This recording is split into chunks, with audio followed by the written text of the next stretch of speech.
I was just live streaming paper folding, unexpectedly attracting 1 million police station viewers, and 8 billion netizens worldwide are urging me to surrender one after another. Some even demand a thorough investigation of my ancestors for 18 generations, all because I live streamed claiming that I could make any handmade product. Upon hearing this, a big brother in the livestream directly sent 100 sports cars as gifts, demanding me to make a functional AK-47 that can shoot. If I couldn't make it, he threatened to climb into my house through the window at midnight. In an instant, I was dumbfounded. Making a fake gun requires stepping on the edge of a knife, but I still reluctantly agreed just to see how far the mouths of contemporary netizens could open. So I prepared to draw the blueprint first, and upon hearing this, the audience burst into laughter. No way, dude, are you really drawing it? Look at this momentum, as if you can really make it. Ha ha. Why draw the blueprint? Is it to find an excuse for failure later? However, after I finished drawing the blueprint, the audience in the live stream became uneasy. Oh my, is it real? The host really drew the blueprint. And what's even scarier is that this host seems to really know how to make a gun. But I ignored the barrage in the live stream and proceeded to make various parts according to the blueprint, explaining as I worked. First, I made the larger parts such as the gun stock, barrel, and magazine in less than half an hour. Then, I assembled these parts in sequence and finally completed the formation. With my skilled operation, a vivid AK-47 was made. Although it is a cardboard gun, the details are full. From pulling the bolt, loading the chamber to the internal structure, it is almost a 1:1 replica. And even bullets were made using craft paper. Netizens who saw this scene were stunned. Am I in a handicraft live broadcast room, right? Can someone tell me what's going on? The details, the appearance, it's exactly like a real gun. I glanced at the barrage, then picked up the assembled AK-47, loaded it with leather bullets, turned off the safety, pulled the trigger, and heard a bang. The paper AK shot a real bullet.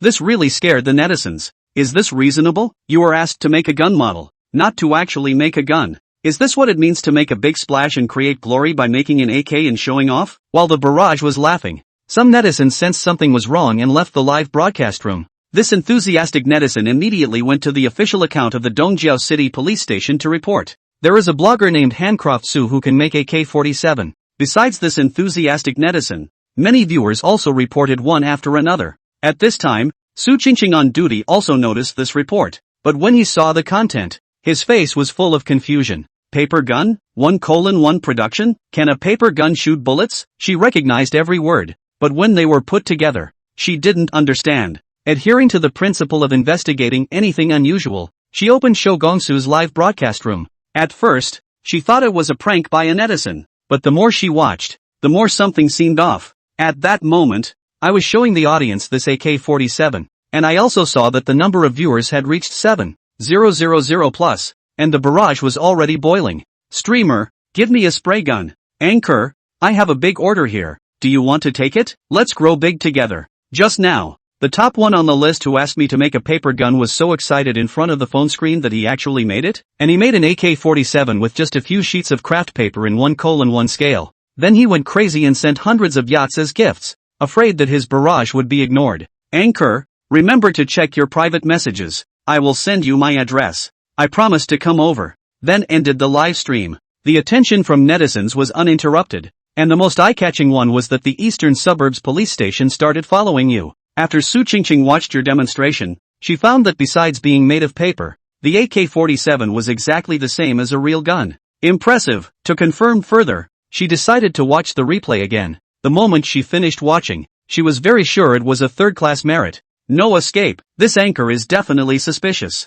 So she called the chief's phone number. Lu, who was awakened from his sleep, was very annoyed. Xu Qingqing, are you half asleep on duty? How could a paper gun possibly shoot? Let's talk about it tomorrow morning. But what Director Lu didn't expect was that this matter escalated very quickly, and the story of today was circulating on various short video platforms. The next morning, Director Lu's son pulled him to watch the video, and only then did he realize the seriousness of the matter. The blueprint, the gun body, the components, and the assembly process. Director Lu grabbed his briefcase and headed straight to the police station at a speed of 3 kilometers per second. When Director Lu arrived at the office, he saw Su Qingqing standing at the door. He said as he entered, I was impatient yesterday. Now, go find out where the other party lives. It's necessary to meet this anchor. Alright, Su Qingqing said energetically. At this time, I had already started a new day of live streaming. As soon as I started, a large number of netizens flooded in. Anchor, what gun are you making today? Pro,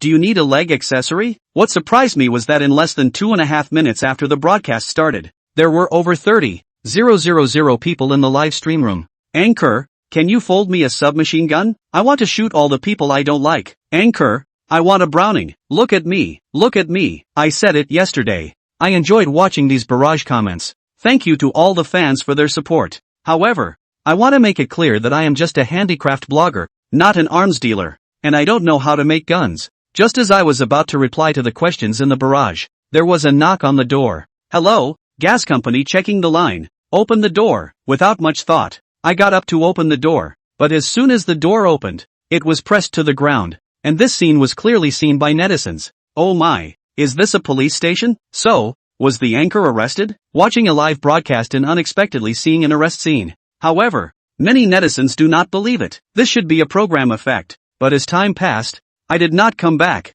and the screen in the live broadcast room also changed to the words "The anchor is on the way." On the way to the police station. I sighed lightly. Fortunately I didn't send out the paper gun. Otherwise I would really have to go in and step on the sewing machine. In the interrogation room, Su Ming wanted to cry. Who would have thought that his law-abiding life would have led to a day in the police station? Comrade, I'm really just making paper guns. You guys, this gun is a paper craft. Although it can shoot bullets, this bullet is also made of paper and can't hurt anyone. And you guys, I adjusted the range. This is very, very small power. Said he even tried to demonstrate it to his police comrades. It just moved and was stopped. Su Ming shrugged helplessly. At those words, Su Qingqing picked up the AK-47 he had made. Tried it. Sure enough, the gun doesn't have much weight to it. Not comparable to a real gun. As for the bullets fired, they only managed to hit a meter away. But Su Qingqing also saw that the gun's internal structure was very complete. Not unlike a real AK-47. She had reason to believe that the gun was loaded with real bullets and was perfectly capable of being at the level of a real gun.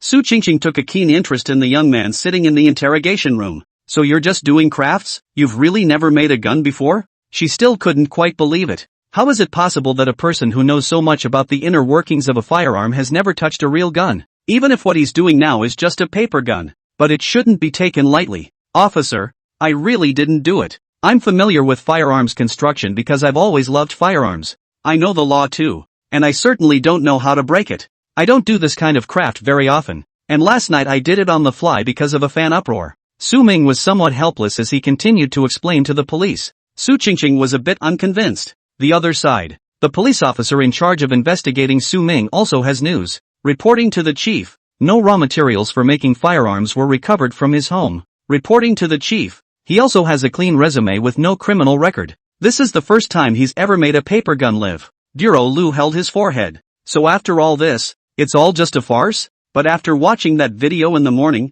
he was also sure that the gun was no different from the real one. He even went to watch the live replay for that reason. The skillful movements of Su Ming in the live broadcast couldn't just be that of an amateur firearms enthusiast. There's no way he hasn't touched a gun. He also called a meeting and got a firearms expert to look at it. The expert also said that the gun is the same as the real one. However, after sniffing around for so long, Su Qingqing brought news that Lu Bureau had to believe. It's just a paper-folded gun. That's all. Duro Lu also took the paper gun and tried it. And there was no difference except for the difference in weight. What about this? We can't say we took away his origami materials, can we? It's just paper. Su Ming was able to make a paper gun that was good enough to fake the real thing because he was technically proficient. Even if these papers were available, not everyone could make them. Besides, you can get this kind of craft paper anywhere. Lu came to the interrogation room. Boy, this gun is well made and realistic. Su Ming laughed awkwardly. But isn't it realistic? He was all taken away by the police.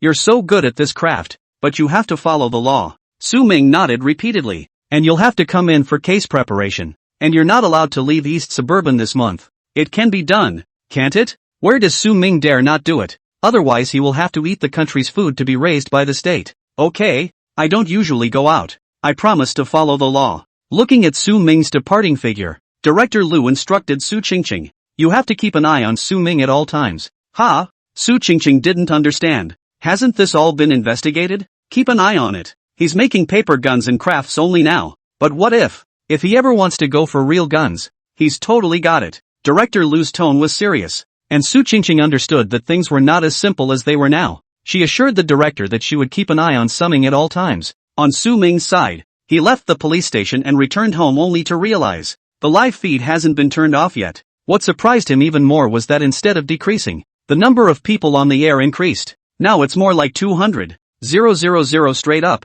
You know, he only had a total of 100,000 fans before. Seeing that the anchor was back, the live room was buzzing again. I'm not going to be able to do that. The anchor is back. Is this alright with the anchor? The above knowingly haha, or the anchor would still be back? Anchor has been invited to tea. Ha ha ha, the anchor almost got a real sentence. These pop-ups made Su-ming both speechless and amused. That's enough of you. Is that poop brother around? If it wasn't for you I wouldn't have been invited to tea. He looked at the screen with a bitter smile. Because of the 2 days teeth marks on the poop in his live room swiped a lot of gifts, have become a VIP. This poop brother rewarded Su-ming with another 10 supercars. Ha ha ha, the anchor technique is bang on. This counts as moral damages. Ah ha ha, big brother be generous. Where is the reward for the sports car enough? Immediately after, Toothprints on Poop rewarded Bazooka *10. Toothprints on Poop rewarded Helicopter *10. Toothprints on Poop rewarded Fighting Voice No. 1 by 10. The Gold Master's father is too stingy.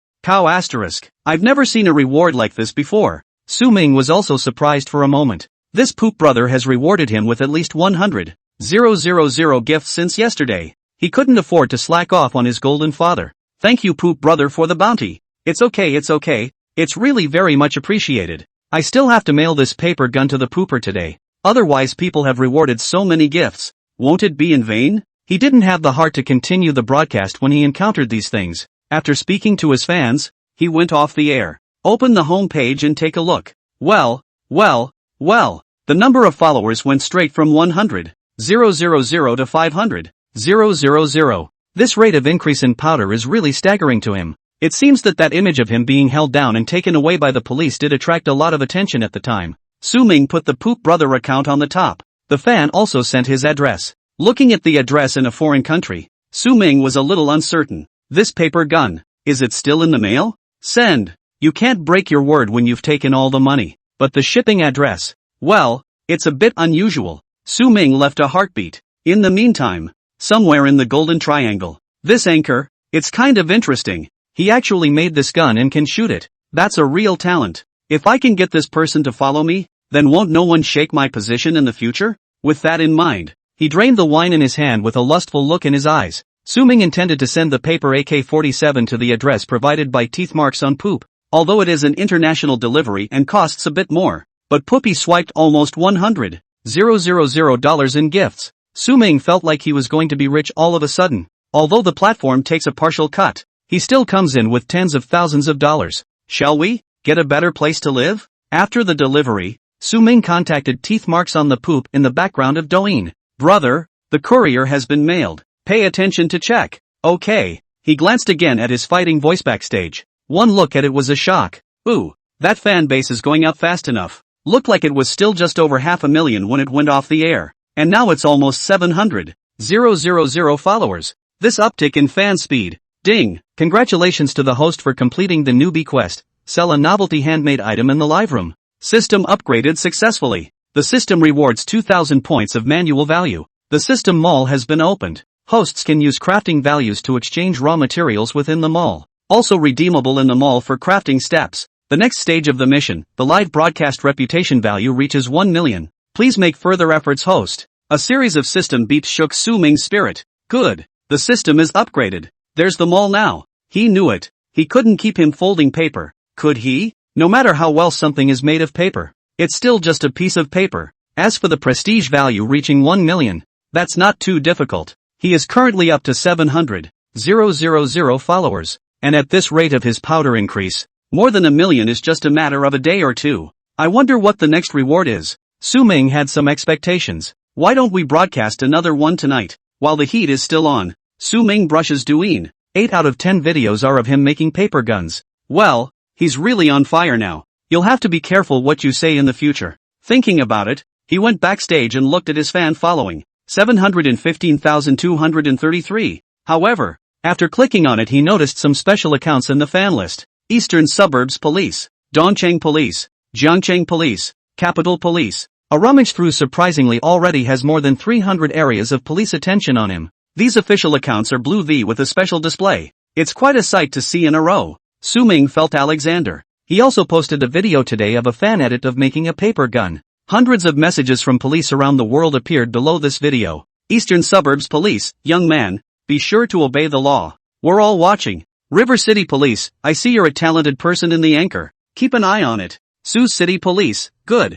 You managed to get my attention. Officer, sweaty already. Fans at the bottom began to get up in arms as well, looking at the messages from these official accounts. Ha ha ha ha ha, laughed my ass off. The anchor is being watched by the officials. Anchor, I'm asking if you're touched? Ha ha ha, don't dare to move, don't dare to move. Is the anchor trying to assemble all the police departments in China? Ha ha ha, but this handiwork of the anchor is really awesome. This gun is just like the real thing. That's not good. I watched the whole broadcast yesterday, and to be honest, I really wanted to call the police when he fired that shot. Anchor, you have to be honest, or you can be really penalized. The corner of Su Ming's mouth rose slightly as he looked at these netizens who were watching the fun. How far is this? I'll show you guys what I'm made of later. At 8 o'clock in the evening, Su Ming opened the live broadcast on time. As soon as the broadcast started, the live broadcast room was quickly flooded with a large number of fans. The anchor is on the air twice today. It's great. How about you tell us about being in jail? Anchor bravely flying. Let's watch. Anchor, let's make another gun today. Stop. People don't swipe. I can't see it when the news scrolls by too fast. The gun I made yesterday was just a craft, and being able to shoot it was something I modified myself. It won't be done again. And keep me doing it. You guys really want to send me in there? Ha! Besides what happened this morning, I was just there to cooperate with the police investigation. Don't you guys slander me. I'm not in jail. Toothprints on Poop is now on the air. Seeing the cue, Su Ming hurriedly said his welcome. Welcome me Poop brother. Su Ming really wanted this man to change his LD. Otherwise he wanted to laugh so much every time. Ha ha ha, anchor, don't pretend. I saw you laugh. Ha ha ha, don't tell me I want to laugh too. Brother Poop really has his own flavor. Naturally, the teeth marks on the poop in the golden triangle also saw these comments. But it didn't hurt him. What do these people know? That's the kind of maverick he likes. Teeth marks on Poop, anchor. Can you make me another bazooka today? I'll buy it back. Better still, the kind that can be faked. Su Ming saw that his big brother had spoken, but he was still a bit embarrassed. Congratulations to the host, triggering the randomized quest, making a bazooka. 3,000 crafting value after completing the mission. In addition, the host can get random rewards. Please actively complete the task. After hearing the system beep ring out, as well as so many rewards, Su Ming was in a great mood. A few more of these random quests. However, this crafted object made Su Ming a little difficult. Why does this poop guy always have to make him do all these guns and stuff? I'm afraid it will be a few days before he receives that paper plate gun from earlier. And this time, he's making a bazooka. Can you just make this stuff? Su Ming didn't want to actually go to a national dinner. Brother Poop, I will fulfill any request you make, but the crafting materials can't be prepared that quickly. I'll make it live for you tomorrow. When things go wrong, the word procrastination comes into play. The teeth marks on the poop did not make things difficult for Su Ming, and gave him a lot of gifts, and then went offline. Anchor, you're being unkind. That's right. How come the Poop Brothers request can be fulfilled and we can't do it if we let it? I want it too. I want Browning. Anchor, I'll give me a whole rifle. Let's make it big together. Make it bigger and stronger. Recreate glory. For a time, the live broadcast room had a succession of various gift special effects. That's enough of you. Still really want me to go in there? Ha? Can't you see I'm surrounded by police uncles? Su Ming was helpless. Let's just do a regular craft. Most of the people on the live feeds are also just along for the ride, and there are only a handful of people who actually want to do something illegal. After Su Ming said this, he also quieted down and silently surrounded him as he made handicrafts. After making this craft, Su Ming drew a lucky audience member to give away the finished craft. The live stream is also coming to an end. Remember to be on time for the live broadcast tomorrow at 2 p.m.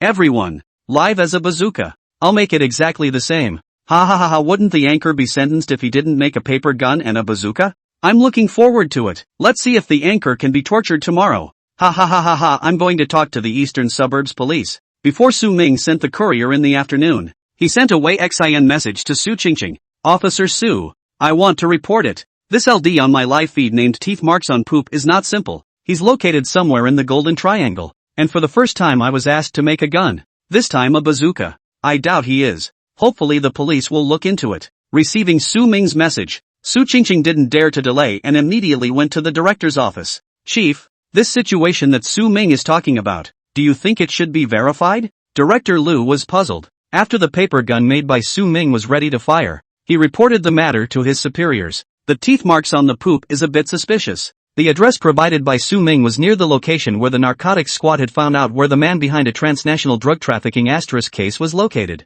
If that's true, then their entire bureau really needs to take credit for it. Bureau Liu immediately held a working meeting. Su Qingqing watched the entirety of Su Ming's nightly live broadcast, and she was once again shocked. This teeth marks on a turd is asking to be a bazooka again. That's not a request a casual viewer would make. Military fans love the weaponry, but will do no more than buy the models. He's good. A direct request to be just like the real thing. That's a lot of punishment. Su Qingqing reported the situation to Director Liu. You tell Su Ming to come over here. Without delay, Su Qingqing called Su Ming. Su Ming wasn't on air for very long at night, and he had a feeling that the police would find him. Sure enough, arriving at the police station and looking at a room full of police officers, Su Ming was still a bit terrified, but he was mentally fine. He wasn't breaking any laws now. Maybe he's even getting credit for this. Officer, that's just the way it is. Toothprints on poop wanted me to make a bazooka after he first asked me to make a paper gun. Since his address did seem a bit strange, I reported it to Officer Su.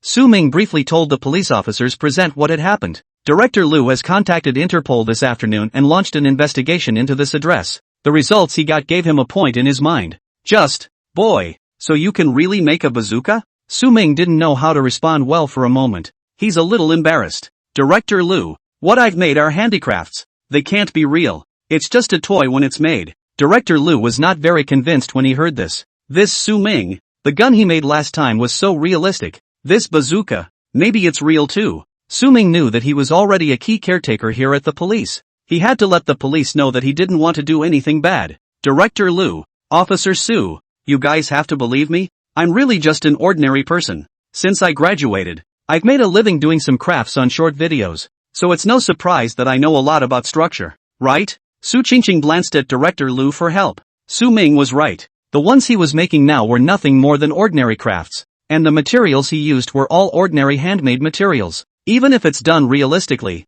you can't say people are breaking the law. Boy, don't you be nervous. Got you here mainly to talk to you about tomorrow's broadcast. Director Liu's tone was serious. This made Su Ming feel a hint of nervousness. This viewer who contacted you to ask you to make a bazooka is likely to be involved in a transnational case after our police investigation, so we need your cooperation. Su Ming's entire body froze. So there's really something wrong with this poop guy? So did he have to return those gifts he swiped for himself afterward? So what do I need to do? Su Ming asked apprehensively. No need to be nervous, lad. You'll be on air normally tomorrow. Didn't he ask you to make a bazooka? Then do it right. It's okay if it's not paper folded. And if he wants it realistic, you make it realistic. He would have been watching your live feed in this situation. After listening to Bureau Liu's words, Su Ming had a number in his heart. Technology is now advanced enough to locate the exact location of the person's location based on his cell phone signal. Then what happens after that is up to the police. Su Ming nodded solemnly. Thank you, officer, for believing in me.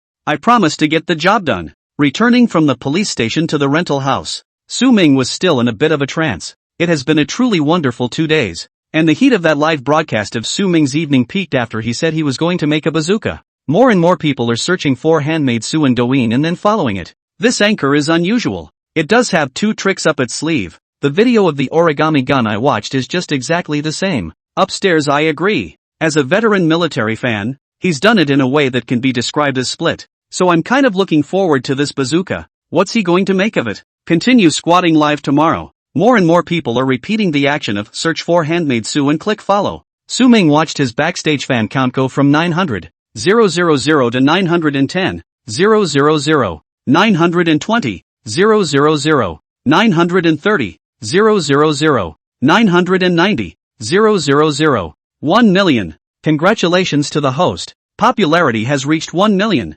System rewards have been delivered. Congratulations to the host for obtaining 10,000 crafting points. Congratulations to the host for gaining the ability to forget. The system beat that suddenly sounded startled Su Ming. This system reward really surprised him. This unusually generous 10,000 crafting points aside. This skill. Overwhelmed. Who wouldn't want that kind of reward? May I ask? Who memorized books as a kid and didn't think they could remember everything just by looking at it themselves? Now, he really realized it. Su Ming realized that even the content he had once scanned casually, whether it's a book, a painting, a leaf, or a person passing by, he was able to bring up clear memories of all of them in his mind. The first day I just wore in this world. The drawing of the AK he had made was now clear in his mind as well. Brother Unity, you're too good. This skill is fantastic too. The host is welcome. This is what we should do. The system's voice when it returned to recovering Ming was not as mechanical as when he issued rewards or quests. Instead, it has a sense of playfulness. The first he doesn't count. The system, now, seems to be a little more humane. Host, the bazooka to be made live tomorrow. You need to prepare the materials in advance. Oh, these can be exchanged in the system mall. It was only when he heard the system's prompt that Su Ming remembered the quest. A bazooka is not the same as making a paper gun. The teeth marks on the poop required him to make them real, and if he still used paper, he would not be able to achieve a particularly realistic effect. So Su Ming decided to go with normal materials. After exchanging the required materials from the system mall, Su Ming felt a meaty pain. That's 500 crafting points spent in one fell swoop. Where would he have gotten those crafting values if he hadn't gotten 10,000 bonus points for his millions of followers? Brother Unity, the crafting value required to exchange materials is so expensive. Can't we get a discount? Host, for the time being, you can't. Oh, after you complete this task and gain the appropriate amount of attention, the system will continue to upgrade. Alright, he's still considered a big player now anyway. If you can't, you can't. When Su Ming was called to the police station, Bureau Lu had already informed Su Ming of the seriousness of the matter. Su Ming also knew that he had no other choice but to cooperate with the police. Still, thinking about being able to help the police solve the case, Su Ming's spirit was lifted. What boy, when he was a child, didn't think of punishing the wicked and eliminating the evil? Every boy has his own dream of being a hero. If this teeth marks on poop is really a member of the drug gang that the police are after, then he'll get credit for this one. Thinking like this, Su Ming was full of anticipation for tomorrow. In the meantime, somewhere in the Golden Triangle, teeth marks on a turd thinks of the treasure anchor he's found over the past 2 days and rebels inwardly. In reality, he is a black boss, a henchman. His real name is Niofun. Yes, that's what it's called. When he was a child, he was bullied and ridiculed because of this name. It wasn't until later that he met the man of his life, Spade. Spade hadn't told Niofun what his real name was,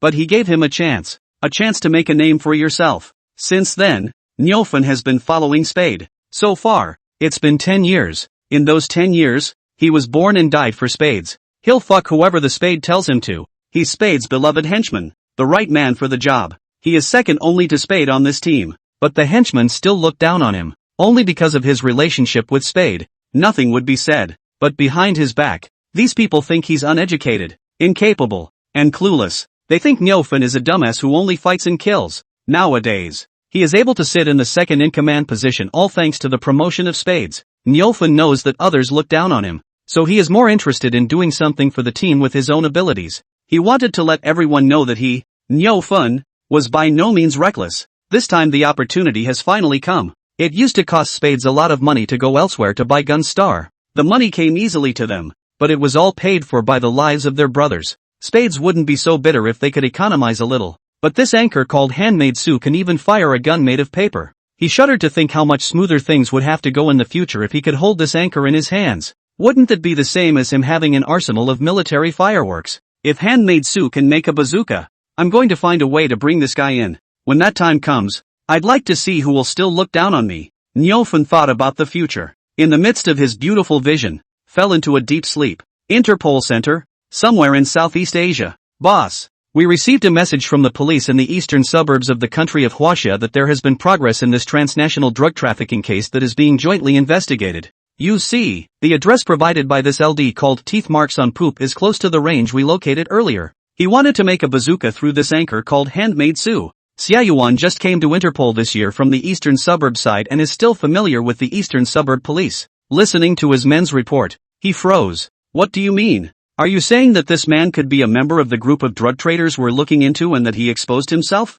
The henchman scratched his head, embarrassed, and said, yes, because he customized a paper AK-47 from this anchor. Xiaoyuan was even more disbelieving. A paper gun. Which who wouldn't? What? Watching the video of Su Ming shooting bullets with a backhanded single press of AK, Xiaoyuan was puzzled. You say the gun is made of paper? Yes, boss. Hands down some bottoming out. Xiaoyuan took his cell phone and pulled the progress bar. He watched the process of Su Ming making this paper gun from beginning to end. Is this even just a paper gun? He couldn't believe it. That's not possible. How can there be a paper gun that still shoots bullets? When the henchman saw that the captain didn't believe him, he had to take out the video that the Eastern Suburbs Police had handed over. Captain, this anchor has been invited to the police station by the Eastern Suburbs Police, and the paper gun has been examined at Director Liu's. It is indeed fake. It's made of paper. However, Director Liu said the gun is no different from the real thing except that it's made of paper. As Xie Yuan listened to his men's words, he had to believe the fact. When he was in the eastern suburbs, Director Liu took care of him. Secretary Liu is also a person who works extremely hard and responsible. The fact that he can say this means that it is indeed verified. He won't be irresponsible with his work. This anchor is actually going to make a bazooka live? After watching the latest live video, Xie Yuan couldn't help but be a bit shocked. If making a paper gun good enough to pass as a fake was just an accident, so now this handmade Su can even make a bazooka? But the concern over in the eastern suburbs is right on. A casual viewer wouldn't pay a lot of money for a so-called paper gun, and he had just watched Su Ming's video. The paper gun that this anchor made in the video was the same as the real one. The only difference is just the material. From drawing to making parts to assembling, Su Ming's operation was incredibly skillful. Xie Yuan even felt that this Su Ming could not be ignored either. And if it was just an ordinary viewer, but it was just seeing the excellence of Su Ming's operation, even if the gun did shoot a bullet, it would be nothing more than a moment of awe. But only those who really know guns will know that Su Ming really knows how to make them.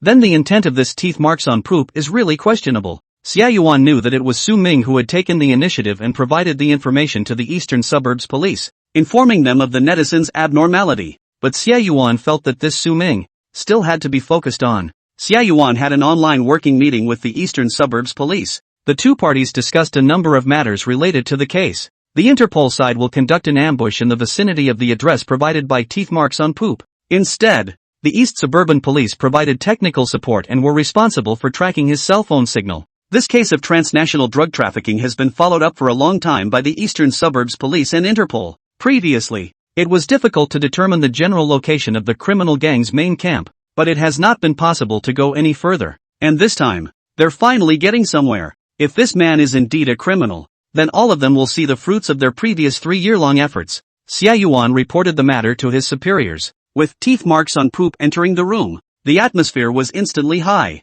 Everyone is intrigued by this understated trenchant big shot. Nyofen had a hard time getting leave from Spade today, saying he had some personal business to take care of. Otherwise he'd have to follow Spade out on his errands. The paper gun was close enough. He hadn't received it yet, but he trusted the anchor's skills. Just by the extent of his knowledge of firearms from years of touching them, he could tell that this anchor was unusual. Su Ming was afraid that he wouldn't be able to see Nyofen's speech because there were too many people in the broadcast room, so he put him on top. Just after the operation, Nyofen sent 2 pop-ups. Teeth marks on poop, anchor. Since you're doing it, then the more real it is the better. Teeth marks on poop, I hope it's not made out of paper this time. If that's okay. Seeing his request, Su Ming hurriedly replied, okay, no problem, I will fulfill your request, but for fear of a problem, I hope that you, poop brother, will stay on the air to watch me make it. Nyofen had intended to watch the whole thing as well. He was really curious as to how in the world this anchor was going to make a good bazooka in such a short period of time.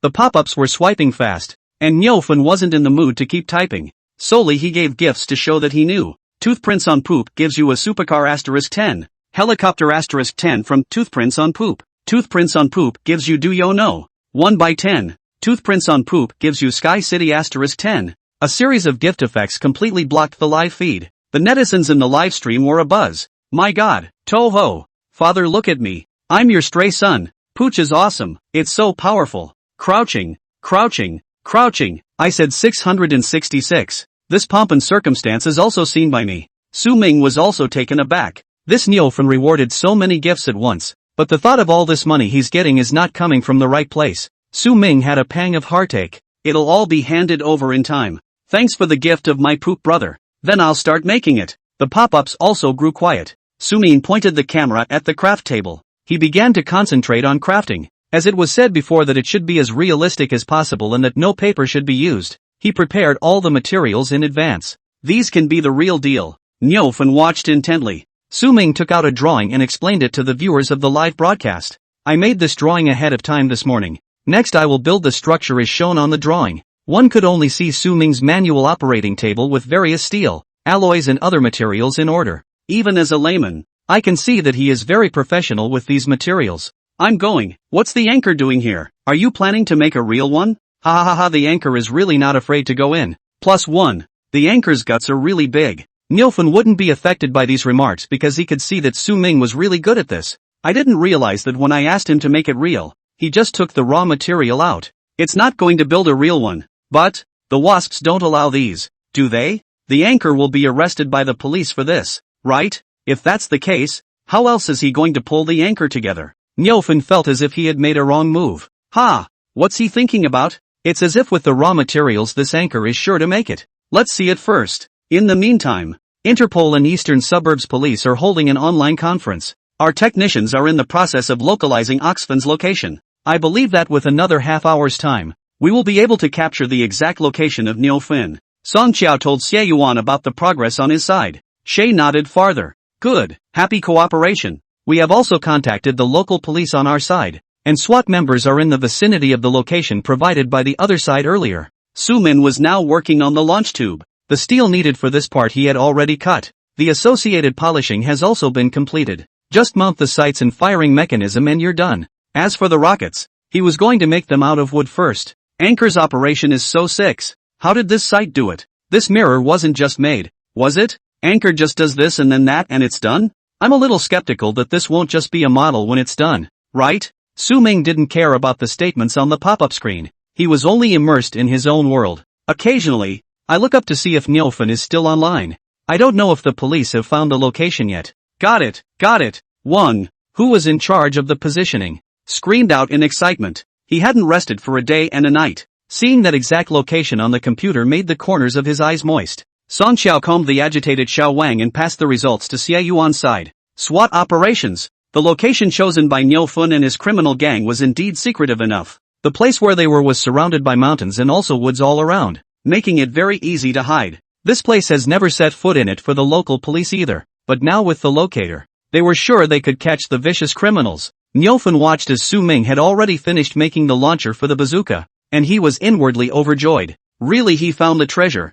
How come he doesn't keep making rockets though? Poop brother, because I'm in the craft business and have to obey the law. So this rocket I'll make one out of wood first to show you. Is that okay? Nilfun wasn't going to give him a hard time. In fact, seeing this, he could already be sure of this anchor's ability. Teeth marks on stool, can. Seeing Nilfun agree to his request, Su Ming breathed a sigh of relief. Thankfully, he continued the operation at hand. In the meantime, local SWAT and Interpol men had quietly surrounded this camp where Nilfun was. Not good. There are cops. I don't know who shouted first, but the camp was in chaos. Gunshots followed. Nilfun, who was watching the live broadcast, was startled. Something happened out there? He turned off his cell phone and grabbed his gun, loaded it with plenty of ammo and dashed out the door. It's a mess out there. Nilfun's mind was in turmoil at this time. How did the police find this place? Is there a traitor in their midst? Yet there was no time for him to think about it now. Bang, bang, bang. Gunfire rang out fiercely. Nilfun hasn't been a fighter all these years for nothing. He didn't get to be second fiddle on the team just by being rewarded in spades. When Spade took him away from his small village and took him to fight for his career. Not just looking at him in pity either. What's the use of pity? Can you help a Spade? Can't. Because he's tough enough. Nilfun was once just a wishy-washy person. Even when others bullied him, he just suffered in silence. But the Clayman still has a temper. His parents passed away in an accident when he was 12 years old. This time, no one would stand up for him anymore after he was bullied by kids from the same village. This time, no one will ever again gently soothe him after he's been hurt and make him good food. But those people, it didn't let him off the hook because his parents passed away. They've intensified. They beat and insult with abandon. They called Nilfun a fatherless and motherless child. They scolded Nilfun for being a heavenly lone star who had attacked his father and mother. This time, Nilfun didn't want to hold back any longer. Without his parents, he has no soft spot. Once these bullies threatened him with his family. But now, Nilfun is all alone. After another scolding, Nilfun chose to retaliate. Some people are just born bad seeds. Why does he have to keep holding back like this? Bullfen sneaks into the homes of kids who have bullied him at night. Set the fire. He didn't care what kind of consequences would happen. Because here, it was no longer his hometown. He went wandering in the city. In this street, he is the only bully. Nilfun was no longer the boy who could bully anyone. It was also here that he met Spade. A lifetime of destiny has changed. But now, is the Spade's home base about to be buried? Nyofun would not allow this to happen in front of his eyes. He fought like a madman, but in the end, he was still shot and wounded. Watching the brothers around him get captured and injured, Nyofun only felt that the sky had fallen. He was grateful. This time the Spades were not in camp. Nyofun was still filled with a sense of unreality when he was handcuffed and taken to the police car. After all, it wasn't that long ago that he was watching it live. Think live. Nyofun's heart burst with difficulty. If he's already brought that handmaid Sue anchor over,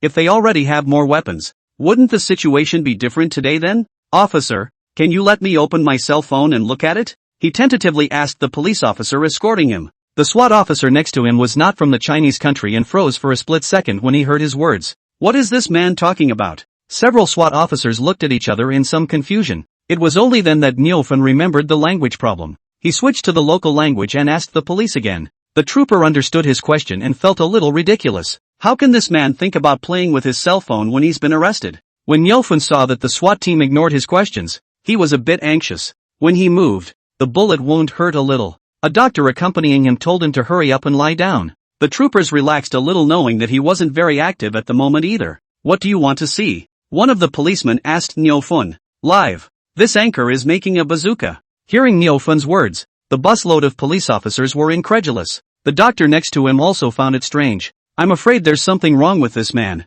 When Nyofun saw that people didn't believe him, he pointed with difficulty to the cell phone of the doctor beside him. During the arrest just now, Nyofun's cell phone had shattered. The SWAT officer next to him saw that he really wanted to see it, so he communicated with the doctor. This doctor was from the Chinese country and understood Nyofun's words, but he thought it was impossible. He usually swiped short videos in his spare time, but how does someone make something like a bazooka live on Douyin? He opened the Doujang and searched for handmade Sue. As soon as he entered the interface of the live broadcast, the doctor's face changed. Nice guy, there are really people who do it. The bottom line is that the young man did it so realistically. What's the point of being an anchor when you're so good at it? Go straight to the army. The SWAT officer next to him also twisted his head to look at it, and there was a look of shock in his eyes. Is this something an average anchor can do? That's really too much torture. East Suburban Police side. Director Lu and Song Chiao. They had already received the news from Xie Yuan's side. Everyone was relieved to learn that all went well with the arrest.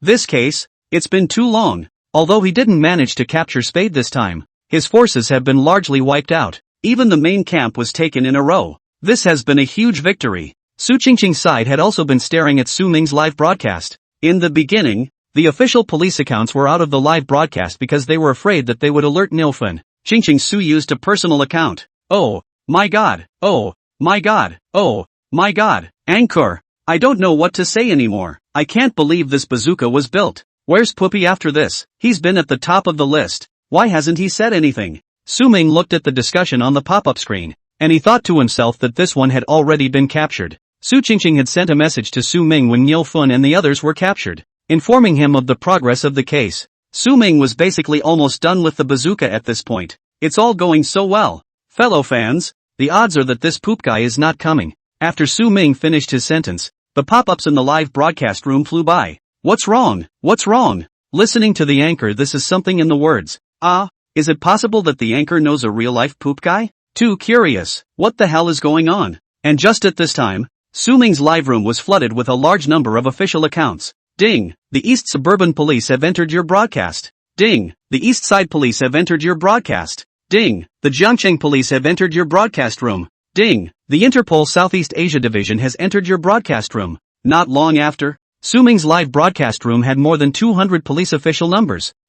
What do I see? Interpol? I go. The anchor is really surrounded by the police this time. Am I the only one who's curious? I remember the police accounts all came in not long after the live broadcast started. Yes.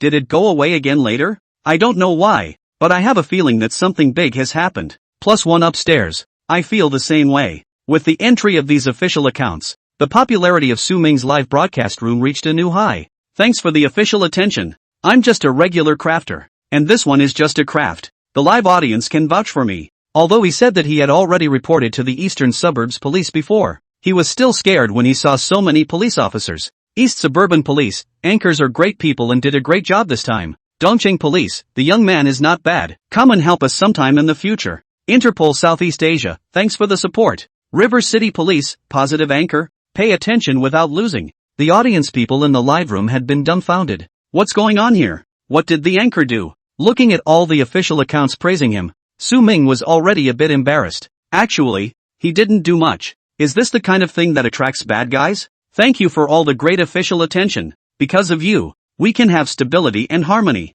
Su Ming said his thanks while putting the final touches on the bazooka in his hand. Ha, I'm a little confused. Me too. I'm not watching a conference replay, am I? I'm watching a live manual, right? How come the live broadcast and the police are complimenting each other? Su Ming looked at the doubts of the netizens on the pop-up screen. He didn't know how to explain it. It's not really a good idea to talk about it on the internet. After all, Su Ming could only smile awkwardly. The netizens in the live room were already numb with shock. What's going on here? Yet that's not all. Eastern Suburbs Police, anchor. No more of these firearms and other crafts. KYPD, yeah lad. You've got to obey the law. River City Police, we're watching you all the time. East Side Police, young man, a talent. Consider coming to our station? Su Ming looked at the flirting of the police on the pop-up screen and knew that they only meant well. But, I'm sweating my ass off. Ha ha ha ha ha ha, is this a warning for the anchor? The anchor has to obey the law, otherwise you'll be watched by so many cops. Is it true that we won't see anchors making this kind of weapon in the future? So ungrateful. That's why I got into the game with that paper gun. Then can this bazooka be fired today as well? Su Ming looked at the pop-up screen and the corner of his mouth went up. This bazooka today. I followed the steps to the letter. This rocket, which is made of wood, can't blow up, but it can be fired. As soon as he heard Su Ming say this, the pop-ups went crazy. I'm going. The anchor can do it. I knew it. What else can you not do? What other surprises are there that I don't know about? Eastern Suburbs Police, anchor. Pay attention. We're watching. Su Ming saw this pop-up posted by the Eastern Suburbs Police. It's Su Qingqing, isn't it? Of course. This bazooka can be used on the assumption that it won't cause damage to any objects. Because, speaking of this, Su Ming hooked his lips, his eyebrows exuding the intent of a teenager with a bit of teasing. I do crafts. Mom, this smile of the anchor made me fall. Fallen +1, this is too good to look at. Anchor laughs into my heart all at once. Face fans are satisfied. Oh, Anchor should smile more often when he has this face. For the benefit of everyone. Su Ming tapped the launcher. There was a bang. This wooden rocket flew off. As in the case of Su Ming, the rockets didn't blow up. But, a crack appeared in the wall that Su Ming shot at. I'm going.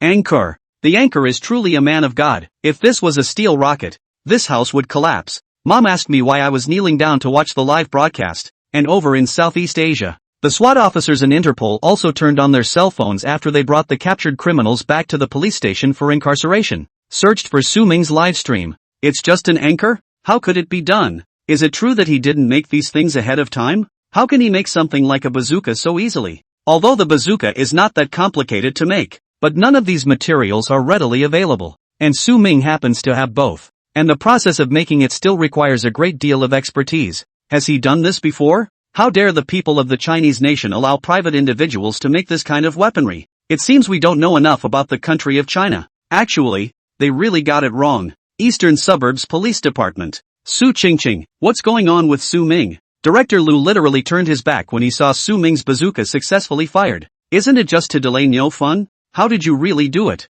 Chief, Su Ming, he's reporting this in advance. He said he would try to make it as realistic as possible so that Niofan could believe it. Su Qingqing was a bit aggravated. Was she the one who made Su Ming do it so really? Can being as real as possible be the same as being real in the first place? Director Liu felt like his heart was going bad too. Send him a message to get off the air. Besides, hurry and send someone to Su Ming's house. Su Qingqing didn't dare to delay. After hastily sending a message to Su Ming, he rushed to Su Ming's house with his men. Su Ming had actually planned to go off the air. He knew the police would be looking for him this time when he made the bazooka and the material was so real. That's it for today's broadcast. Fans, the promised bazooka has been made as well. And it's getting late, so everyone should get an early night. Also, I won't be doing any weapon-related crafts live after that. As citizens of China, we must obey the law. Ha. Anchor, are you volunteering? Ha ha ha, Anchor dare not volunteer? Anchor says to herself, I don't want to eat the country. Don't do it. I'm a fan of your torture and torture.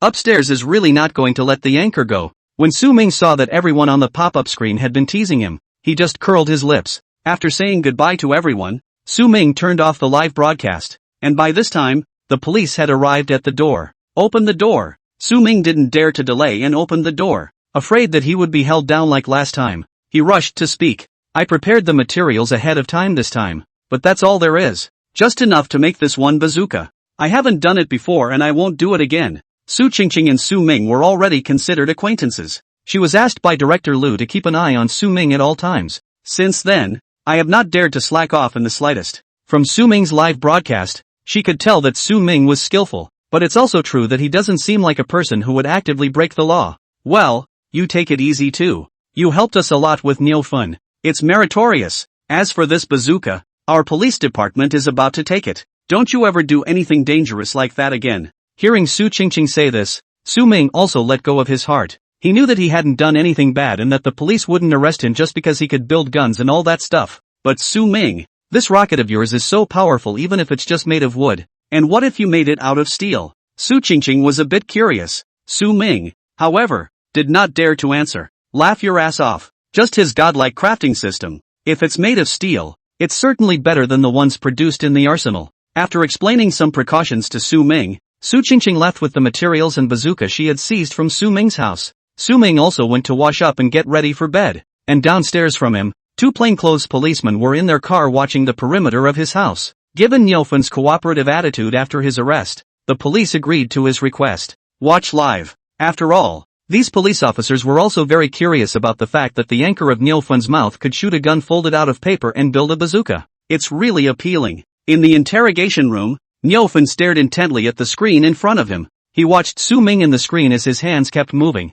And just like that, he finished assembling the bazooka. The rockets are wooden but can still be fired off. And the power of this wooden rocket was not as slight as Su Ming said. A bizarre essence light erupted in Niu Fun's eyes. Ha ha ha, I knew it. I knew it. He went a little crazy and the handcuffs barely contained him. A police officer on the sidelines was busy stepping forward to stop it. Don't move. Be honest when you get here. Niu Fun knew that he was planted here. But he knew that he hadn't been wrong about anyone. I say he can. He really can. I'm not looking at the wrong person. No. Several police officers brought Niu Fun under control. Yet his expression was still like a madman. Several police officers looked at each other. Until Xie Yuan walked into the interrogation room. Niu Fun, don't struggle. Tell us what you know now. And maybe we can still fight for a reduced sentence. Niu Fun looked up at Xie Yuan and lowered his head again, muttering under his breath. Xie Yuan knew that for Niu Fun Su Ming's craftsmanship was considered to be a major heart problem. He opened his mouth. You're trying to get a weapon from that crafting anchor, aren't you? Niu Fun snapped his head up. He stared at Xie Yuan with a deadly stare, as if he wanted to see through him. Xie Yuan was not slow. But should I call you naive or stupid? Even if this anchor does have this kind of craft, do you think he will go unnoticed by the police when he broadcasts live on a public platform? Do you think everyone in the world is like you? After saying this, Xie Yuan didn't wait for Niu Fun to react and continued to press the issue. Niu Fun, what more do you want to cover up for your gang when it comes down to it? Do you think he's going to want you as a henchman when he's got Spade's base camp wiped out because of your transgressions? Xie Yuan was a bit playful as he looked at Niu Fun, admiring his expression that was gradually breaking down at the moment. You think he gave you the way out dash? Without realizing the path of no return he's taking you down.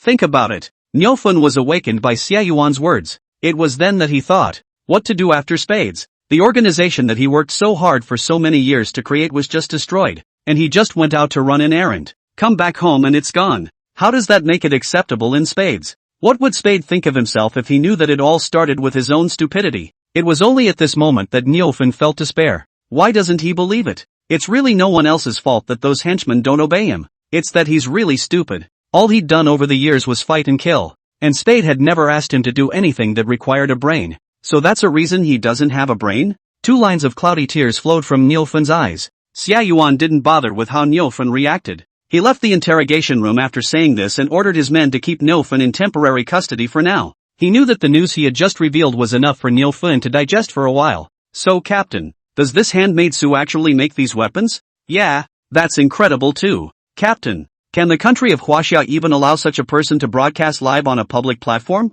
Captain, how nice to meet this man of God. Xie Yuan was distracted by his subordinate's words. How could he not be shocked? The first time I made a paper gun, it was arguably a coincidence. But this time, with the bazooka, he didn't even part with the raw materials. Such a man is indeed a talent. If he goes the right way, that's naturally a good thing. But if the police hadn't noticed his live broadcast this time, would he have actually cooperated with someone like Niu Fun? As for Niu Fun, The police have been tracking him for a few years and know a good deal about his past. The fire set as a teenager did not substantially harm those families. They found it in time. When they tried to seek revenge on Nyofun, they realized that the boy had already left his hometown. They went to the police to try to catch him, acting like you're the victim. And at that time, the police did not file a case because no harm was done. Nyofun's days of wandering around the city were not so good. In order to be able to protect himself, he had to become more ruthless than others. But then again, it's just a kid. The police later found out about this backstory when they went to visit Nyofun's hometown after learning some information about him. The Spades took Nyofun, but also because he has a ruthlessness. And at that time there is a shortage of cargo people. Nyofun is indeed considered a very naive person. It's true that I've done a lot of bad things over the years, but I'm a very straight thinker and I don't have that much of a brain. Otherwise, he wouldn't have thought that if he found a way to clutch Su Ming in his hands, he would be able to have a weapon. So many things that he really couldn't have imagined. But that wasn't something Xie Yuan should think about anymore. He called Director Liu, who was far away in the eastern suburbs. Director Liu smiled after hearing Xie Yuan's words. Hearing the laughter coming from the receiver, Xie Yuan was a little anxious. Director Liu, this is no small matter. Even though Su Ming has helped us capture the culprits now, but he has such a skill. Who can vouch for the future? Shay, do you think I'm senile? While it's true that I'm close to retirement as well, I'm not so far gone that I'm not even a little bit wary of this kind of thing. I've sent someone to keep Su Ming under surveillance. As for whether he's a good guy or a bad guy, read on. Hanging up the phone, Director Liu picked up his cell phone and flipped through Su Ming's live replay. From drawings to making parts to assembling, Su Ming's operation was so skillful that it looked like it had been repeated 1,000 times. Director Liu's brows furrowed. This young man, indeed, was extraordinary. The average person, even if they are a military buff, understands all the construction of these weapons, but it wouldn't be as skillful as Su Ming could make it. This Su Ming, what kind of person is he? Is he really just a craftsman? Director Liu flipped back to the live replay of Su Ming making the paper gun. This video is a little more visual. From drawing a case plans, to making the required parts, to some nifty combinations of parts, Su Ming operated skillfully and quickly. The parts that are extremely hard to do are really like just folding a paper toy with him. Su Min. Director Liu suddenly thought of a possibility. Could this Su Ming, himself, be a weapons expert? Regardless of why he had learned these skills before, but now that he had them, would he be able to use them for them? It's just that he doesn't know where Su Ming's ceiling is. Is that the only two weapons he can make? Or can he make anything? Director Liu felt energized, and he felt that something big was waiting for him to do. When Su Ming went downstairs to buy breakfast, he sensed that someone was following him. Brother Unity, am I being watched by the police? The system's mechanical voice sounded. Yes, host, you are being watched. But don't worry, host, you have provided help to the police. They are just watching you out of duty. Su Ming thought to himself that this system's 3 views were quite positive. Okay, Unity, so is my last mission considered complete? Not yet, it will have to wait. Su Ming didn't know what the system meant by to wait, but he was in no hurry. After all, there is still a lot of food left in the hand, and you don't have to worry about live broadcasts or anything else. And before Su Ming was ready to go live, the Eastern Suburbs Police made an announcement. Police report. Recently, our Bureau and Interpol launched a joint case against a transnational drug trafficking, and with the assistance of a warm-hearted citizen Su Mao, we successfully arrested a number of suspects, including Niu Mao. The case is currently under further investigation and evidence collection. Dongjiao City Public Security Bureau, April 6, 2024. Seeing this police report, Su Ming knew what the system said to wait means. In the eastern suburbs of the Police Douyin official police account, this police report also sent a video. The video features a clip of Su Ming making a bazooka live, with the accompanying text. Thanks to the cooperation of the enthusiastic citizen at Handmaidsu,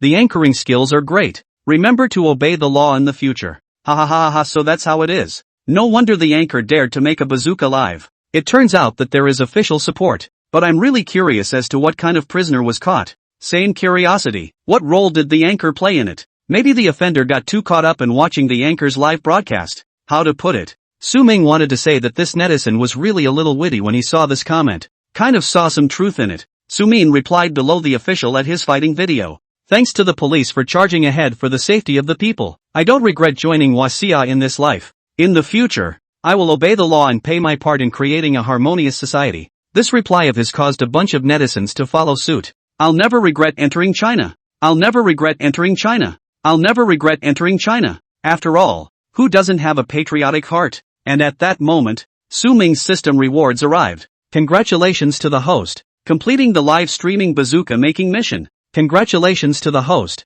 who has successfully assisted the police in apprehending the suspect. Congratulations to the host, popularity has reached 1.5 million. Random mission rewards have been delivered. Congratulations to the host, he has received the Divine System Reward Divine Brush Malian. Divine Brush Maliang, consuming crafting points. The host can enter the state of Divine Brush Maliang. After entering the state, the host can copy any painting he has ever seen. Brother Unity, this reward is fantastic, isn't it? With the Divine Brush Maliang's skill, won't I be able to become a painter in the future? Su Ming was thrilled. Before, he drew structural diagrams because he had the assistance of the system. If he were to draw them by himself, it would never be possible. But now with the Divine Copying System, it's a completely different story. He just has to think about it, so he's bound to be able to draw it. As for the need to consume crafting values, it's not a big deal. He just had to broadcast more now and build up his popularity, and the crafting value would come. Besides, he still has a lot of food left. Su Ming was in a good mood. Brother Unity, I love you. With this reward, won't I also be able to copy any famous painting? The system cleared its throat and continued. That's right, host. Although you didn't sell this bazooka this time, you helped the police catch the criminals. That's a lot of merit. Our system is a positive system. As long as you do well in the future, the rewards are great. Su Ming was happy to hear that. Brother Unity, then what type of rewards will I have in the future? Reveal them. The rewards are random and I can't tell you in advance. Okay. Although Su Ming felt a bit regretful, but there was just a reward. He felt energized now. Su Ming opened the camera and adjusted the angle, ready to start today's live broadcast. As soon as Su Ming started broadcasting, the live broadcast room was instantly on people. He was starting to get used to the rhythm now. I remember when he first crossed over and only a few people came to watch when he was on. Anchor coming. The man remembered by the police is online. I thought the anchor was a criminal, but I didn't realize the anchor was really good. Positive anchor? Followed. Concerned. The anchors are too rowdy. On the pop-ups, it was the netizens who were shocked to see the police briefing. After all, before that, they all thought the anchor would be arrested for this. I didn't realize the anchor was doing the people a favor by doing this. Such a deck is indeed quite sufficient. It's also a real honor to follow such an anchor. Anchor, I can't make the previous weapon, so can I make something else? I want to see it. If you can't make a paper gun or something, you can do something else. Right. I've seen the anchor drawing structural drawings so strongly before, so the drawing skills shouldn't be bad, right? Anchor makes something with paintings. Su Ming saw that someone had suggested something with a picture, which was exactly what he wanted. How can you not use the magic pen Maliang skill when you've got it? What to do with it, though, is the question. He is a craft blogger, not a painting blogger. You can't just tell your audience and friends that you're going to draw for them today, can you? Wouldn't that be inconsistent with his status as a handmade blogger?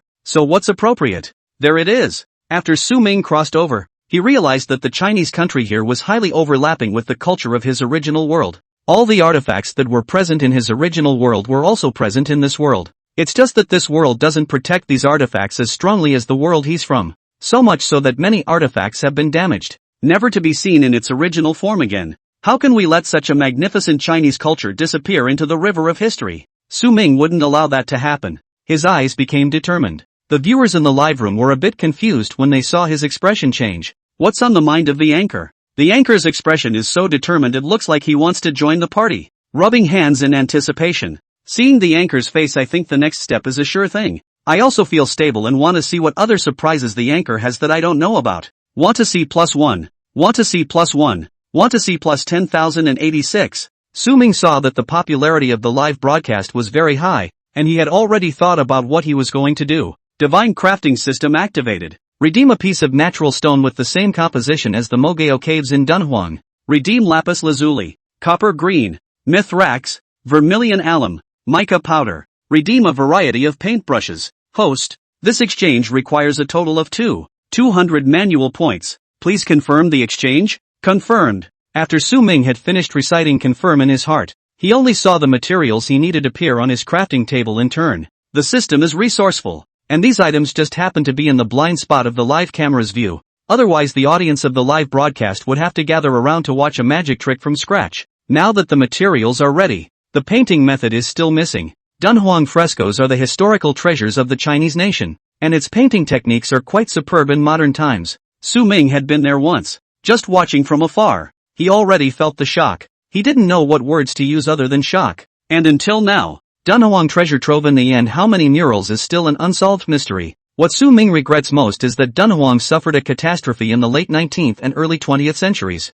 This is also the pain in the heart of every Chinese. Those Western powers stole a lot of Dunhuang documents and put them in their museums. How can these acts of banditry not be detested? When he thought of this, Su Ming felt as if there was a fire burning inside him. He murmured redeem painting craft again, followed by some strange knowledge in his mind. Or grinding, pigment making, stone wall base making, painting techniques. These theories seem to have become Su Ming's innate memories. Of course, the crafts used up another 200 points of his crafting value. The audience in the live broadcast room only saw Su Ming start to act after a brief moment of contemplation. They were curious. What's the anchor doing? Why did the anchor take out a stone tablet? How come the anchor has all the material? Are you going to carve the stone? But how hard is it to polish a stone? Su Ming glanced at the pop-up screen and answered the netizens' doubts. I'm doing a mural today. The netizens in the live stream were silent. Anchor, this is too. Anchor, are you bragging asterisk without a draft? This is no fun. The ones we did before were really strong.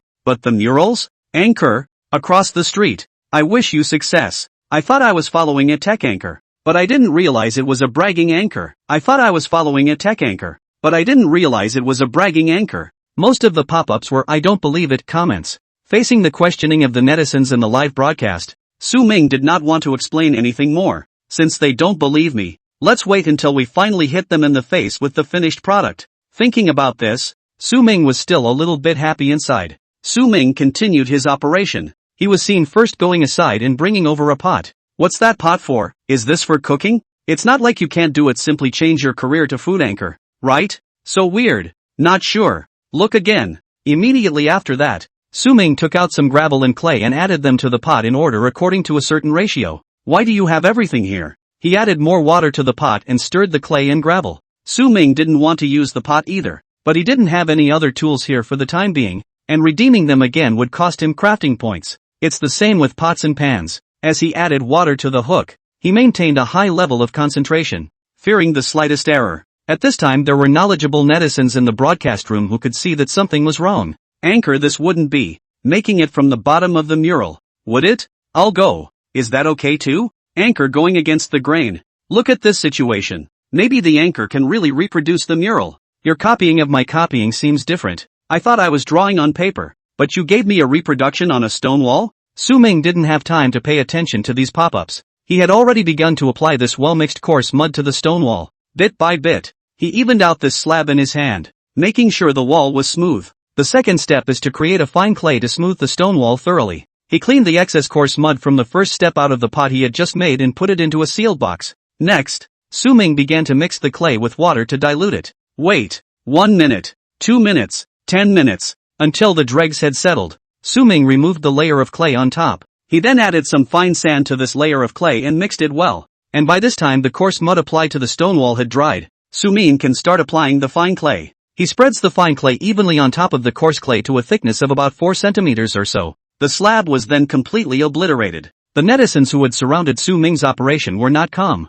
I'm going. Anchor, this is following the traditional technique to make a mural? 666. Is the anchor so professional? Can you do this too? What exactly did you do before? Su Ming looked at the pop-ups and he smiled. It's nothing. It's just a hobby of mine. I like to do a little crafting. Anchor, look me in the eye and say, this is called handmade? Your handiwork is not quite what I understand by handiwork. Even though he has a system that speeds up the drying of the coarse and fine clay, he can't get them dry right away. This was just enough time for Su Ming to come in and make a bit of paint and the final white paste needed for the bottom of the mural. He was seen soaking a type of earth in water, then taking out some ore and grinding it. Seeing these ores, some netizens who know how to paint couldn't sit still. Anchor, where did you get all this ore? Oh, my god, this anchor is scary as hell. Is this also something you can just make yourself? Painting majors feel like they're being rubbed against the ground. Next I'm going to grind these ores into powder to make pigments. This step requires slightly more force. The step of grinding was much simpler for Su Ming. Because of the system's boost, he felt that all of his abilities had improved a lot. Grind and finish adding water to thicken to make liquid pigment and set aside. After making the pigment, let's make the white paste. This step still follows the ancient method of using soybean milk. It's the soybean milk that you buy extra of in the morning. Su-ming poured the soybean milk into the soil that had just been soaked in water and stirred it. The white batter is also made. By this time, the previously painted stone wall had also dried. Finally, apply the white paste, which will make the walls tighter and the colors brighter when you stain them later. Su-ming explained as he evenly brushed the white paste from the last step onto the stone wall with a brush. There's not a single thing missing. After waiting for it to dry, he applied another coat of alum water. At this point, the production of the base of the mural has been completed.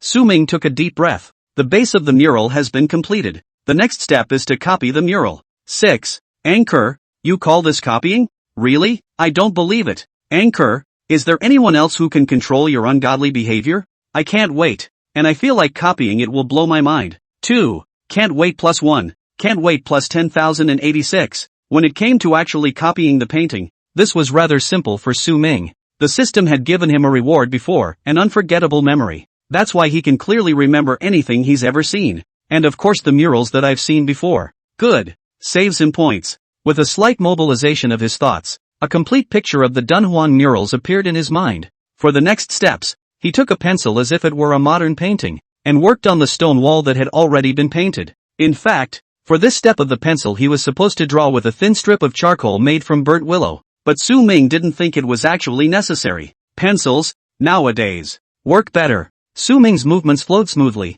basically without any pause. In just 10 minutes, Su-ming had sketched out the lines of the mural. Actually, there should be another step below, one that traces those lines more clearly, but since I didn't have much trouble sketching the first step, and I've used a very dark pencil, so next I went straight to coloring. Watching the anchor in action, I wondered if I'd really studied painting. Anchor's operation is too good. Su-ming colored the murals in order according to the distribution of colors in his mind with the pigments he had just modulated. He didn't say a word during this process. It was as if Su-ming had traveled back in time to that era and become a real painter. He is skillful and gets faster and faster at coloring. The audience in the live room was already in a state of stupor. Is this what a crafty blogger should be able to do? This painting skill is so skillful. Wasn't he a painter? And the bottom of the front making a stone wall. Pigments. Such a professional operation makes people suspect that the anchor has traveled from ancient times. Anchor, this is really outrageous. How can this work? At first when I saw what the anchor was going to do I thought the anchor was bragging about being a clown. Now I'm the clown. This character, it looks like it's from the Tang dynasty, right? I feel like I've seen it, but I don't remember. When Su-ming saw all kinds of speculations on the pop-up screen, he didn't sell out and announced the answer. A part of this mural's the travels of Mr. and Mrs. Zhang Jichao inside. So it's this one. I've seen it before. I've just searched for the anchor. Please accept my knee. I'm also shocked. Take my knee plus 1. What did you see? I'll search too. More and more people on the pop-up were curious about the mural, so they went searching. More and more people came back, all shocked in their hearts. If I hadn't been in the booth the whole time, I would have thought the painting was photocopied by the anchor. Me too. This is the exact same thing. Anchor, is your hand this steady? I'm a little bit of comparison. Really just exactly the same. I'm convinced. I'm totally convinced. I was unintelligent earlier. The anchor is really strong in the face. Handmaid Su will punish everyone who talks tough. Su-ming was satisfied when he saw the feedback from the pop-ups.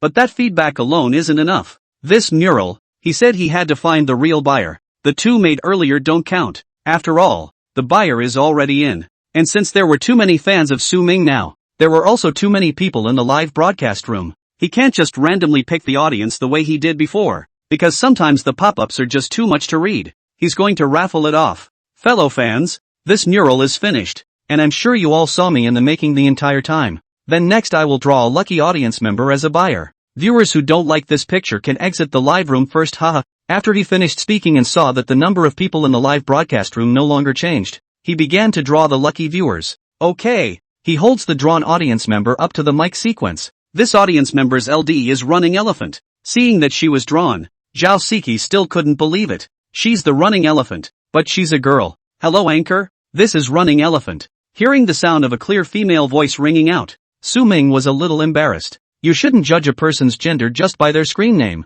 Excuse this young lady. It's okay. Anchor, can I really buy this mural? It's a work of art, isn't it? Hello anchor, you're awesome. I watched the whole thing and it really took my breath away. Anchor, are you really not a professional? I'm crying. Oh, I didn't realize that aside from her somewhat quiet words of greeting when she first misidentified the other's gender, the girl was getting agitated. Don't get excited, miss. As long as you like the mural, you can buy it. Su Ming patiently explained to the little girl. He could hear that this girl across the street shouldn't be too old, and he guessed that she was still in school. It's not like he has to sell the crafts he makes for as much as he wants to get a good craft value. As long as the other person is satisfied. This is the most critical condition. And that's exactly why he told everyone before he drew the lucky audience that those who didn't like it could quit first. It was the fear that he would draw someone who wasn't a big fan of his work. You might not get anything for selling it in that case. Thank you, anchor. I'm still a student. I probably can't afford to pay too high a price, but I've gone to apply for funding from my teacher, so I'm sure I won't let you suffer. Once Su Ming heard this, he roughly knew the identity of the little girl. Probably a college student doing research under a mentor. But there's also the ability to request funding from your mentor? What's this girl's major? Miss, may I ask what you are majoring in? I'm studying conservation and archaeological science. Anchor, this mural of yours is really awesome. This mural has helped me a lot with my project. I thank you so much. Su Ming said so. It turned out to be a student in a related field, so it would be appropriate to sell this mural to her. After all, this mural of his was the same as the real thing except that it was kept in a different year. It's just slightly smaller and the intercept is just a portion of it. I'm going. This young lady is too lucky. Studying a related field. I just happened to come across the anchor painting this mural. I want it too. Can I give you $100,000? Upstairs you're really stingy. With this skill, this level, isn't it worth $200,000? Ha ha ha ha ha, upstairs don't laugh me to death. You two don't talk about anyone. I'll give you $1 million. Sell it to me. Looking at the increasing number of people on the pop-up screen calling for bids, Zhao Siki was a bit anxious. Su Ming thought right, she was indeed a student, but not a college student, but a graduate student. The subject of her research with her mentor was Dunhuang murals. She had nothing to do today, so she thought she'd brush up on her short videos for a while. It turned out to be surprising to see an anchor painting a mural live. She thought it was just copying on paper. Nothing unusual about such, but this anchor went so far as to replicate the mural painting exactly. She looked mesmerized, until the finished product appeared and she was chosen as the lucky audience member again. She felt secure in her subject. But now, apparently she wasn't the only one who wanted the mural. What if the anchor doesn't sell it to her because someone else is outbidding her? Zhao Siki hurriedly called her mentor. Su Ming saw that the bids on the pop-up screen were getting more and more outrageous, and while he was happy in his heart, he felt a bit regretful. These guys are bidding high. However, he believes that the latter will give her a higher handicraft value than the running elephant who is doing research on artifacts. Besides, he had already chosen someone, so he couldn't break his word just because someone else bid higher. Could he? On top of that, he didn't really think he was worth that much money to produce this mural either. Everyone just calmed down for a second. Su Ming opened his mouth to maintain order in the live broadcast room. Everyone listen to me first. This mural of mine, it's just a plain craft. Anyone can paint it if they have the materials. It's nothing technical and not worth that much. I do crafts because I want to be able to have people enjoy my crafts. The lucky audience has just been drawn and she likes it enough. So naturally I can't break the contract, can I? As soon as Su Ming's words fell, the live broadcast room became even more unsettled. Anyone with hands can do it? Anyone can do it? Anchor, are you really not being ironic? For the first time in more than 20 years of living, I know that I didn't have hands. Thanks for the invitation. I've already chopped off my hand. What's the point of keeping useless things? The pop-ups were mostly flirting, but also because of Su Ming's words. It was true that no one continued to shout for more.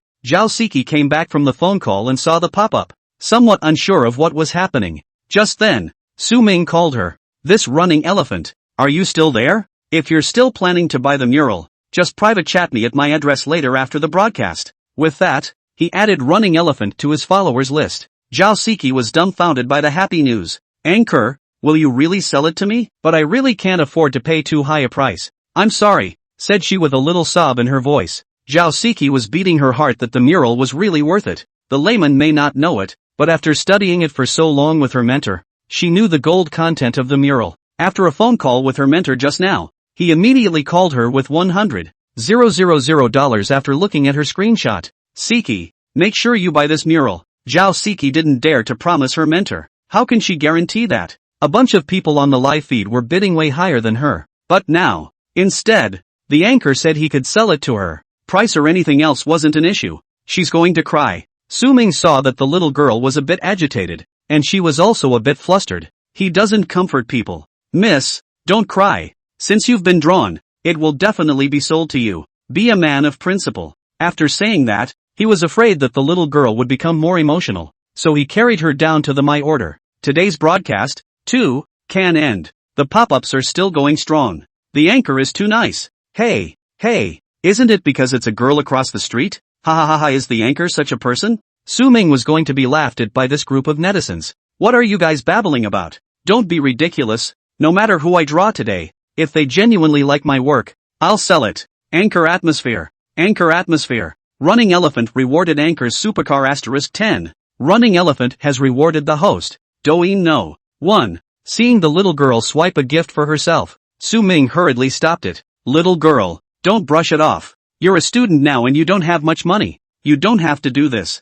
You can just private message me the address and give me the money after you get off the air. Zhao Siki could only reward so much. These were already her living expenses for this month. The money her mentor gave her, she had to keep for the mural. Su Ming was relieved to see that Zhao Siki was no longer rewarding him. What if we spend all their living expenses? However, due to Zhao Siki's reward, other netizens in the live broadcast room also started to send gifts. It's a handsome man rewarded the Anchor helicopter *10. The Anchor atmosphere is moral. Love for life rewarded Anchor bazooka *10. Anchor atmosphere. Wanderer 1 rewards Anchor Sky City. Go Anchor! Su Ming looked at the screen full of gift special effects and was happy in his heart. It's all money. His plan to change houses could be on the agenda. After the next broadcast, Su Ming saw the address message from Running Elephant. It's Capital University. Sure enough, it's still a senior. Su Ming has always respected people with high academic qualifications. After all, his grades in school did suck for his parents. Running Elephant, Anchor. My mentor gave me $100,000, and I know that's a little less than that, but I really did my best. Emoticon, apology villain. JPG, Su Ming lost his smile. Where is he worth that much money for this mural? Little girl, don't listen to the people on the air. Most of them are just shooting their mouths off too. It really doesn't take that much. You could have given me 50,000. In fact, 50,000. Su Ming also felt that it was too much. Zhao Siki couldn't believe it. How come the Anchor still lowered the price by itself? And by so much? Others don't know, but she does. The value of this mural is not something that money can measure. Running Elephants. Anchor, this painting is really worth it. $100,000 is very little already, but I really can't get more either. So how can you still lower the price? Su Ming also did not want to argue with the little girl again, so he directly sent the collection code over. The amount of 50,000. Little girl, I know my own work, so consider me contributing to the study of cultural relics. Zhao Siki grabbed the money and called it over, but she transferred it twice. By the time Su Ming realized it, Zhao Siki had already gone offline. Alright, 100,000 is 100,000. He's also going to pack up the mural and send it to Running Elephant tomorrow. After Su Qingqing, who had been ordered to keep an eye on Su Ming's movements, watched today's live broadcast, she felt like she was once again shocked by Su Ming's ability. Is this the world of crafts? She's the one who doesn't get it anymore. Let's report back to the chief tomorrow. And in a faculty dormitory at Capital University, a professor with a full head of hair shed silent tears as he looked at the pictures and videos his students had sent him. He is Prof. Liang, the graduate advisor of Cecilia Zhao. Prof. Liang has dedicated most of his life to the Dunhuang murals and has been studying the craftsmanship behind them. In this world, many artifacts are not well protected. The same is true of Dunhuang murals. Only a very small percentage remain intact. To do a good job of restoring artifacts, you have to figure out the craftsmanship techniques behind those artifacts. Today, these techniques are surprisingly reproduced by a young lad. Is this genius? This is truly genius. Such talents are the ones who should come to do heritage research. He wondered just how much more the lad knew. If anything, he'll be something else. Prof. Liang didn't dare to imagine how great a treasure this would be for Huaxia. All of the bazookas and paper guns previously seized from Su Ming, Director Lu turned over to his superiors. He felt that this young man named Su Ming must not be simple. Whether it was the previous gun or this bazooka, the craftsmanship was beyond the grasp of an ordinary person. The phone rang. Director Lu has two telephones on his desk, a red one and a black one. The red ones are confidential phones that don't usually ring much. A black telephone is a normal intercom. And now, ringing this one in red. Director Lu was busy picking up the phone. After listening to the call, he nodded solemnly in agreement. Director Lu called Su Qingqing to come over. Qingqing, you've been the one who's been following up on Su Ming's matter. You left two people behind to follow him before, so you're going to ask him to come over again today. Su Qingqing was a bit puzzled. Hasn't Su Ming proved that there's nothing wrong? Director Lu saw her expression and knew what she was thinking.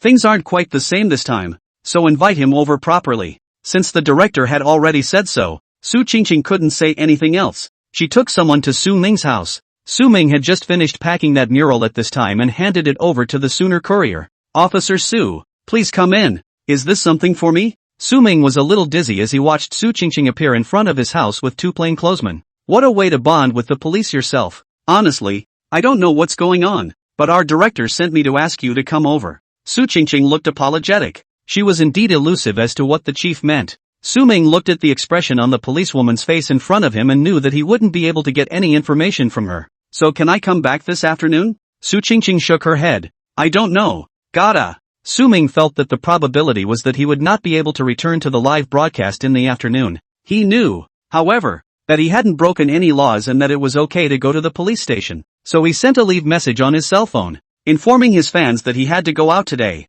There would be no live broadcast for a while. How can you just say no? I've waited so long. I was planning to watch and learn from the anchor's live broadcast today. Yo, is the anchor dating a girl? Seeing this comment and then looking at Su Qingqing who was walking beside her, Su Ming thought to himself, how is this not a date? Su Qingqing brought Su Ming to the door of the conference room as requested by the director, and she left. In the conference room, in addition to Director Lu, there was also a man in military uniform in his 50s. On the main seat sat a very imposing-looking policeman. Su Ming didn't know much about police station uniforms, but just by looking at the shoulder insignia, he knew that this police rank was not small. But Su Ming wasn't scared. After all, he didn't do anything. He just did a couple crafts. Seeing that the atmosphere was a bit tense, Director Lu greeted Su Ming and sat down. Su, take it easy. Sit down. I came to you today to find out something from you. Su Ming sat down as instructed. So is there something for me? Su Ming made a somewhat puzzled expression. The man in uniform sitting on the right opened his mouth. Your name is So Ming, right? Who did you learn to build weapons from? The man's tone wasn't much better, and his sudden outburst also gave Su Ming a start. He took a moment to slow down and replied, unperturbed. Hello, let me make one thing clear. I don't build weapons. I'm just making crafts. I didn't learn it from anyone. I taught myself because I was interested. Su Ming didn't intend to speak again even after he finished. He's a little pissed off. It was obvious that he hadn't done anything. But these people always tried him as a criminal again and again. On what grounds? The man who seemed so imposing smiled. His tone kind. Old Zhang, look at you. Why are you so excited? Xiao Su, don't take old Zhang's words to heart. He's impatient. I actually came to you today to ask you to make something and see if you can do it. After hearing this, Su Ming eased up slightly. As long as it's not an interrogation of him. What's it for? After Su Ming asked, he only saw the man sitting in the main seat nodding at Director Lu. Director Lu then went out and asked someone to bring in a large box. This box has all the ingredients needed to make it. See if you can make it. Su Ming opened the box and found that it was a bunch of tools and some steel raw materials. This is, again, making your own weaponry? Surprisingly, there are drawings inside.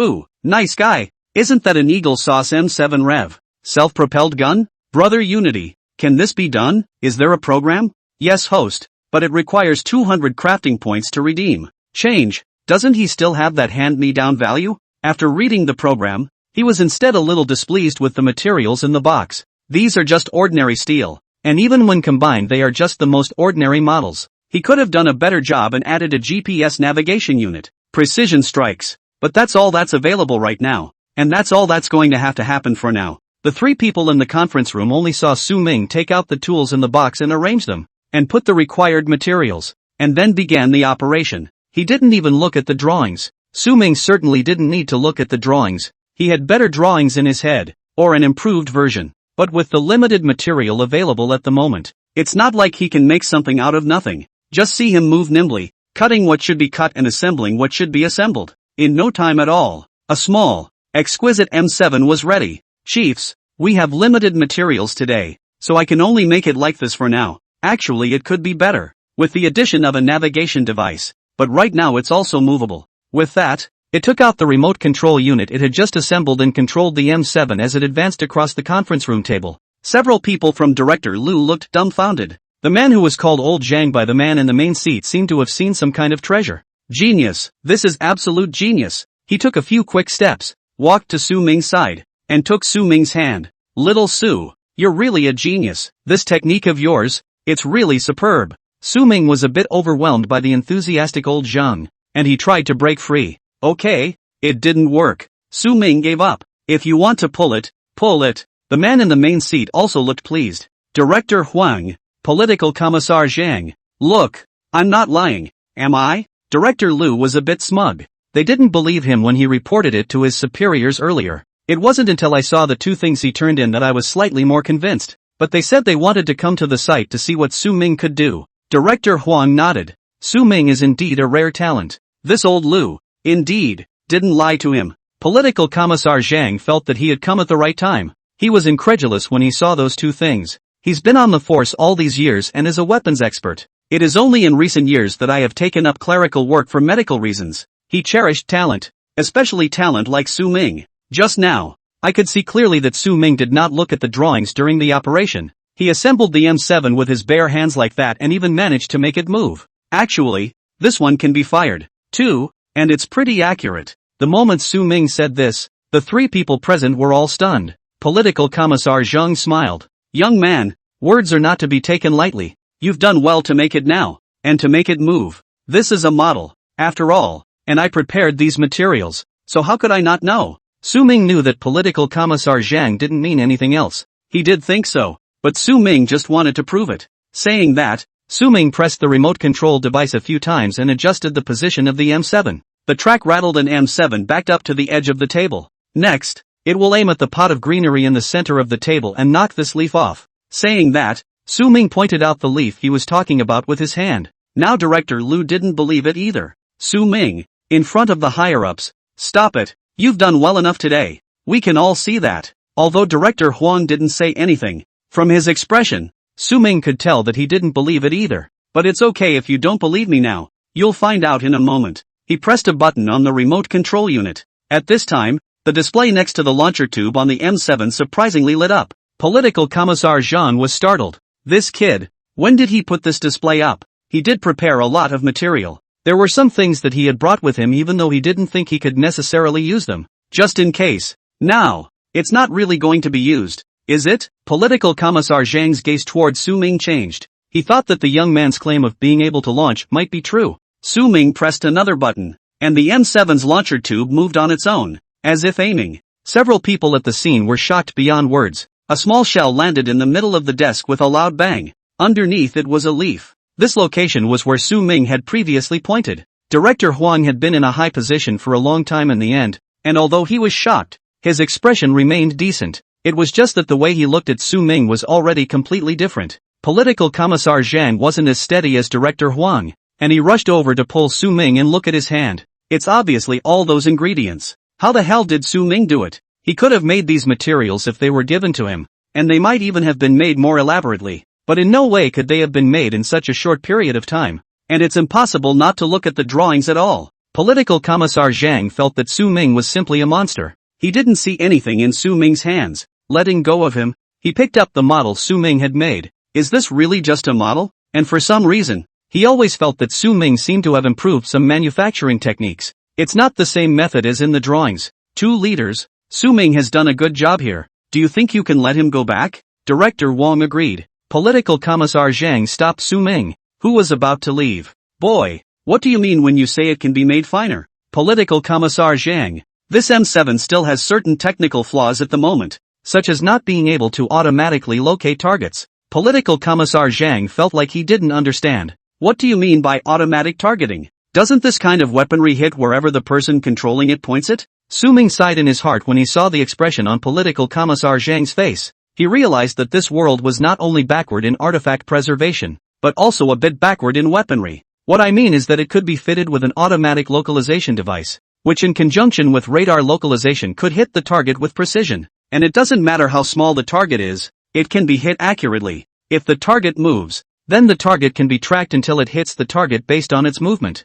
But these materials you provided can't be made. Some of them require special materials. Political Commissar Zhang had frozen. Can it still be like this? If what Su Ming said was true, then wouldn't China's country go to the next level in terms of weaponry in the future? And if this technology can be used on missiles? Hiss. Political Commissar Zhang was a little afraid to think about it. If you say so, can you go back and make one out? Faced with the request made by Political Commissar Zhang, Su Ming agreed without hesitation. What's so hard about that? He had already redeemed the scenario anyway, so he could just go back and redeem some more materials with his crafting value package for your satisfaction. After sending Su Ming away, Director Huan looked at Director Lu meaningfully. Director Lu was looking a little bit furious. Old Lu, this Su Ming, you must protect him well. He's a talent. That's natural. Someone has already been sent to watch him before. Director Lu was self-conscious that he had done a pretty good job. Director Huang shook his head. When I say protection, I mean just plain protection.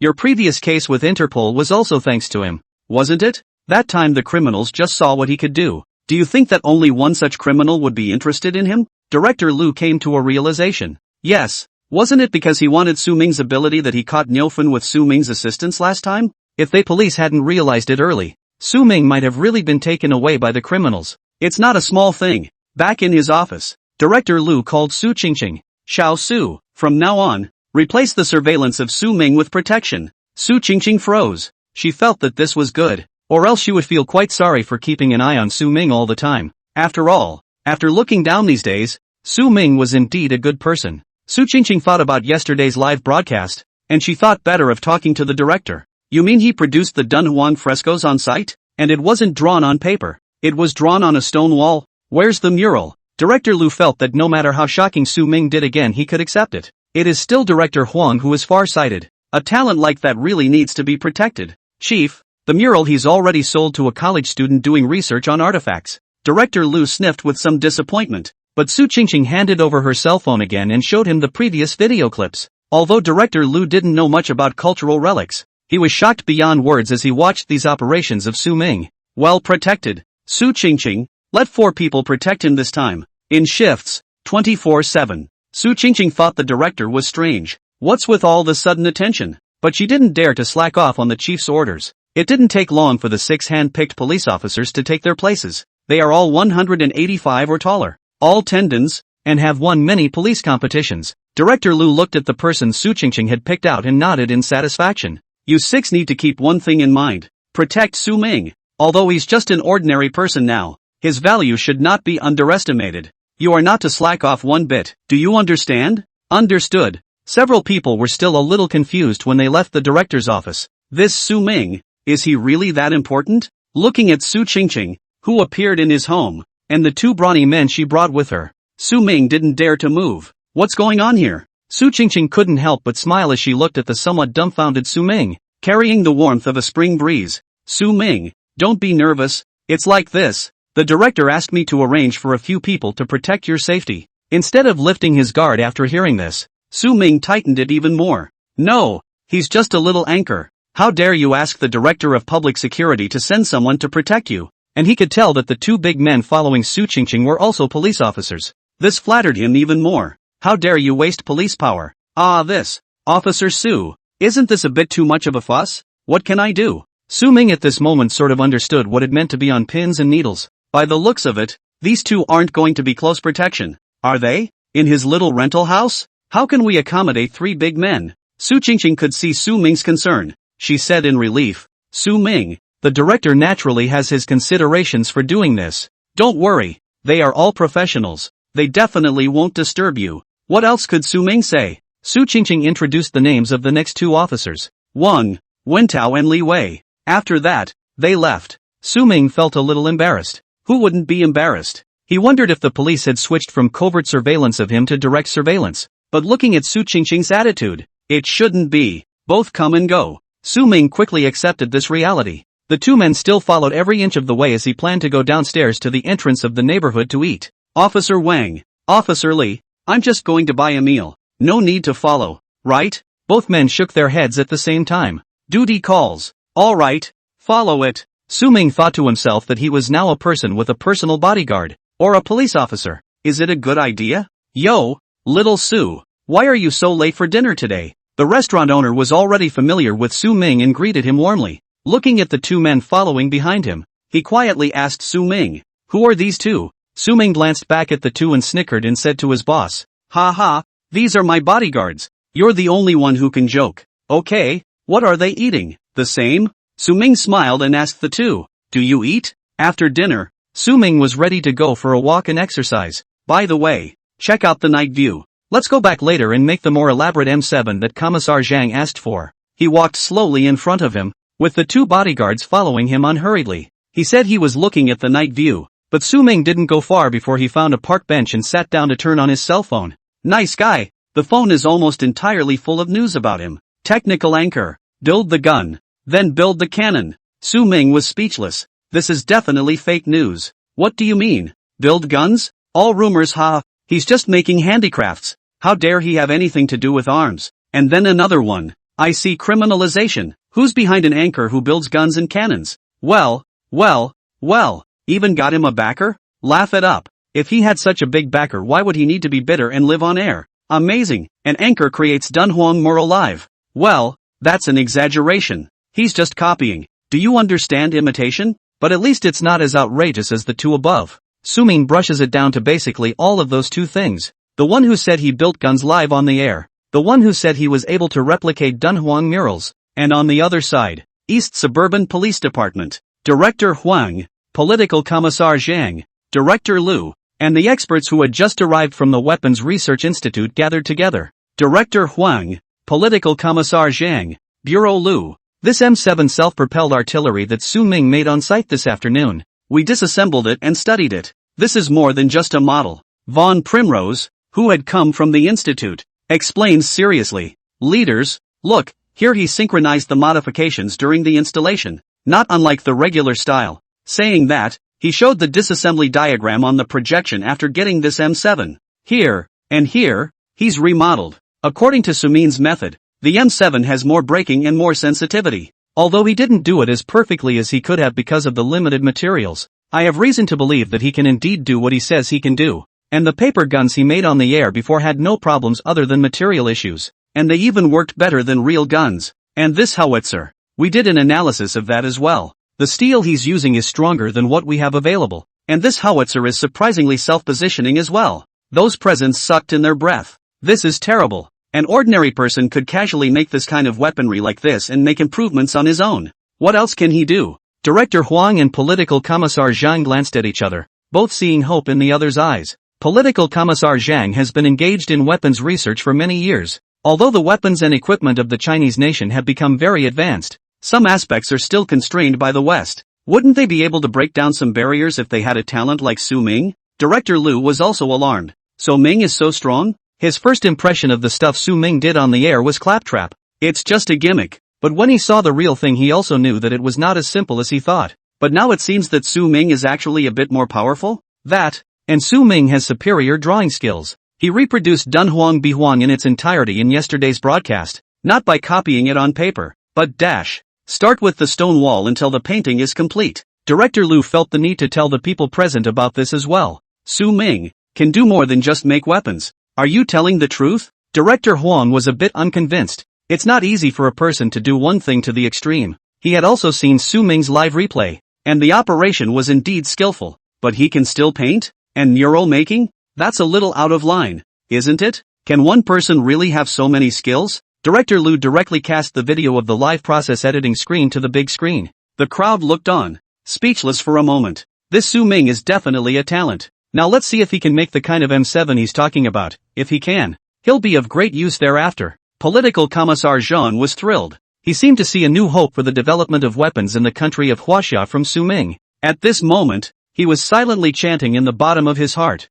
Su Ming, you have to fight for it. Don't just brag about what you said before. When Su Ming returned home, he began to make the new M7 that he had promised to Commissar Zhang. In his opinion, the original M7 is outdated. He intends to make a fully automated and modernized tank unit. It's just a shame that we can't go live this time. However, Su Ming felt that this kind of technology was also really not suitable for live broadcasting. And if it was learned by some unscrupulous people, it would be bad. A new drawing had already appeared in Su Ming's mind, and the required materials he had already exchanged in advance. Su Ming's hands moved quickly, assembling little by little, and in no time, a very delicate tank device was made. During his operation, Li Wei and Wang Wentao watched on throughout. Su Ming was not embarrassed. He had already exchanged the materials and parts he had obtained in advance, and there would not be any magic scene of creating something out of nothing. Watching Su Ming assemble one component after another, Li Wei and Wang Wentao had frozen. What's this one? What's this one again?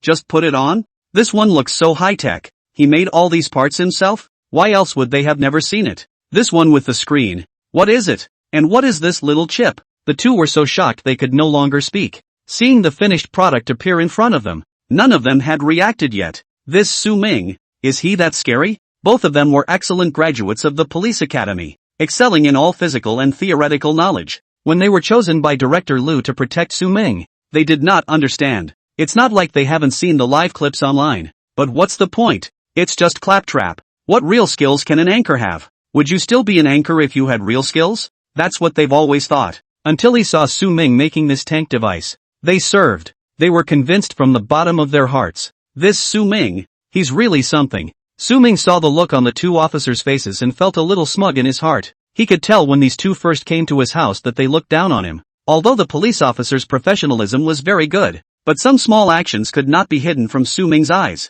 He could actually understand that. Both officers were 185 plus, sinewy and distinguished looking. He knew at first glance that they would make excellent police officers. Only young now. Should have just graduated from the police academy not long ago. It's normal for such a proud son of heaven to be a bit arrogant. Su Ming is more fortunate that he is also very tall, 186, and good looking. Otherwise he would not have attracted a wave of face fans. Otherwise he would really look like a prisoner standing with these two officers. Officer Wang. Officer Li. This is the model that Commissar Zhang asked me to make this afternoon. You guys want to see it? The two men nodded like garlic. They can be so eager to see it. They kept watching Su Ming's maneuvers, but he was really fast, and they both assembled it without even seeing exactly how he did it. Taking the model, the two men weighed this. Ooh, is this really a model? Mr. Su, can this be driven? Levi, who was a bit more boyish looking, opened his mouth first, genuinely curious. This isn't just a nice looking model,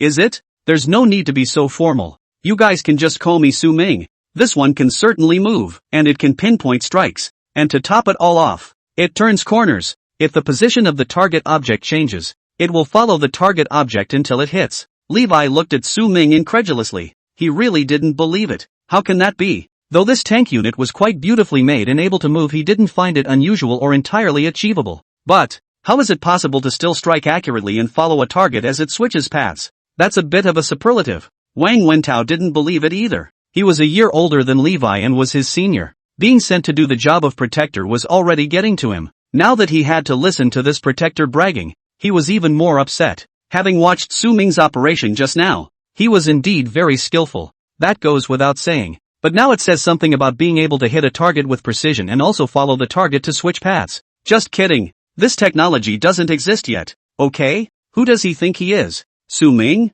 An inventor. Ha! That's hilarious. Wang Wentao snorted, but he realized that his emotions were showing and hastily adjusted. Su Ming heard it. Of course he knew they wouldn't believe him when he said that. After all, this technology had just been developed in his original world as well, and had yet to be officially put into use. This world was a bit behind in its level of development than his original world, and even more so, it didn't have these technologies. It's normal for him to be challenged when he casually states a technology that hasn't been invented yet. Instead of counting on the attitude of the two, he picked up the tank unit and told them to follow. No amount of talk is better than a demonstration. Since you don't believe me, let the facts speak for themselves. Su Ming found an open area downstairs in the neighborhood. He set the tank unit down and pressed the controls on his hand. Then he walked ahead with the tank unit right behind him. At this time, Wang Wentao and Li Wei's expressions had changed. They could see clearly that this tank was following Su Ming's trajectory. So it really does follow automatically? Now that the weather is starting to warm up, all sorts of little bugs are coming out. In the front lawn, there was a small bee that was flying comfortably. If Su Ming hadn't pointed it out, neither Wang Wentao nor Li Wei would have seen the little bee, because it's really small. Then let's have a bee in your bonnet. As soon as Su Ming's words fell, Wang Wentao's skepticism came out. He's been holding back all night. The front could follow even if he could. And this with some sort of locator device or something wasn't impossible to achieve. Though he wouldn't be able to either. But how can you hit a bee that small? Or dynamic and flying? So Ming, can you guarantee a hit? Actually, it's already awesome that this tank can follow automatically. Even if it can't be launched, it's nothing. So don't blow this kind of bull that's fake at first sight. He didn't sound very nice. In school, he also had some research on weapons and all that. How could this technology Su Ming was talking about be finished? Su Ming just smiled. He didn't take Wang Wentao's questioning seriously. He loaded the barrel of the tank with a strip of wood he had prepared long ago, aimed, and fired. The bee did feel it and it flew off to the side. That's when the unthinkable happened. This log turned the corner. After a muffled thud, the wooden bar struck the distant bee. Wang Wentao froze in place. The words that he had just uttered were now slapped back in his own face. Levi was also surprised. Although he didn't feel that Su Ming must be bragging like Wang Wentao did, he didn't hold much hope either. It does seem a bit of a stretch after all. But what Su Ming said turned out to be true. He really did. Levi felt that this technology from Su Ming would definitely change the development of weapons in the country of Huaxia. He was a little excited. You guys, I'm telling the truth, right? As he said that, Su Ming even gave Wang Wentao a special look. Wang Wentao's face reddened, all the way to the roots of his ears. Su Ming, I'm sorry, I said the wrong thing. He buried his head, not daring to look at Su Ming again. Seeing that his attitude was sincere and that his blush was really cute, Su Ming said, then go take this tank device to the police station and hand it over to Political Commissar Zhang. Wang Wentao jerked his head up. So Ming was actually willing to let him deliver it?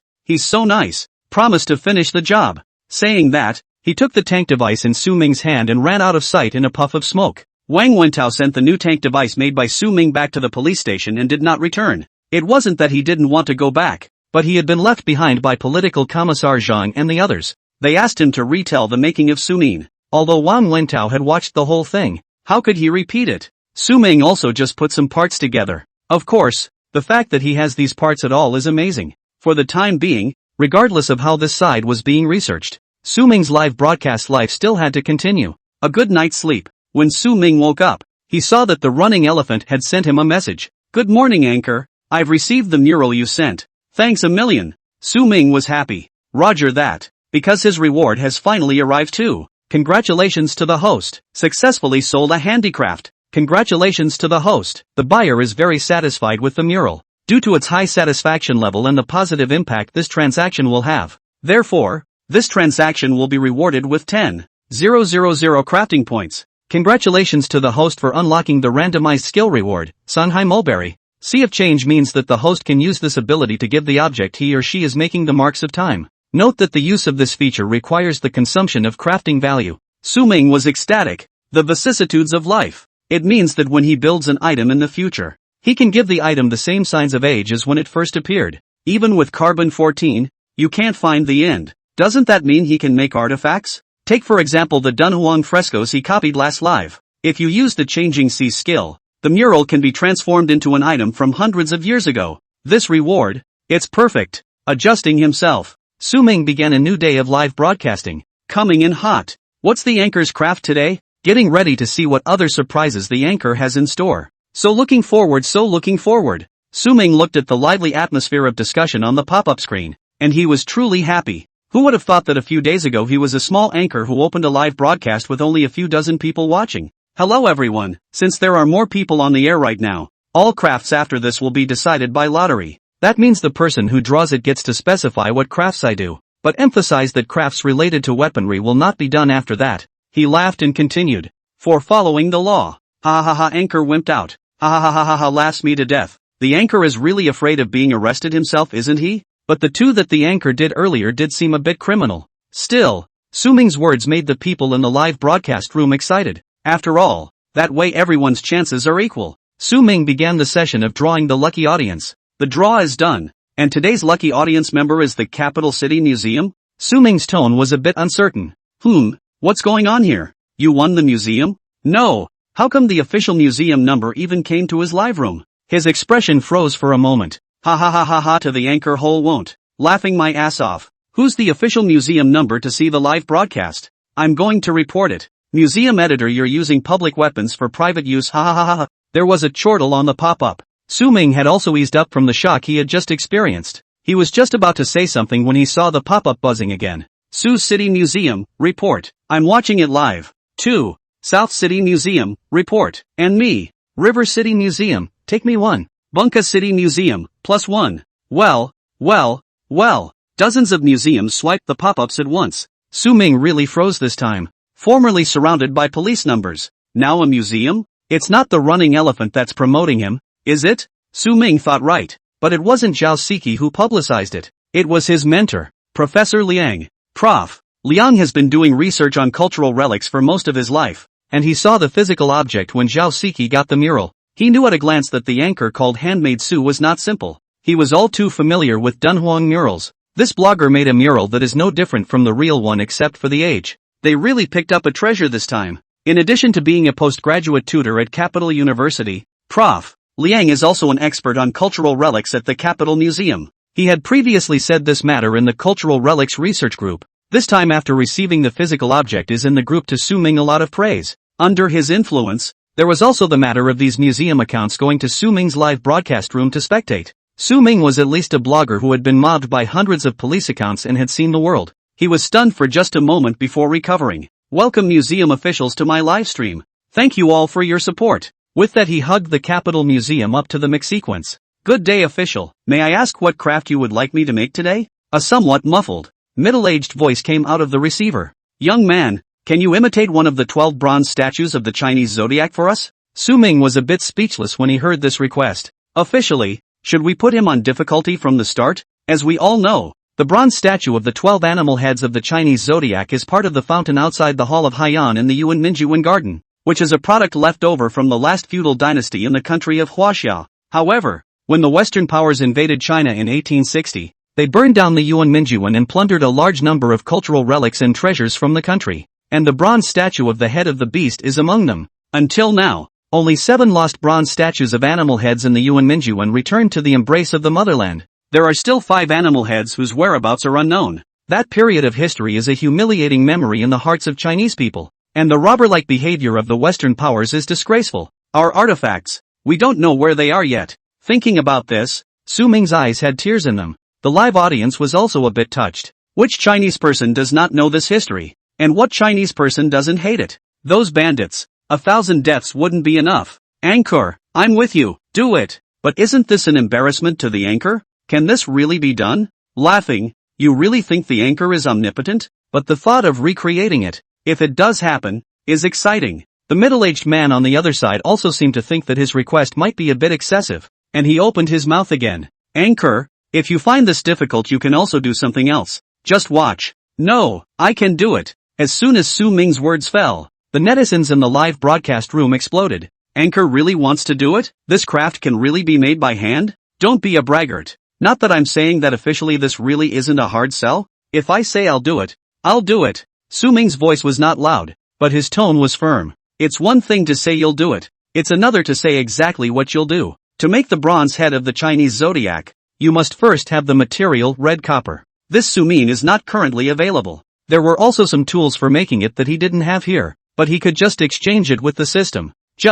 Su Ming sighed as he looked at Levi, who was guarding the outside of the room. How can you not get caught by this dude? Officially, let's have a discussion. Shall we? Su Ming weighed his words and looked at the time again. It's like this. Some of the materials on my side aren't very complete, so I need to be given a little time to prepare. The other party agreed after hearing Su Ming's words. After all, the request did come out of the blue. It's true that Su Ming is a craft anchor, but before that it was all about woodworking and paper folding. Who would have thought everything would change since folding a paper gun? He picked up his other cell phone and pretended to purchase items on it. As for Levi, it does present a problem. Su Ming said to the live streamer to leave for a while and left the room. After closing the door to the room, he whispered to Levi, Officer Lee, please go and buy some materials for me. I can't leave right now. With that, he handed Levi a list of purchases. Levi was in a bit of a bind. His duty was to protect Su Ming. What if he left and Su Ming was in some kind of danger? Su Ming could see his hesitation. Officer Lee, I'm just live at home. How could anything happen? Besides, it won't take long to buy these things. Levi then put his heart down. He took the money given by Su Ming and went out the door. It was hard to sidetrack Levi, and Su Ming prepared to exchange materials with the system in the living room. Copper crafts look simple, but in fact they require specialized casting techniques and a variety of complex processes such as sculpting and mold opening. Su Ming can't guarantee that it will be done today either. In the future it's going to be time to draw the lucky viewers for the next show before the previous broadcast finishes. This will give you plenty of time to prepare for the next one. Divine crafting system activated. Redeem the program for the production of the chicken head of the bronze statue of the 12 animal heads of the Chinese zodiac in the Yuan Mingyuan. Host, it has been detected that redeeming this program will consume 5,000 points of manual value. Su Ming sucked in a breath of cool air. Nice guy. One scenario costs 5,000 points of manual value. Confirm redemption. Su Ming's heart switched. He could understand why the program wanted so many manual values. For one thing, the bronze statue of the 12 animal heads of the Chinese zodiac was originally extremely valuable. Secondly, the whereabouts of the bronze statue of a chicken's head he chose is still unknown. 3. Well, the system itself is pretty dark. Host, please don't slander our system in your heart. We are single-mindedly thinking about the host. Su Ming was silent. Can't even think about it? Immediately afterward, the process of making the chicken head emerged in Su Ming's mind. Step 1, clay modeling. The steps are as follows. Step 2, turn the mold. The steps are as follows. Step 3, in addition to these specific methodological steps, Su Ming also needed relevant materials. Just now he had sent Levi out to buy some fusion casting tools, inverted molding tools, and so on, but materials he has to exchange from the mall. The fineness of the ones bought outside and the ones provided by the system can be totally different. The first thing is the required copper. This is the most critical part of making a bronze statue of a beast's head. Raw materials are critical. The copper for the bronze statue of the head of the beast in the Yuan Mingyuan is made of an alloy of copper specially refined for the court, which contains many precious metals. He can just buy it directly from the system mall. Purchasing exclusive alloy copper requires 500 points of craft value. Alright, 500 points is 500 points. Raw materials are hard to come by, so it makes sense that it would be more expensive. Next, Su Ming purchased sculpting clay, plaster, silicone and other materials needed for the casting process. A total of 150 crafting points are consumed. After Su Ming exchanged these items, he put all these materials in a box and took it to the crafting table. Sorry to keep you all waiting. Su Ming said sorry to the netizens and started broadcasting again. He now needed to make a drawing first. This is the overall construction of the sculptural form. The moment he picked up his paintbrush, the live stream pop-ups went silent. Is this the start of the anchor? What is this? Painting? Look at the familiar steps. Indeed, there were a lot of people on the air who thought about that live stacking of paper guns.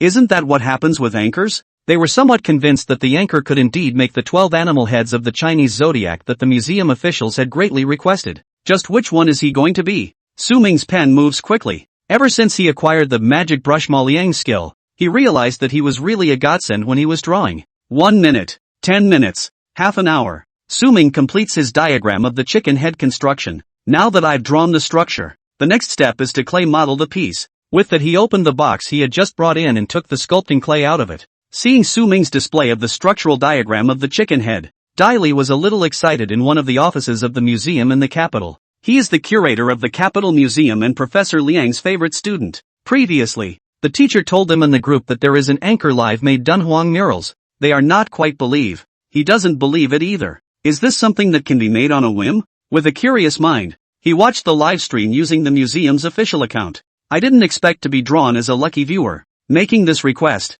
he hadn't actually thought that the anchor would agree. After all, how does this look like an embarrassment? But after seeing this young man's drawing of the bronze head of a chicken, he felt as if it was really possible. As the anchor paints, he sees it for what it is. This young man is very skillful in drawing, and what is even more rare is that he doesn't revise when he puts pen to paper. After drawing a complete picture of the structure, surprisingly, there was not a single modification. Even an extremely sophisticated painter would have a hard time doing that. He felt like he might have dug up a treasure. And after that, Su Ming's operation surprised him even more. From preparing and sifting sculpting clay, to spraying and waking up the clay, and building the skeleton. This series of processes Su Ming operated still cannot see the slightest fault. It's like, he's a very professional sculptor. Okay, now it needs to be covered with a layer of plastic wrap until the sculpture is complete. Su Ming's hands kept moving as he spoke. Because this step required constant spraying of water to ensure that the clay sculpture didn't crack, Su Ming was more focused and didn't look at the pop-ups much.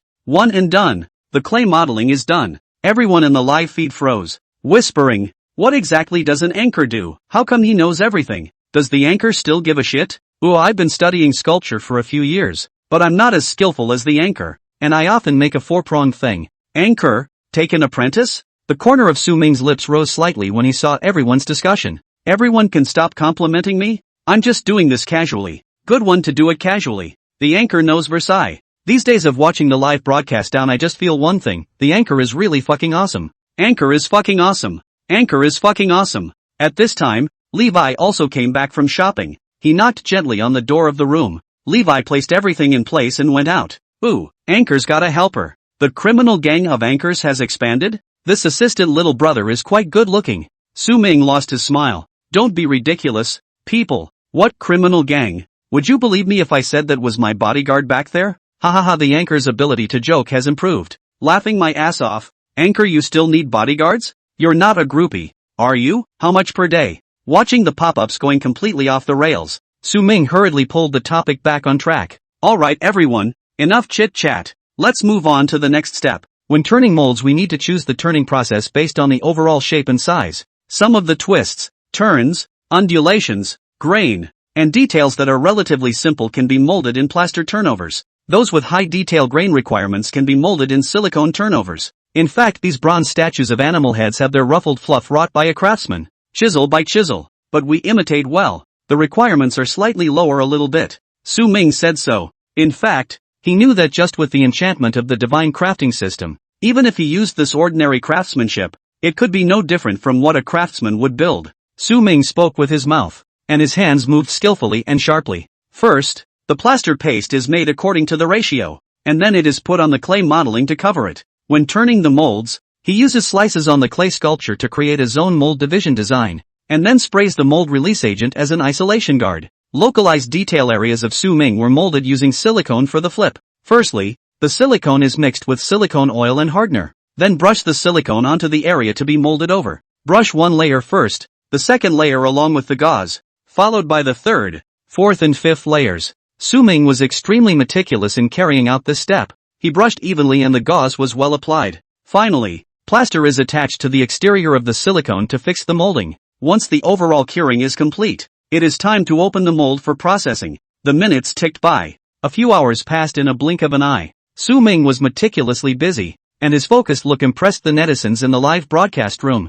I don't know why, but I cried watching it. Watch and cry +1. Maybe people are sexier as they get older. Is sexy okay? The anchor was really attentive, and he was so focused during the production, which I wouldn't have been able to do if I had been there. I really admire people like that. After an emotional pop-up, someone swiped a gift for Su Ming. The strongest brain has rewarded the anchor with a supercar. The ancestor of China rewarded the anchor with a luxury cruise ship. A national drumming artist rewarded the anchor with a bazooka. For a while, Su Ming's live room was flooded with gift effects. Su Ming saw everyone giving gifts in between his busy schedule and thanked them one by one. Thank you all for the favorites and thank you for the gifts. But everyone just has to come watch me live. No need to give me gifts. As a result, the netizens' gifts swiped even more after he said this. Well, the main one is a rebel. Su Ming didn't bother anymore. There were still a few steps waiting for him to do next. Needless to say, creating a chicken head and bronze head was much harder than he thought it would be. But these weren't things that could be accomplished in a hurry.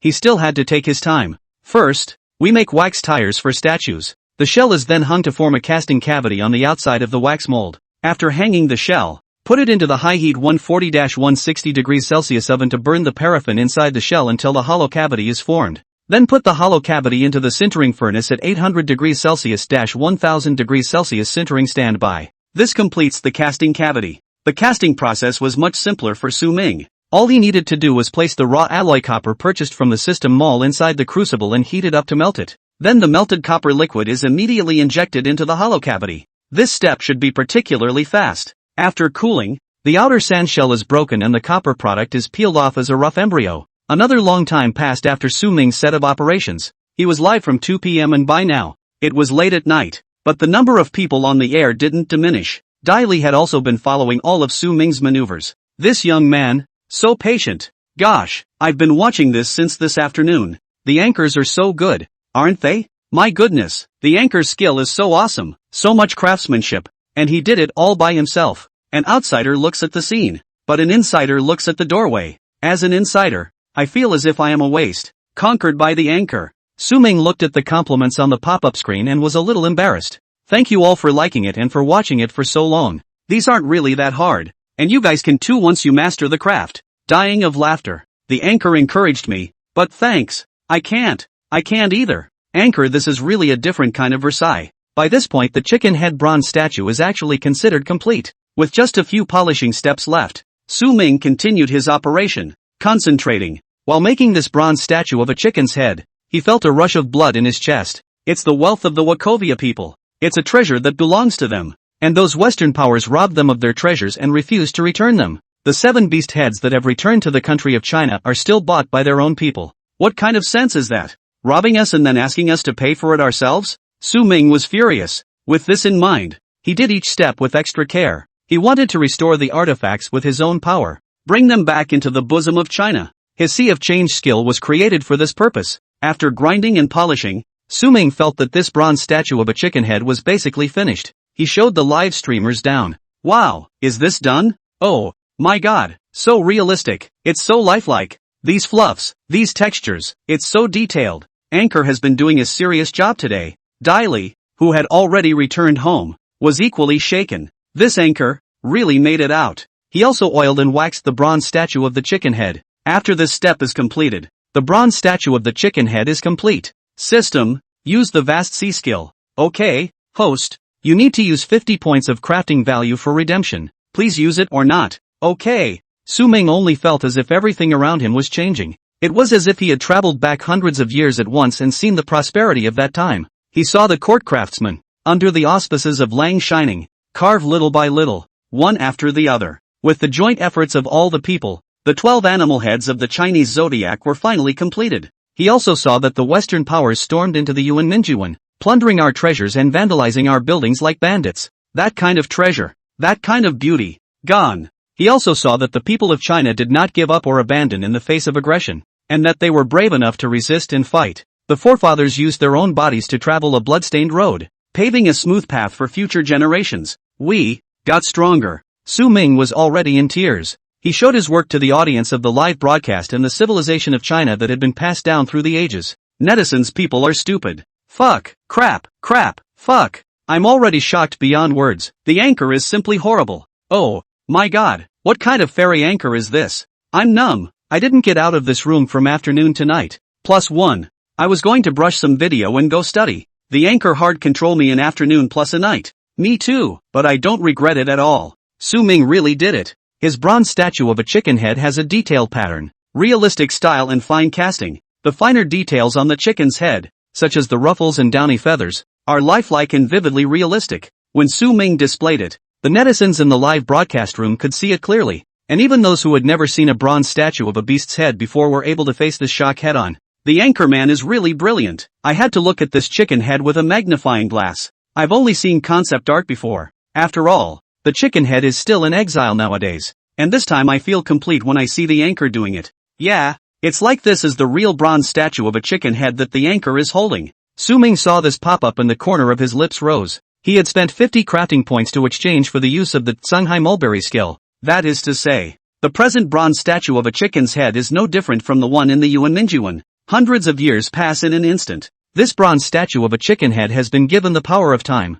Curator Daili, who had been watching Su Ming's live broadcast, couldn't control his tears the moment he saw him display the bronze statue of a chicken head. This bronze statue of a chicken's head is as if it has traveled through the ages to meet the people of future generations. At this moment, Daili understood the meaning of what his teacher, Professor Liang, had said. That young man is a genius. What is this if not genius? Before he became a museum director, Daili would often travel abroad, looking for traces of bygone artifacts in the kind of thrift stores. He has traveled to most countries in the world and visited every thrift store he knows. But nothing. Every time he visited the John Bull Museum, Daili's heart was thick with grief. So many cultural relics belonging to our country are just casually displayed like that without any protection. There is no way that every Chinese person can go here and not be heartbroken. Daili remembers a video he saw on Douyo just before New Year's Eve. Escape from the John Bull Museum, which was so well filmed. Those artifacts, they'll want to come back too, right? This bronze statue of a chicken's head made by Su Ming gave Daili a glimpse of those artifacts that had been left behind.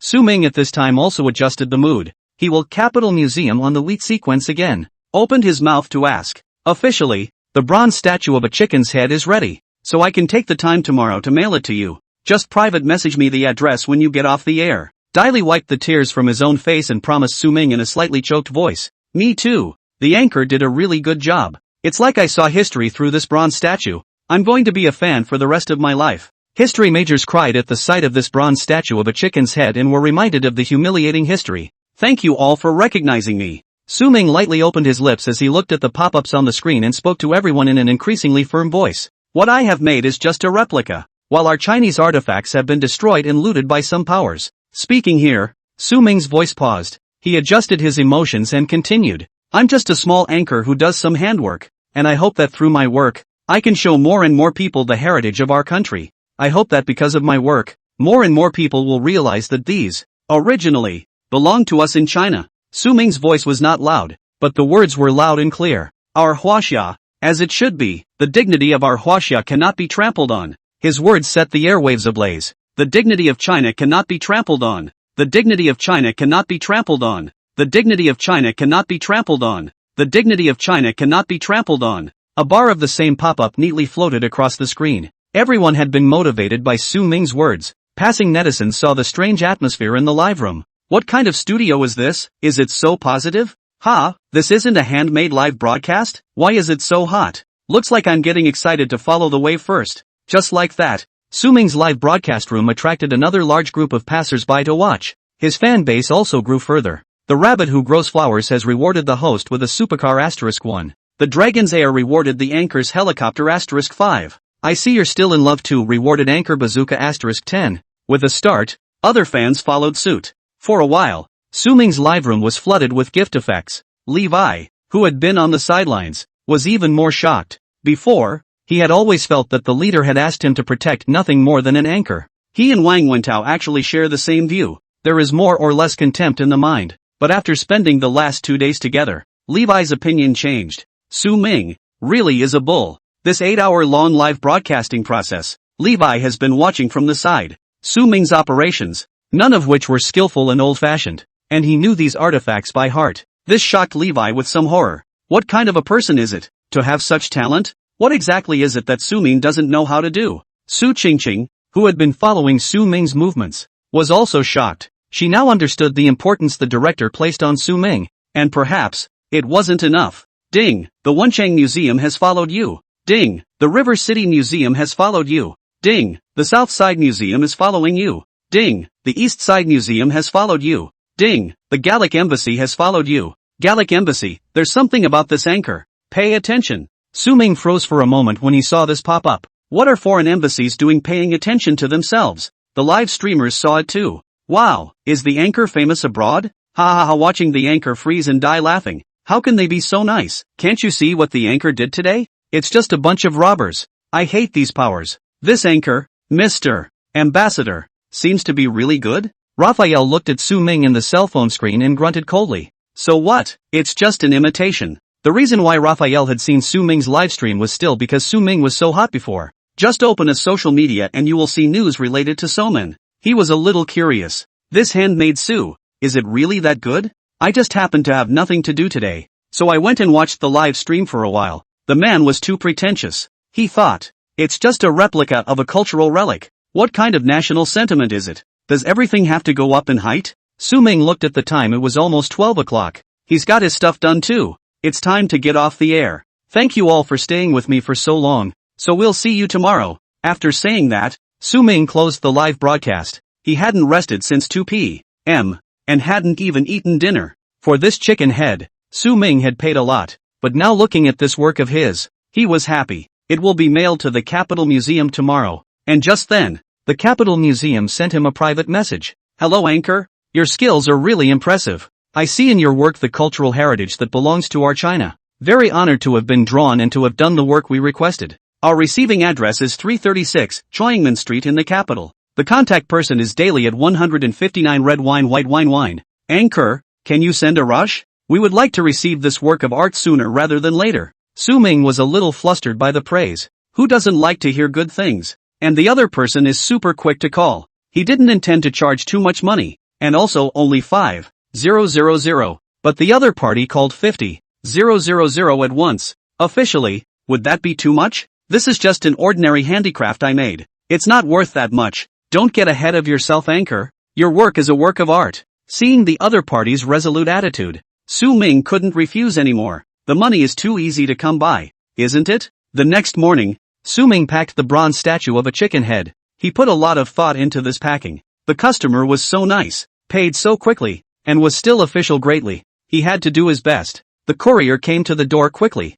Su Ming chose the most expensive real-life full delivery. The little brother wearing the uniform of Shunfeng Express stood at the door. Su Ming was very quick to pay the money, and also gave the little brother a red envelope of 500. If the little man goes there by high-speed train, he can deliver it before noon. It was only after settling these matters that Su Ming was ready to go downstairs to have a breakfast. Levi followed closely behind Su Ming. Officer Lee, Officer Wang, is he not coming back? Su Ming suddenly asked Levi, which startled him. Report, I'm not really sure, but someone will be coming in this afternoon to change shifts. Levi was acting a little tight, which made Su Ming a little uncomfortable. Take it easy, weren't you fine before? Why do we still have to change? Levi didn't know how to explain, so he just shut his mouth. Seeing that he didn't say anything, Su Ming didn't force it anymore. In the breakfast store, Su Ming swiped his cell phone while eating a xiaolong bao. Yesterday's video of him live streaming a bronze statue of a chicken's head went viral again. The shock! A craft anchor actually made a bronze statue of an animal's head live. What is the magic of this anchor that keeps hundreds of thousands of people in the booth for 8 hours? Su Ming flipped through several videos in a row, all with similar titles. The title party is letting people play understand. Oh, my god, this Su Ming is a god, right? The replay was too long for me to finish, but just watching the clips, I'm amazed. This is outrageous, isn't it? He just made a bronze statue of a chicken's head like that? The bottom line is that the officials let it be done. And good lord, this is now blatant support for counterfeiting? Upstairs nonsense. They are clearly handmade works of art. Su Ming flipped through a few other social software programs, and the situation was more or less the same. Unsurprisingly, his doujinshi followers have gone up again. Seeing that the number of fans had become 3 million, Su Ming was also surprised. It's only been a few days and your followers are growing so fast. Congratulations to the host. The popularity value reaches 3 million. The system is upgraded. System mall goods can be exchanged at half price. Hearing the cordial system beep, Su Ming was happy. That's right, half price. Can be too excellent. Brother Unity, I love you, love you. Su Ming was happy in his heart. The system's voice sounded again. Host, please be careful not to molest the system. Ha ha ha, Brother Unity. This is called molestation. Ha, there's a better one I haven't said yet. Do you want to hear it? The courier Xiao Chen who received the delivery task was very happy. This is a very generous employer today. Although he needs to run a trip to the capital, but the fare is reimbursed, and additionally issued a red envelope. How to think is that he is more earned. But what exactly is in this package? The high-speed train is very convenient now, and it didn't take long to reach the capital. Xiao Chen followed the address on the courier and arrived at the entrance of the Capital Museum. I can't believe I'm sending a piece to a museum. This can't be an artifact in here, can it? Thinking about it, Chen was a little proud. They do their job and the employer is assured. Handing the express mail to the recipient, Xiao Chen left. As he swipes his cell phone on the way, he seems to see the face of his employer, who turns out to be the anchor. Clicking into the video to see the content, Xiao Chen was shocked. This anchor, is she that good? Concerned, Daly was thrilled to receive the delivery. He took the bronze statue of a chicken's head very carefully. First look, stunning. Second look, very stunning. Third look, it's stunning. Daly felt like he'd struck gold. When he wrote to Su Ming in private last night, Su Ming said that this bronze statue of a chicken head was good enough to be faked and could not be detected by any means. At that time Daly didn't believe it. The video shows a very realistic bronze statue of a chicken's head, but the real one is still out in the world. Su Ming is just an anchor. How can he be sure that his handicrafts can be faked? But now that he had seen it in the flesh, Daly did believe it a little. What's the difference between this texture, this fineness, and the real thing? Just how is this undetectable? He thought it was utter nonsense. This would have to be revealed if carbon-14 was used for dating. With this in mind, he decided to send this chicken head bronze statue for testing. It's intuitively impossible, but try it anyway. For some reason, Daly felt that maybe what Su Ming said was true, because it was the curator's personal command. The people underneath didn't dare to be lax. Soon the test results arrived on Daly's desk. Yang Peng, who was in charge of the test, was thrilled. He didn't know where the curator had gotten this bronze statue of a chicken head, but from the test results, it was authentic. Because he was so excited, he didn't believe the results and made a point of taking more tests. The results remained the same. Daly's entire body didn't know what to make of his expression when he saw the results. Is this even true? How can this be true? If Daly hadn't watched the whole thing live, he might have believed it to be true. After all, carbon-14 dating has not been wrong yet, but this is what he watched Su Ming do step by step. How does that make him believe? Daly acknowledged that this bronze statue of a chicken's head made by Su Ming was very good and perfect. But how can this be true? How can this be true? Daly felt like he couldn't calm down at all right now. He went to his teacher, Prof. Liang. When he met Daly, Prof. Liang looked at him with a feeling of finally here. Sensei. Daly was very excited. Professor Liang seemed to have anticipated his reaction. You're a curator's man. Why are you still so unstable? Daily tried to steady himself as he showed his teacher the bronze statue of a chicken head he had brought with him. Teacher and student were at their desks scrutinizing this bronze statue of a chicken's head, made just yesterday. This bronze statue of a chicken's head rested on the table, quietly accepting the direct gaze of the two men, as if it had traveled from hundreds of years ago. Teacher, this bronze statue of a chicken head, I had it tested and Yang Peng said it was real. He told me he tested it several times and it all came back the same. But how can that be true? Daly's tone was still agitated. He couldn't get over this yet. Although I didn't finish watching yesterday's live broadcast, I also watched the edited version. And you say that this bronze statue of a chicken's head doesn't even have any problems when tested with carbon-14? Prof. Liang felt incredulous after hearing Dai Li's words. How is that possible? Last time, his student, Zhao Siki, was drawn and bought that mural. This Dunhuang mural had already amazed him greatly. Although it is made on site, the level of craftsmanship is not at all inferior to that of artifacts. He also did a comparison and they are the same. Exactly the same. That's what makes Su Ming scary. It was precisely because of this that Prof. Liang spoke to his friends and students about this matter, asking them to check out Su Ming's live broadcast as well. But even if the murals produced by Su Ming were so realistic, they could not span the ages. That's thousands of years. But this time, the bronze statue of a chicken's head made by Su Ming, could it even span the years? This Su Ming, what kind of person is he? Prof. Liang picked up the bronze statue end of the chicken head and looked at it carefully from head to tail, bit by bit. His somewhat aged hand brushed the surface of the bronze statue of a chicken head, and the warmth of the touch made him feel as if he had traveled back in time. Professor Liang violently placed the bronze statue of a chicken head on the table. He looked at his student, pondered for a long time, and finally opened his mouth. This handmade Su, I'm afraid it only has some special ability. Daly understood the teacher's message. This is something they need to report. Such a talent must be fully valued. On the side of Director Huang and Political Commissar Zhang, after getting the new and improved version of the tank device made by Su Ming, they immediately disassembled and studied the device. Old Huang, this Su Ming, an absolute genius. There is hope for our weaponry. There is hope. Political Commissar Zhang and a few researchers under him had been studying it all night, and they had all cried tears of joy when they saw the results. He had absolutely no control over his emotions when he met Director Huang. After living and researching for most of my life, I am now being upgraded in my skills by an anchor. But Political Commissar Zhang didn't feel bad or humiliated.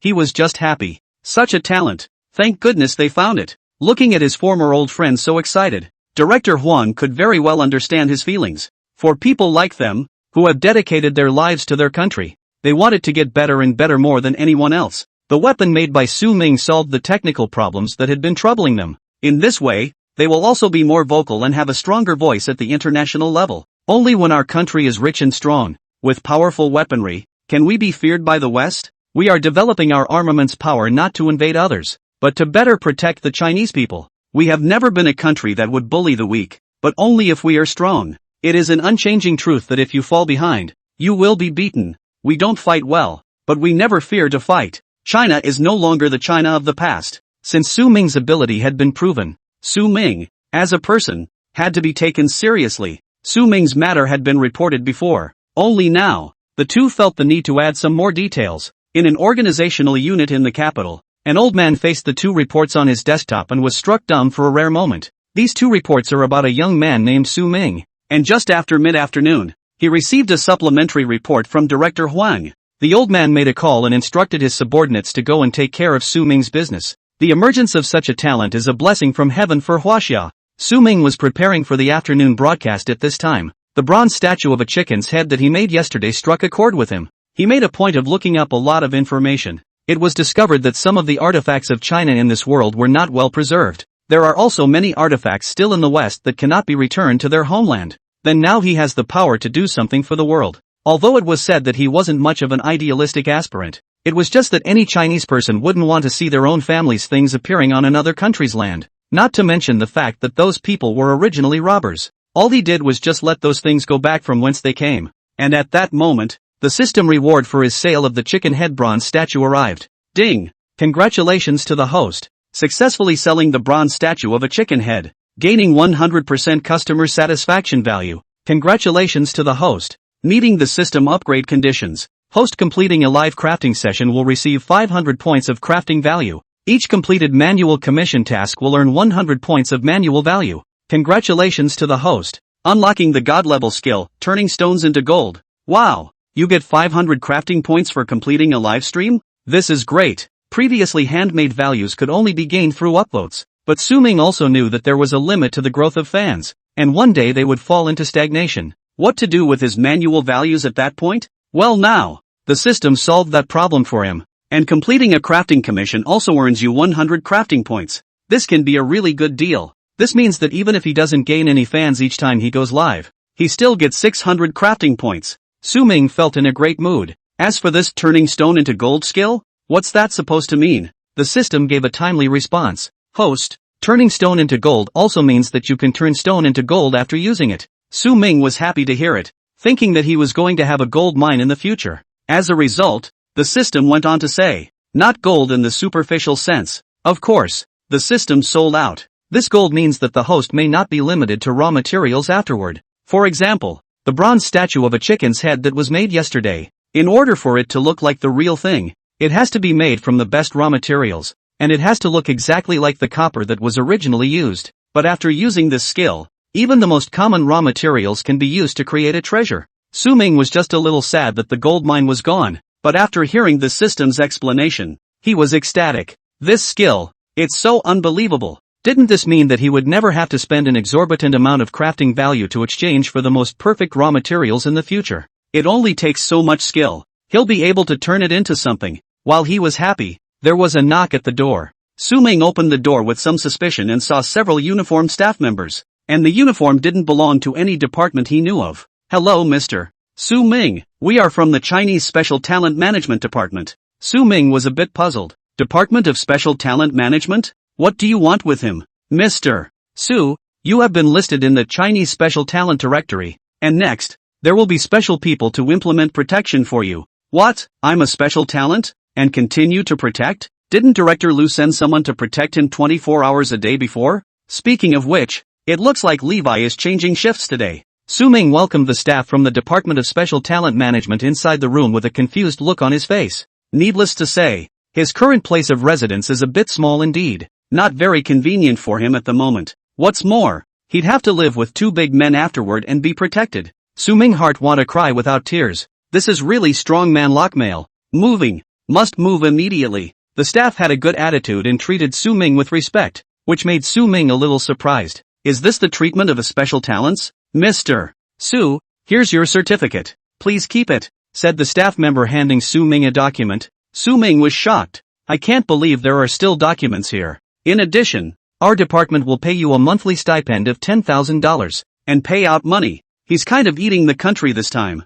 Only, Su-ming saw Wang Wentao. Ha, didn't Levi say they'd switch shifts? If there's a shift change, Wang Wentao shouldn't be here today. Ha, there was some embarrassment in Wang Wentao's look at Su-ming. He explained to Su-ming, it's like this. Director Lu's side has been notified to try not to change security personnel as often as possible. So after that, it's me and Levi who are in charge of protecting you. Levi was also stunned. That's not what was promised. But professionalism made him say nothing. The staff of the Special Talent Management Department talked to Su-ming again about some precautions, such as the fact that he might need to cooperate in accomplishing some work afterward. Su-ming was a bit puzzled. What do you want him to do? But whatever you do, it's fine. Only after sending off the staff of the Special Talent Management Department did Wang Wentao speak again. Mr. Su, Director Lu has been informed by his superiors that your protection must not be sloppy in the slightest. Levi and I have already been in contact with you and are more familiar with you. So Director Lu said that he would let us specialize in protecting you afterward.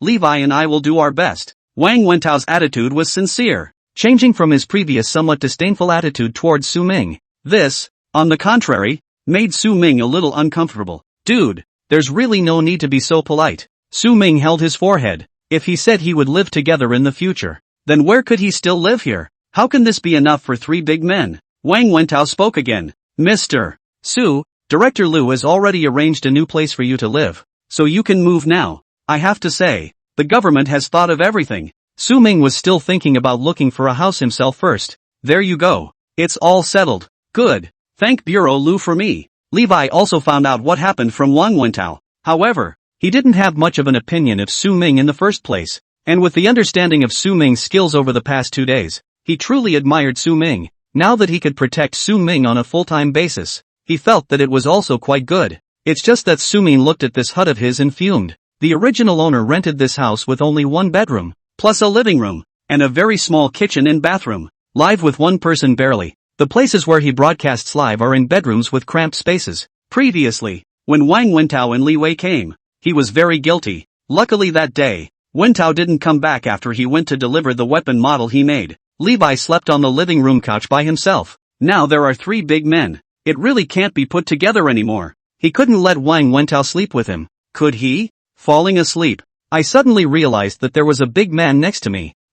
Can't think. Just thinking about this gave Suming goosebumps. No, absolutely not. Must move immediately. Then we're moving this afternoon. I'm going to post a message to my fans. After Suming said this to Wang Wentao and Li Wei, he went to edit the video and copy. He also made a point of photographing the room. After the leave video was sent out, Suming felt quite surprised to see the comments. It's okay, anchor move. The current place is indeed a bit small. Yeah, I was afraid something was going to happen when I watched the anchors burn crucibles and stuff in the bedroom before. The space was too small. The anchor was already working hard after broadcasting for so long yesterday and making stuff all the time. So even if we take a break today, it's still fine. Cuddle anchor. Hard work. Suming was somewhat moved. What a lovely bunch of people. These internet users. Say move. Suming asked the 2 officers to help him pack his bags. Instead, Wang Wentao said he could call some of his colleagues to help. Is it really okay? I'm not taking up police resources, am I? Suming was a little surprised. Of course, the director arranged 6 bodyguards for you earlier. Only this time the plan changed to just the 2 of us. And since you are a special talent, special treatment is totally justified. Suming was coaxed by Wang Wentao. This kid, didn't he have some contempt for himself 2 days ago? What's going on now? Become a fan of your own? Wang Wentao produced this change from the night he went to deliver the tank unit to Suming. At that time, after he sent the device to Zhang Political Commissar, they had to ask him about the details of Suming's production. So he stayed. Political Commissar Zhang and the researcher from the Weapons Research Institute stayed up all night. They disassembled and analyzed the device over and over again. Wang Wentao had been watching from the side. At this time, he realized how powerful Suming was. He upgraded the technology of his weaponry as a minor anchor. And this technology has not been developed abroad yet. What an inspiring thing this is for HWA. Although Wang Wentao was a police cadet, they had to learn firearms and weapons just the same. He understood all too well the gold content of this technology.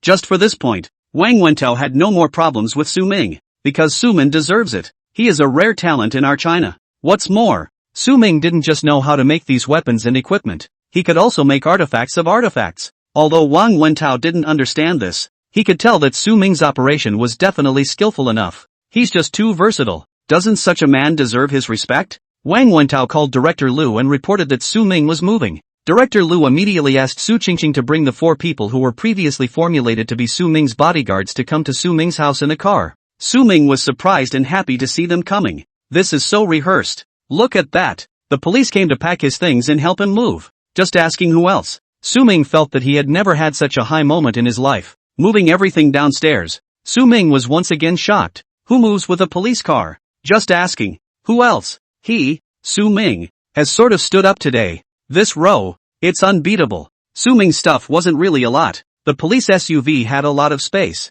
Su Qingqing and the other 4 police officers drove a total of 3 cars too. These cars are completely overkill for moving Suming's stuff. The old men and women in the neighborhood saw the police car appear downstairs in the building where Suming lived, and they all watched from the sidelines. What's wrong with this building? There were always police cars coming in and out before too. Yeah, it's pretty weird. Don't think there's any suspects living in this building, do you? Yo, if that's true then we need to be careful. But looking at today's scene, why does it feel wrong? Is this to move? Or is the young man captured? Do you get arrested with a citation these days? Suming was afraid that if he stayed any longer there would be more and more onlookers, and that these old men and women would be too unproductive. What do you mean? Caught? And a house arrest? Does he, Suming, look that much like a bad guy? Suming was very satisfied with this face when he crossed over. It was quite handsome and compelling. What makes you look like a criminal? Su Qingqing's few people were also afraid that staying any longer would trigger a panic. She walked up to the crowd and explained,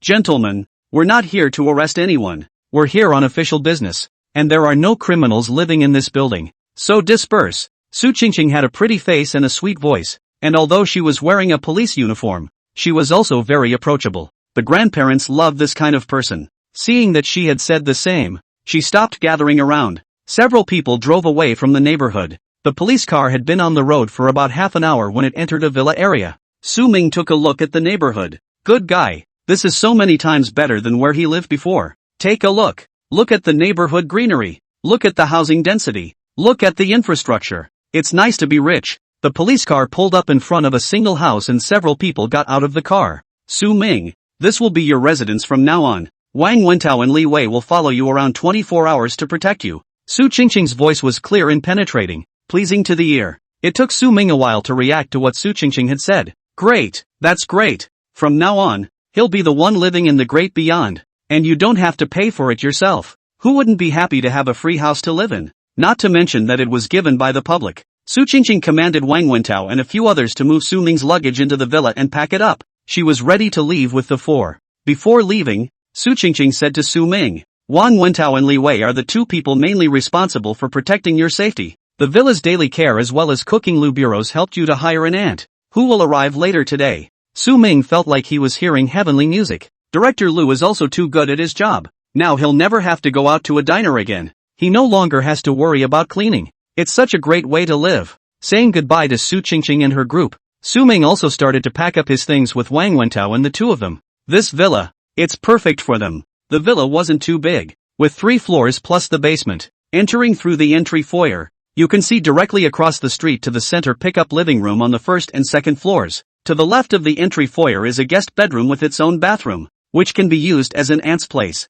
There is a public bathroom next to the guest bedroom. Next to the parlor is the dining room and the kitchen is inside the dining room. There are 5 rooms on the second floor. 1 master bedroom, 2 guest bedrooms, a tea room and a check room. 3 bedrooms on the second floor, all with their own bathrooms. When Su Ming saw this layout, he practically cried out. What kind of hard life did you used to have? As for the basement, the original finish was a large AV room plus a storage room. It was simply a natural workspace for Su Ming. It wasn't until he moved over that he realized it might not just be today that he couldn't go live, but the last few days. He's going to set up his live room. Auntie finally arrived at the villa later in the afternoon as well, which made Su Ming feel much more relaxed. Don't look at him and Li Wei, Wang Wentao, 3 big men, but these cleaning jobs are really not very good. They tossed and turned and just barely managed to get their stuff into the room. Auntie told Su Ming and the others to just call her Wang Ma. Su Ming spat in his heart. Is this the almighty Wang Ma in the novel? He's also bossy for once yet. Wang Ma did things very neatly, and their 3 rough-handed big men could not compare at all. Su Ming decided to take Levi along to purchase some items. He had to decorate the live room. As for why not bring Wang Wentao? Laugh your ass off. He's just going to buy something. And he's followed by 2 bodyguards. What's the point? Wang Wentao was a bit resentful. Then why take him and not me? Because you're stronger. Help Wang Ma with some work. Su Ming laughed as he pulled on Levi and left the villa. After getting acquainted with these two, Su Ming realized that he was actually quite happy. Wang Wentao and Levi were of similar age and could talk better. That way, he wasn't alone. Engage the cause. Must be a good career. Su Ming and Levi had shopped around quite a bit this afternoon, and he had acquired a lot of tools. After all, he's live streaming and cutting and burning crucibles. All kinds of tools have to be on hand. He didn't want to have that temporary exchange from the system store thing from before. Luckily that AV room originally had an open kitchen with full exhaust ducts and everything. Otherwise, Su Ming would have to find someone to remodel it. This time out, in addition to these live tools, he had to buy some household items. You have to buy a lot of toilet paper and stuff alone. Hey, a big house has its troubles. Levi followed in silence. So Ming was in Versailles just now, wasn't he? Isn't that right? Isn't it? By the time they got back to the villa, it was dark. Wang Ma had also already made dinner long ago. Looking at the sumptuous dinner on the table, Su Ming's indisputable tears flowed down from the corners of his mouth. He had been working all day and he was really hungry. While eating, Su Ming looked at the large villa and was extraordinarily satisfied. Now that's a human life. For the next 2 days, Su Ming and Wang Wentao and Li Wei had been busy in the basement. The entire workroom was refreshed. It's where he's going to struggle from now on. Since Su Ming had been busy with his new home for the past 2 days, he hadn't bothered to broadcast live, and he hadn't paid attention to the online comments. Naturally, he didn't know that the bronze statue of a chicken's head he made had caused another furor. The cause was a notice of an exhibition issued by the capital's museums. Dear all of you visitors, hello, everyone.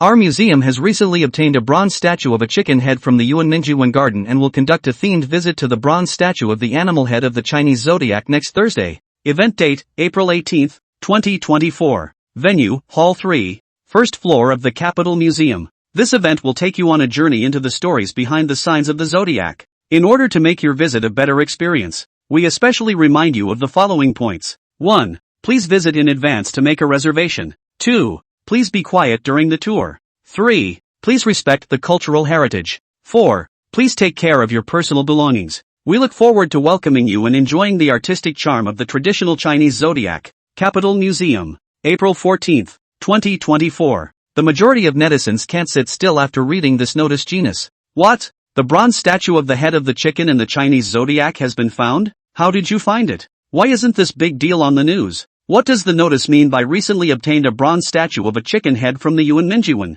How did you get it? Someone donated? Missing national treasure found? There was a lot of discussion on the internet, with people making all kinds of guesses, but no one knew what the truth was. It was at this point that one of the webmasters made a less than sure comment. Is it possible that the bronze statue of a chicken's head was made by that anchor called Handmaid Sue a few days ago? The onlookers felt that this netizen was afraid that he was not sick. How can that be? How can something made by an anchor be taken to an exhibition? That's right. It's not realistic. A museum is a serious place. How can you exhibit a fake? I'm afraid that guy isn't one of those Handmaid Sue watermen. Is he? That's no way to be popular. But I think I've heard that name before. Isn't he the one who live-streamed a paper gun before that turned out to still be able to shoot? Yes, that's him. And then he also built a bazooka live on air, but was officially sanctioned, so he didn't do that anymore. And as a result, he's now going to fake it? There is a lot of talk on the internet, but because of this wave of discussion, more and more people know the name Handmaid Sue. So, they opened the Douyin and searched for Handmaid Sue and followed it. They wanted to see if this anchor was that good or not. Because of this, when Su Ming opened the live broadcast, he found that the live broadcast room was instantly flooded with a large number of viewers. Anchor finally arrives. The anchor is quite good looking. Why can't you think of faking it? Aren't the anchors afraid of being arrested? Su Ming had only just started broadcasting for a minute when 100,000 people flooded into the live room. He also found out that his followers became 14 million. What's going on? Hasn't he been off the air for days? How come the fans still went up so much? That number. It's a bit unlucky, haha. What are these people talking about? What counterfeiting? When did he fake it? Thank you all for your enthusiasm and thank you all for watching me live. I see that I should have new fans coming in today that you may not know much about. Su Ming paused. I'm not a counterfeiting anchor. I'm a craft anchor, doing some crafts and stuff, and I'm a good law-abiding citizen. As soon as Su Ming's words fell, the pop-ups started to brush up again. Really? I don't believe it.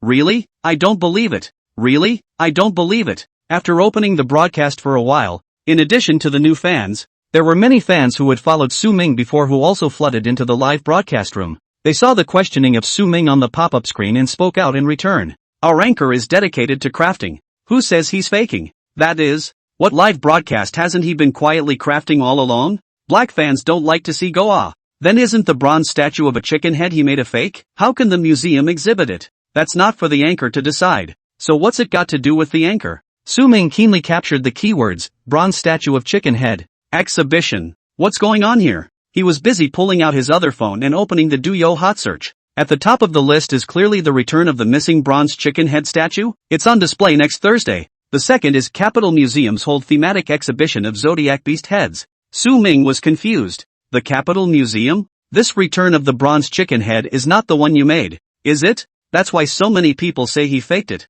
Is that right? There is nothing wrong with the bronze statue of a chicken head he made being displayed as a cultural relic, though, because it's exactly the same as the artifact except the person who made it is different. In terms of the raw materials used to make the artifacts and the centuries they have endured, they are no different from the original artifacts. But isn't the Capitol Museum a little too bold? Su Ming adjusted himself as he spoke to the camera. Let's not argue. After I sent the bronze statue of the chicken head to the Capitol Museum, there was no further contact with the museum side. I don't know anything about the exhibition, so I can't confirm that this chicken head bronze statue is the one I sent earlier. But one thing I can guarantee is that if this is really a bronze statue of a chicken's head that I made, then it's identical to the real artifact. It was fine if Su Ming didn't explain, but once he did, the audience in the live broadcast room didn't believe him instead. What the hell is the anchor talking about? You're just a craftsman. Even if you're highly skilled, you can't make it look like an artifact. I don't believe it either. The artifacts are hundreds of years old. How do you restore that? That's right. Even if the anchor's counterfeiting skills are top-notch, he can't say this kind of nonsense, can he? The crowd had felt that Su Ming was talking big, and he didn't want to explain anything further. After all, people won't believe it if they say more. Since you all don't believe me, you can go see the exhibition at the Capitol Museum afterward. Let's see what the official word is. The netizens in the live broadcast room saw that Su Ming was still confident, so they no longer carried on with him, because they had to admit one thing, and that was that Su Ming's skills were indeed superior. The crafts he puts out to make are each a masterpiece, and it was at this point that the netizens noticed Su Ming's live broadcast background. Hey, anchor, this is a change of house? The background is different. Yeah, it looks like it's nicely decorated. The anchor's handmade workbench has gotten bigger, too. Seeing that the netizens had finally noticed his live background, Su Ming was happy. You guys finally found it. That's right. I moved and now have a much bigger place to live and a dedicated workroom, said Su Ming, picked up his cell phone and took a turn around the workroom to show his new room to the netizens. I'm so glad you're here. Ha, did anyone see that just now? I see it. I saw it. Certificate of Special Talent? What's this? I know. This is a certificate that only the very best of our Chinese talent will have. And as far as I know, there are no more than 100 people in the whole country. What's the concept of no more than 100 for our 1.4 billion population in China? More and more netizens noticed the certificate of special talent that Su Ming kept in his workroom. This made them realize that this Su Ming, indeed, was not ordinary. But how unusual is it? As a result, more and more people are interested in the bronze statue of a chicken head that will be on display next week, with family in the capital. I booked my tickets in advance and plan to check it out when the time comes. Those whose families are out of town but not far from the capital have also booked tickets and plan to drive there. There are even netizens who are prepared to fly from thousands of kilometers away in order to see this exhibition. This live broadcast, the netizen Su Ming drew didn't offer to let Su Ming do a particularly strange craft, and he finished it without too much effort. After getting off the air, he saw a private message sent to him from the Capitol Museum. Beijing Museum, Mr. Su, we sincerely invite you to come to our museum on Thursday to participate in the exhibition of bronze heads of animals in the Chinese zodiac. We will reimburse you for travel, food and lodging, and other expenses, so we hope you will give it some serious consideration. Shortly after receiving this private message, he received another phone call from Daily. Mr. Su, I just had the administrators of the museum's Douyin account send you a private message, but I don't think it's very formal. That's why I called you again specifically for this. In my capacity as the director of the Capitol Museum, I invite you to come to the exhibition. Do you think it would be convenient? Su Ming was embarrassed by the other party's humble attitude. He had known before that Daly was a middle-aged man, and that he himself was only in his early 20s. He was somewhat flattered that the other man treated him with such respect. By the way, what did he just hear? Director of the Capitol Museum? Su Ming's mind was empty for a split second. This is even more embarrassing. Curator Dai. You're welcome. Just call me Little Su. I can go. His tone was sincere and humble, which made Daryl think a little better of him. The young man has promise. He doesn't float. He's down to earth. Su Ming's decision to go was also due to the fact that the exhibition made many netizens question him. He wanted to talk to Curator Day, also wanted to take the opportunity to get out and about a bit. Daily, after Su Ming confirmed that he would be coming to the exhibition, had his staff announce on the internet that he would be coming as a special guest. Now the netizens are even more excited. Previously, we could only see Su Ming in our cell phones, but now wouldn't we have a chance to see him in the field? And so, in just under half an hour after the museum's new notice went out, reservations for Thursday's exhibit had already been snapped up. Aha! Who the hell made the reservation? For crying out loud, why were the tickets booked out by the time I saw it? Gosh! I can't even imagine how lively it'll be that day. I lost my chance to see Handmaid Su in the flesh. Can't the officials really release a little more tickets?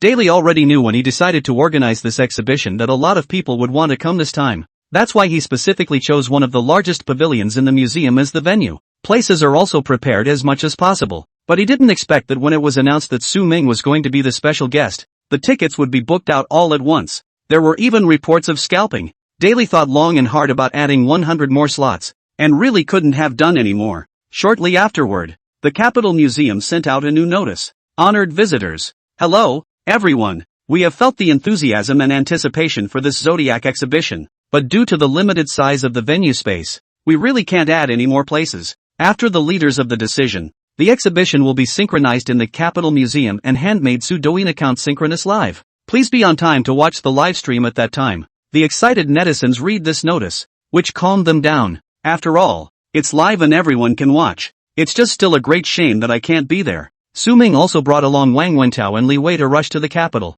Just as he exited the airport, he saw Dai Li, who had come specially to greet him. It was slightly different from the image Su Ming had imagined. As the director of the Capital Museum, Dai Li looked very approachable, and did not have that kind of arrogance of a superior person, nor did he look serious. He greeted them cheerfully. Mr. Su, welcome. When he arrived at the hotel, Su Ming felt the importance of Dai Li. He, Wang Wentao, and Li Wei were arranged in a 5-star hotel right next to the museum. It's also only a 10-minute walk from the museum. Very well thought out. As for the live broadcast, the Capital Museum side has also found a professional team. By the day of the exhibition, there will be a person in charge of the live broadcast for Su Ming. That evening, Dai Li arranged another reception. He gave Su Ming top-notch treatment, but there was still a question in Dai Li's mind. Mr. Su, I have a question for you. Why does this bronze statue of a chicken's head that you made have the feeling that it has been baptized through the ages? It looks as if it has really gone through more than 200 years.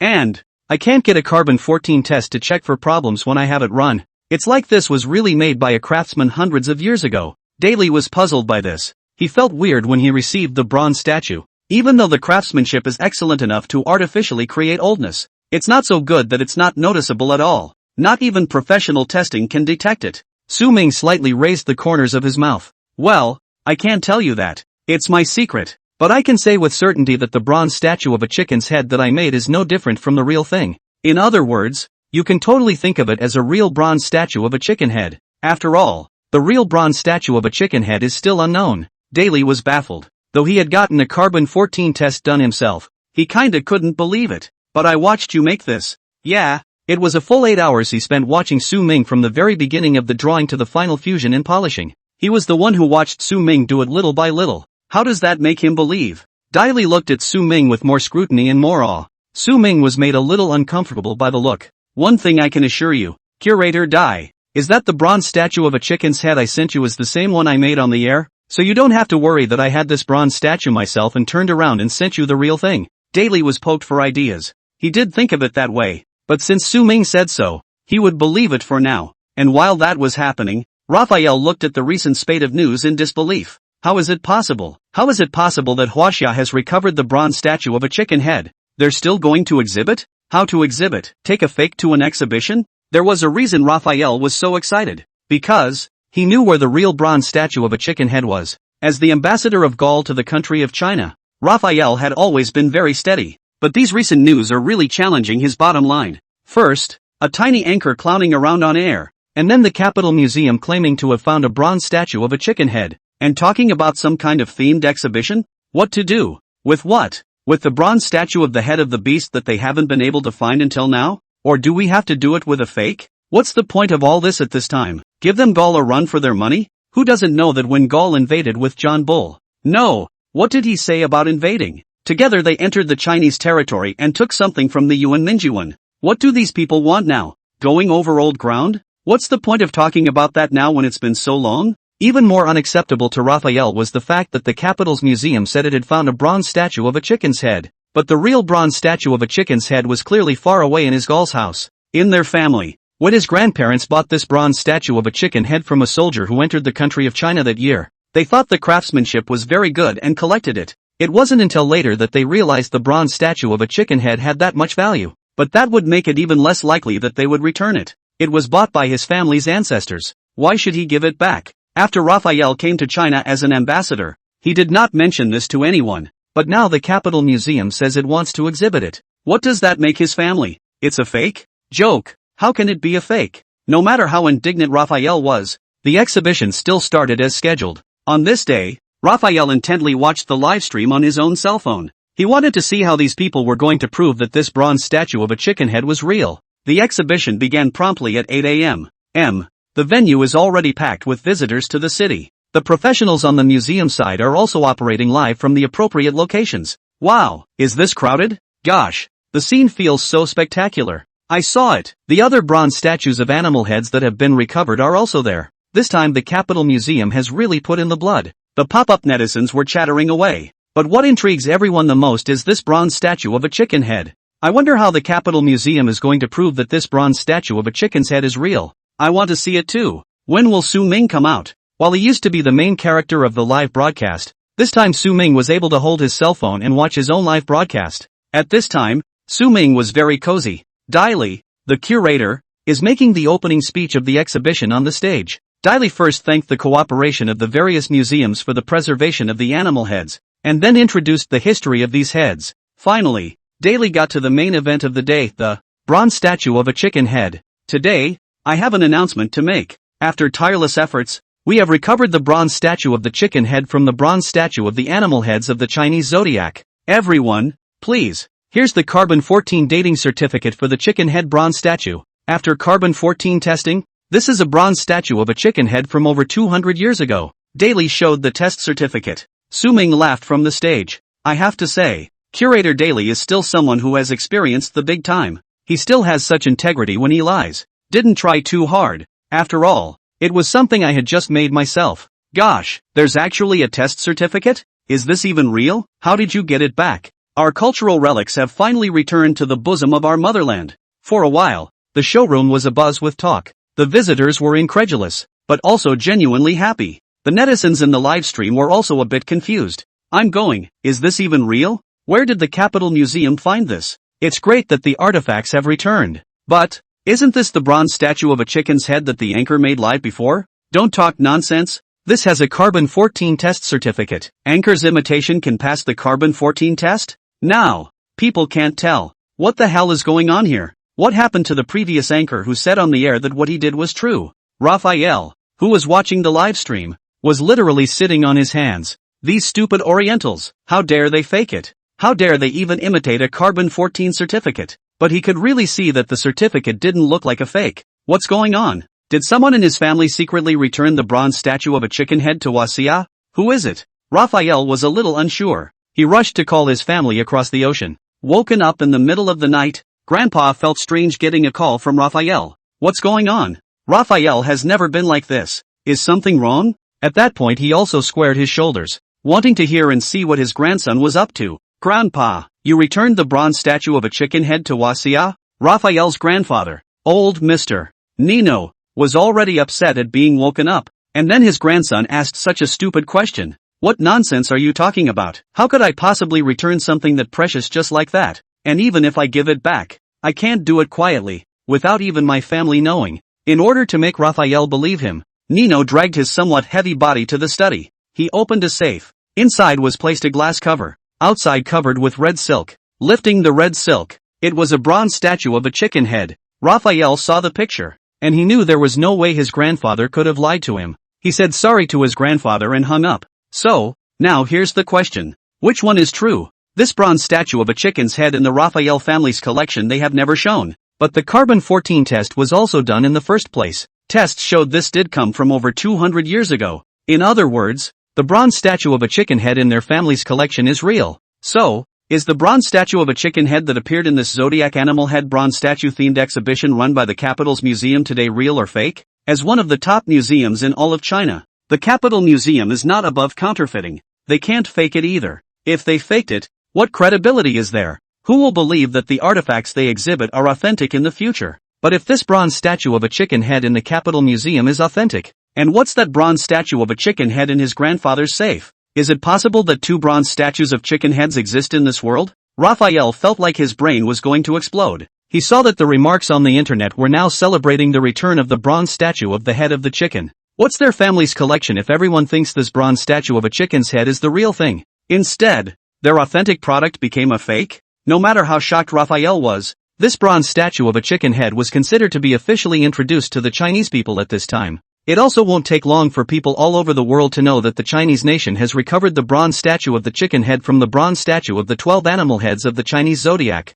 If it did come to that, the Raphael family's collection of bronze statues of chicken heads would become worthless. The exhibitions in the Capitol's museums are still going on in an organized manner. Su Ming, as a special guest, also took the floor. It is a great honor to be a special guest at this exhibition. I am very excited inside to see our country's artifacts return to the bosom of our motherland. I hope that all our cultural relics will return to the bosom of our motherland soon. The netizens who were watching the livestream were touched by Su Ming's words. It would be nice to have all these artifacts back. I'm furious at the thought of someone stealing our treasures and strutting around putting them on display in their own museum.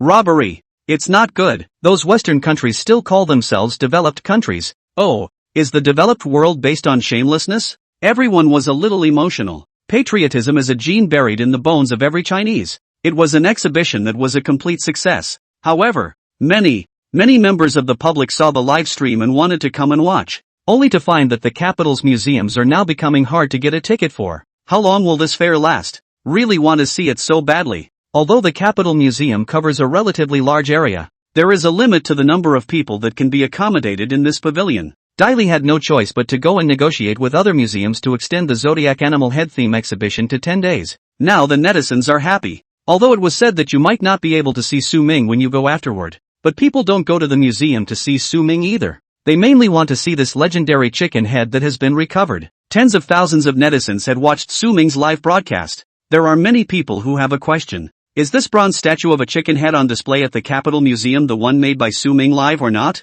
So, they're going to the site to find out what's going on. The news that the Capital's museum has a missing bronze statue of a chicken head on display is quickly catching fire all over the internet. Many journalists came to the Capital Museum to interview director Dai Li. Curator Dai, may I ask how this bronze statue of a beast's head was found? Is this bronze statue of a chicken head now confirmed to be real? Could it be a mistake? Does this mean we have a chance of recovering other lost bronze statues of animal heads as well? In the face of the reporter's inquiries, Dai Li's face is calm and his eyes are firm. It was as if the fact that he would be asked these questions had already been anticipated by him. Dai Li said in a calm tone, the manner in which this bronze statue was found is not too easy to disclose for the time being, but it's safe to say that the bronze statue is indeed real, and we've tested it. As to whether the other bronze statues will be recovered one by one, that's a question I can't say right now, but then again, maybe. When he finished, Daly looked at the camera and smiled. His answer can be described as seamless. The reporters tried to dig up some more new information, but curator Daly stopped answering. Reporters released the edited news, and now all of China and the world knew that the bronze statue of the chicken head had returned. But how exactly this bronze statue was found is anyone's guess. At this point, Raphael had his hands full. The Raphael family was a famous Gallic aristocracy. Starting with his ancestors, every powerful house has its own collection. The bronze statue of a chicken's head is the one they have kept in their collection for almost 100 years. It was never made public, but everyone in their family knew that the bronze statue was worth a fortune. But now, the Chinese nation says it has found the real thing. So what became of their family collection? Wouldn't it be a piece of junk? Raphael is on a video conference with the family. Old man Nino was baffled. He'd also been on alert since that call from Raphael in the middle of the night. Now the news that the Chinese nation had found the bronze statue of a chicken head had spread all over the world. Is it hard? A mole in their family? Raphael also proposed the idea. But only his grandfather Nino had the key to that safe. Doesn't he mean by that Nino is the mole? Raphael, look into this matter. Contact the Capital Museum and ask what's going on. And stop suspecting people within the family. Don't forget who made you this ambassador. Elder Nino's anger-filled voice calmed Raphael down. He knew that he couldn't afford to upset himself. Grandpa was right. He should have contacted the person in question first and asked what was going on. But Raphael didn't even have Daly's number. He found the official phone number for the Capital Museum online and said he was looking for Daly, only to be told that curator Dai is busy at the moment. I am the Gallic ambassador to the Summer Kingdom of China. He exploded in anger. Only then did the other party say that he would certainly pass it on to curator Dai. Daly was a little surprised to learn that the Gallic ambassador wanted to see him. What do you want with him? But after a little thought, he thought it might be for the recent bronze statue of a chicken's head. He thought it was kind of funny. Let's hang him out to dry first. Raphael, who hadn't contacted Daly, then thought of the livestream he had first noticed. Raphael searched for Su Ming's livestream and found that he was actually broadcasting live. I won't be in the capital for long. I'll be back in a couple days. Just talk to everyone now. Ask me if I made that bronze statue of a chicken head. It's hard for me to say right now. Su Ming's expression was somewhat mysterious, but his tone clearly said, look, you guys, that's the bronze statue of a chicken head I made. Ha ha ha, if I didn't always watch the anchor's live broadcasts I'd really have to believe the anchor's words. You guys see the little expression on the anchor's smug face. Ding! Gallic Embassy enters the airwaves. Ding! The Gallic Embassy is following the anchor. Netizens have noticed the new audience. Yo, I remember the Gallic Embassy was here before. Ha ha ha ha, now why are you here? Is the anchor famous abroad? Raphael's teeth clenched. Isn't Su Ming famous? He thought that the bronze statue of a chicken's head must be a replica made by this anchor. How dare the Capital Museum? How dare the state of China? How dare you take a fake to an exhibition and say that the real one has been recovered? Yikes! Welcome Gallic Embassy. Is there something you want me to do here? Raphael slowly typed a line on the pop-up. Anchor, even if it's fake. How dare you let the museum exhibit it? Yet Raphael's pop-ups were ignored. Actually, I can't blame Su Ming. After all, there were just too many people in his live room. Even if he's not crafting and just chatting with everyone. Yet there were still hundreds of thousands of people on the air. Even if only a portion of the population sends pop-ups, that's hundreds of them. Raphael sent a pop-up that quickly went stone cold. He felt like he was being ignored. Who's Raphael? He's the Gallic ambassador. Who wouldn't treat him with respect? But what can this anchor be? How dare he ignore him? Raphael felt like he had nowhere to vent his anger. But some eagle-eyed netizens saw the pop-up. They're also a bit of a hoot to watch. Deliberately paraphrased. Look, the Gallic embassy has broken down. He says you're a fake. And he's putting you on display in a museum. Look, the Gallic embassy has broken down. He says you're a fake. And he's putting you on display in a museum. Look, the Gallic embassy has broken down. He says you're a fake. And he's putting you on display in a museum. For a while, the pop-ups were bristling with the phrase. Now, even if Su Ming wanted to pretend he couldn't see, he couldn't. Yes, Su Ming actually noticed when the Gallic embassy entered the live stream. And he also saw this pop-up posted by the other side. Ahem. The live feed was so crowded I didn't see it. Is the Gallic embassy really here? He pretended to question. Raphael's face reddened with anger. He dared to be certain. This anchor just does it on purpose. Raphael made a point of swiping his gift before posting a new pop-up. Because only when he swipes a gift and his rank goes up will the pop-ups be more visible. As much as Raphael felt stifled, he still had to do it. Ding! Gallic embassy has rewarded bazooka *5. Ding! Gallic embassy rewarded helicopter *5. Ding! Gallic embassy rewarded supercar *5. Now, Raphael's pop-up had a special cue, and was also shown separately in a special speech on the screen. Gallic embassy, hello anchor, I'm the Gallic ambassador to China Xia. I watched your live broadcast not long ago. That bronze statue of a chicken's head is obviously your imitation. Why does the Capitol Museum say it has found the real one? I think you're lying. Su Ming saw the pop-up, and he was a bit surprised. This ambassador, how did he become one? I'm afraid you're not a brainiac, are you? Even if he saw that he made a bronze statue of a chicken's head during the live broadcast, how could he be sure that the one on display in the Capitol Museum was a fake? Or does he know where the real thing is? The more Su Ming thought about it, the more he felt it was very possible. He opened his mouth nonchalantly. Mr. Ambassador, words are not to be taken lightly. I did imitate a bronze statue of a chicken head, but what does that have to do with a museum? Besides, why do you know so well whether the bronze statue of a chicken head on display in our country of China is true or false? Does that mean that the real one is with you? As soon as Su Ming said this, some resourceful netizens smacked out the flavor. Though everyone flirted with the idea of Su Ming faking it, but it was just a flirtation. The notice issued by the Capitol Museum also did not say that the bronze statue was from Su Ming's hand.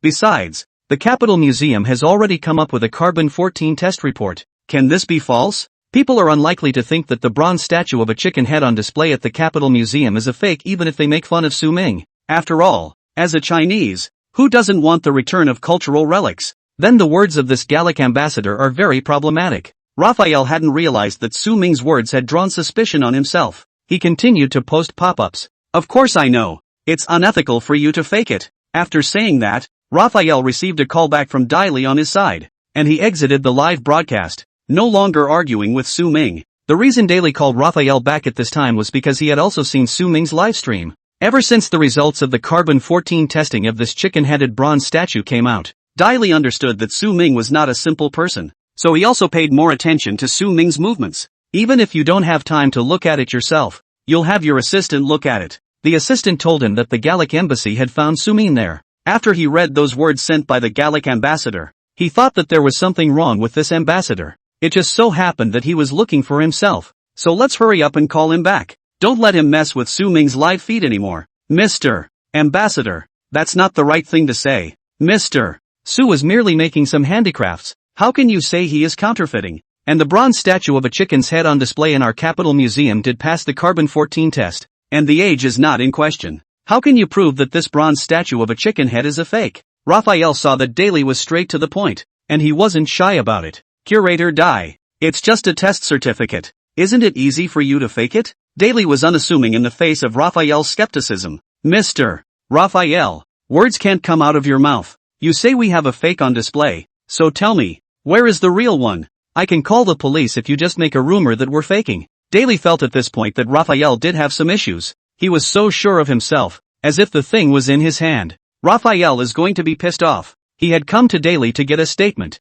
but now the other side was saying that they were going to sue him for libel. He felt himself start to tremble, being pissed off. When Daly saw that Raphael had stopped talking, he took advantage of the situation. Mr. Raphael, we have an old Chinese saying, there is no silver in this place. You are so sure that what we have on display is a forgery. Then the whereabouts of the real one. Daly paused and continued somewhat meaningfully. You must have known? Raphael was dumbfounded by the question. What's he gonna say? That the real one is lying in my safe? If he did say that, would his grandfather agree? It's hard to say if his ambassador has any more to do. Ending the call, Raphael felt his strength drained from his body. Now, what the hell is he supposed to do? The Raphael family from as far away as Barry. Nino is holding a family meeting. This time, Wasia said that the bronze statue of the chicken head has been recovered. And I think that our bronze statue of the chicken head should no longer be hidden in the dark. Otherwise, it will be worthless later. Nino Sr. watched his grandfather by the bronze statue back in the day. He was very young then. He didn't understand why his grandfather had bought such an odd thing. But when he grew up, his father told him that he must preserve the bronze statue of a chicken head in the future. Its baby. Nino knew to keep it well. But once the authenticity of this bronze statue was not guaranteed, this was nothing more than a pile of scrap. Now it's time to bring it back to life. Nino had no intention of letting his grandson Raphael know about it. Raphael is not a very composed person. The reason why he was sent to China was also so that he could learn more there. But it still seems to be a very impatient nature. The Raphael family is preparing to hold a press conference. They intend to publicize the voucher for the original purchase of the bronze statue of the chicken head, as well as the photographs taken at the time, at the conference. And, of course, there is no shortage of carbon-14 test certificates. All this, Raphael was kept in the dark, until he saw the news from Gaul. The Nino family, a centuries-old noble family, will hold a press conference. The Nino family claimed that the bronze statue of the head of the chicken in the Chinese zodiac had been in their home for more than 100 years. Raphael was confused. What's going on here? Why did Grandpa make this sudden announcement? Why don't you tell him? Raphael thought for a moment, and he understood. Grandpa still doesn't trust him. After that failed argument with Daly, he grayed out and planned to go back to check out Su Ming's live stream again. Turns out he's been blackballed. That's when it occurred to him that he could use a trumpet. Maybe Grandpa was right about him. He did act too impulsively. The netizens of the country of Huaxia were shocked when they saw the news. What's going on? Why is there a bronze statue of a chicken head here? Does this mean that someone must be lying? Whose is real then? It won't be enough to see the press conference from the Nino family side when the time comes. Daly and Su Ming also saw the news. They were right in thinking that the real bronze statue of a chicken's head is the one that was hidden by the Raphael family. While Su Ming hadn't left the capital, Daly came to see him again. Su Ming, what do you think about the bronze statue of a chicken's head that Nino's side is talking about? He did wonder very much how the lad who could build a piece exactly like the real bronze statue would respond to this. But who knew that Su Ming smiled blandly. How else can you watch it? On your cell phone, of course. They say their bronze statue of a chicken's head is real. So how do they prove that none of that evidence was forged? And doesn't that just show that they are robbers? And is still the kind of villain who steals from others and is afraid to take it out? Why should we panic? They can't prove ours is fake or theirs is real. So let's all just go our separate ways. This bronze statue of a chicken's head that exists in the museum will not be detected as having any problems, no matter what testing methods are used. Because, indeed, it's gone through more than 200 years. Su Ming's words made Daly realize once again that this young man was indeed not simple. And he was calm enough. Even when things come up, he can still remain unflappable and not allow himself to get caught up in a self-incriminating loop. Daly understood that Su Ming's words were right. That's all he needs to know. 2. So, if this bronze statue of a chicken's head is real, why should it matter who it actually came from? Some people always think that by taking away our things, those things will become theirs. But what is stolen and robbed will never become their own. Yeah, they don't have to go into this self-incrimination trap. After all, these people hid their Chinese artifacts for the obvious purpose of money. So once they can't prove that the artifacts in their collection are authentic, what kind of people will buy them? Daly suddenly thought, if, say, they can't prove that their artifacts are authentic, can they, China, buy them back at a relatively low price? He excitedly told Su Ming about this idea, but Su Ming just shook his head. What they took should have been returned to us as it was. Why should we pay for it? Because those artifacts originally belonged to our China. Daly couldn't bear to say it outright, but how could it be that easy? Those people, they're used to banditry. Isn't there still a Gallic brand of sculptures copying our Chinese horse-face dresses? Aren't they just as dead set against it? Daly didn't say anything more. He wanted to see what kind of evidence the Nino family would come up with to prove that their collection of bronze statues of chicken heads was authentic. The Nino family launch was held as scheduled. It was a launch that received worldwide attention. On the day of the launch, several media came to the scene. Nino was amused. He knew that after this launch, the world would know that the bronze statue of a chicken head in their collection was the real thing, and the one exhibited by the country of China is nothing more than a fake. Nino is still hale and hearty and in good health despite being over 90 years old. The treasure his grandfather had left behind was one he was bound to keep, to make it prove its worth. The launch event was a full house. Someone asked, "Mr. Nino, previously the state of China has announced the bronze statue of the chicken head and issued the relevant test certificate. What do you think about this?" Nino leaned on his crutches and rose from his seat. He grunted coldly, some contempt in his tone. "Humph, those Chinese are lying. That was a forgery on their part. The real bronze statue of a chicken head is here," said. Someone launched a glass display case, lifted the red silk covering the top. Inside was the bronze statue of the head of the chicken. The scene was in an uproar.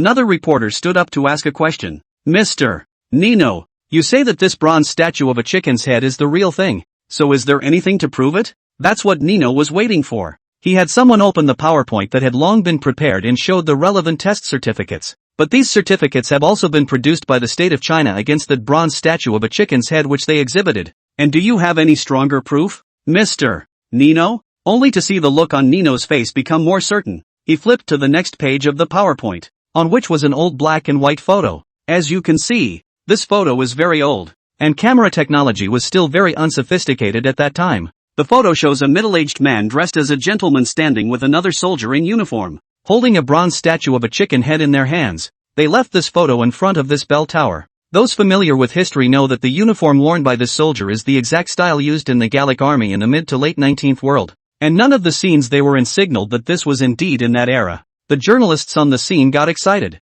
Doesn't this mean that the Chinese side of the country is really faking it and is dead set against admitting it? Nino was very pleased with the performance of the people present. That was the effect he wanted. So what's there to be afraid of? The real bronze statue of a chicken's head is right here with them. The state of China, indeed, lies.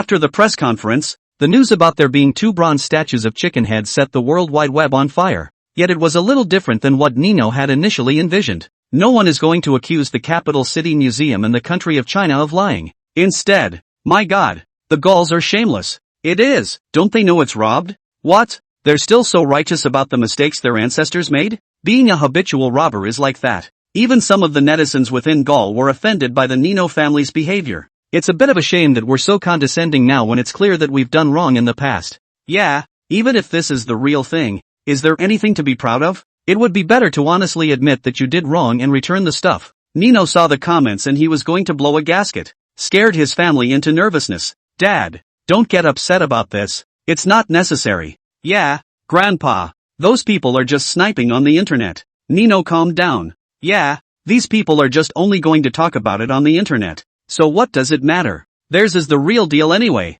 He's not just going to have a launch party. He's going to have an auction. After Su Ming returned from the capital, he started broadcasting normally. He had just opened the live broadcast on this day when he realized that the number of people in the broadcast room had increased by another order of magnitude. What's going on here? Come and watch. Anchor's new workroom is so nice. It's huge. Platoon. This is so much better than before. Su Ming saw that there were many news media accounts entering the live broadcast. And they swiped up gifts. Wasia News Agency sends Do Yum No.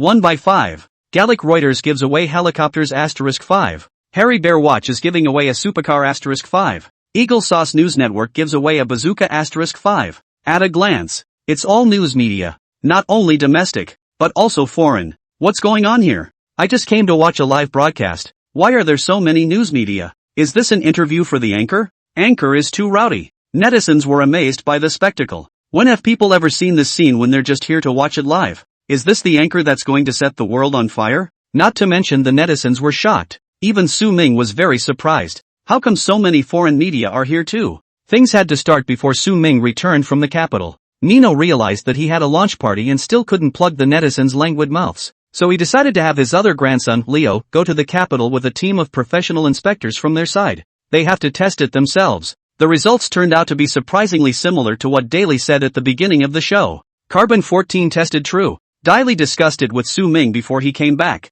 The Nino family would certainly not stop there. and they would definitely not believe the results they produced so easily. So they'll definitely send someone over there to test it again. At that time, Daili would not hide the fact that this bronze statue was copied by Su Ming. Su Ming didn't have a problem with that, because it was originally imitated by him. As a result, the news spread, and now everyone knew that Su Ming possessed such an ability. Su Ming figured out the trick and lightened up. Come on, all of you, just add heat to him. The gift effects in the live room brushed straight for about 10 minutes before stopping. After the gifts stopped, these same media outlets popped in with their questions. Reuters Gall, may I ask how you made the bronze statue of a chicken's head that can be made to look like the real thing? Woolly Bear Watch, come, it's been said that you've made paper guns and bazookas that you could shoot before. Is that true? Is it still possible to make it now, please? Su Ming didn't react much when he saw the questions. He knew that as soon as the news that he had made a bronze statue that could be faked was announced, it would definitely attract the attention of the major media.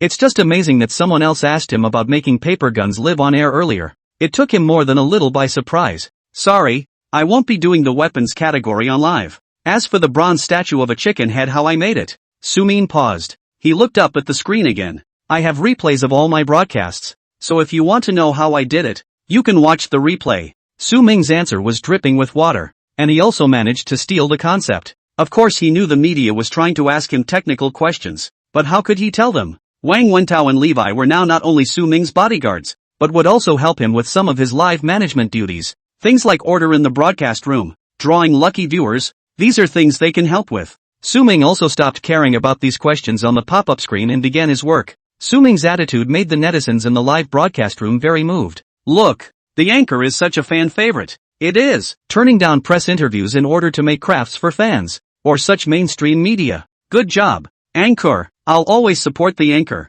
Of course, these media outlets are not happy. They are the world's mainstream media. Who doesn't meet them respectfully? Where have I ever been so wronged? But this Su Ming, he didn't even give any face. The domestic media didn't think much of it. After all, they were only here to cheer on Su Ming. The Nino family is delighted after they learn that the bronze statue of a chicken head on display at the Capitol Museum was indeed copied by an anchor. Doesn't that mean that their bronze statue of a chicken head is the genuine article? That will be enough. Auction. It's up for auction now. Raphael read all this recent news, and he was even more annoyed. Why? Why didn't you tell yourself about something so big? And why? Even something like going to verify whether the bronze statue of a chicken head on display at the Capitol Museum was real or not, had to be left to his younger brother? While he was still troubled by this, a transfer order made him lose hope completely. Dear Mr. Raphael, after a study by the Ministry of Foreign Affairs, it has been decided to replace the current diplomatic ambassador, and you will be replaced by Mr.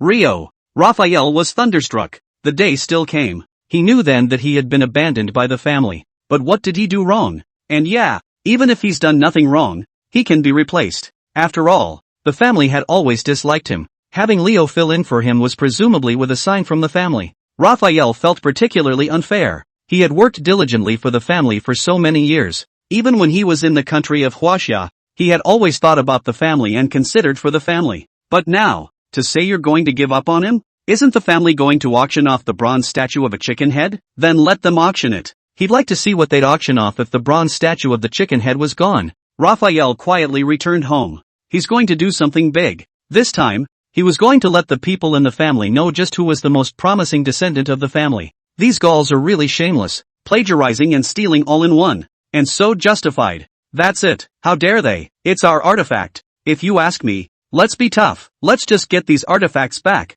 The internet is abuzz with people talking about this. Netizens from all over the world have formed an alliance because of an internet connection. I think that anchor handmade Sue is pretty good too. The fact that he's able to make such imitations is a lesson to these thieves. Really good bull. I went to see him live. His handiwork is really good. Yeah, 7 or 8 hours per live broadcast without a break. Making such exquisite items in one breath. Really strong. Are all Chinese people this good? Ha ha ha ha, don't talk nonsense upstairs. I'm a Chinese. I can't do it. Raphael was a little heartbroken to see these comments on the internet. Initially, when he saw Su Ming make a bronze statue of a chicken head, he just thought that this person had good craftsmanship, but was too good at stirring up emotions. When he heard the Capitol Museum say they had recovered the bronze statue of a chicken head, he thought they were the ones lying, because the real bronze statue of a chicken's head is in a safe in his house. Later, the Capitol Museum held an exhibition on the theme, and he thought these Chinese people were crazy. How dare you exhibit with a fake? But these days see what the people are saying on the internet.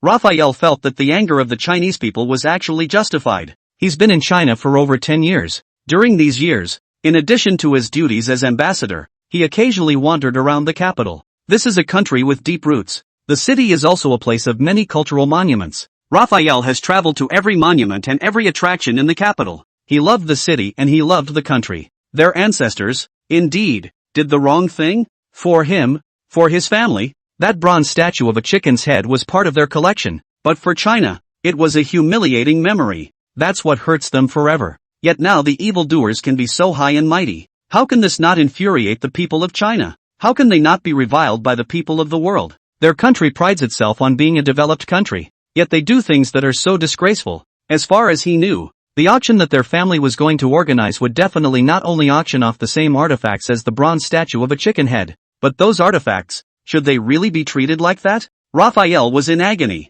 His family took these artifacts to auction and used them as a tool for profit. But is art just a tool? On the plane back home, Raphael seemed to have figured out a lot. For so many years he had been immersed in Chinese culture. His cultural identification with China is rather more than with Gaul. And most importantly, this time it was the family that betrayed him first. How could they, so easily, abandon themselves? This time, the matter of the bronze statue of a chicken's head was not so much a crisis that the family had encountered, but more like they had found a grand excuse for this matter of abandoning themselves. Then he was going to make all their schemes fail. So what if it's been passed down for 100 years? It wasn't supposed to be theirs. Su Ming's live broadcast continues. After just turning down those news media interviews, his popularity has risen once again. Levi, help me draw the lucky audience this time. Since having Wang Wentao and Levi, Su Ming's daily life was indeed much easier. In addition to guarding his safety, they can also help him with some of his daily live support duties. Su Ming had set up live room management for both Wang Wentao and Li Wei,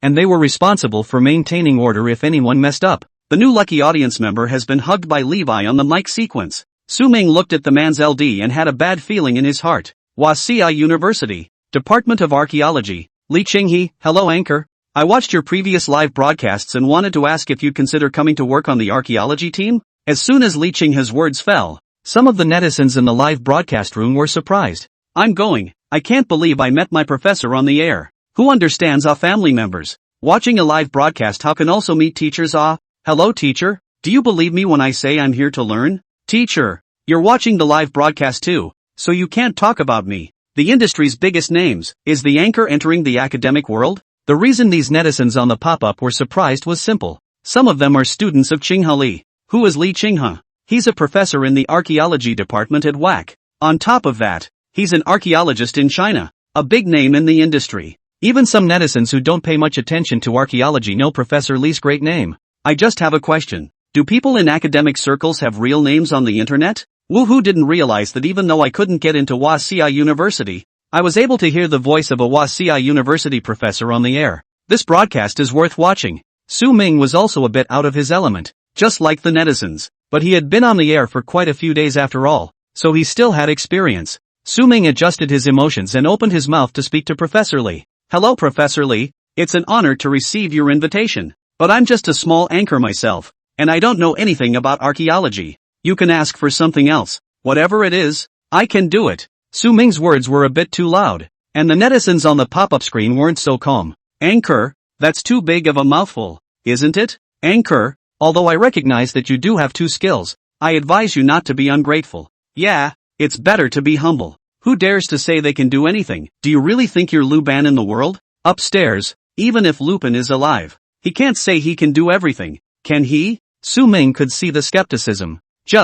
If he was just a handmade anchor named Su Ming, then he really couldn't do it. Even the stuff he did live before he didn't always do. But now, he's not alone. He still has his unicorn. Su Ming faced the screen and smiled lightly, the corners of his mouth forming a perfect arc. This smile of his stirred the hearts of the face fans who were watching the live broadcast. Ooh, the anchor is so pretty. No matter how many times you see it, you'll fall in love with it. I have a low pregnancy point and I got pregnant first. Su Ming didn't bother with the snide remarks as he made a solemn promise to the millions of viewers who were watching the live broadcast. I, Su Ming, am here to guarantee it. As long as it's a handmade request from Prof. Li, I will fulfill it and will definitely make a work that will satisfy Prof. Li. After hearing Su Ming's assurance, the pop-up exploded. In an instant, Tens of thousands of pop-ups crossed the live broadcast room almost simultaneously. There were questions, there was disbelief, but more than that, there was anticipation. Everyone wanted to see what kind of work Su Ming could actually produce.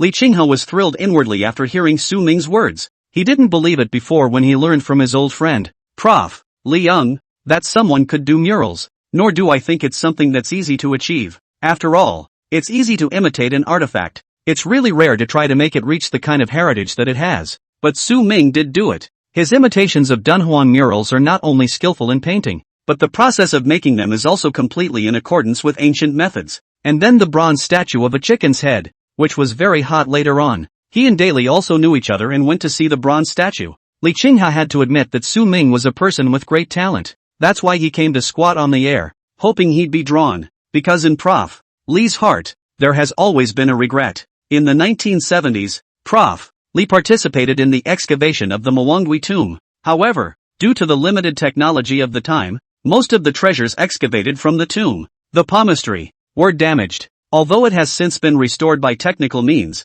it is always incomplete. He has wondered over the years whether the palimpsests would have been more complete if, say, there could have been good enough technology. And it was at this time that Su Ming walked into his sight. Su Ming's previous series of practices had already shown Li Qinghe that this young man must have some outstanding qualities. He thought that maybe Su Ming could actually do it. Li Qinghe, Department of Archaeology, Wasai University, Anchor. I'd like you to restore the Mawangwi palindrome. The netizens in the live chat room were eerily silent when they saw this request. Nothing else. That's a bit harsh indeed. The anchor is a craft anchor, not a calligraphy anchor. Nor do they specialize in history. Recovering the palindrome? Are these done on a whim? Is Prof. Li really not being difficult for Su Ming? Su Ming also froze. He confirmed with Prof. Li suspiciously. Professor Li, are you saying that you want me to recover the Mawangwi palindrome? Li Qinghe, Department of Archaeology, Wasai University, yes Anchor. I hope you can recover the Mawangwi palindrome. Having received confirmation, Su Ming knew that Professor Li did mean this, not teasing him anymore. The netizens were reeling from the shock they had just experienced. Seeing Su Ming's expression, he was happy. Ha ha ha, Anchor has his day. Laughing, I didn't have that look before when I met the request to make a bazooka. Should I say no? This is a truly shocking request. Ha ha ha, the person who can sanction anchors has appeared. Prof. Li Bull. Immediately afterward, the netizens began to get up in arms. Anchor, don't forget what you just said. Yes, yes, yes, we heard it all. Laughing does not live. The anchor said anything can be done. But I didn't expect this to be completely over the top. Anchor, do it. We're all waiting to see it. Su Ming could see the implication of this netizen's words. We're all waiting to see you laugh. Netizens don't believe Su Ming can recover from this. While this requirement may seem difficult, it is actually even more difficult. They are now very eager to see Su Ming overturned. There are a lot of netizens who are waiting for Su Ming to turn the car in the live broadcast room, but it all failed.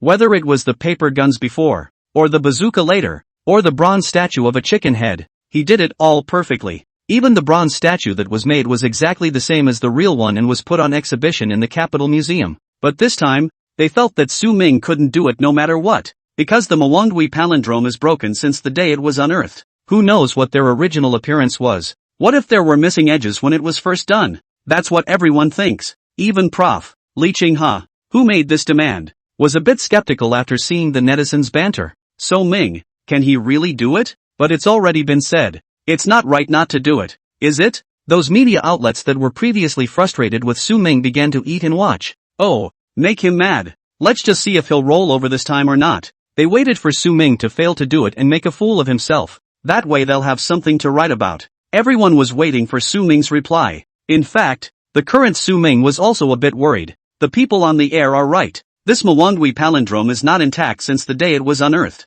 Most of them are torn. This is a pain in the archaeological world. If Su Ming himself, he definitely couldn't do it either. But now that he has the system, whatever it is, he can do it. It's just going to cost a bit more in crafting value. In fact, Su Ming felt that this palimpsest was no longer exactly considered handmade. The making of the cloth and the writing of the contents on it. Writing content, this is considered calligraphy. Of course, he could have used his magic pen Malian skill. After all, calligraphy is also a kind of painting from a certain point of view. And then there's doing the old. This one's easy too. He's got the sea change skill. Thinking like this, Su Ming wasn't so nervous. Soldiers come with water and water goes with the earth. Su Ming mumbled in his mind. Activate the divine crafting system. Ding. Host request received. Programs are being generated by the system. In progress. Perhaps the system was a bit slow in generating this quest because it was a bit difficult this time. Su Ming was waiting. He'll wait for the results of the system. If it's within his power, he'll do it. Li Wei and Wang Wentao on the side were a bit intolerant. Brother Su, if it really doesn't work, you can just say so. But Su Ming didn't reply to them. The netizens in the live broadcast room saw Su Ming in a daze and felt that he definitely couldn't do it this time. Anchor, if you really can't do it, say so before it's too late, and we won't blame you. Yeah, if you can't do it, just say so, and we'll watch it on a different anchor. We don't blame you. If you can't do it, just say so. Men have to admit that they can't sometimes. Those foreign media had already intercepted Su Ming's expression, planning on sending out news. Hasn't Su Ming always prided himself on being a bully? Didn't you say you could do anything? It's still the same now. What should not be done is not done. Su Ming's side also finally waited for the system-generated program. Ding! The system has generated a detailed production program. This crafting will consume 10,000 points of the host's crafting value. Host, please note that all the materials needed this time need to be exchanged from the system mall. In order,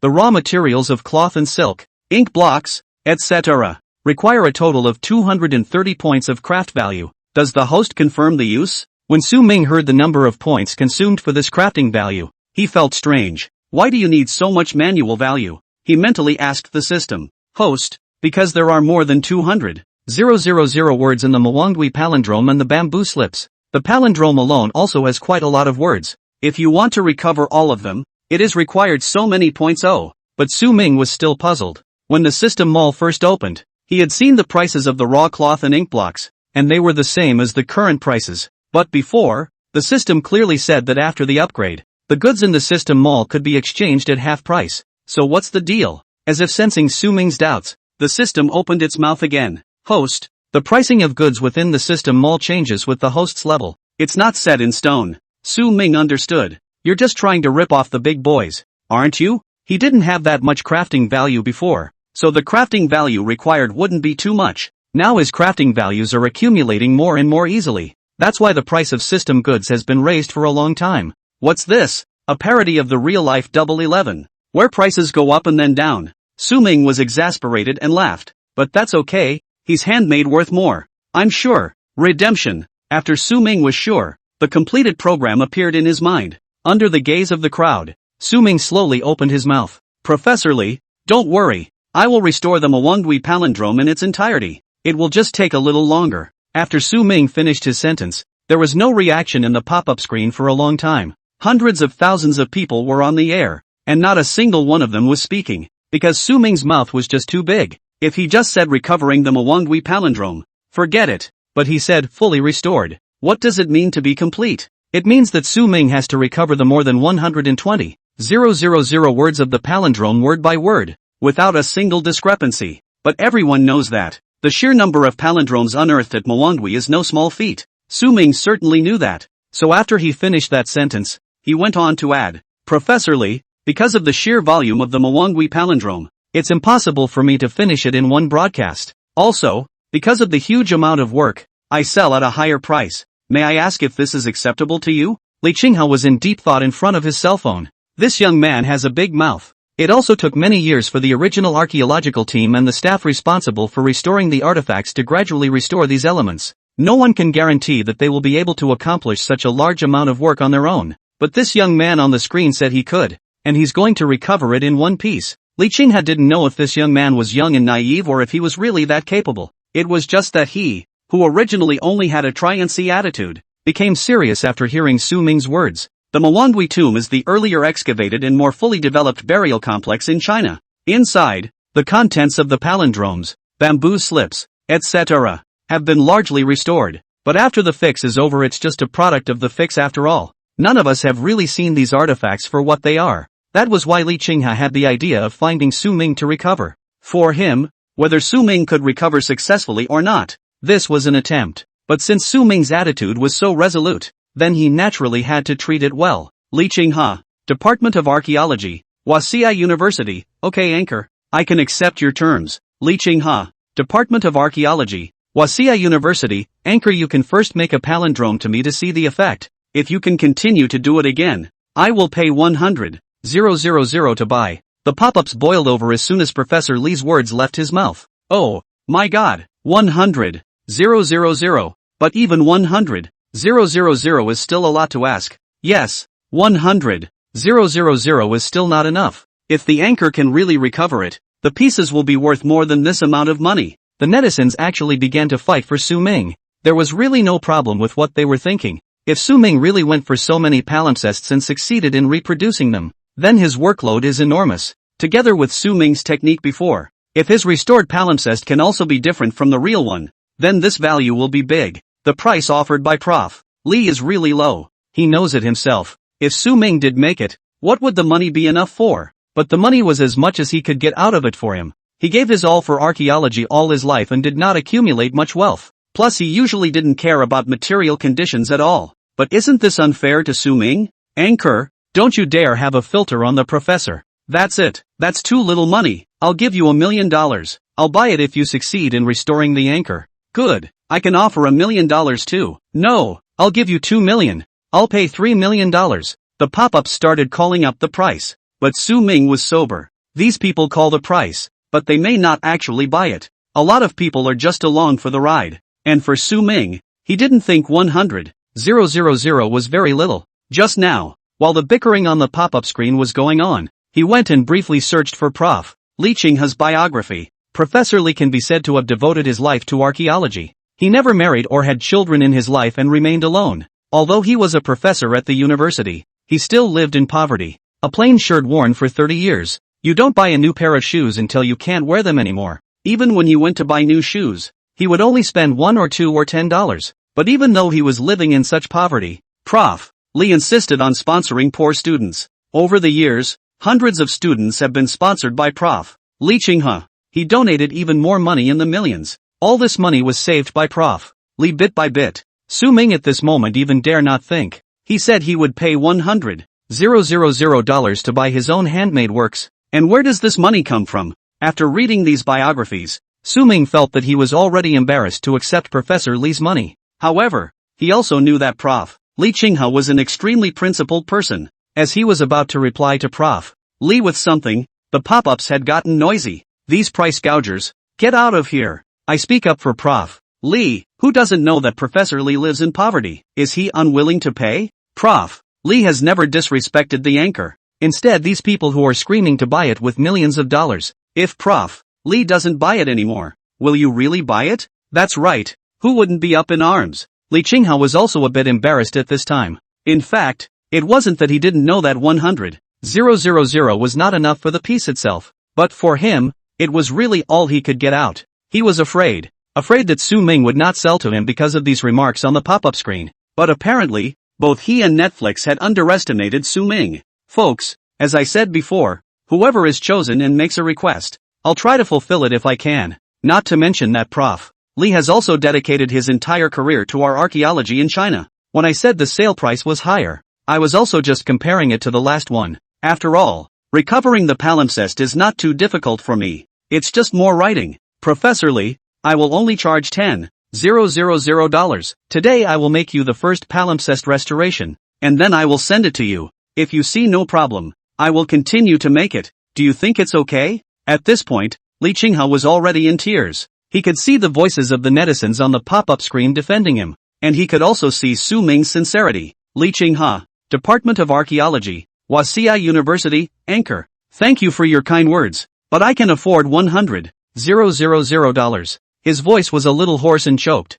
Professor Lee, the money saved can help a few more students. Wouldn't that be better? Lee Ching-ha was dumbfounded. Then, Su Ming began his work for the day under the watchful eyes of the crowd. Because there was only a need to make a palimpsest for the time being, the materials consumed were much less. Su Ming took out the materials he had just exchanged from the system mall from the drawer of the crafting table. Some cocoons, a piece of ink, a quill. Su Ming adjusted the camera and aimed it at a reeling machine behind him. What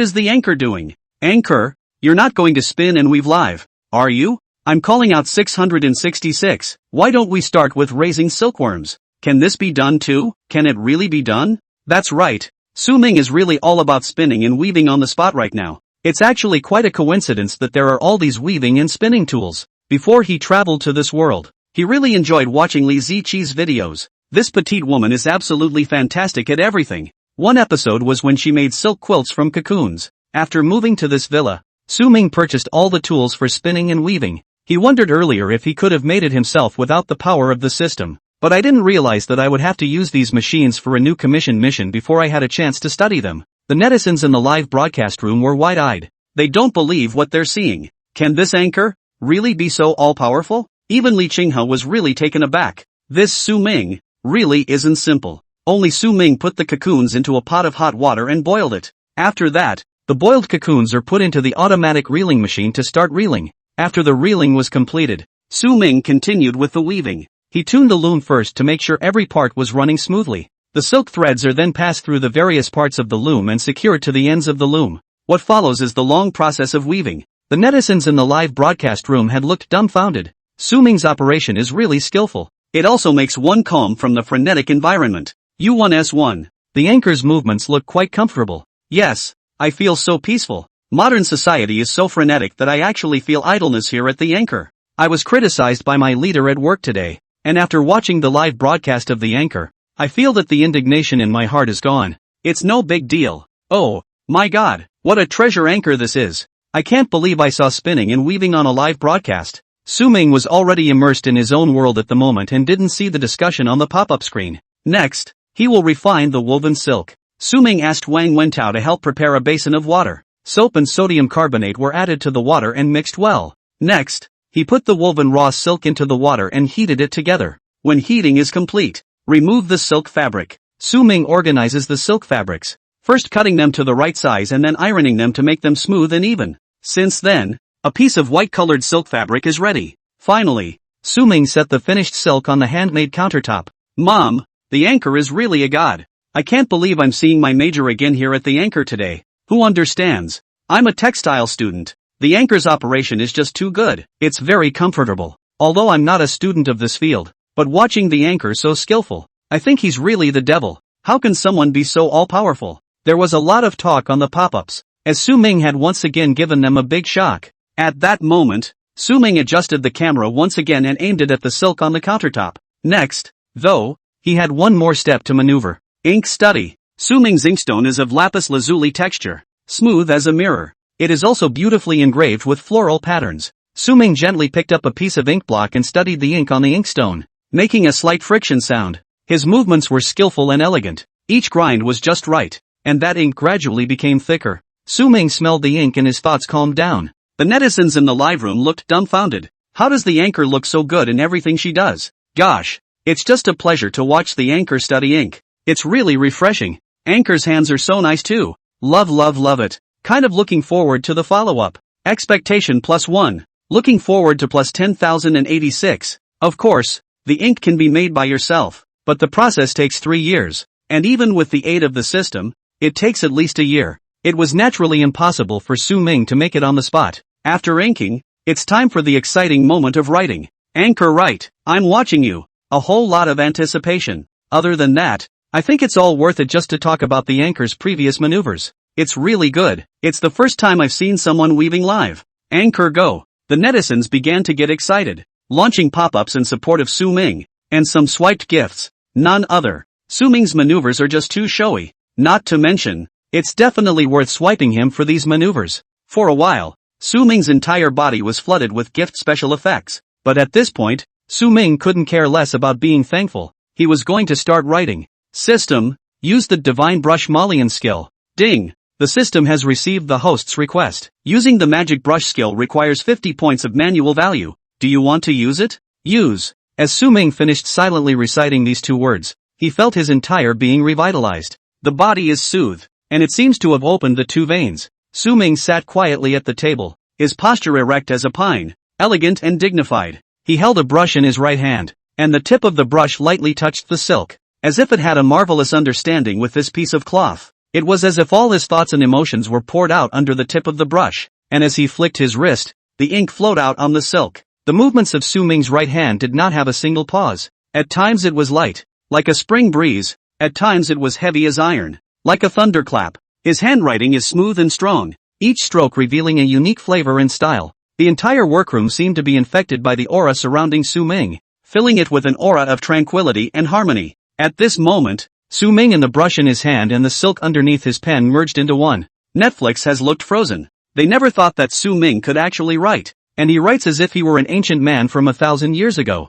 focused and serious. He has made a world of his own. The time used to write a silk book was not a lot, and Su Ming moved his right wrist after completing the writing. The day was still perfect. He thought. System, use the vast C skill. Ding. The system has received the host's demand. This time the use of the Shanghai Mulberry skill will consume 150 points of manual value. May I ask if you want to use it? Confirmed. In the blink of an eye, Su Ming saw that this silk book in front of him had undergone some changes. This change could only be seen by Su Ming. He saw that the palimpsest had traveled more than 2,000 years. During that time China experienced war and prosperity. This palimpsest is like a witness to history, and the history and culture it contains is fascinating. The viewers in the live broadcast room only saw Su Ming finish the palindrome, pick up the palindrome and shake it, and when he looked at it again, the palindrome was different. Gosh, why do I feel as if this palimpsest has really gone through 2,000 years? You're not alone upstairs. I feel the same way. The anchor is a god. The whole thing was a blast for me to watch. Anchor cowboy. I don't know anything about artifacts. I don't know anything about history, but I want to cry when I look at this palindrome. Can anchors be mass-produced? Su Ming saw this pop-up asking for mass production. He laughed. It wouldn't be impossible if it was mass-produced, but then he certainly wouldn't have been able to use the Shanghai Mulberry skill. It's too hurtful to his manual values. Ha ha, I can consider what this fan said. If there are a lot of people who like it, I can do it. Netflix was thrilled to hear it. Doesn't this mean that each of them could potentially have a palm book handmade by the anchor? That's too good to be true. Anchor, a promise is a promise. I'll buy it if you do. Add me to the list. I love the focus the anchor has when she's doing this. I can't imagine what an optimistic and cheerful boy I'd be with a handmade silk book from the anchor. Su Ming faced the camera with the corner of his mouth slightly raised in an arc as he continued. But for now, I still need to complete Professor Li's commission first. Professor Li, I'll send this palimpsest to you as soon as possible after this broadcast, and then you can see the effect. And if it's suitable, I'll continue with the following. Although Su Ming's tone was one of inquiry, he knew in his heart that as long as Professor Li had seen his production process, he would definitely be willing to continue. Li Qinghe did think so too. Since Su Ming had entered the production state, Li Qinghe watched extra carefully. From reeling to weaving to writing, Su Ming's series of operations had already made him admire this young man greatly. This young man, is he really in his early 20s? He has that calm and focused air about him, which is so suitable for doing archaeology. Unfortunately, he was turned down when I asked him earlier. However, this time, when he was asked to recover the silk book, Li Qinghe felt that he had found the right person. From the moment Su Ming put pen to paper, he knew that this young man knew calligraphy, and when he showed the finished product, Li Qinghe's heart surged. It was as if he had gone back 50 years. At that time, he had just graduated and had just started working, and the first job he handled was the excavation of the Mwangwi tomb. It was the first time he had ever seen an ancient tomb so close. It was also the first time he had seen artifacts so close. When the members of the archaeological task force excavated the palindrome, everyone's face was filled with excitement. They saw it. It's a treasure from the legacy of our ancestors. As they were getting excited, reality dealt them a huge blow. The original intact palimpsest in the tomb. From the moment they were unearthed, they shattered. They can't take the air after thousands of years of time and stay the same. None of his fellow archaeologists were left in tears. That's their problem. It's that they didn't think about the huge difference in whether or not artifacts buried in the ground for so long would be able to accept seeing the light of day again. It is they who have not taken into account the backwardness of the means of heritage conservation nowadays. But it's done. Regret is useless. That was a permanent pain in leeching his heart. It is also a permanent pain in the heart of the archaeological team. Whatever means were later used to recover those palimpsests, the contents were also organized. But initially, that's a huge shame. But now, Su Ming made up for it. The silk book he restored seemed to let Li Qinghe see the silk book that was originally buried in the ground. Li Qinghe, Department of Archaeology, Waseda University, Anchor. You don't have to send it to me now. You can continue to work on the palimpsests in the back. I believe in your craftsmanship. Anchor's future is bright. As soon as Prof. Li's words fell, the netizens also got excited. What does that mean? This showed that Professor Li had recognized Su Ming's skills. Oh my god. Prof. Li has removed the step of checking the goods. Does it mean that he's already approved of the anchor? I'm afraid you're going to laugh me to death upstairs and check the goods. But doesn't that just mean the anchor is good? Just by watching his work in the live room, you can be sure it's going to be a masterpiece. Anchor flying courageously. Su Ming was also quite surprised, because he felt that Prof. Lee was a more serious and careful person, and would wait for the palimpsest to arrive in the mail and look at it carefully before letting him continue with it. But now, has he really been recognized? Su Ming was still happy in his heart. He has always had respect for people of culture. Being able to get recognition from the cultured is not easy for Su Ming either. Thank you, Prof. Lee, for your affirmation. I will continue to do so. Because of the large number of palimpsests, the production of these silks also takes a while. So after that I'll be off the air for a day to make the required silk first. I'll do more live writing afterward. The request made by Su Ming was reasonable, because it took him nearly 6 hours today just to make this one palimpsest. Some of the operations that can be assisted by the system do not work well on the live camera. If he did it privately, the time would be much faster. As for live writing, Su Ming sighed. That's nearly 120,000 words. That's going to take a while to write, too. Even typing on a computer, 120,000 words would take days. Su Ming said goodbye to the netizens in the broadcast room and ended the broadcast. And as soon as he got off the air, he received a private message from Professor Lee. Li Qinghe, Department of Archaeology, Huaxia University. Little friend Su Ming, I'll call the payment to you later. Please provide the account number. Su Ming didn't hesitate and numbly sent the account number over. Soon after, Su Ming received a text message notification of 100,000 yuan. Su Ming, didn't we say it was only 10,000 before? Although Su Ming felt that 10,000 was indeed a loss, because the amount of work is just too much this time. Not to mention the fact that he had to write for many days just for writing work. That also means he can't do any other live streams these days. Then naturally there is no other income. Although it was said that Su Ming wasn't short of money right now, but who would mind having too much money? But Prof. Lee is truly special. He has dedicated his life to archaeology and has been charitable again. Su Ming really couldn't bear to take so much money from him. Prof. Lee, did you lose an extra zero? Just 10,000 will do. Li Qinghe, Department of Archaeology, Huaxia University. That's right. It's $100,000. Little friend Su Ming, I know how you feel, but I can't take advantage of you. If you were just writing on a finished piece of silk, just a few hundred words, then 10,000 would be more than enough. But you are starting from spinning silk and weaving cloth, and you have to finish writing more than 120,000 words completely. Even though I'm a professor, and even though it's true that I don't live that well, I can't let you get cold feet. Little friend Su Ming, you don't have to have a psychological burden. I've been doing my job for so many years, and I do have some research funding, so it doesn't really affect my life in any way. I hope you can work at ease. Where was Su Ming to say anything else? He could not live up to Professor Lee's fists. On the day when there was no live broadcast, Su Ming had been soaking in the workroom, and he had produced enough silk to arrange them in different categories. In the later days, Su Ming rarely interacted with the audience after he started live streaming. He was completely immersed in his own world. Anchor's live broadcast is so quiet these days. I'm tired of watching. The anchor has been broadcasting for more than 8 hours each time in the past few days, and has been writing non-stop. So hard. Yeah, we can still touch the fish at work, but the anchor never touches the fish.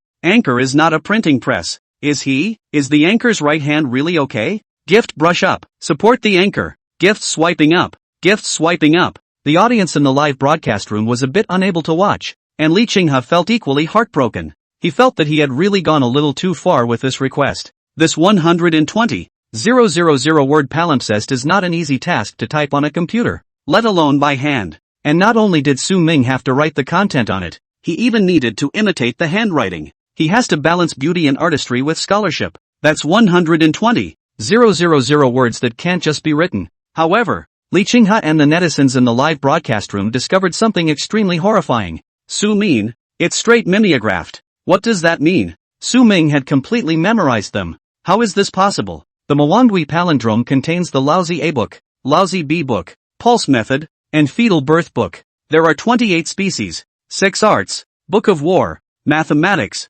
square arts, maps. It can be said that the manhwa palindrome encompasses thousands of things. However, even if Su Ming had read them previously, he wouldn't say he remembered them all. Would he? What kind of memory is that? That's just too horrible. However, the truth was that Su Ming really remembered all of it. The netizens in the live stream went from initial shock to numbness afterwards. They no longer knew what words to use to describe their feelings. Some people even pinched their thighs while watching the livestream in an attempt to prove they weren't dreaming. Su Ming is just too tough. For once, it really wasn't the internet. It was true that Su Ming did not have the ability to utilize the system, because before, he had received the system's reward Overwatch. Because of this skill, he remembers everything he's ever read. In the world Su Ming was originally in, he had really read these contents, but at the time it was just a random flip-through, not a deliberate note. However, thanks to the power of Unforgettable, he now had a lot of knowledge in his mind. But whatever he had read, even if he had only glanced at it,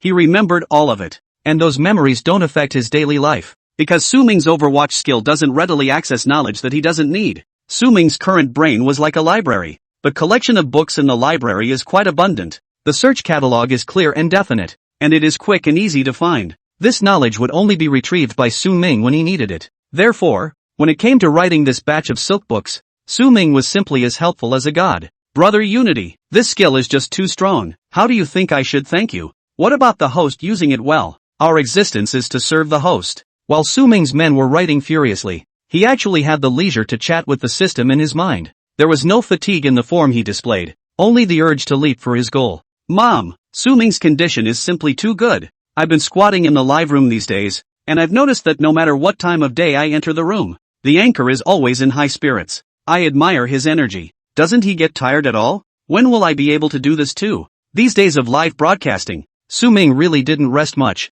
Only when it was dinner time, he would ask Wang Wentao and the others to bring him a copy of the dinner that Wang Ma had made, and he would eat it quickly right in front of the camera. That way, he could complete this commission as quickly as possible. If anything, it was just for customer requests before. Then this time, he's partly in it for himself. At one time he also felt sorry for the breakage of the Mwangwi palindrome, though later this collection of palimpsests was organized and bound into various editions for printing. But the original version, it's gone. If this time he can completely restore this batch of silk books, it will also fulfill one of his wishes. While eating dinner that day, Su Ming interacted with the viewers in the live broadcast room. Anchor, aren't you tired of writing for so long? It's not tiring because I love doing it. Anchor, various versions of the palimpsest already exist, so what's the point of restoring it? Seeing this pop up, Su Ming fell silent in a rare moment. After thinking for a while, Su Ming spoke. For the contents of the palimpsest, it really doesn't make sense for me to do this. But for the palimpsest itself,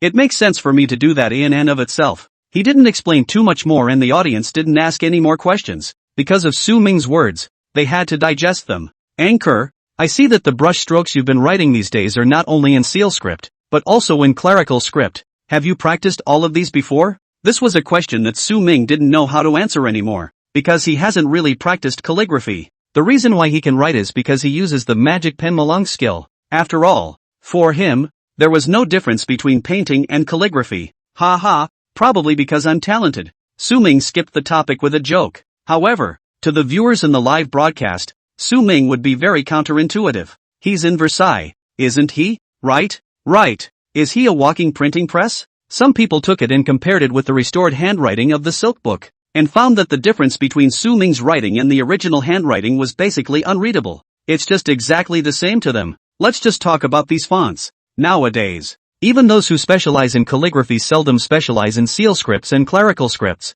right? Most of them are in running script, regular script, cursive script and the like. Su Ming really opened their eyes. After eating, Su Ming continued with his writing. He's used up a few blocks of ink these days. I don't know how many. And every day when he's on the air he's just writing. Despite the boost from the system, though, he was human and would still feel tired. Well, after writing this today, it's time to wrap things up. Su Ming was in an exceptionally good mood, and even his expression was cheerful. Live family, I'm going to wrap it up today. 3 maps left. End of drawing. Su Ming's tone was light and everyone could hear the happiness in his voice. Good lord, after squatting for so many days, the anchor is finally going to finish. Anchor, don't take this kind of mission in the future. It's too much of a tosser, isn't it? The main anchor is awesome. Gifts and attention. Anchor going for it. Professor Li Qingha also entered Su Ming's live broadcast from time to time these days. Because of his work, he couldn't always be on the ground, but he would come by to check on the progress. Every time, Su Ming would give him a small shock. This young man, well done. Whether he was making cloth or writing, he finished well. Today, he has the last 3 maps. It's over when you're done painting. Prof, Li Qinghe had some expectations. These 3 maps, more than 100 years old, are the earliest maps ever found produced in China. It is also an ancient map of China that is incomparably valuable in the world today. Unfortunately, though, they were badly destroyed when they were unearthed. Su Ming, this time, was going to restore them in their entirety. The system is just the best. Since Su Ming had not seen these 3 maps before, he spent 100 crafting points to exchange for the original map. With Su Ming's final stroke, this manhwa palindrome, totaling more than 120,000 words plus 3 maps, all finished, Su Ming let out a deep breath. These days, he's found the feeling of going to work, really tired. Every day, when you wake up and prepare your materials, you have to start a new day of writing. Before taking Professor Li's commission,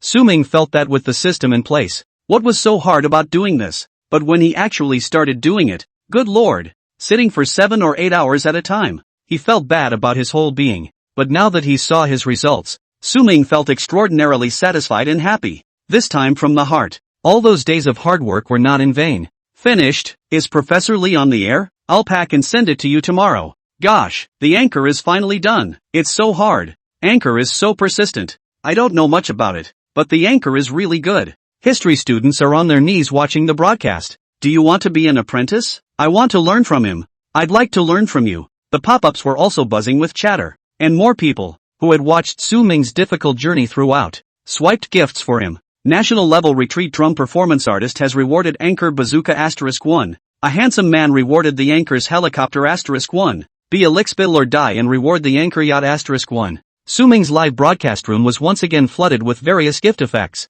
Su Ming was happy to see this scene. He thanked the audience as he broke the news that he was taking a few days off. Families, as you can all see, I've really been working pretty hard on my live broadcast for a while now, so I'm going to take a few days off after I get off the air today to move my old back. Ha ha ha, Anchor, go ahead. The production team's donkey wouldn't dare to do that. Anchor, get some rest. It's really heartbreaking. It's okay. Anchors have to put their bodies first. Li Qinghe also swiped a gift. Because there are so many people speaking on the air right now. If he doesn't give a gift, the speech shouldn't even be seen. But he was more than happy to give Su Ming a gift. The lad is really tired these days. If Qinghe Li had more savings, he would have swiped more. But he does have limited abilities. Li Qinghe of the Department of Archaeology at Huaxia University rewarded anchor Supercar *5. Li Qinghe, Department of Archaeology, Huaxia University, thank you, anchor, for your hard work these days. On behalf of all my fellow archaeologists, I'd like to thank you. This thank you is just too much gold.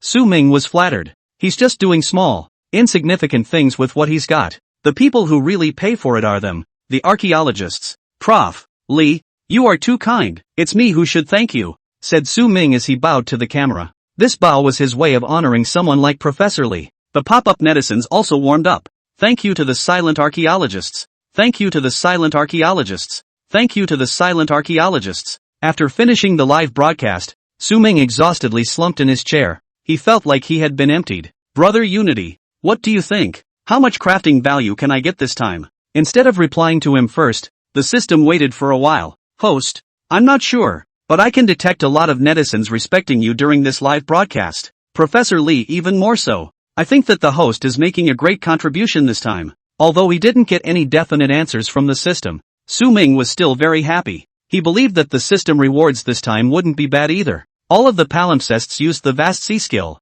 and now they are the same as the artifacts. Su Ming felt accomplished. Su Ming, you're really good. Watching it live these days, the two of us really admire you. Wang Wentao and Li Wei had seen Su Ming's live broadcast, and their respect for him had reached its peak. This mission is not for the faint of heart. Su Ming laughed. Staying with these two was actually quite easy for him, because they were also the same age as him. It was much easier to get along. You guys have worked hard following me, so relax for the next few days. On a rare occasion, the next day Su Ming slept until sunrise. This feeling of sleeping until you wake up is blissful. After getting up, Su Ming mailed the delivery. This time, he still chose to send it in person, which ensures the safety and integrity of the work. It's a bit of a hassle and costs a bit more, but it's his heart and soul. Only, as he handed the delivery over to the delivery man, he noticed that the delivery man was looking at him a little strangely. What's going on? Su Ming was a bit strange. Mr. Su, are you the anchor handmaid Su? The courier did a double take and was pleasantly surprised. I am. Do you recognize me? The courier cracked a smile at the affirmative answer. Mr. Su, You don't know. Now you're really on fire. May I take a picture with you? With a confused look on his face, Su-ming took a group photo with the excited little brother and returned to his room. Ha? On fire again? He felt as if it wasn't quite the same as before. Su-ming opened the social software. One man restores the manhwa palindrome. The recovery of the manhwa palindrome. This is the dragon's heir. The horror of it all. The news headlines were as exaggerated as they could be, and it was hard to see Su-ming's head in two places. He curiously clicked in to view the contents. It's a video clip of him making the manhwa palindrome during this time. Oh, shit, is the anchor this good? No, am I reading this right? The anchor restored a 120,000 word palimpsest? Yes, you read it right upstairs. I'm stupid, is this a human officer? Recovery of the palindrome begins with spinning and weaving? Su-ming opened a few other social programs. No exceptions. It's all video clips of him making the restored manhwa palindrome. I've never convinced anyone in my life, but this time I'm really convinced. You're not a demon, are you? You can't be a demon after the founding of the country. Have you forgotten? Bull. Not only that, Su-ming opened a foreign website and found that there was even news about him. The complete restoration of the manhwa palindrome by an anchor of the state of China. A Wasia anchor weaves cloth and spins silk to restore the silk book, and it is understood that the anchor has broadcast live gun making. What? That's an outrageous title party. I don't build guns. I just folded a paper gun. Su-ming cried out in his mind that he was wronged. The past and present life of the HWA anchor. Handmade Su. This one is even more outrageous. What's with the metaphysics? Su-ming had been swiping his cell phone for so long that his eyes were tired. So many news stories about him and the manhwa palindrome he recovered. This time, he's really on fire. And he fires out of the country. Su-ming was a little giddy with the news. He hadn't figured out how there was such a backlash this time. It also started after he finished his broadcast last night. Prof. Li Qinghai had found his students since he made a request to Su-ming to recover the palindrome. He assigned this research task of recovering the palimpsest as homework. Professor Li Qinghai naturally did not have as much time to squat in the live broadcast because he needed to teach and do research. As a result, Su-ming's live broadcast room had a group of very loyal college student viewers. There were also people among these students who had watched Su-ming's live broadcast before and became his fans. After Su-ming finished the last stroke of the map, a student edited Su-ming's production process into a video and posted it on various websites. At first, these students just wanted to make it easier for them to rummage around and check it out. But after they put the video on the internet, more and more people paid attention to the story. Some good people have also carried the video to foreign websites such as YouTube and Pushim. Personal anchor recovery of manhwa palindrome. Manhwa palindrome sees the light of day. The restored version of the amazing Huaxia mysterious anchor self-made manhwa silk book complete set totaling more than 120,000 words. One title is very capable of bluffing. Unknown foreign eaters clicked in to watch it and couldn't walk out at all. OMG, this anchor is so handsome. Are all Chinese people like this? So persistent? I didn't even know what the manhwa palindrome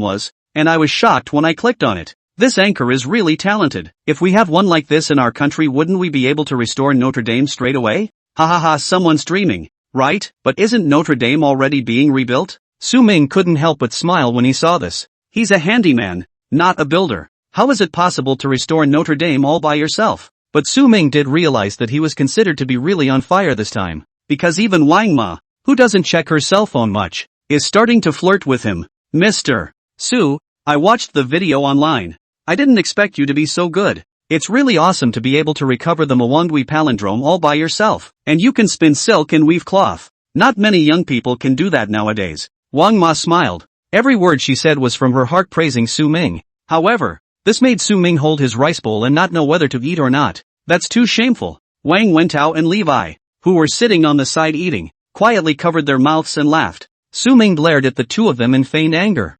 Hey, is that the trouble with being popular? That's not all. After lunch, Su-ming received an interview invitation from a TV station. He doesn't know how the station got his contact information. It's just that he's kind of annoying. Where's the promised rest? What's going on now? Su-ming refused the TV station, but then received a call from Dai Li, the director of the Capitol Museum. Yes, the one who asked him to make a bronze statue of a chicken head last time. Curator Dai, what do you want to see me about? Su-ming, I also watched the live broadcast of the manhwa palindrome you helped Professor Li with this time. And what I want to ask is, Curator Dai didn't continue. He paused somewhat mysteriously for a moment before speaking again. Will it also pass the carbon-14 dating test? Sure.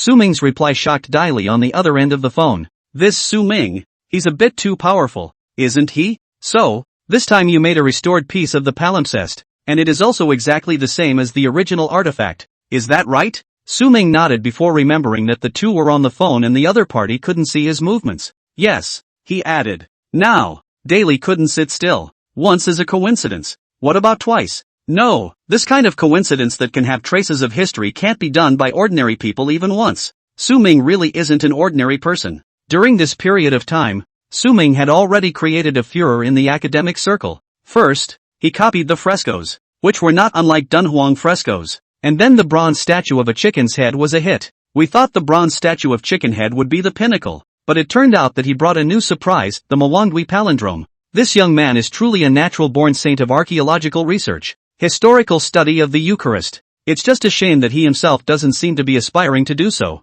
Real people are still delivering pieces quickly. In the afternoon of the same day, Prof. Li Qinghe received a courier from Su Ming. It was only when he looked at this card of palimpsests that Li Qinghe truly realized what a big problem he was giving Su Ming. This kid, he actually made it all by himself. With that kind of perseverance, what can he not do? Prof. Li found his students to carry the card of palimpsests back to the research lab. Just then, his old friend Prof. Liang and his student Dai Li rushed over. Prof. Li was a bit puzzled. Although Lao Liang was also doing archaeological work, their research directions were different, and they didn't usually have much contact. As for Dai Li, there was even less connection between them. Old Li, long time no see. Professor Liang was very enthusiastic, and Li Qinghe still intended to ask what it was that they had come for. Old Li, it's like this. Didn't you find Su Ming to recover the manhwa palindrome? We are here for this matter. Dai Li nodded along. Prof. Li was thoughtful. Yes, what Su Ming made this time really surprised me.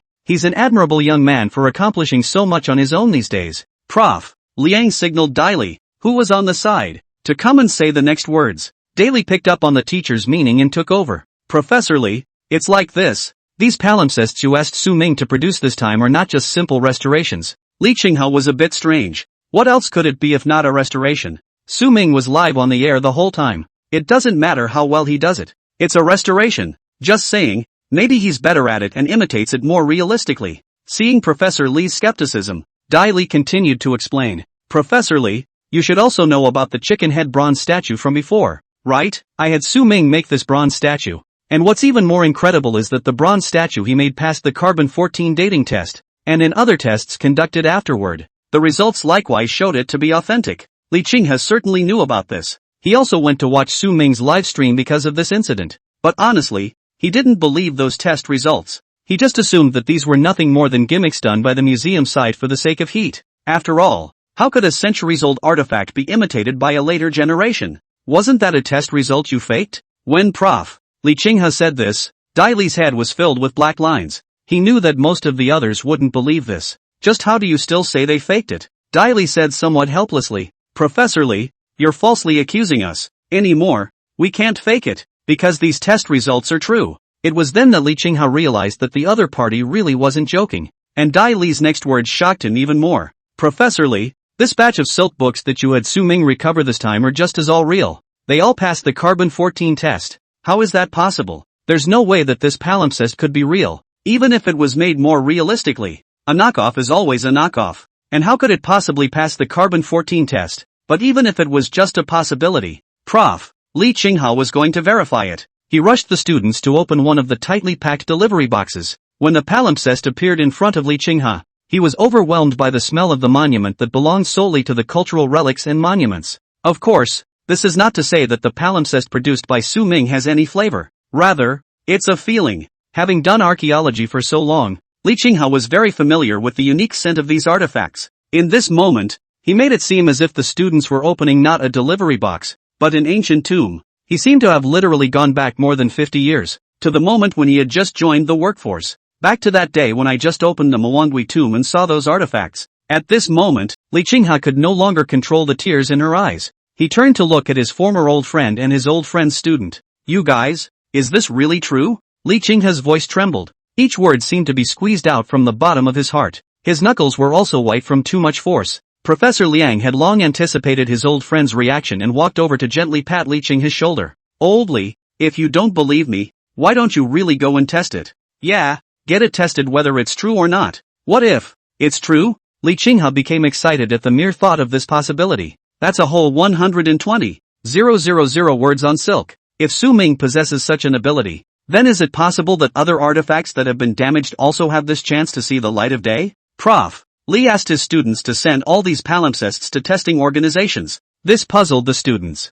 What's wrong with the teacher? Aren't these knockoffs? Why do you need to be tested? But doubtful as they were, they obediently complied in the face of the teacher's request. What followed was a long wait, and while he waited, Daily brought exciting news. The bronze statue of a chicken's head, which was exiled overseas, has returned. Li Qinghe's eyes widened as he looked at Daily in shock. What's going on? I remember reading earlier that a nobleman in Gaul said they had this bronze statue in their collection. Yes, Professor Li, they are collecting it, and they are planning to open an auction in the next few days. Without slowing down, Daily began to answer Professor Li Qinghe's confusion. I wonder if you know Raphael. He was the former Gallic ambassador to China, and he was transferred because of the previous incident of the bronze statue of a chicken's head. Of course, it may also be just an excuse within their family to remove dissenters. Raphael is the one in the Gallic family that's planning to have the auction. Professor Li listened attentively and waited for Daily to continue while he sold the story. Professor Li, can you guess how this bronze statue came back?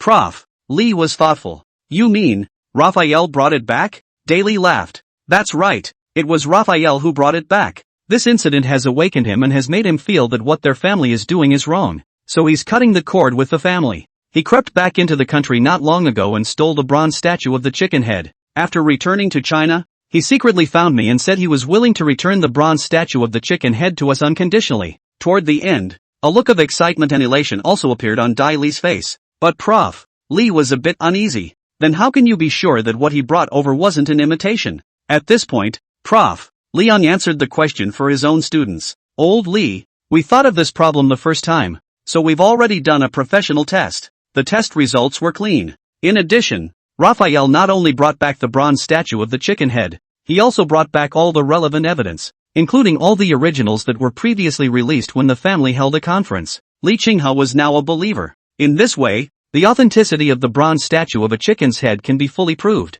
Even though Su Ming had already reproduced a bronze statue of a chicken's head exactly like the real thing, it was after all not a product of more than 200 years ago. If the real thing is nowhere to be found anymore, such as a palimpsest, although its real counterpart is now kept in the museum, these are restored and are no longer the original version, then the Su Ming replica is very rare and important. But the bronze statue of a chicken's head, we know with certainty that it is in Gaul, in the hands of the Nino family. Su Ming's imitations are equally valuable. But what belongs to us, we should take back. Now that this bronze statue, which was snatched away by the Western powers, can return to our bosom in China, the significance is totally different. Good, yes, Prof. Li Qinghe smiled broadly and said 3 good words. This is the baby that belongs to us. It is now finally back in the arms of its homeland. This is just great. Prof. Li then thought, our artifacts are back. We can't just keep quiet. So what happens after that? Dai Li and his teacher, Professor Liang, smiled at each other. Professor Li, we've thought about this. This is a big deal after all, so we've reported it. The return of artifacts has to be rowdy. Besides, isn't the Nino family still planning to have an auction? Since they can be so brazen, we don't have to give them any leeway. Dai Li looked as usual, but his voice was extraordinarily firm. Li Qinghe somewhat understood what he meant. Since the Nino family wants to auction off artifacts belonging to the Chinese nation at this point in time, it means that they've already found a reporter just waiting to punch us Chinese in the face. But now the bronze statue of a chicken head has returned. We must make their auction a joke. The world-beating kind. Li Qinghe couldn't help but laugh out loud at the thought as well. This is really great. We've been pressed and bullied by these foreigners for so long. Now, we have to make them realize clearly that we, long ago, are not the same weak nation as we were 100 years ago. The present Chinese nation is immortalized. It can't be beaten. And has this matter been approved? Thinking this way is cool, but after all, when it comes to diplomacy, you still need to be careful. Daily nodded affirmatively. When it comes to the face of the Chinese nation, we don't have any problems doing this. By the day they open the auction, we'll have a launch party too. Moreover, we'll invite Su Ming to attend when the time comes. He still has a lot of influence now. Yes, Prof. Li Qinghe's heart was extraordinarily free. It's never been better, because there were a few more items to test this time. The results didn't come out as quickly as they should have. Only, at this point, Prof. Li was in no hurry. He was now even more eager to see the instantly recognizable launch sooner rather than later. After Dai Li and Prof. Liang and Li Qinghe finished talking about these things, the three of them briefly gathered for a meal. Prof. Li's life was indeed very hard, and without these friends and students visiting him, he would have just dealt with random bites. Daily admired such a man, but he also knew that he could not do so. Prof. Liang, on the other hand, was more than a little distressed about his old friend. Li Qinghe has dedicated his life to education and archaeology. He, as a person, is selfless. To him, money is all outside the world. It is the abundance of the spiritual world that counts. Such a realm was beyond his reach. It should be said that such a realm is beyond the reach of most people in this world. But that doesn't stop us from admiring people like that. Because they're worth it. After Dai Li and Professor Lian left, they called Su Ming, receiving a call from Curator Dai again. Su Ming was already used to it. Curator Dai, what is it that you, a busy man, want to see me about? Dai Li laughed at Su Ming's teasing. Good boy, there is something that requires your presence this time. Su Ming was a bit puzzled. What would use him? Is it possible to do some kind of craft? Su Ming asked his doubts out. Dai Li laughed out loud on the other side of the phone. Su Ming, this time it is indeed because of your appearance that we have the current result. Su Ming was even more confused. What did he do? Dai Li also stopped selling his purpose. Su Ming was equally delighted to hear the news of the return of the bronze statue of a chicken head lost overseas. He hadn't expected that he had only made a replica, and that it would lead to such a result. This is just great. Curator Dai, I will definitely attend. It's an honor. This matter was really an unexpected pleasure for Su Ming, because his own imitation had brought about this chain reaction. He had specifically asked Wang Ma to add a meal before dinner. Now, what could be better than to see the relics belonging to China return to the bosom of the motherland? When he learned that the artifact return conference would be held at the same time as the Nino family's auction, Su Ming was happy. That's the way it has to be. Just let those foreigners get slapped hard in the face. Want to get something for nothing? Nice try. The news of the return of the bronze statue of the chicken head was not reported by the news media in China, because they were all instructed not to divulge information. Be sure to wait until the auction is held in Gaul at the same time as the coverage. Thus, there was a collective silence within China. Some netizens were furious when they brushed off the news that Gaul was going to hold an auction to publicly sell the bronze statue of a chicken head. Wasn't it me who said that the Gauls are so shameless? Robbing our stuff and auctioning it off publicly. They really don't know any shame at all. Upstairs is wrong. Where is the person who originally has no face to no shame? Aha, so angry. These days I'm so angry when I brush up against the Gallic media's overwhelming propaganda. How dare they? People have no shame anymore. They're really pissed off. No, I'm just wondering. Don't we even say we're doing something about it? We're just going to let them sell our stuff like this? I can't figure it out. I'm so angry, but I'm so powerless. In addition to the domestic netizens who will scold the Gauls, there are many people on the foreign net as well, for no other reason than the Gauls are shameless. What's the difference between that and pissing on someone's head? It's so blatant that it's meant to be disgusting. But no matter how angry everyone got and how much they cursed, the day of the auction still arrived. At 1 p.m. Gallic time, the Nino family's auction began on time, and at the same time, China, which has a 6-hour time difference with Gaul, also held a conference at 7 p.m.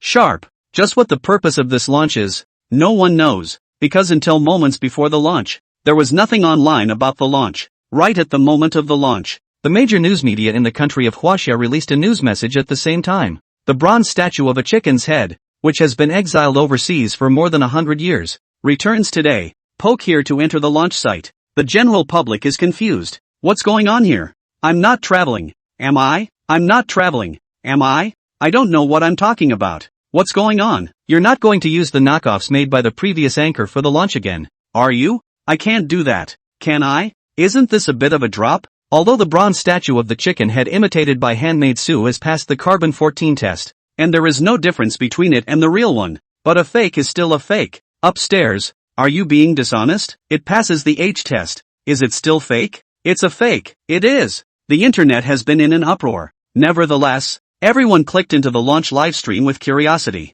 At this time, some people also found that this period of time as resting anchor Handmaid Sue also opened a live broadcast. A large number of netizens flocked to Su Ming's live broadcast room, only to find that his live broadcast screen was almost the same as the launch. Netflix? What's that supposed to mean? There are also media outlets on the Gallic side that have been responsible for monitoring news developments within China. Because of this auction, the country of Huaxia really did not behave normally. A little too calm. Therefore, In order to prevent the Chinese from sabotage, the mainstream media in Gaul has been keeping an eye on the public opinion news within China. When they saw these news, the Gallic media were just as confused and skeptical as some of the netizens within China. Are the Chinese really dogged? Another fake thing to come out of the woodwork? Aren't they afraid of losing face anymore? But there were still some in the Gallic media who clicked into the live stream of the launch with skepticism. The Nino family side. This auction is of vital importance to them. Things have come to this point, and it is no longer a simple auction of cultural relics. It's more a matter of statehood.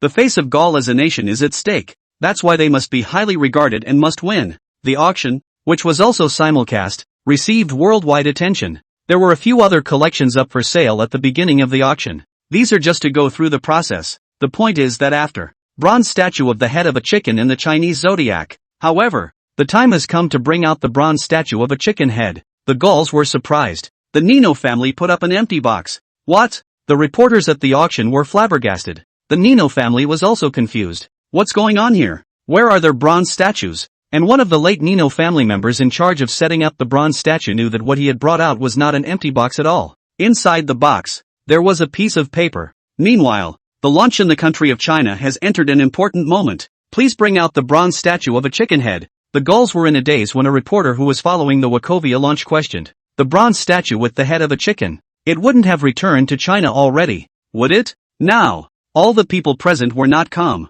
They didn't care that the auction was still in progress, and all of them flocked to Wasia's launch broadcast. At this point the bronze statue of a chicken's head had just been brought out and Daly began to speak. This time, our artifacts were able to return thanks to Mr. Raphael. It was he who, in time, lost his way and chose to return our artifacts to China. And now, a message from Mr. Raphael. There was thunderous applause. However, the netizens and the Gauls who were watching the live stream had completely frozen. Nino felt like he was having a heart attack as he saw Raphael walk up to the stage and start speaking. This grandson, what a grandson! It must be him. Stole their family's bronze statue of a chicken head. Raphael took the microphone with aplomb and began to speak. Before the speeches begin, I would like to apologize to all the Chinese people on behalf of me and my people. With that, Raphael bowed deeply toward the stage. His move made the launch site silent. Immediately afterward, Raphael continued to speak. I've been Gaul's ambassador to China for more than 10 years. During these 10 years or so,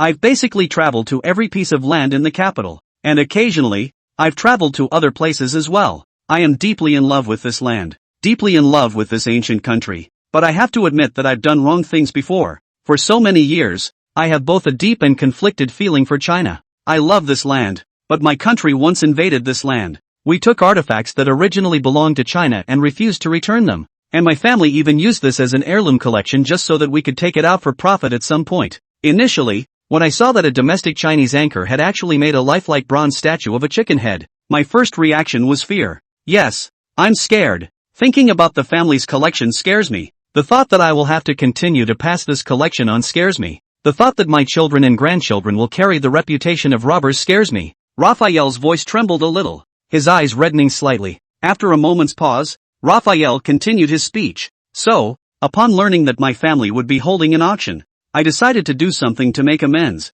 I brought the family's collection, the bronze statue of a chicken's head, back to China, along with the evidence that would prove its identity. I hope that all the lost cultural relics in China will return soon. After saying this, Raphael was already in tears. There was a prolonged round of applause. This doesn't seem like Raphael is too bad. Laughing my ass off. Don't whitewash him upstairs. That's what he was supposed to do. Yes, is it a matter of pride to give back what you stole from someone else? And it's not like it's the first day he knew the bronze statue of a chicken head was in his house. So why is he just taking it out now? Some netizens shouldn't be too barred. At least he recognizes his mistake now. Chinese netizens were not united in their opinions on the matter, but most still admired Raphael, because not everyone has his drive. I'm more curious about one thing. I don't suppose Raphael's family will tolerate him if he does this, right? Yeah, well, he's paying quite a bit then. I heard that his ambassadorial status has been revoked, so I guess it's the family that's messing with him. The media in our country is really tolerant. They didn't release any news of this magnitude before.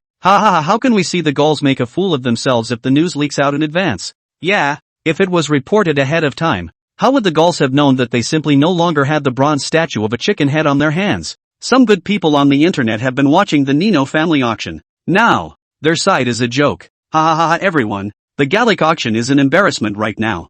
both go and watch. It makes me so happy when they're eating their hearts out. The expression of the man in charge of carrying the artifacts is not quite right. Is there something in the box? I want to see it. This time, Raphael looked at the camera and spoke again. Men of the Nino family, now please open the box that originally housed the bronze statue of a chicken's head. I have left a surprise for you. At this, the Gauls also began to urge the people on the stage. For today, anger is anger, but it's also important to eat your melon. Reddy felt so unlucky. Why did he take this mission? Why do we have to go for a bronze statue of a chicken head? Why did you have to do that? Now well, he's going to lose face. Reddy stiffened and took the paper out of the box. After opening it, his face became extremely ugly, but the reporter below is still rushing him. He looked to his grandfather Nino for help, but Nino was in no mood to care about him now. With a heartbeat, Reddy read what was on the paper. Having been a bandit, don't always just remember being a bandit. At his words, Nino Sr. pouted over.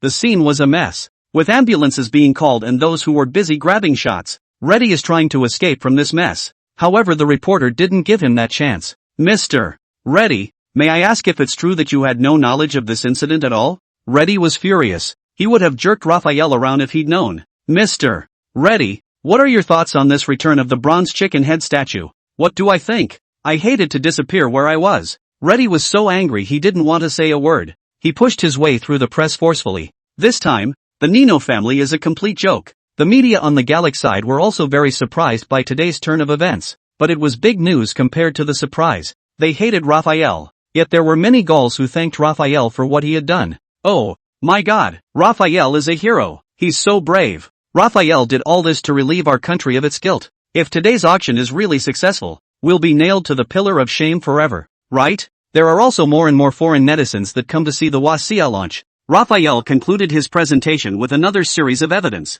the very same ones that were shown earlier when the Nino family had their launch party. Now, the real bronze statue of a chicken's head has finally returned to its homeland. Watch and cry, it's really hard. Yes, these stray artifacts are like abducted children. How painful would it be if they had a spirit? It's good to be back. It's good to be back. The Gauls have been humiliated this time. Ha ha ha ha ha ha ha ha ha ha ha ha ha ha ha ha ha ha. There was a great deal of rejoicing within China. This is one of the most refreshing returns of artifacts in recent years for everyone. Although many artifacts had been recovered before, none of them were as cool as this one, and some attentive netizens noticed that Su Ming was also at the launch. The anchor they were following went off the air. Unlike the jubilant atmosphere within China, Nino and the others were really planted this time. For these people, face is most important. The auction they had originally held to make a splash had now become a disgrace to their family. Nino's mouth kept screaming Raphael's name as he woke up in the hospital in a ghostly state. But all the family knew.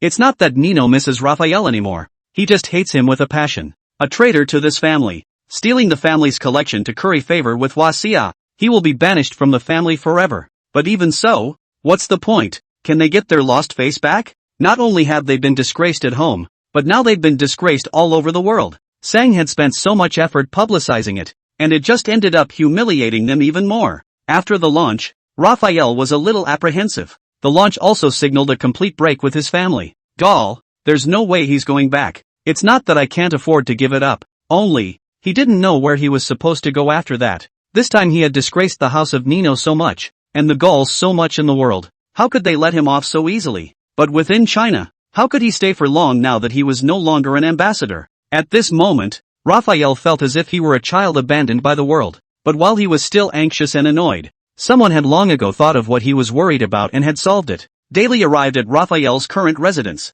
Seeing Daly's visit, Raphael was momentarily thoughtful. Once, he had contacted Su Ming in a roundabout way in order to reach Daly, and it had been hard for him to talk to him. And that's when Daly was more defensive than accepting of himself. But this time, Raphael felt that Daly was treating him completely differently. Daly was all smiles, and when he saw Raphael, he was happy to shake his hand and perform the Gallic pasting salute. Mr. Raphael, we in China and I are very grateful for your deeply righteous gesture. This matter has also been known to the higher-ups. In response to the problems you may encounter, we, Wasia, are willing to take responsibility for your safety. Raphael didn't understand what Daly meant for a moment. Seeing his baffled look, Daly continued to explain. I mean, we'll get you a good working visa so you can stay in China for a long time. Staying in China for a long time? Raphael was dumbfounded by the great news. Although there are still some people within China who worship the foreign world and think that the moon is just round abroad, but the fact is, China is the safest country in the world,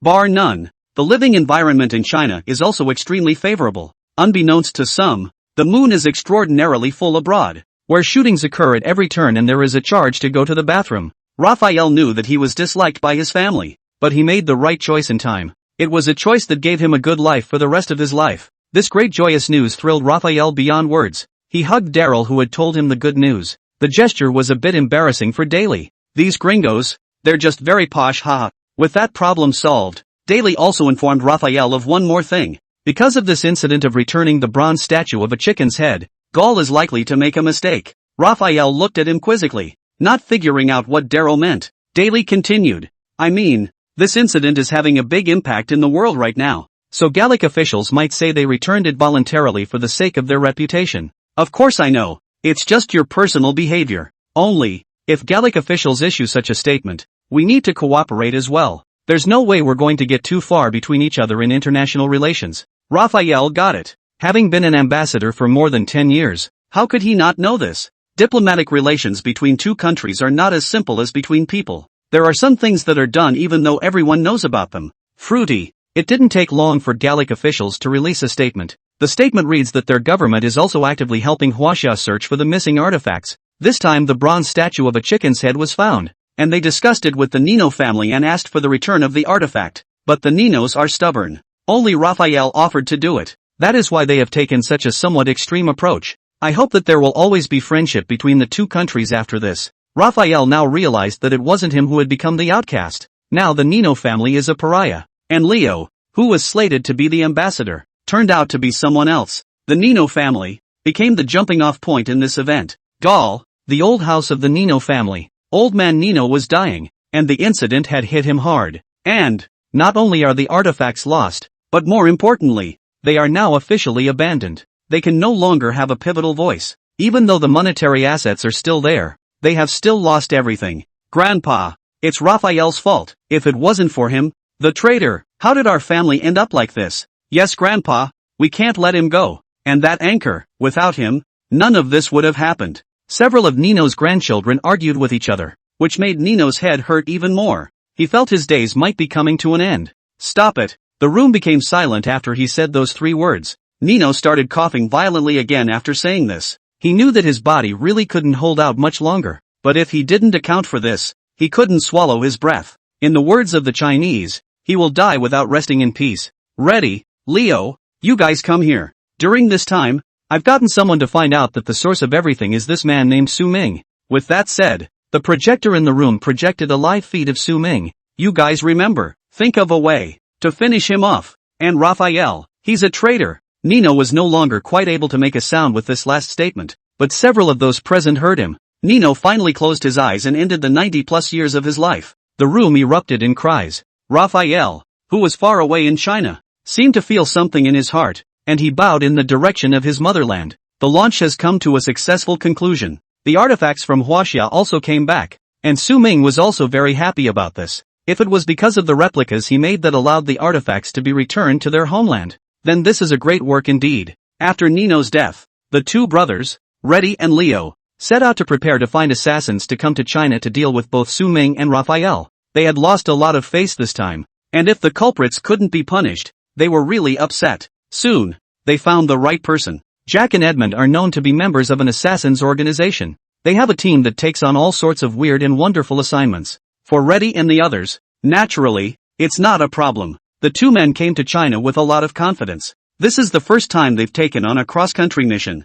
Arriving near the target address given by their employer, the 2 men were taken aback. God, is this even a place an anchor can afford to live? Is this place so beautiful? It looks like heaven. Jack marveled at the villa area like a country bumpkin in town for the first time. You're so unproductive. Don't forget our mission. Edmund didn't scold him in a nice way. I don't blame Jack. He's still really from the country. These are views he really hasn't seen before. In Barry, they have a lot of nice-looking buildings, but the sanitation is a real concern. It's not an uncommon thing to see poop on the street or anything, but when they came to Huaxia, they felt completely different. Here, there's no need to be afraid to take a deep breath and inhale the stench into your lungs. The rivers along the road aren't filthy. Many are clear, and sometimes, You can see people fishing. Jack thought about their country hosting the Olympics again this year. There are a number of water sports that take place in that world-famous Sena River, but this river had 20 W of E. coli in a liter of water. In other words, athletes are swimming in fecal water.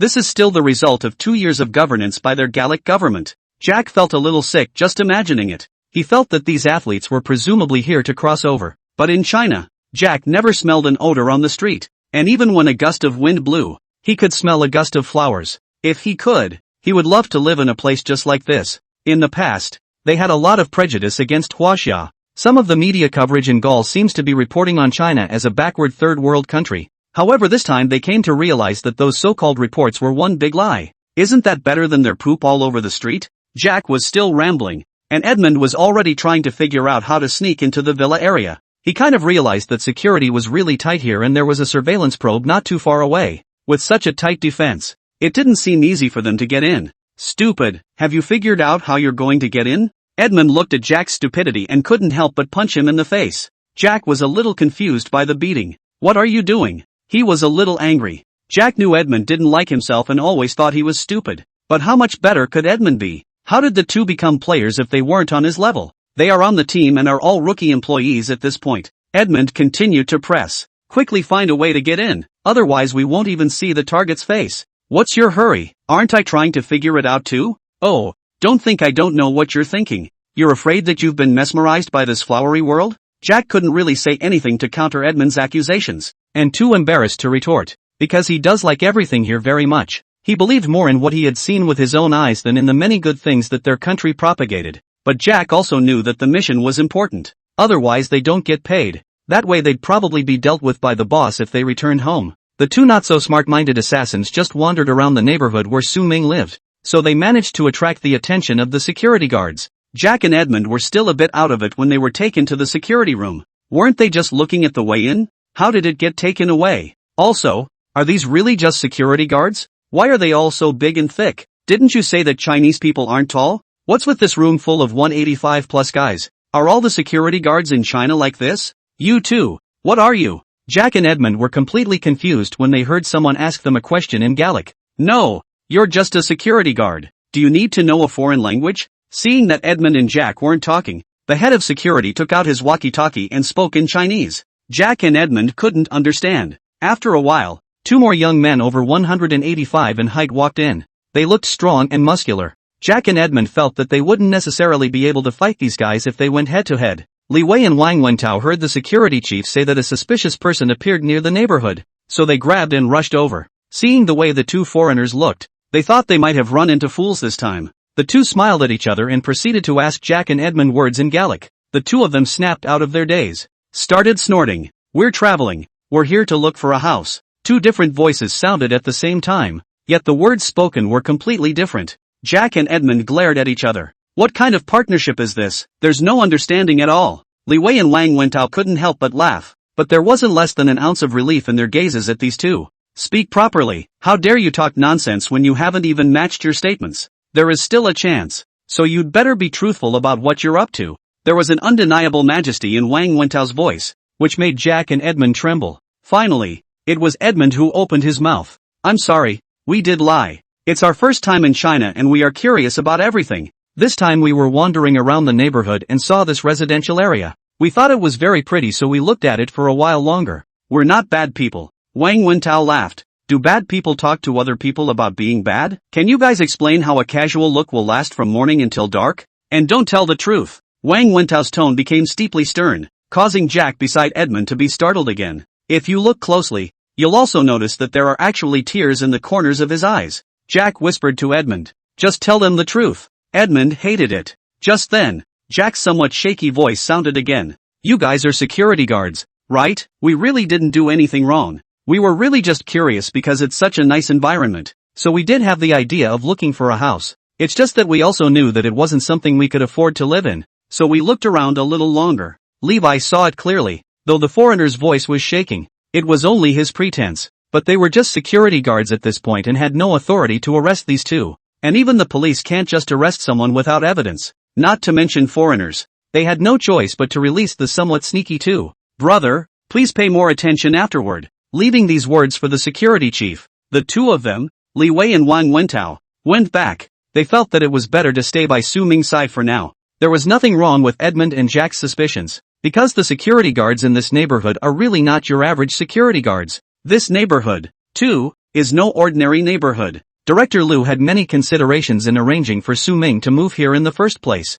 The first point is that this neighborhood is safe enough. The characters who live in this neighborhood are either rich or wealthy, and the security team are all veterans of the special forces. They are extremely professional. Thus, Edmund and Jack caught their attention just as they appeared near the neighborhood. Moreover, this group of security guards not only had a high level of force, but there were also some who were proficient in foreign languages. For them, naturally, there are better outlets than being a security guard. It's just that after all those years of intense training and doing missions, it's inevitable that now that I'm out of the military, I just want to do something less intense. Besides, it's not a bad paycheck to be a security guard in this neighborhood. So at the time when Jack and Edmund were asked to speak, some of them used the Gallic language directly. As for Li Wei and Wang Wentao, although the two of them had just graduated from the police academy, they had gotten acquainted with the security team since they came to this villa area. Of course, this is what Secretary Lau meant. They must remain vigilant. Although Su Ming hadn't encountered anything before, it was impossible to say.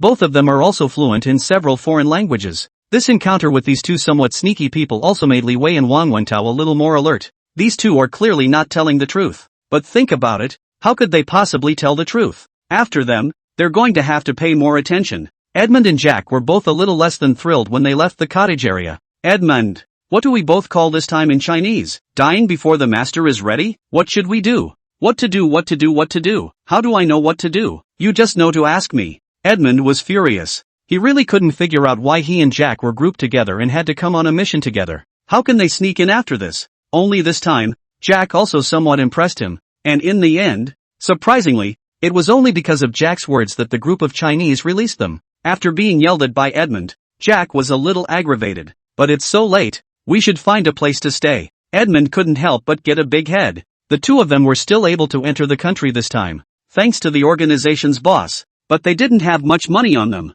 Sleep in a bridge hole. Jack wanted to say something, but he didn't dare speak when he saw Edmund's fierce look. Sleeping is fine. They didn't sleep on the streets in Barry. Su Ming didn't realize that Wang Wentao and Li Wei had just gone out. When he saw the duo return from outside, Su Ming, who had just been called to the dinner table by Wang Ma, was a bit strange. Where have you been? Wang Wentao and Levi looked at each other and decided not to say anything. It's okay, we went out for a walk. Su Ming didn't doubt their words and greeted them as they came together for dinner. After a trip to the capital, Su Ming still missed Wang Ma's handiwork a little. Wang Ma, your cooking is so delicious. I've gained weight in the meantime. Wang Ma watched Su Ming eat heartily with his bowl and said cheerfully, it's good that you like it. Sir, Su Ming was a little embarrassed. If Wang's mom has any flaws, it's that she's a bit addicted to bully novels. Plus she's also called Wang Ma, so she always calls Mr. Su Ming. There's nothing wrong with that appellation, but add the look on Wang Ma's face, and that's a big problem. Su Ming knew that at this time Wang Ma was substituting him for the overlord again.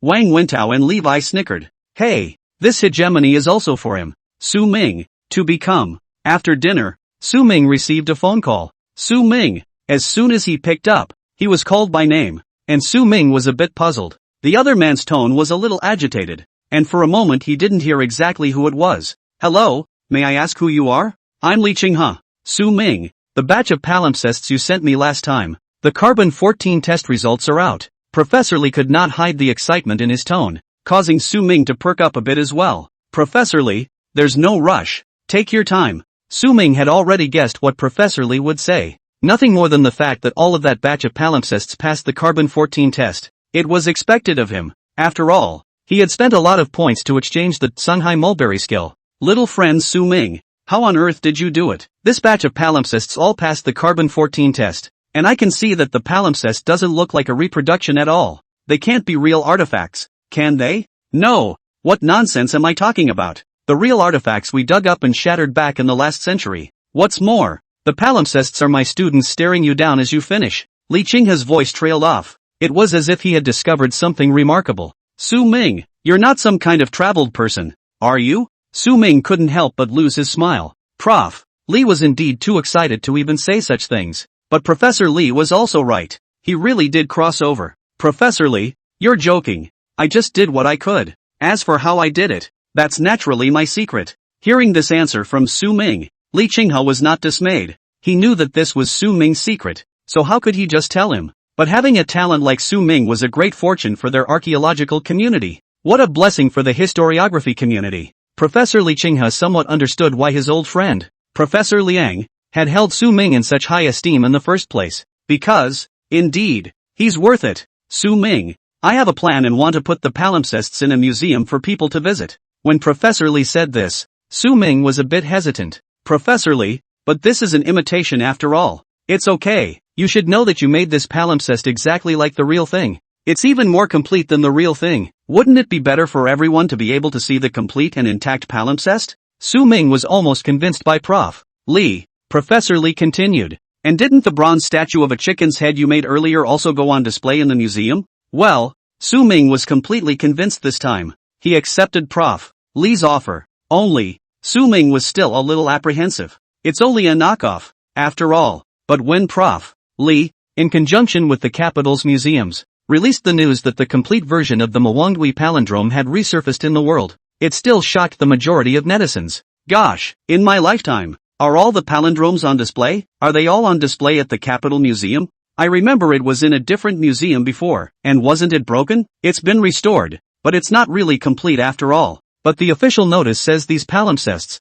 are intact. What's going on? I'm going to see it. I'm going too. The manhwa palindrome is stationed in the Capitol's museum, and the majority of netizens want to get a glimpse of it. Daly felt a great deal of pressure. As the director of the Capitol's museums, he felt he had weathered the storm. The Capitol Museum has also been very popular, but never this high. Last time it was Su Ming who made a bronze statue of a chicken head. It's Su Ming again. He's even more bullish. Made all totaling more than 120,000 words of the manhwa palindrome. This person, Su Ming, has now become the meat and potatoes of the academic world. But how come everyone loves coming to museums so much? They all want to come and see. How can the Capitol Museum accommodate so many people? Jia Feng is the staff member in charge of online reservations at the museum. Feng Kaiyi feels lucky to be able to work in a museum. It was her dream job. However, she felt, now, as if she had gotten into something extraordinary. It used to be just a little more crowded on holidays. She can understand. After all, the Capitol Museum was the largest museum in all of China. And they also have a big professional maintenance team. Even if the crowds are huge, they can handle it. But these two recent events made Feng Jiayi begin to wonder if they should recruit some more people. Curator, it's really busy. There have been so many reservations lately that the back office is under a lot of pressure. And some of the visitors were not in a very good mood because they couldn't get a reservation. Feng Jiayi reported on her recent work in the curator's office and couldn't help but pour out a few bitter words. They, the staff, are pretty much kind of on a continuous schedule. It's really too tiring and exhausting. I know that the last thing China needs is people, but is everyone that idle? Don't you have to go to work and school? How come there are so many people every day? After hearing Feng Jiayi's words, Dai Li was also saddened. He was genuinely surprised that there was so much interest in these palimpsests. It even surpasses the previous bronze statue of a chicken head. He felt like he was picking up a hot potato. Little Feng, you've all worked hard. Go back and talk to your colleague in charge of network operations and issue a statement. Let's just say that the manhwa palindrome will be kept in the Capitol's museum afterward, where everyone can see it. Because of the limited number of visitors that can be accommodated in the pavilion, we ask for your understanding and support. Daly's voice was calm, yet powerful. Feng Jiayi got the solution and left, but she always felt that people weren't that nice to talk to. Feng Jiayi also knows something about this new batch of manhwa palindromes that have been welcomed into the museum. She knew it was an anchor that would be doing crafts live on Doo-Wop, but a handmade blogger makes artifact after artifact that looks nothing like the real thing. That's something she can't figure out. And had previously folded paper guns live and had them shoot. Feng Jiayi feels that most visitors actually come to the museum probably not just for the palimpsests. Instead, I wanted to come and see for myself if what this anchor made was so real or not. The day the manhwa palindrome exhibition was completely ready, the Capitol Museum was full of people. It took 3 hours just to get from the end of the line to the front door of the museum. The staff in charge of security were stunned. Can they museum,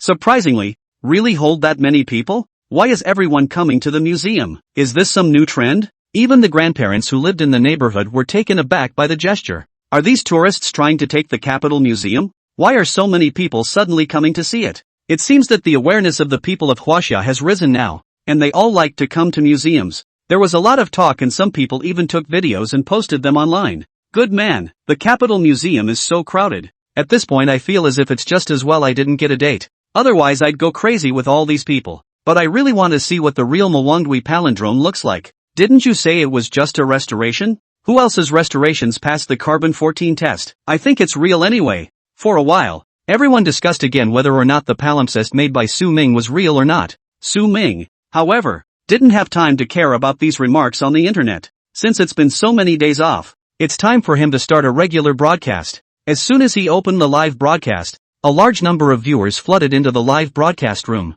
Anchor, you're finally out. Woo-woo, haven't seen the anchor in a while. I miss it. Anchor, you're really on fire now. So remember to be careful with your words and forget about them in the back. Has the anchor seen the news about the manhwa palindrome exhibition at the Capitol Museum? Su Ming really paid attention to this news. When Prof. Lee and curator Dai Li told him earlier, he still had some expectations. Though it's true that the stuff he makes isn't real, it's just knockoffs, but the craftsmanship he utilizes is indistinguishable from the real thing. With his use of the Sea of Change skill, these replicas are artifacts. Perhaps for those artifacts that still survive all he did was a replica. But what if it's one of those lost artifacts? He makes replicas and another legacy. Those artifacts hadn't been preserved for some reason, but Su Ming had the power. This is something to look forward to. It's also a very rewarding thing to do. Well, everyone seems to be interested lately. You're still talking about it. It's impossible to get a date. I'm dying to see it. Anchor, you're afraid you're not a god. I went to see it,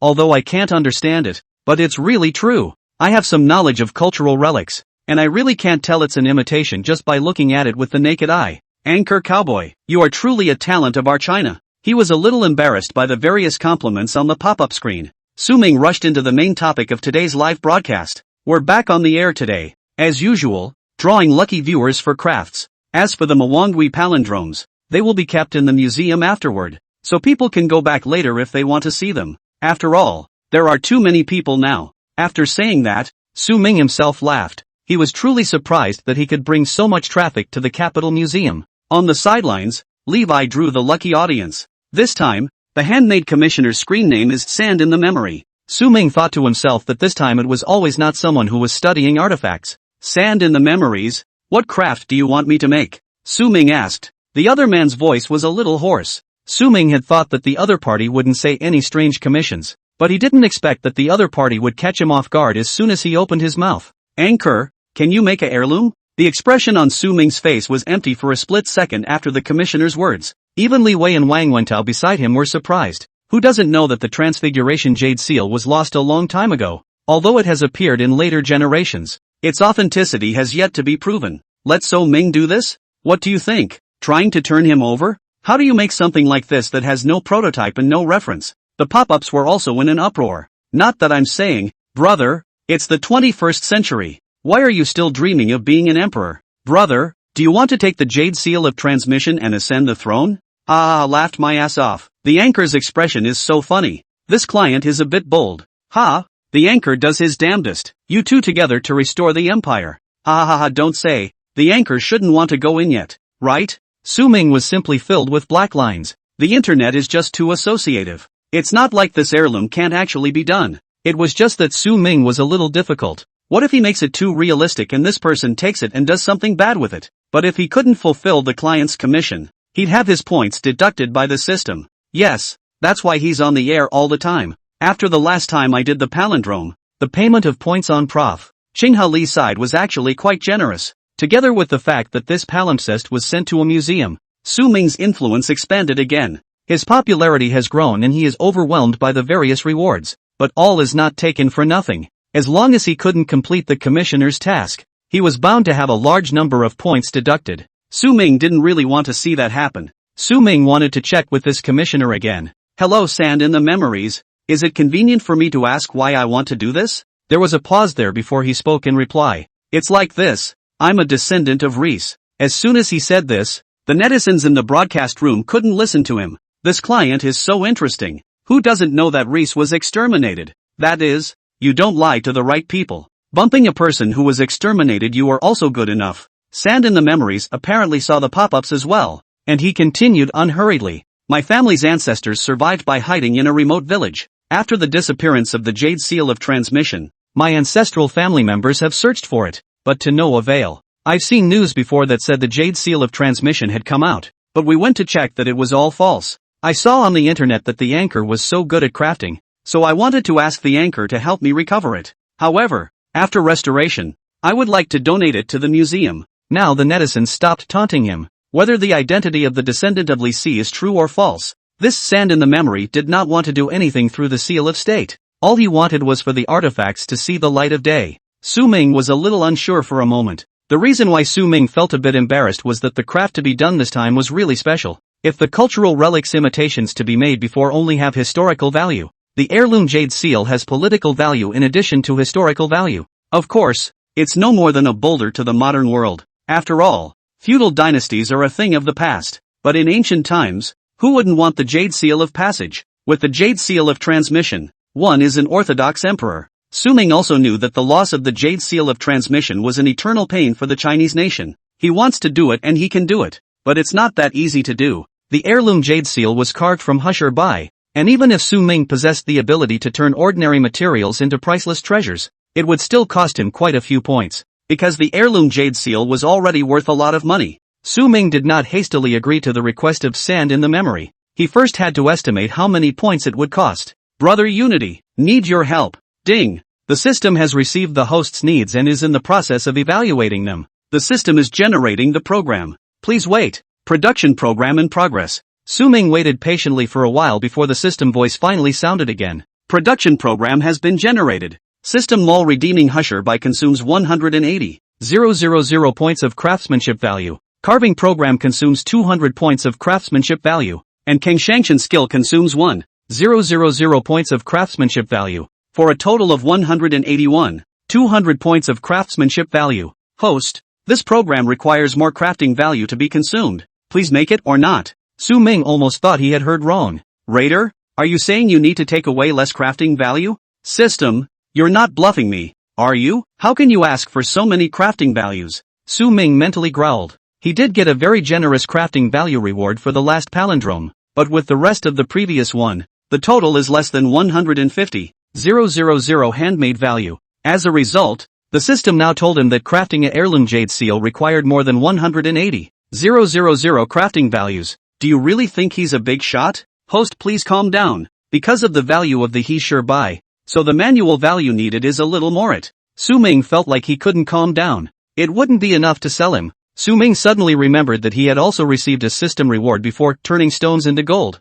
System, Brother Unity, can my previous skill of turning stones into gold be used this time? After Su Ming finished speaking, the system's voice sounded once again. Host, it can be used but because the handmade is more special, so it is impossible to use two common materials. Still have to use jade. Just tell me, how much more crafting value do you need to replace the materials? Su Ming was somewhat speechless. He had a feeling that this handiwork would cost him everything. Host, after calculations, switching to ordinary jade also requires the consumption of 100,000 points of craftsmanship value, and the skill of turning stone into gold can be exempted from redemption this time. After Su Ming heard the system's description, he felt it was still acceptable. Having said that though, this is still 101,200 crafting points, which is much more acceptable than the 180,000 plus you had before. At least they left him some. Okay, I'll confirm the production. As Su Ming finished speaking to the system, the entire process of making the jade seal of transmission appeared in his mind. The raw materials needed, such as jade, also appeared silently in the drawer under Su Ming's crafting table. Su Ming also finally recovered from what the audience perceived as a dazed state. Ahaha, the anchor is so funny. The anchor was really confused for a long time. He was probably thinking that even if he was making an imitation, this would require an oversized piece of jade, right? Where would he find such a large piece of jade? Upon hearing the above, I think the anchor is definitely going to flip this time. Indeed, the raw materials aren't that cheap this time around. That said, this brother, how much are you going to pay for it if the anchor actually makes it? Sand in the memories saw the netizens' question and his somewhat hoarse voice sounded again. Anchor, this time if you can really do it I'll pay $1 million for it. As soon as the words sand in the memories fell, the netizens who were watching the live broadcast clamored on the pop-up screen. $1 million. Anchor, you're going to be rich. This is the most generous commissioner I've ever watched live. Brother Atmosphere, will supervise the work for you, but if you make it from a good piece of jade, the raw materials are quite expensive, aren't they? Right, but also realistic. Then the anchor still have to do the old and so on. Is not a loss? I don't think it's a loss. It's a real loss. Does this person really want to buy it or not? Su-min asked what else Sand in the memory wanted. The only thing I ask is that it be as restored as possible. Just like the real thing. Try to be as close to the real thing as possible. But it can't be real after all. Sand in the memories felt that the $1 million he offered wasn't a small price to pay. After all, there was no telling what Su-ming could actually make of it. What if he can't make it? Su-ming, however, felt that it would be nice to raise the price again. This quest really wasn't easy, and it had consumed more than 100,000 of his crafting value. Su-ming suddenly regretted taking the commission before the other party's offer. The heirloom jade seal has long been lost and no one knows what it really looks like.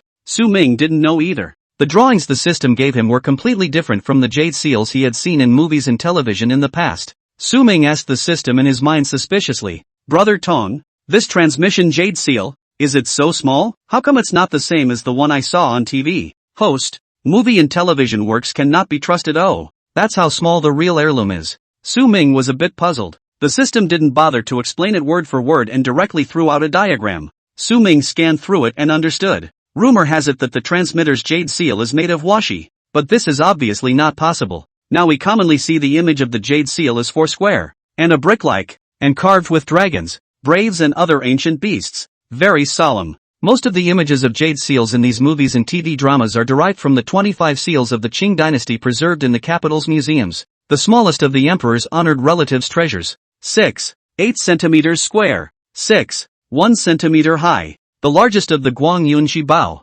19 centimeters square and 15.6 centimeters high. The image of the huge and heavy-looking jade seal in movies and TV shows is more like this. A jade seal is essentially a seal. And the seals unearthed during the Qin and Han dynasties were small. The Qin and Han customs seals were usually 2.5 centimeters square. And the Western Han Empress's seal, rumored to have been used by Empress Lu, was only 2.8 centimeters square and 2 centimeters high. There are also some historical records that seals in those days could be hung directly on the waist. If the heirloom jade seal was made too big, it wouldn't be convenient to hang it on your waist. What's more crucial is that before Kai Luan invented papermaking, we didn't have paper in China. People's writing instruments were writing slips and wooden documents. The use of seals at that time was that bamboo slips after writing were threaded with a string or a cow's tendon and tied with a knot. After that, a piece of clay is placed on the knot and a seal is put on it, which is called sealing clay. This is somewhat similar to the closure we now have on envelopes. This also means that the seal can't be very big. Otherwise you can't put a palm-sized sealing clay on a bamboo slip, can you? The reason why the heirloom jade seal can't be particularly large is because it has to be practical. Hutchinson's jewelry, the world's greatest treasure. It would be a waste to use such a large piece of washi to dig out a small piece to create a jade seal. So it's also unlikely that the heirloom jade seal was carved out of washi. Su-ming understood the trick and felt that he had been punked by the system again. Brother Unity, if the heirloom jade seal is made of bluish jade, then how come you said $180,000 when I asked you before how much handmade value you needed? And it wants me to have 100,000 crafting value after switching to materials afterward?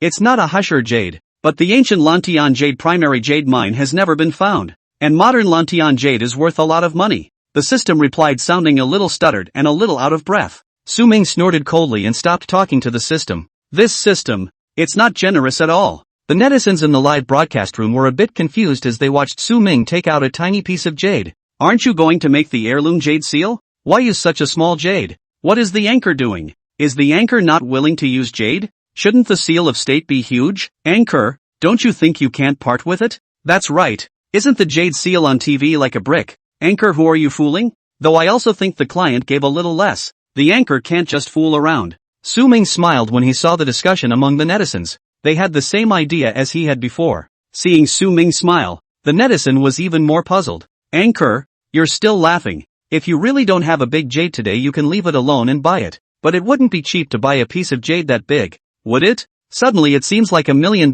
from the commissioner for the anchor's handiwork is quite a lot. Unlike the netizen's skepticism, Sand in the Memories changed his opinion of Su-ming after seeing the jade he took out. Although what Su-ming had made before was already famous, he didn't believe it. He thinks it's just some hype. However, the jade Su-ming had just taken out was the right size and had a warm texture, so it could be seen that it was a rare and good piece of jade. More critically, he didn't choose a very large jade. It shows that he really does understand the heirloom seal. Otherwise it's really easy to make a big brick. Well, Isn't the $1 million he's giving a little low? Su Ming and the netizens on the pop-up screen briefly explained a few things. We can't use movies and television as a guideline. Although the jade seal of transmission is a jade seal, it is essentially a seal. You can look up how seals were used in those days and see why I chose such a small jade. After that, he stopped looking at the pop-ups and began to focus on his own work. Su Ming picked up a pen and started sketching on the jade. The first step was to get his first draft drawn. Wow! What is the anchor doing? Painting?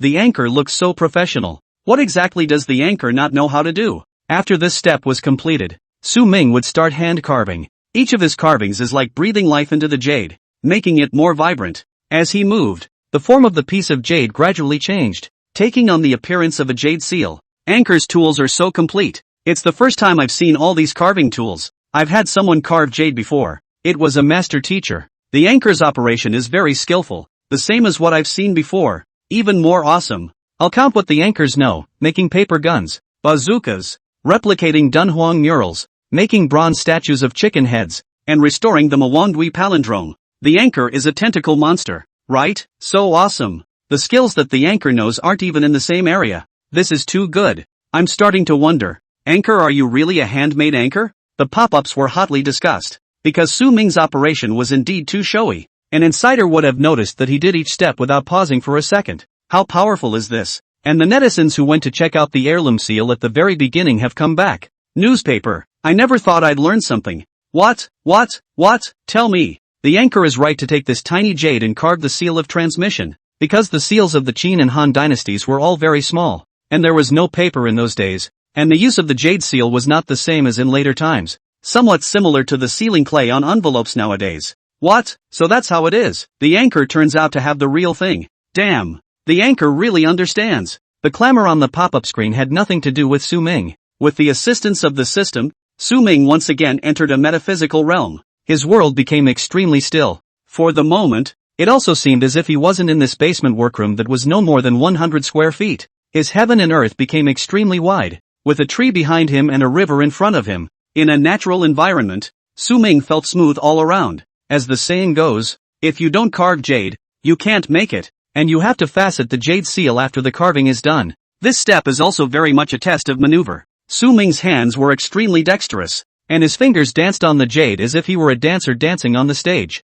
Every detail of this jade seal had been carefully polished by him, becoming round and smooth like a work of art. When the last slash fell, Su Ming looked at the heirloom jade seal in his hand with satisfaction. He knew that it was done. Brother Unity, use the vast sea skill. Ding. Host request received. Please wait. The Sea of Change skill is now available. Hearing the system's beep, Su Ming silently recited Sunghai Mulberry. After that, he watched as the images in front of him continued to change. From the pre-Qin to the two Han dynasties, from the Sui and Tang dynasties to the Manchurian Qing dynasty legacy, from the weakness of the modern era to the modern wealth of the country and the people, piece by piece, it is the history of the Chinese nation for thousands of years. All this is thick and deep, and our ancestors, with their wisdom and ideas, lit up the beacon of civilization. The transfiguration seal is done. Su Ming picked up the tiny jade seal and showed it to everyone in front of the camera. During the process of Su Ming making the jade seal of transmission, there were a lot fewer pop-ups in the live broadcast room, and everyone was watching Su Ming's operation attentively. Now, some people are still a bit unimpressed when they see the finished product in front of the camera. I can't tell you why. I feel serene watching the anchor craft. Really, I like to have the live stream on when I'm doing my homework, and the anchor's live stream is peaceful and quiet, and I love it. It turned out to be done so quickly. The anchor is so fast. Is that reasonable? I've had someone make a jade pendant before, and the labor took a month. It's not much bigger than the one made by the anchor, and this is still the result of me saying that I'm raising the price. Right. The anchor has only been doing this for 5 hours. Right? Anchor bowl is done. Because of the system's assistance, Su Ming did greatly increase his speed. But it's also something he carved out with a single stroke. Because this jade seal isn't very big, that's why I was able to do it so quickly. Su Ming explained briefly, and the few god-level skills he now possessed gave him a lot of help. After the system had been upgraded a few times, Su Ming clearly felt that he was able to do things faster and with more ease. It could be said that he was now one with the system. The anchor is awesome. The size is not great, but it's still anticlimactic to do it that fast. The anchor is really against the odds. He's so handsome when he's working seriously. The anchor has a good demeanor, too. He doesn't have to do anything. He just sits there and makes me feel comfortable. Ha ha ha ha ha, upstairs you're a face dog, you can say it straight. Looking at the compliments he received on the pop-up screen, Su Ming was in a good mood. Is sand in the memories still there? I've already made the transmission jade seal, so take a look and see if there are any problems. However, this time the commissioner was slow to show up. The pop-ups were anxious, too. Where's the buyer? It's not running away, is it? What's going on? Why is the buyer gone? I think the anchor did a good job. It really looks like it. Although I've never seen the real thing either. It's not right. This is very wrong. The anchor won't smash his hand this time, he made a heirloom jade seal, right? Su Ming was also a little apprehensive. If sand in the memory really doesn't buy it, won't all the points he spent be wasted? But it should be okay, right? If he really didn't buy it, Su Ming would go to Dai Li. He was sure Curator Dai would be interested. Just as Su Ming and the netizens in the broadcast room were feeling strange, Levi received a phone call. Okay, I'll talk to him right away. The netizens heard Levi's voice. Is there anyone next to the anchor? Upstairs. You forgot. The anchor is not alone now. He has a gang. What's going on here? It feels a little serious. I don't know. The live broadcast was well watched. The client disappeared even if. Now this is what is the situation. Levi walked over to Su Ming and whispered a few words. Su Ming had a wonderful expression on his face. The netizens were even more puzzled. What's going on? Su Ming also wanted to know what was wrong. Isn't he just doing a craft? This buyer is not Marshall. It also started when Su Ming finished the carving. Sand in the memory, whose real name is Li Mo, is a descendant of Li Si for an unknown number of generations. Their family was not considered prosperous, and their ancestors chose to live in seclusion in order to escape from the scourge of extermination. It's a good thing Li is a big name. They barely escaped. When the ancestors fled, they took one thing with them, the design of the jade seal of transmission. The design drawings had been passed down in their family for generations,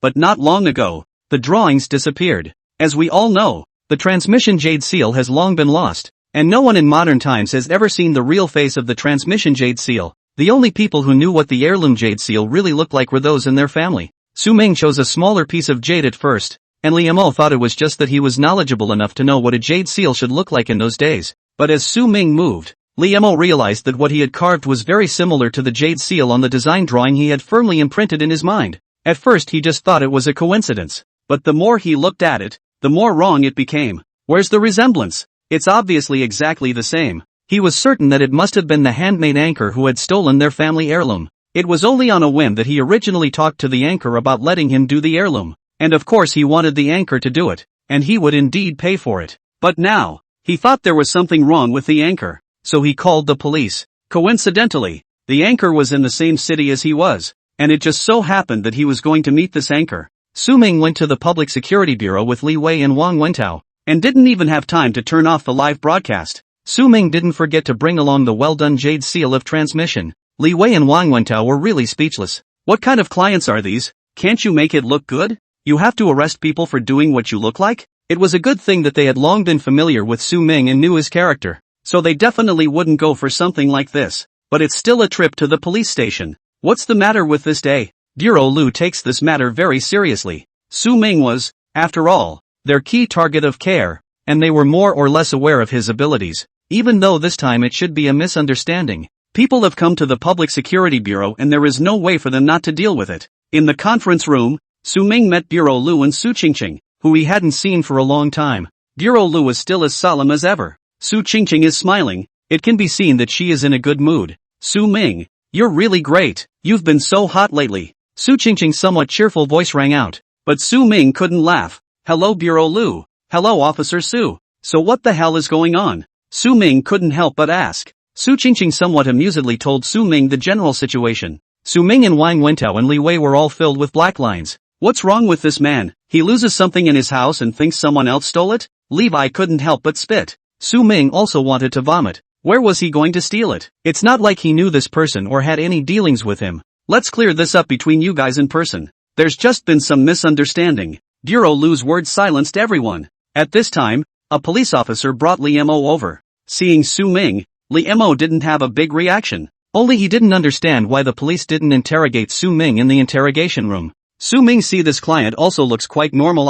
How the brain is not quite normal. Bureau Lu's voice rang out. There's been a misunderstanding about this, so you can clear it up at the police station. Li Mo was a bit incredulous. How do the police know it's a misunderstanding before they even investigate? How can it be a misunderstanding? If that's the case, why was Su Ming able to make the jade seal of transmission? But he couldn't say anything. Who let the one who spoke be the police chief? But in a way, it also shows that they are taking this seriously. I don't have much to say. I suspect there's something wrong with the anchor. That's all. Li Mo's entire person seemed a bit high-strung and closed his mouth after saying this. Su Ming could see that this person was either rich or noble. It was just this attitude that really made people a bit upset. Brother, it's my skill that I can make the jade seal of transmission. I've never seen the drawings you're talking about. I don't even know where you live. And I haven't had any prior dealings with you, so how could I have stolen it? Instead of first suspecting someone who has absolutely nothing to do with you, think about whether it was someone close to you who did it. Su Ming's tone was not subtle and his eyes looked straight at Li Mo. Su Qingqing quietly gave him a thumbs up, and Su Ming watched as the corners of her mouth rose slightly. Su Ming's certain tone and firm eyes in turn made Li Mo begin to doubt. It can't really be someone close to you who did this, can it? But why do you know what a heirloom seal looks like? There can't be anyone else in this world who knows what an heirloom seal looks like. Li Mo only froze for a split second before he started questioning Su Ming again. Su Ming was happy. This brotherly, you can't be too narrow-minded. And how do you know that only you know what the jade seal of passage looks like? Huaxia is so big that no one else is allowed to know about it? Li Mo's face became ugly. Su Ming had a point. They took away the design drawings and did know what the heirloom jade seal looked like. But there were many people who had seen the jade seal of transmission before it was lost. And there was no guarantee that no one else had left similar drawings. Moreover, Li Mo thought of the fact that he and his girlfriend had just recently fallen out over something, and when she left from his house, she did so with a very large suitcase. Did she take it? Excuse me, I'm going to make a phone call. Li Mo left the conference room with a black face. A short while later, he returned, and unlike his initial high spirits, his cheeks were now red and that high head was lowered. Mr. Su, I'm sorry. Su Ming knew that the other party should know where their family's drawings had gone. In that case, it's fine. Next time check before you do something, or it won't be good to make this kind of mess again. Bureau Lu's voice was low and serious, causing Li Mo's face to turn redder. At the end of the day, he's still young. I'm sorry, Uncle Policeman, I've caused you trouble. Since the client was already here, Su Ming simply took out the jade seal he had brought with him. Mr. Li, since we've already met, and I've brought along my own made heirloom jade seal, why don't you inspect the goods first? It was then that Li Mo felt the rolling heat on his face subside a little. He took the jade seal in Su Ming's hand and examined it carefully. After about 10 minutes, Li Mo looked up at Su Ming incredulously. Mr. Su, is this really the piece you just made? Su Ming nodded. How is that possible? How is this possible? Reimer didn't feel very good about himself right now. Because of the misunderstanding, he called the police to have them bring Su Ming off the air. It turns out that it was his girlfriend who played a little tantrum and secretly took the drawings. He really shouldn't talk to his girlfriend about it. This girlfriend? It's time to change. Seeing Su Ming made this side of the jade seal of transmission, Li Mo was unable to tell whether it was real or fake for a moment. This jade seal, where does it look like it was just made? It is filled with traces of time and has a strong sense of historical weight. If Su Ming didn't say anything, he would think it was an artifact. But Su Ming's production process was open and transparent. And if he hadn't left the live room after calling the police because he thought there was something wrong with Su Ming, he would have watched the whole thing. Li Mo's family is well off, and the elders of his family have taught him about cultural relics since he was a child. There are quite a few antiques in the house. This piece of artifact identification, Li Mo has not missed a beat, but this time, he couldn't see that the jade seal was fake at all. At this time, Li Mo's eyes were already completely different when he looked at Su Ming. Mr. Su, I'm sorry. It's my own fault for causing you trouble. I'll buy this jade seal, $50 million. Once Li Mo's words fell, a needle fell in the conference room. That's $50 million. Su Ming was also a bit dizzy. Li Mo continued. Mr. Su, it's my problem. The jade seal you made is really worth the price. Even I didn't give enough. His voice shook a little, a shiver of excitement to the extreme. Even the hand holding the jade seal was trembling slightly. He really didn't believe at the time that Su Ming could make it. And he didn't see any problem with paying $1 million for an imitation made by Su Ming. But now, he somewhat wanted to smack himself. Mr. Su, the heirloom jade seal that you made can be said to be of great value. After his emotions had calmed down a bit, Reimer went to make a phone call. Soon, a man in a suit entered the conference room. Mr. Su, this is a check for $50 million. Keep it. When he returned to the villa with the $50 million check, Su Ming still had an unreal feeling. $50 million. Just like that? But this time Su Ming felt that he should take this money. Not to mention anything else, let's talk about the points he spent to make this heirloom. It's over $100,000. He had only saved up over 150,000 points after broadcasting for so long. As a result, it's now drying down to 100,000 all at once. At this point in time, he'd like to think the money is still a little short. And I don't know when I'll be able to save more points next time. Both Wang Wentao and Levi were also very happy. Although it wasn't difficult to watch Su Ming make it, they knew that it wasn't something that anyone could do. Su Ming's proficiency in that operation would be hard for anyone to achieve. Not to mention having to use these materials. They didn't know how Su Ming did it, but they knew clearly that they definitely couldn't do it themselves. Back in the workroom, Su Ming planned to go off the air after explaining to the netizens. Today can be so twisted. It was also a day of twists and turns for those who came to see Su Ming live. The commissioner said for the anchor to do the heirloom, which he did. People thought he was thinking that the buyer was paying too little money and was cutting corners by using a piece of jade that small.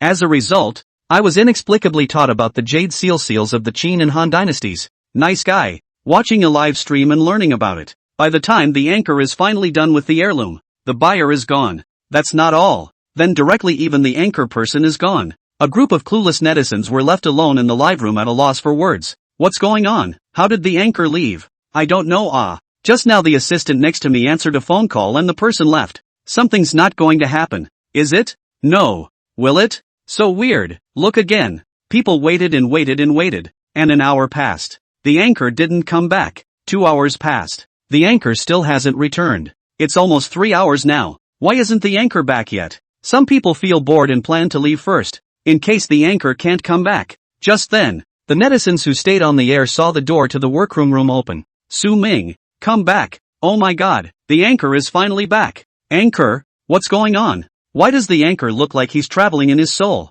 Don't get taken away by the police again, right? After someone raised such a question, the netizens on the air discussed it. So that's it? Did the anchor get picked up by the police again? Anchor is not in trouble, is he? I've always seen anchors as criminal. Come out and explain. Su Ming had just sat down, and when he saw the hot discussion on the pop-up screen, he was a bit helpless. Is it hard for these netizens not to see him go in? I'm fine. I just went to the police station because of some misunderstanding. Su Ming slowly spoke. It was fine if he didn't say anything, but the netizens got even more excited when he did. Voila! The anchor really did go back in, didn't he? Anchor, did you sign an agreement with the police department for some kind of mission? Ha ha ha ha ha, your little juice is so damaging. Why does the anchor go to the police station twice a day? Recently the live broadcast seems like the police account has been paying attention to it too. Su Ming looked at the sky speechlessly. Someone please explain this to him. How was he to know that he was just live streaming crafts and ended up having to go to the police station? Don't be ridiculous. Where do I go to the police station for 3 days? Just a couple times. 2. Told you it was a misunderstanding this time. Coming back from the police station, Su Ming was really helpless. This time, I went to meet Su Qingqing, and she said that the police had also been keeping an eye on Su Ming's live broadcasts. It's just not as high profile now as it was before. Su Ming thought the police had long since left him alone. Now it seems that he was overthinking it. The anchor is still talking tough, but the anchor is really strong. I guess he was also afraid of accidents before he was invited into the police station, right? Anchor doesn't cry. Let's hug. Then a gift-giving frenzy started on the pop-ups. This soothed Su Ming's hurt little heart. Sand in the Memories rewarded Anchor Helicopter *20. Sand in Memory rewarded Anchor's Supercar *20. Sand in the Memories rewarded Anchor Douyin 1 by 20. Sand in Memory rewarded Anchor Bazooka *20. In the blink of an eye, the amount of gifts rewarded by Sand in the Memory has exceeded $1 million. The gift effects don't even stop.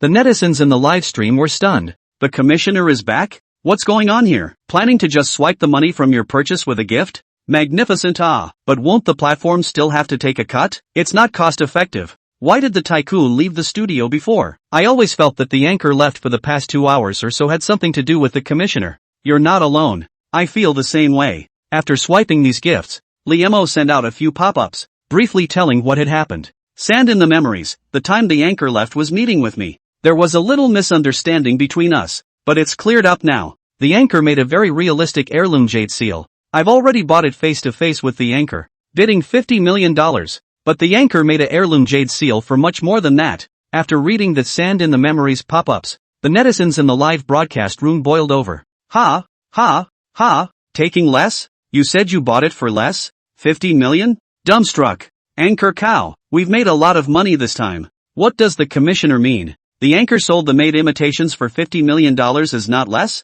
Seeing everyone's pop-ups, Liemo didn't want them to misunderstand Su Ming and continued to send out a few pop-ups. Sand in the memories, $50 million is far from enough. The anchor's ability is priceless. I apologize for my contempt for the anchor at the beginning of the broadcast, when I was also completely unconvinced about the anchor being able to do this. Thus the bid was low at the time, but the skill of the anchor should not be trivialized. After saying this, Liemo rewarded Su Ming with over 5 million more gifts. Although this would be pumped up by the platform, he knew that this would make the other party feel his sincerity. Su Ming looked at his own face in his live room that was completely drowned out by the gift effects, and he did feel the sincerity. If Su Ming still had some opinions about Liemo when he first came back from the police station, but now, he really didn't have any opinions at all. After all, people just spent $50 million on the heirloom jade seal, swiped him another $6 million in gifts. How is it worth the 100,000 manual value for yourself? The first few times he imitated those artifacts, it was more or less for charity, didn't make much money from it. The return on crafting value they give him is huge though. Add to that the fact that putting it on display in a museum will still be followed up with a steady stream of handmade value rewards. It's not much, but it's useful. The system is pitiful, but not too bad. It was also because of the first few handmade works that Su Ming's popularity opened up completely. This time, even though Liemo had initially treated him with contempt, in the end, he was also ruthlessly slapped in the face. Overall, Su Ming was in a good mood. It was just that the crowd of netizens in the live broadcast room were completely confused. How much did you pay for it? Did you look me in the eye and say you bought it for less? 50 million? Is it really 50 million? Don't just look at $50 million. You just swiped over $6 million in gifts. Listen to the sound of my broken defense. What would the world do with one more rich man in me? If I were to be as rich as my client, I would be willing to live in a mansion and eat big meals surrounded by beautiful women every day. Is it true that anchors don't consider taking on apprentices? I want to earn this money too. Me too. Su Ming laughed. That's a lot of money that can't be made by just anyone. He's the one with the system. Thank you for the gift of sand in the memories. Your apology is accepted. Next time keep an eye on the people around you. Su Ming's response made the pop-ups break the defense again. Okay. Anchor, you're so high and mighty, aren't you? The Golden Father, look at me. I have a good attitude. Kneeling to satisfy you. There's something fishy. What happened to the people around the Golden Father? Smells like gossip. After Liemo heard Su Ming's words, the color of his face became a bit ugly. What kind of girlfriend are you looking for? You're just looking at your face and body, aren't you? Character is really bad. Put him in a really bad way too. Sand in memory, I solemnly apologize to the anchor for this incident. I will also publicly donate the heirloom jade seal to the Capitol Museum afterward. Now there was a lot of talk on the pop-up. So rich, $50 million donated just like that. It feels like the Golden Father is so low-key. Looking forward to it. The donation ceremony must be broadcast live. Liemo said that he would go live publicly when the time came. And after swiping some more gifts for Su Ming, he went offline. After saying goodbye to Su Ming, he got his bodyguard to bring his girlfriend back based on the location. No, it should be ex-girlfriend now. Get the design back from her and dump her again with a bang. Liemo took a breath out of his body when he thought of the way his girlfriend begged for mercy from him just now. Oh, if I knew that, why did I do it in the first place? Think she can hold herself because she gave her a few good looks? It's too much to think about. As descendants of Li Si, the family had previously kept a low profile, but the family stretches back to the present day, and they're not people to be messed with. As for Su Ming, he is indeed talented. He came back from the police station and got someone to test the heirloom seal. The results are expected tomorrow. As for whether it was donated to a museum afterward, Liemo thought that he would donate as long as the test results were okay. What he said earlier in the booth was really just random talk, because he didn't even think Su Ming could do it. Liemo felt that he was indeed wrong this time, because he had a preconceived notion that Su Ming was just claptrap, so he even rose to the idea of teasing him when he was drawn. He was asked to be the heirloom, and was just trying to see if the anchor was actually what the rumors said he was. But now that he had gotten his hands on the jade seal of transmission, he could see that it was an incomparable treasure. Even if it was just made, it was enough to wow him. As for donating it to a museum, Liemo didn't feel that he would lose money after spending $50 million. Let's not talk about whether or not this thing is worth all this money. Let's just say he used this as a gimmick to get some good hype. It was long overdue for their family, too, to say goodbye to their previous low profile. Thinking about it this way, he felt that he had paid less money back this time. It brought much more than that to their family. Su Ming chatted with the netizens in the live broadcast for a while after his client left, and then went off the air. It's a day today. It's exciting. Early the next morning, Su Ming received a call from Li Mo. Mr. Su, you're really too divine. You really made it. This party of the Jade Seal of Transmission. Su Ming could hear some excitement in the other party's voice, and presumably went back to test it and found that this thing had really gone through thousands of years. Mr. Su, I apologize again for my previous arrogance and rudeness. I have already discussed this with my family and will pay you another $50 million back. You must take it, it's what you deserve. The opposite party called him Mr. Su, making Su Ming dizzy. He just woke up. Mr. Li, you can calm down first, don't get so excited. Su Ming's voice still had a hint of raspiness from when he first woke up. Reimer calmed himself as he continued. Mr. Su, I would like to invite you to the ceremony of donating the heirloom jade seal. Invite me? Right, I said earlier when I was in the live broadcast room that I would definitely donate this replica of the heirloom jade seal afterward. I mean it. This artifact is more valuable in a museum than in my family's collection room. It was only then that Su Ming was completely awake. The other party's words made him think, if it is donated to the Capital Museum, then there will be a lot of people to attack the museum? After all, it happened just a little while ago, and this live broadcast was watched by a lot of netizens. Su Ming thought about it and agreed to Li Mo's request. But what else did he tell himself? Su Ming was a bit sleepy and didn't think about it. Dai Li's first thought was of Su Ming when his subordinates reported that someone wanted to donate the matter of the Jade Seal of Transmission. I didn't expect to take a look, but it was really Su Ming. Heirloom Jade Seal, you call him that? Rush to search for a replay of Su Ming's live stream. It's great that the kid is still playing consistently. This time, it won't be another artifact that passes the test, will it? Dai Li suddenly felt that the museum should have a special area dedicated to Su Ming, just for those artifacts he imitated. It's not that different from the real thing anyway. The Capital Museum side is very serious about this heirloom jade seal. This is something we have not been able to find in Huaxia, and the donor said he was a descendant of Li Si, so naturally he had to double check. Li Mo also decided to take a trip to the capital with the heirloom jade seal and the designs he had been collecting. Su Min has to go too, but before he goes, he's doubling down on his internet vacation. Netizens are not surprised by this anymore. Ha ha ha ha, anchor is afraid that it's not a part-time live broadcast? There's one thing to be said for the anchor's ability. He really doesn't need to be on the air all the time, and it feels like he's not short of money at all now, right? Envious. Question of the day. Does the anchor take disciples? Li Mo also sought out the relevant news media to report on the fact that he was going to donate the heirloom jade seal in a big way. The Jade Seal of State is now available. Donate it for free. Descendants of Li Si want to donate the Jade Seal of the State to the Capital Museum. Another national treasure now available. With the overwhelming news propaganda, almost no one in all of China didn't know about it. Naturally, that includes the foreign media. Is that the heirloom I was thinking of? No. How did you find it? Was it always in someone's collection? Am I the only one who was surprised that Li Si has descendants? It's not a fake, is it? The foreign media paid no less attention to this matter than the domestic netizens. They're weird. How did you find it all of a sudden? Before Su Ming left for the capital, he received a check for $50 million from Li Mo. He was confused. What's going on? Didn't you pay for it before? Didn't you already give a check for $50 million? Why are you giving him $50 million now? Mr. Su, you're afraid that you're not a nobleman.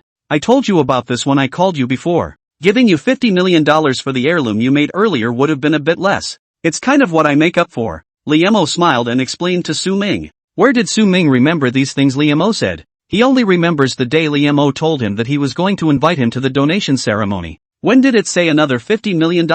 Su Ming's memories of that time surfaced in his mind. It seemed like he was too sleepy and he didn't pay attention to what Li Mo said earlier. Good. He made $100 million doing a heirloom. That's $100 million.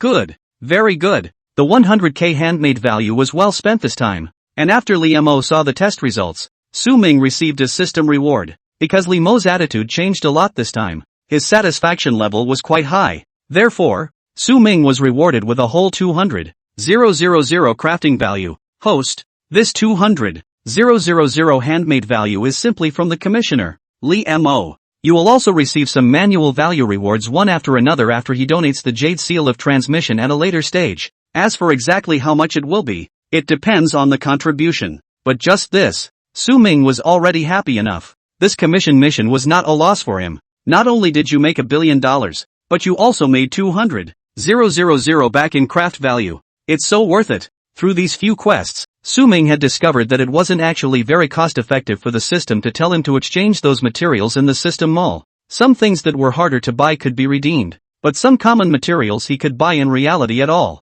After all, now, he was not short of money. You'll be able to save up more crafting value this way in the future. But Su Ming didn't like this Liam-o. He thought the other guy was too high profile. Obviously, he was disdainful of himself before, but now he is making a high-profile announcement of donating the heirloom jade seal. Let's publicize it. Why bring him along? This time when he set out for the capital, he still brought along Li Wei and Wang Wentao, but for some reason, he always felt that something would happen. Upon arriving in the capital, Dai Li received the party. This time, he had only seen the transfiguration jade seal in the video. When Liam-o took out the jade seal of transmission, Dai Li's eyes flushed red. It hadn't been appraised by their museum's qualified staff, but he was sure it would be worth a fortune. That's always the case when Su Ming strikes something. And just from this texture alone, he knew that the materials Su Ming used were not expensive. Surprisingly, he couldn't tell for a moment what kind of jade it was carved out of. After the reception, Curator Dai and Liam-o confirmed the donation.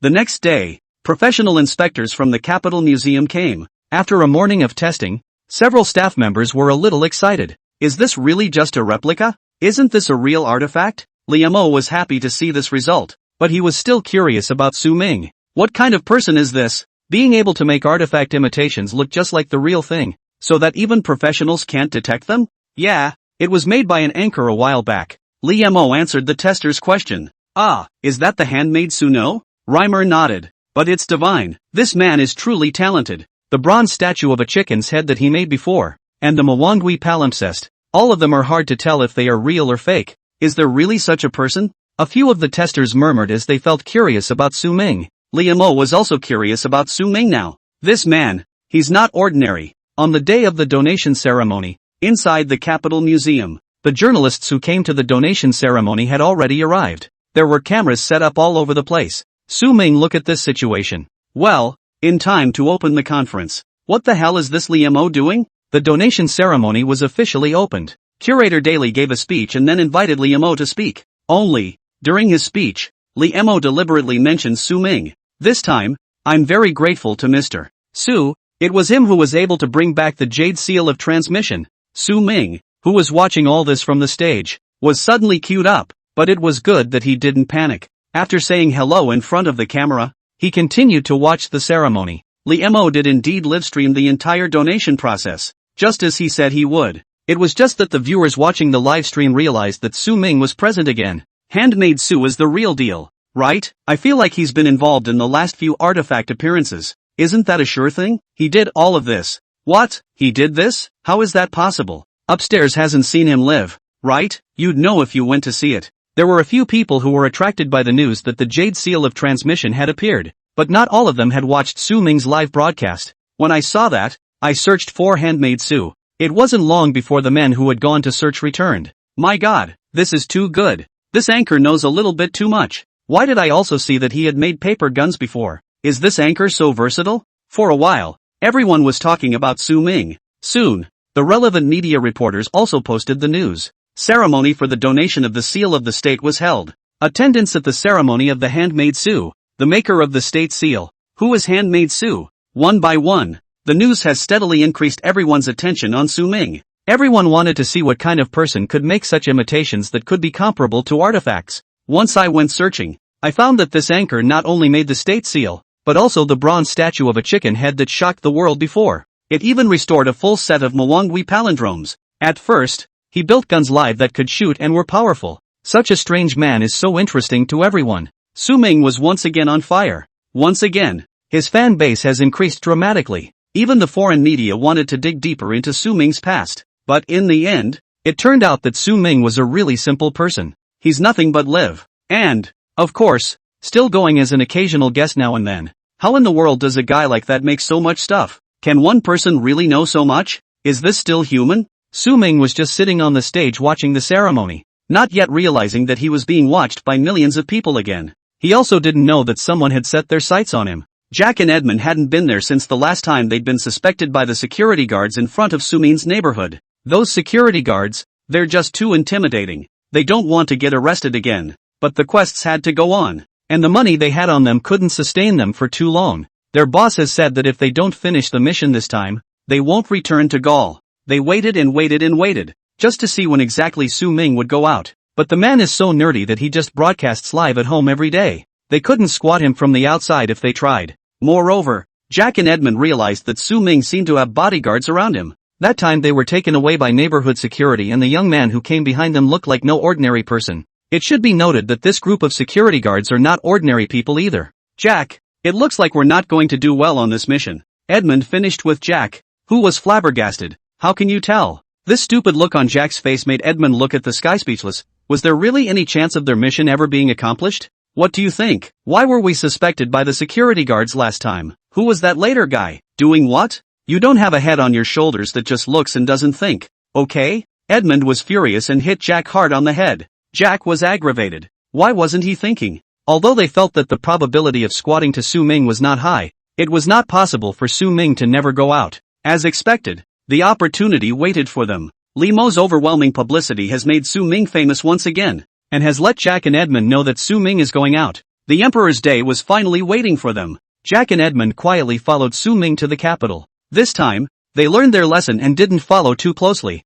After all, being an assassin still requires a certain level of professionalism. But in the capital, Su Ming is also always followed when he goes in and out. Where the hell are they both going to start? As Jack and Edmund were at a loss, they were surprised to find that they weren't the only two staring at Su Ming. There was another group of people who were also paying close attention to everything related to Su Ming. It seems that this Su Ming has messed with more than just the Nino family. Edmund was thoughtful. This set of people looked more professional than the two of them. Asian faces, not particularly tall, but with Edmund's experience, he could see that this group of people were not to be messed with, and it had to be someone who could go down harder than the two of them. Edmund, you can also see that these people are aiming for something, right? Jack's sudden outburst startled Edmund. He nodded. This partner of his, not stupid at this point? I've got an idea. You see, there were already people around Su Ming to protect him, so it's not good for us to do it. But now, there are others who are also going after Su Ming, and it's clear that that group has an easier time of it than we do.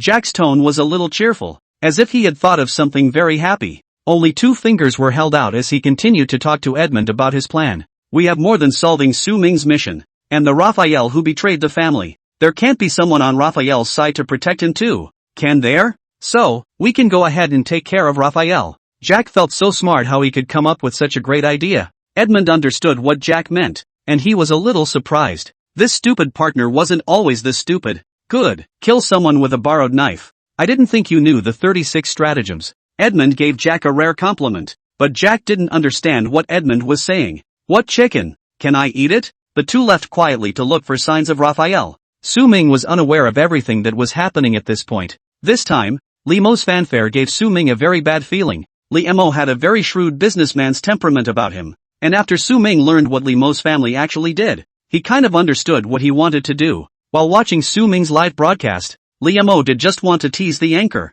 even if it does cost a couple million. That's nothing. But when Su Ming actually made the jade seal of transmission, he got his hands on it. He had an excellent plan. The Li family had been doing business related to cultural relics for generations, so they were insiders in this area. He could certainly see that Su Ming was not a regular person. This donation of the heirloom jade seal is ostensibly a way for him to blow $100 million down the drain. It's actually a great opportunity for their family. Keeping a low profile has kept their exposure low, and naturally, few people know about them. With this donation, he was going to bind the heirloom jade seal to their family, plus a Su Ming. If they could make Su Ming work for them, it would be just perfect. However, Li Mo didn't realize that he had attracted Su Ming's enemies with this approach. Sure, it's him, right? That's right. He's the one who got our brother Nyofan captured and lost us our camp. Spade had merely gone out on a business deal, only to come back to find that his home had been burglarized. The stolen home was also officially remodeled. Thought they had negotiated a big deal and they were able to expand and recruit.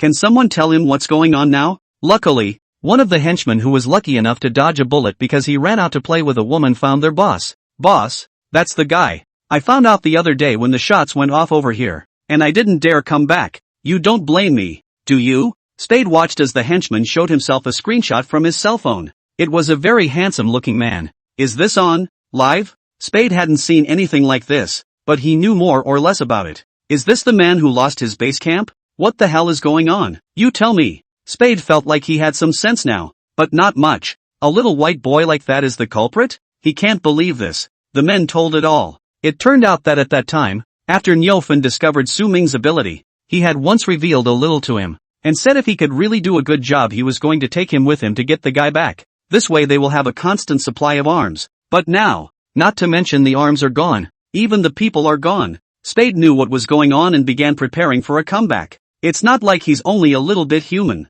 And the first step to rise again in the East was to destroy this Su Ming. No matter what he's capable of, such a person can never be capped. It's been a really good time for Su Ming's exposure. Spade was even more convinced that Nyofun was a dumbass. How can someone who can build guns and cannons be so high profile? Since he's high profile, let's show him what happens when he's high profile. Su Ming was indeed annoyed. Whether or not Limo's publicity has set his family on fire he doesn't know, but it actually made him hotter. In the past few days in the capital, no matter what he went to do, people came to say hello to him and wanted to take pictures with him. Joke. He's not a star. Is this the kind of treatment he deserves? Li Wei and Wang Wentao were also a bit helpless. Every time they went out with Su Ming, there were too many people around, which caused a lot of inconvenience to their protection work. Su Ming had originally planned that he wouldn't go out for the next few days, but this day he received an invitation from Prof. Liang. Su Ming's first step in starting to make various artifacts was to make a small Dunhuang mural for Professor Liang's student, Zhao Siki. Although the painting was small and only a part of it, he did it with a lot of care at that time. Even though he only sold 100,000 yuan, he has contributed to the study of Dunhuang murals. Prof. Liang said that he would like to invite him to come and see the results of their research. Moreover, they were now encountering a difficult problem and wanted to know if Su Ming had a solution. Since he could help them, Su Ming felt the need to go out. So he went out with Levi and Wang Wentao. Great! Just as soon as he got out of the hotel, he was surrounded again. Are we done yet? Had he known that there were so many reporters and onlookers in front of the hotel, he wouldn't have come out from here. Wang Wentao and Levi carefully escorted Su Ming to squeeze out, and the car they called was parked not far away. Originally, Dai Li said that he would arrange for him to be transported in a special car, so that it would be easier to move around the capital. But Su Ming refused. He doesn't like to engage in privilege. Mr. Su, get in the car first. Let's stop these people. Wang Wentao and Levi blocked the crowd and struggled to get Su Ming to the car door.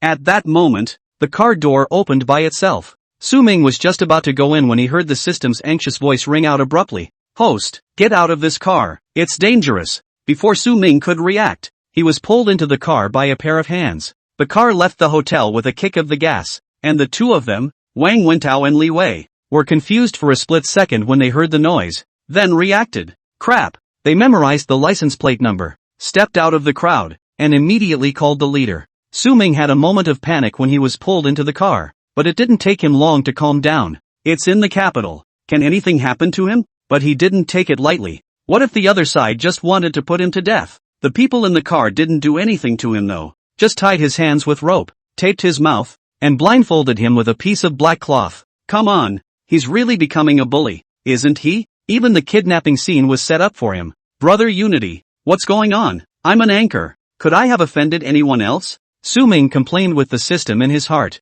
He didn't just come to a ceremony and somehow get mobbed everywhere he went. Now it's not good, and it's tied up. Who's he gonna talk to? Host, I'm just the crafting system and don't know much more than crafting, but I can sense danger. That's why I warned you just now. As for who kidnapped you, I don't know because I don't have the authority. The system's words made Su Ming want to hold his forehead and laugh bitterly. However, he couldn't do it with his hands tied. Well,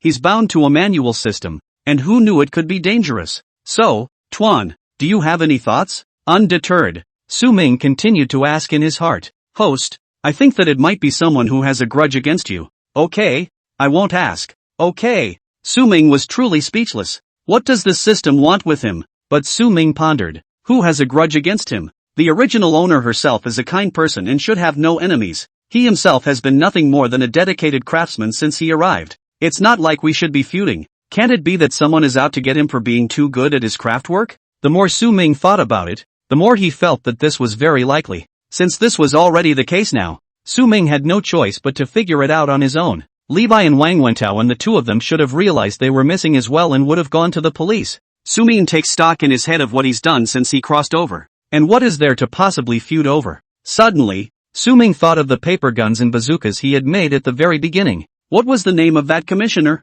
Teeth marks on poop. Bullfen. Right. That makes sense when you think about it like that. At that time, he cooperated with the police operation, fishing for law enforcement, so that the police successfully arrested the suspect Nilfun. And it also destroyed the main camp where they were located. But I think Bureau Lu told him that he didn't catch their leader that time. So is it possible that it's the ringleader? The more Su Ming thought about it, the more he felt it was possible. As stupid as Nilfun is, the boss behind him is not so sure. No, I should say it must not be stupid. How else could it have been a headache for the police for so many years? If it was someone under him, Su Ming felt that he was indeed in a bit of danger. This kind of man is an outlaw. Su Ming didn't think that he could be safe and sound even under this kind of person. One has to plan ahead. Su Ming was in the middle of his rambling thoughts when the car stopped. Because he couldn't see, Su Ming didn't realize where the car had driven to. When he was dragged out of the car by the two men, Su Ming felt quiet around him. There's no hustle and bustle of the city here.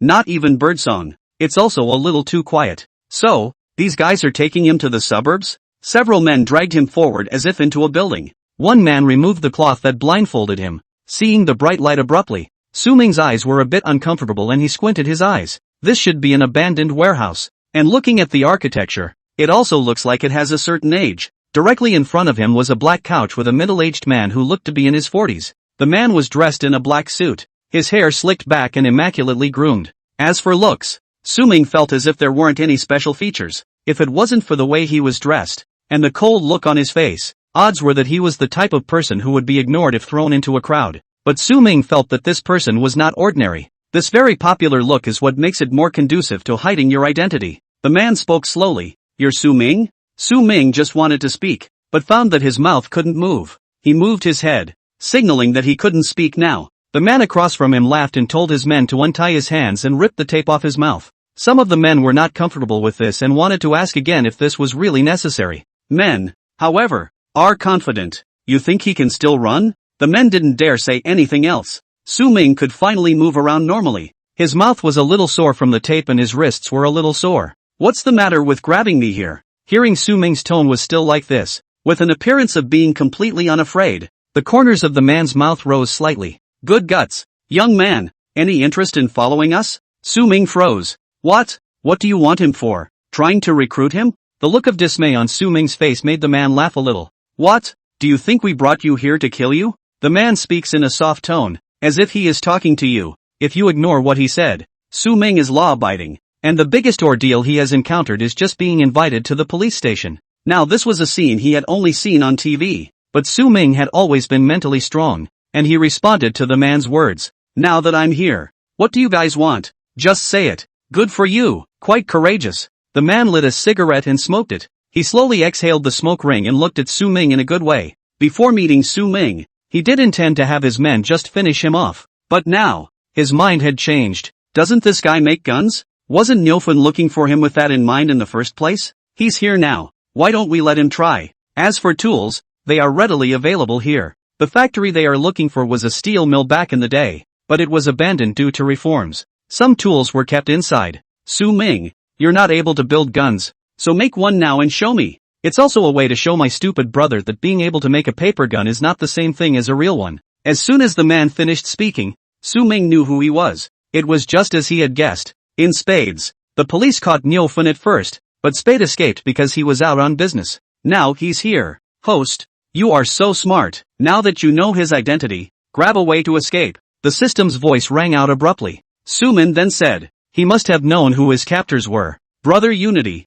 you're being unkind. You knew it was a spade and didn't tell me earlier. The system made an awkward current sound. Now that he knew who the enemy was, Su Ming knew what he had to do next. Okay. If you want me to make a gun you have to give me some tools first. As soon as Su Ming's words fell, Spade's men took Su Ming to a workshop where everything was already prepared. Spade followed suit, watching with his men. Su Ming had yet to use his crafting skills in this situation. However, this time, if he did it right, he might be out of danger. Su Ming realized that as the system upgraded, his control over his hands got stronger. If anything, he initially needed the assistance of the system to complete the production. Now he, on the other hand, can make his own after seeing the program. He finally tamed his hands. Brother Unity, redeem the MP5 submachine gun making program. Ding, host request received. The program for making the MP5 submachine gun has been given. Brother Unity, remember to escort me while I'm doing it. Though I think I can do it. On this occasion, insurance is better. Need crafting value exchange, you can just change it. I'll give you that power this time. Okay host, just do it. Receiving an affirmative reply from the system, Su-ming stood in front of the operating table with confidence and began the creation of the MP5 submachine gun. The steel in these is not bad, although probably not good enough to make a submachine gun. But for the current Su-ming, it was enough. He cuts large chunks of steel to make the parts needed. There were limited tools on site, but enough for Su-ming. He could feel that the system should be aiding him now, as he was doing it with ease. Body, stock, magazines. With Su-ming's sharp movements, one by one, the parts of the machine gun were made by him. He moved quickly, without a hint of dragging, very sharply. The maneuver had the Spade's men watching in fascination. This man, he's so fast? Spade also looked at Su-ming differently. He had thought before that Niofan was just too stupid to believe that a man could actually build a gun. However, in this current environment, Su-ming was still unperturbed and had no fear at all. This is really rare. It's safe to say that Spade thinks Su-ming is a criminal genius. With his handiwork, he could make a name for himself anywhere. Then, Spade realized that Su-ming had actually started making bullets. He signaled his men, and Su-ming had a gun pressed against his back. Don't move! Su-ming stopped the movement of his hands. He turned his head to look at Spade with a smile on his face. Big brother, that's unkind. Am I not fulfilling your request? The corners of Su-ming's lips rose as he spoke with a hint of mockery. Spade was now really someone impressed with Su-ming. His heart is strong. Spade signaled his men to let go of Su-ming. He walked over to the operating table and picked up the part that Su-ming had crafted, examining it closely. Every part of it, and the real gun were actually exactly the same. So, now just weld them up and the gun is done, right? Spade asked Su-ming. Su-ming nodded. Spade signaled his men to let go of Su-ming and let him continue to operate. This bullet, does it work even when it's made? Spade was still curious. Although they had found all the materials to be used,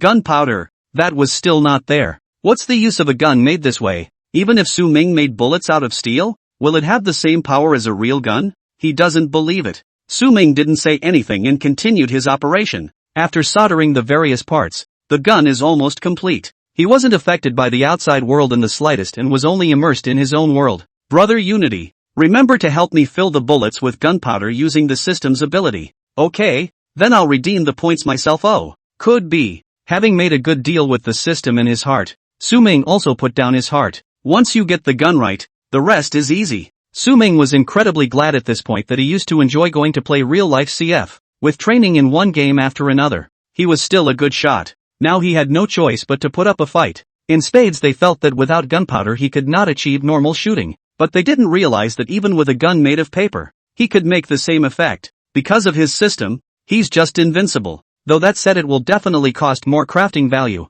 but those are out of body. The most important thing now is to stay alive. And before that, Lu Buros had told him exactly how many evil things this Spade and his men had done. Su-ming knew that he might not have a protagonist's aura, and he wouldn't necessarily succeed this time. It's just, he wanted to try. The last bullet was filled and he loaded the magazine. Su-ming had just scrutinized this warehouse during the process of making the gun. The warehouse is old, but it has everything it needs. Now Spade and the others stood a short distance behind him, and in front of him, an operating table. And next to this console, there is an aisle. If he was quick enough to move across the aisle, he could duck into a small maneuvering room in front of him and it would buy him a little time. Host, although I am a manual system, I can help you increase your speed of movement. The system's words gave Su-ming hope. Fuck him. With a flash, he grabbed his submachine gun and ran forward. It was then that Spade realized that he had been fooled. Straight to death. No survivors. His anger sent shivers down the spines of his men. This Su-ming, it's over.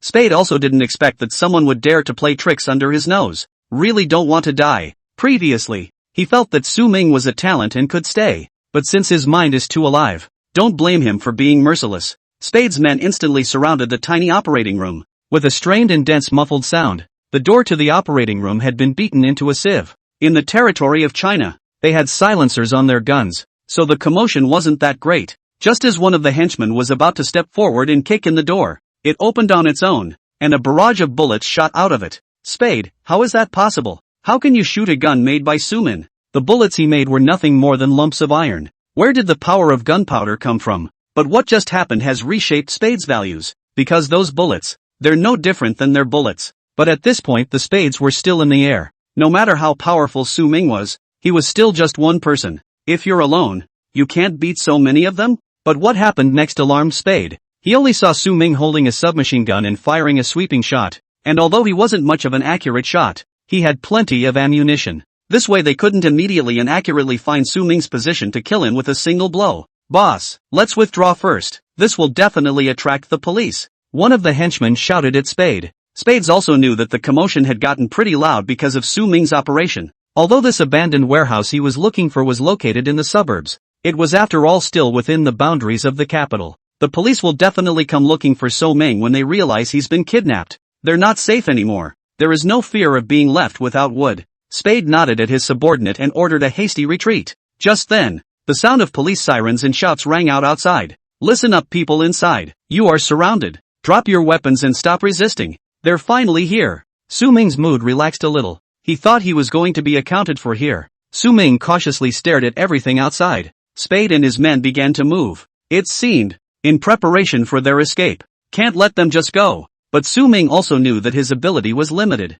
He really didn't mean to miss the shot just now. The system helped him to fill the bullets with gunpowder using the system's ability. But then he dared not do so instead. He's just an ordinary person after all. All that time with guns was just some replica guns. But the MP5 in his hand now is something that can take a person's life. And because of that, he wasn't as decisive in his shooting as he was when he played the game before. Luckily, the gun had good power. And even if it was just a flurry of random shots, he still suppressed his opponent's attacks. Now the police are here. So let's leave it to them. Li Wei and Wang Wentao were practically crying. They really didn't expect to encounter a kidnapping while on a protection mission. Their hearts went cold when they realized Su Ming had been taken away. Now, they are definitely going to be disciplined. But whether or not to discipline is trivial. The most important thing now is to find Su Ming as soon as possible. If anything really happened to Su Ming, the two of them would never forgive themselves either. The two men immediately called to inform Bureau Lu. Bureau Lu felt that his pre-retirement career was really full of trials and tribulations.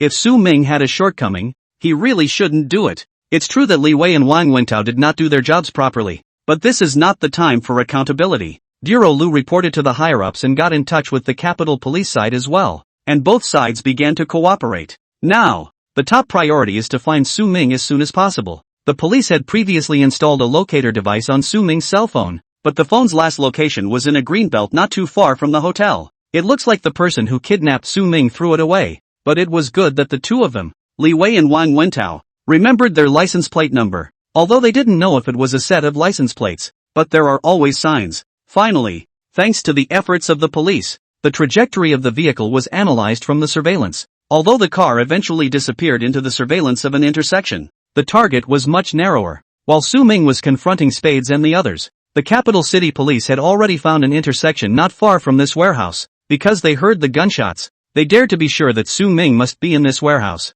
It's just that when Li Wei and Wang Wentao heard the gunshots ringing out, the people could barely stand up. What's going on here? What's with the gunshots? It's hard to believe that Su Ming has. They dared not think further. Kan Jie, the head of this operation, saw the two men and walked over. Don't panic, we can't afford to disorganize ourselves now. Having gunshots isn't necessarily a bad thing, because the fact that this group of criminals dared to shoot here means that something has been encountered. So maybe Su Ming did something. Although Kan Jie comforted the two of them in this way, how would Li Wei and Wang Wentao dare to believe such words? How is that possible? Su Ming is just an ordinary person. He is nothing more than a better handjob. But what could he do in this situation? There was another burst of gunfire from the warehouse. That's when Kan Jie couldn't help but get nervous. The terrain of this warehouse is of the easily defensible type, backed by a hill, resulting in the police not being able to surround it all. There is also only one front entrance, which is not easily accessible. Kan Jie was in a dilemma for a moment. Spades men from the window to see outside a huge piece of all the police. Boss, you go first. The boy is too cunning, he discharges his gun now and then, and we can't catch him for a while. It's all police out there now, so get out before they surround us from the hills, otherwise you won't be able to get away. A henchman suggested to Spade in an anxious tone. How could he not know that leaving now was the best thing to do? But it's really not a good idea. This time, he came to China for Su Ming, but now it's come to this? But leaving immediately is the resourceful thing to do. He couldn't let Su Ming completely destroy everything he had. Go! With a command, Spade quietly left through the back window with a few of his inner circle of men and disappeared into the mountains. A number of men were left on the scene to break the back. Kan Jie felt that he couldn't wait any longer. He ordered the SWAT team to start the attack and go right in. The few left behind didn't resist for long before they were all captured by the raiding SWAT team. It became quiet around them. Sumin heard a series of footsteps. Careful. Spade and the others, did they run away? Just as he was wondering what to do next, he heard the voices of Li Wei and Wang Wentao. Sumin, where are you? Sumin, are you okay? The nerves that had been taut for hours finally loosened. Su Ming walked out from the operation room that had been beaten to a sieve. Li Wei and Wang Wentao didn't hold back their tears at the first sight of him. The two rushed up and hugged Su Ming. We've finally found you. The rescue mission was a success. Apart from the leader, Spade, and 3 of his inner circle of henchmen who ran away, the total number of arrests of criminals was more than 10. Su Ming was also unharmed. Kanjie had a different opinion of the young man. As the director of the Capital Public Security Bureau, he had been involved in the investigation of countless cases over the years, handled a couple of kidnappings as well, but there hadn't been any victim that was as calm and collected as Su Ming. Lu Bureau's tone was full of worry when he called him, and the higher-ups paid extreme attention to Su Ming. Kanjie naturally didn't dare to slack off. He knew that if he couldn't bring Su Ming back safely this time, his career would suffer. The good thing is, everything is fine with Su Ming. Just, Su Ming, what's that in your hand? Li Wei and Wang Wentao hugged Su Ming and cried for a long time before releasing him. As soon as he got loose he saw this MP5 in his hand. It wasn't that they didn't recognize it, they just couldn't believe that this gun would appear here, that it would appear in Su Ming's hands. No, you can still take a gun from a gangster? The two were shocked. Kanjie is also strange. I didn't hear Lu mention that Su Ming knows these things. Su Ming laughed after hearing the two men's words. He knew it was a misunderstanding. No, it's a gun I made myself. It was fine if he didn't say it, but as soon as he did, everyone in the room looked at him the wrong way. Kanjie told his men to keep searching to see if there were any others hiding around this warehouse. As for the gun, he'd have to listen to Su Ming tell him what was going on. Su Ming didn't sell himself short as he briefly described what happened today. The crowd took a deep breath when they heard him say that he had done a good job of holding the gun to avoid Spade and his men as they hid in the operating room. Su Ming, you are really good. Facing so many criminals doesn't scare you at all. Levi's tone was filled with admiration. He really admired Su Ming this time. How bold was Su Ming to dare to do this in this situation? He's really brave. But Wang Wentao and Kanjie, who were listening from the sidelines, found Hua.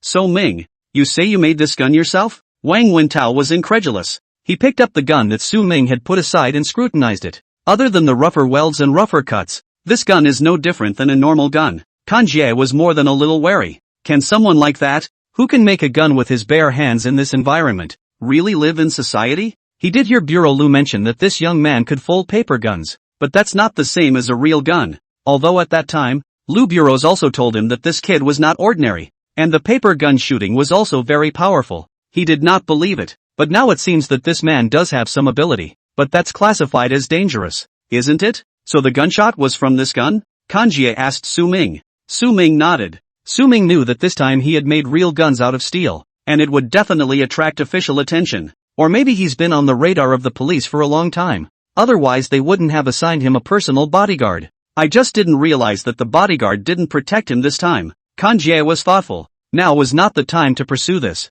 The group rode back to the police station in a police car. Bureau Lu had already rushed over from the eastern suburbs, and it was only at this moment of seeing Su Ming that Bureau Lu finally let go of his heart. Director Lu, Director Kan, I want to report it. The man who kidnapped me this time, in spades. When Su Ming finished saying this, both Director Lu and Kanjie were stunned for a split second. The Spade you're talking about, is that the drug dealer Spade we've been chasing for years? Director Lu had already excitedly gripped Su Ming's hands when he reacted. Su Ming couldn't break free after making a lot of effort. Yes, I saw his face and I can paint his face. Su Ming had to shake Director Lu's hand and finish the information. It was only then that Director Lu realized something was wrong. He let go of Su Ming. His face was a joy that he couldn't hide. Good, good, good. He said 3 good words in a row. And Director Lu was overjoyed. They hadn't always known much about the man in spades. All that is known is that he is erratic and unpredictable. And after all these years, no one knows what a spade really looks like.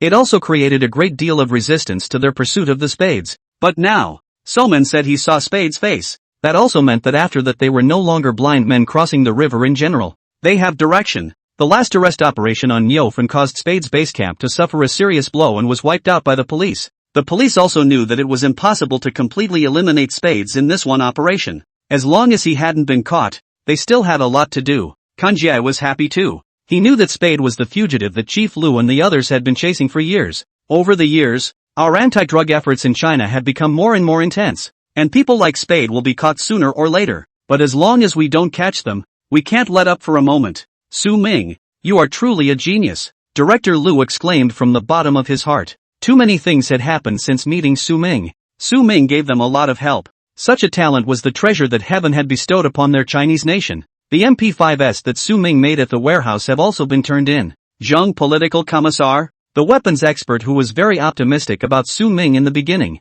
came in person. He was also very distraught to learn about Su Ming's kidnapping. However, Su Ming not only returned safely, but also brought a homemade MP5. It was a real surprise to everyone. Political Commissar Zhang took the gun made by Su Ming to the shooting range. After shooting it a few times he realized that it was nothing like the official production. Even better accuracy. It's the kind of gun that when you get it, you realize that it's going to fit better with you as a person. Although, because of the limited time at that time, Su Ming couldn't do too fine a job. But at this level, it's not something that can be done by the average person. Political Commissar Zhang felt that Su Ming could provide some input into their weapons development as an outside expert. On Su Ming's side, he was working furiously on the painting of the Spade. Spade's face is a typical popular face, plain and ordinary, easily overlooked when mixed in a crowd. The peripheral aura seems gentle, but it can be very grim when it's ferocious. His face was a little thin, his eyes were small, his eyebrows were thick and neat, and he looked a little shrewd.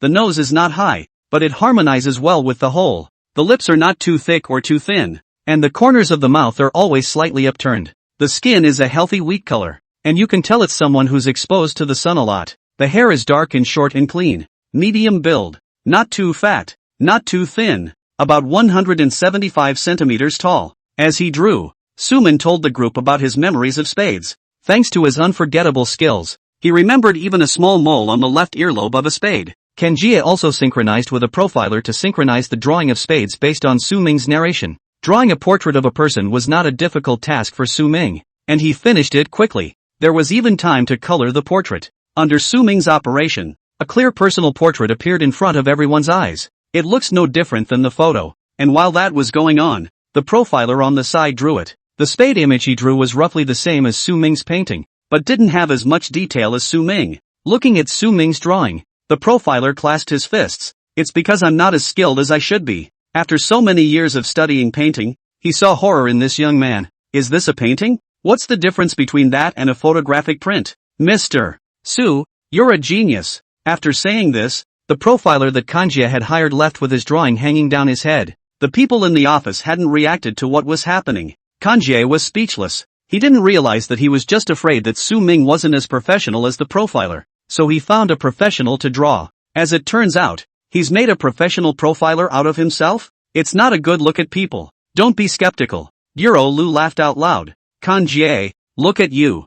I told you earlier that Su Ming is strong. He can do everything, and you still don't believe me. Now that's a good way to screw up a human professional profiler's confidence. He was still gloating, and Kanjie's face darkened. How could he have known that someone could be so terrifying? Kanjie hurriedly asked one of his officers to communicate with the profiler. It's not easy for people to come here. Don't screw people up to the point where they're afraid to draw in the future. Kanjia can see clearly, although the profiler he found is not as good as Su Ming's drawing, but it is still one of the most talented. You can't let a little thing like that stop you from wanting to do this job. Good thing. He was overthinking it. After a while, the little constable came back to report that the profiler was going to go for a little further training in his drawing skills, and said that one day he would come back to Su Ming again, and would surely surpass him. Kanjia then put his head down. Su Ming, though, did surprise him. This portrait is as clear as the photo, if not clearer. As long as they have the photo, it won't be so hard to find the spade's trail afterward. It's only a matter of time before we catch a spade. Su Ming, you are really going to keep surprising me. Director Liu was really too fond of Su Ming now. If we can catch a spade, Su Ming will be a first-class hero. Spade and his men had been bothering them for far too long. Our anti-narcotics endeavors in China are the result of countless anti-narcotics police officers who have gone before and after us. They are under tremendous pressure, with family concerns and social expectations. They have been giving quietly, not being able to let people know what they are doing, not being able to appear in the news media. They are the heroes of the night. Some people have given their lives for this, but they don't dare to put their names on the tombstones because the heartless drug asterisk dealers will seek revenge. They gave everything. Now, with victory ahead of us, Director Liu was thrilled. He immediately called for the Spade's portrait to be sent back to the police station. After all these years, it's time for a result. Su Ming suddenly remembered at this time the reason why he went out this time. Director Liu. Director Kan. I came out this time because Professor Liang wanted me to see if there were any ideas. Turns out I didn't realize I'd be tied up right out of the hotel here. My cell phone was also broken and lost by Spade's people. Please help me make a call and talk to Professor Liang. Secretary Lao readily agreed. He didn't have Prof. Liang's number, but Dai Li, they were in contact. So, eventually, Dai Li talked to Prof. Liang about it. Prof. Liang rushed to the police station after learning the news. At the first sight of Su Ming, the eyes of this old man, who had passed the age of old age, reddened slightly. Good thing you're okay, good thing you're okay. After learning what happened from Dai Li, Prof. Liang felt guilty. If he hadn't invited Su Ming to come, he wouldn't have encountered such a thing. So dangerous. If something happened to him, how would Prof.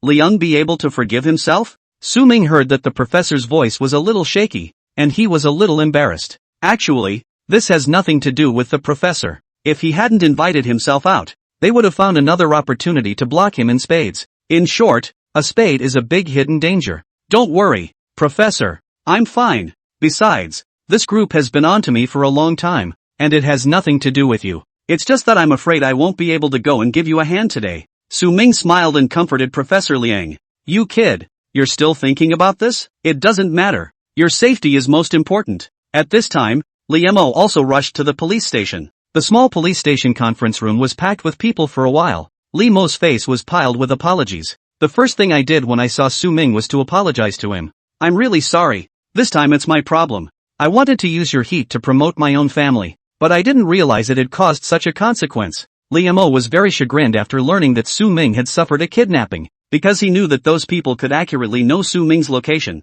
and it had nothing to do with his publicity. The publicity these days made the entrance to the hotel where Su Ming was staying crowded with people. If it wasn't for the fact that there were too many people and too much chaos, the duo of Li Wei and Wang Wentao wouldn't have been unable to protect Su Ming. Li Mo's apology was sincere, but Su Ming didn't quite want to accept it. He noticed that Li Mo, the man, always apologized after the fact. For example, initially he looked down on himself, but being rich, it's normal to be a bit arrogant. The second time it was reported in a big way without his consent, turning him into a target, and now to apologize. But things have happened. It was impossible for Su Ming to pretend it didn't happen. However, he also knew that he couldn't entirely blame Li Mo for this. As a human being, it is normal to have some selfishness, but we still need to pay attention to it. In the end, Su Ming still compromised. For the sake of the previous 100 million, I accept your apology. Just let's not contact each other in the future. Su Ming felt that this was the best way to handle it. He didn't like people like Li Mo,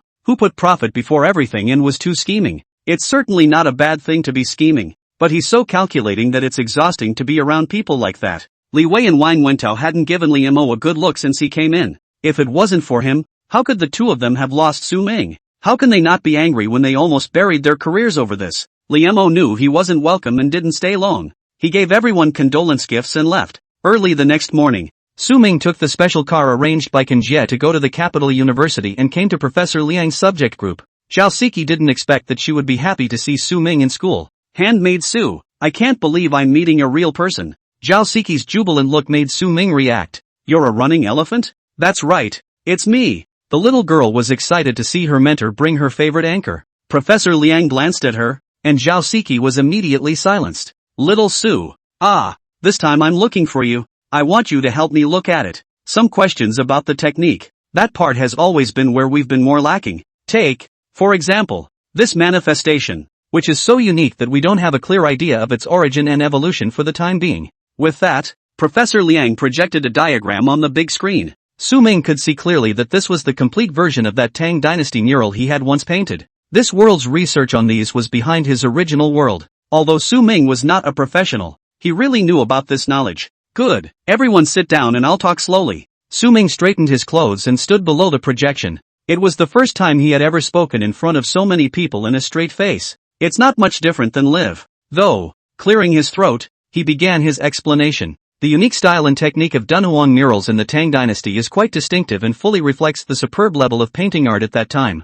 First of all, stylistically, Dunhuang murals have strong national and regional characteristics. The lines are smooth and rhythmic. Su Ming looked at the room full of students. Everyone was listening very carefully, and there were people taking notes from time to time. He took a deep breath and continued. The line and color of Dunhuang murals is one of its major features, dominated by the organic fusion of orchid leaf depiction and iron line depiction and color. For example, the frescoes are particularly well represented by lines, whether it is the clothing patterns of the figures, their hair, or the outlines of the mountains and rocks, all of which are expressed through sparse and strong lines with a subdued and majestic brushwork. Also, the colors in the Dunhuang murals are used in just the right way, with vibrant and layered colors. The painters have skillfully used mineral and vegetable pigments to create a magnificent and colorful visual effect through the combination and rendering of different colors. At this point, one student raised his hand to ask a question. You just mentioned that the artist utilized mineral and vegetable pigments. Can you tell us what exactly?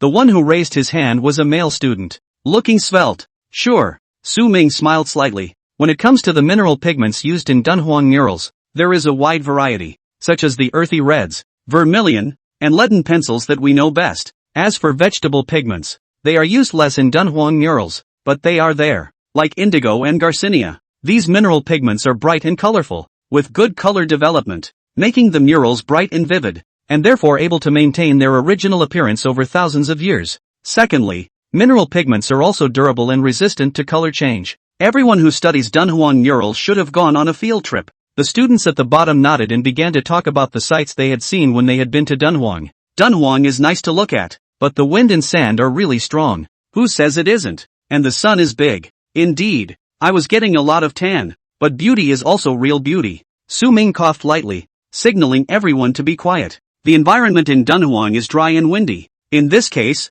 the mineral pigments were able to withstand the sand and sun, maintaining the integrity and beauty of the murals. In addition, mineral pigments have strong covering power and can easily cover the surface of the mural, making the colors fuller and more intense. At the same time, mineral pigments are very stable and can form a protective film on the mural so that the mural is protected from the outside environment. As soon as Su Ming's words fell, the conference room became noisy. People seemed to have a lot of questions for him. Su Ming signaled everyone to come one by one. A somewhat slightly chubby girl stood up to ask a question. May I ask if there is any other meaning to the use of these colors? After saying that, the girl slowly sat down and looked at Su Ming with an expectant face. Su Ming looked at the girl approvingly and continued. Everyone knows that words can show the environment, the state of mind, etc., and that colors can do the same. This is especially true of the murals of the Tang dynasty, who skillfully used the psychological effects of color to highlight the emotional atmosphere of the picture through the contrast of light and dark, warm and cold, strength and weakness.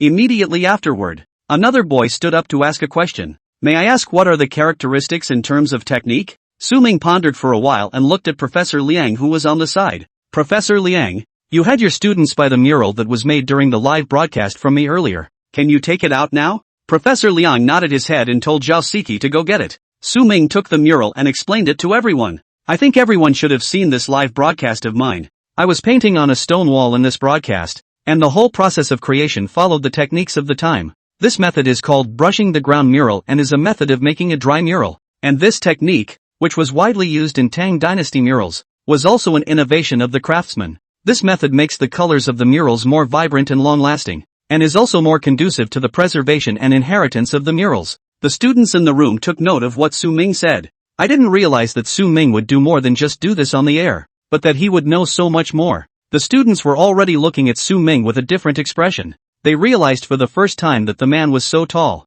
Everyone listened attentively to Su Ming's lecture, fearing that they would miss a single point of knowledge. Su Ming was a little thirsty after talking for a long time, so he picked up the water on the table and took a sip. Then it went on. As for the source of the technique for these murals that everyone is more curious about, our Chinese nation has a history of 5,000 years, and to study murals, you can't just focus on them.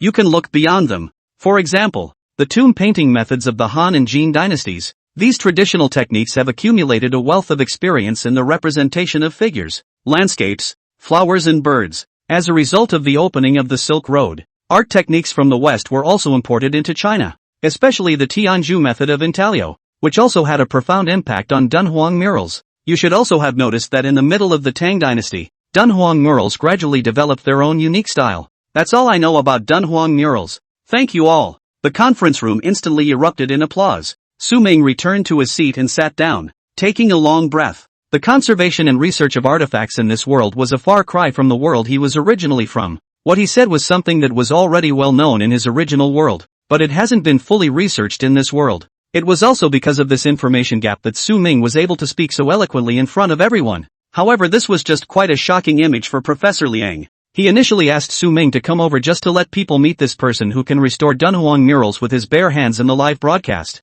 His work is excellent, and having people meet him will also give students a little more incentive to research. Those questions Professor Liang did not expect Su Ming to actually know. But Su Ming not only knows and talk a good game. The main thing is that these are still gaps in their field of study. Su Ming didn't realize that he had only been making his point for more than half an hour. Yet it is enough to change research in today's academia. Su Ming, are you really no longer thinking about considering coming to our school as a resident researcher? Prof. Liang once again sent an invitation to Su Ming, because he knew that Su Ming was really a rare talent. Zhao Siki very much hoped that Su Ming would agree. Who wouldn't want to be surrounded by a handsome and talented fellow? But, excuse me Professor Liang. I'm just an anchor, and that's knowledge I happen to know. If you need any help afterward, I'll do my best. However, I'm not making a researcher's decision for now. Su Ming refused cleanly. After all, he knew that as a college researcher, he didn't have the time and energy. His main task, still live. If anything,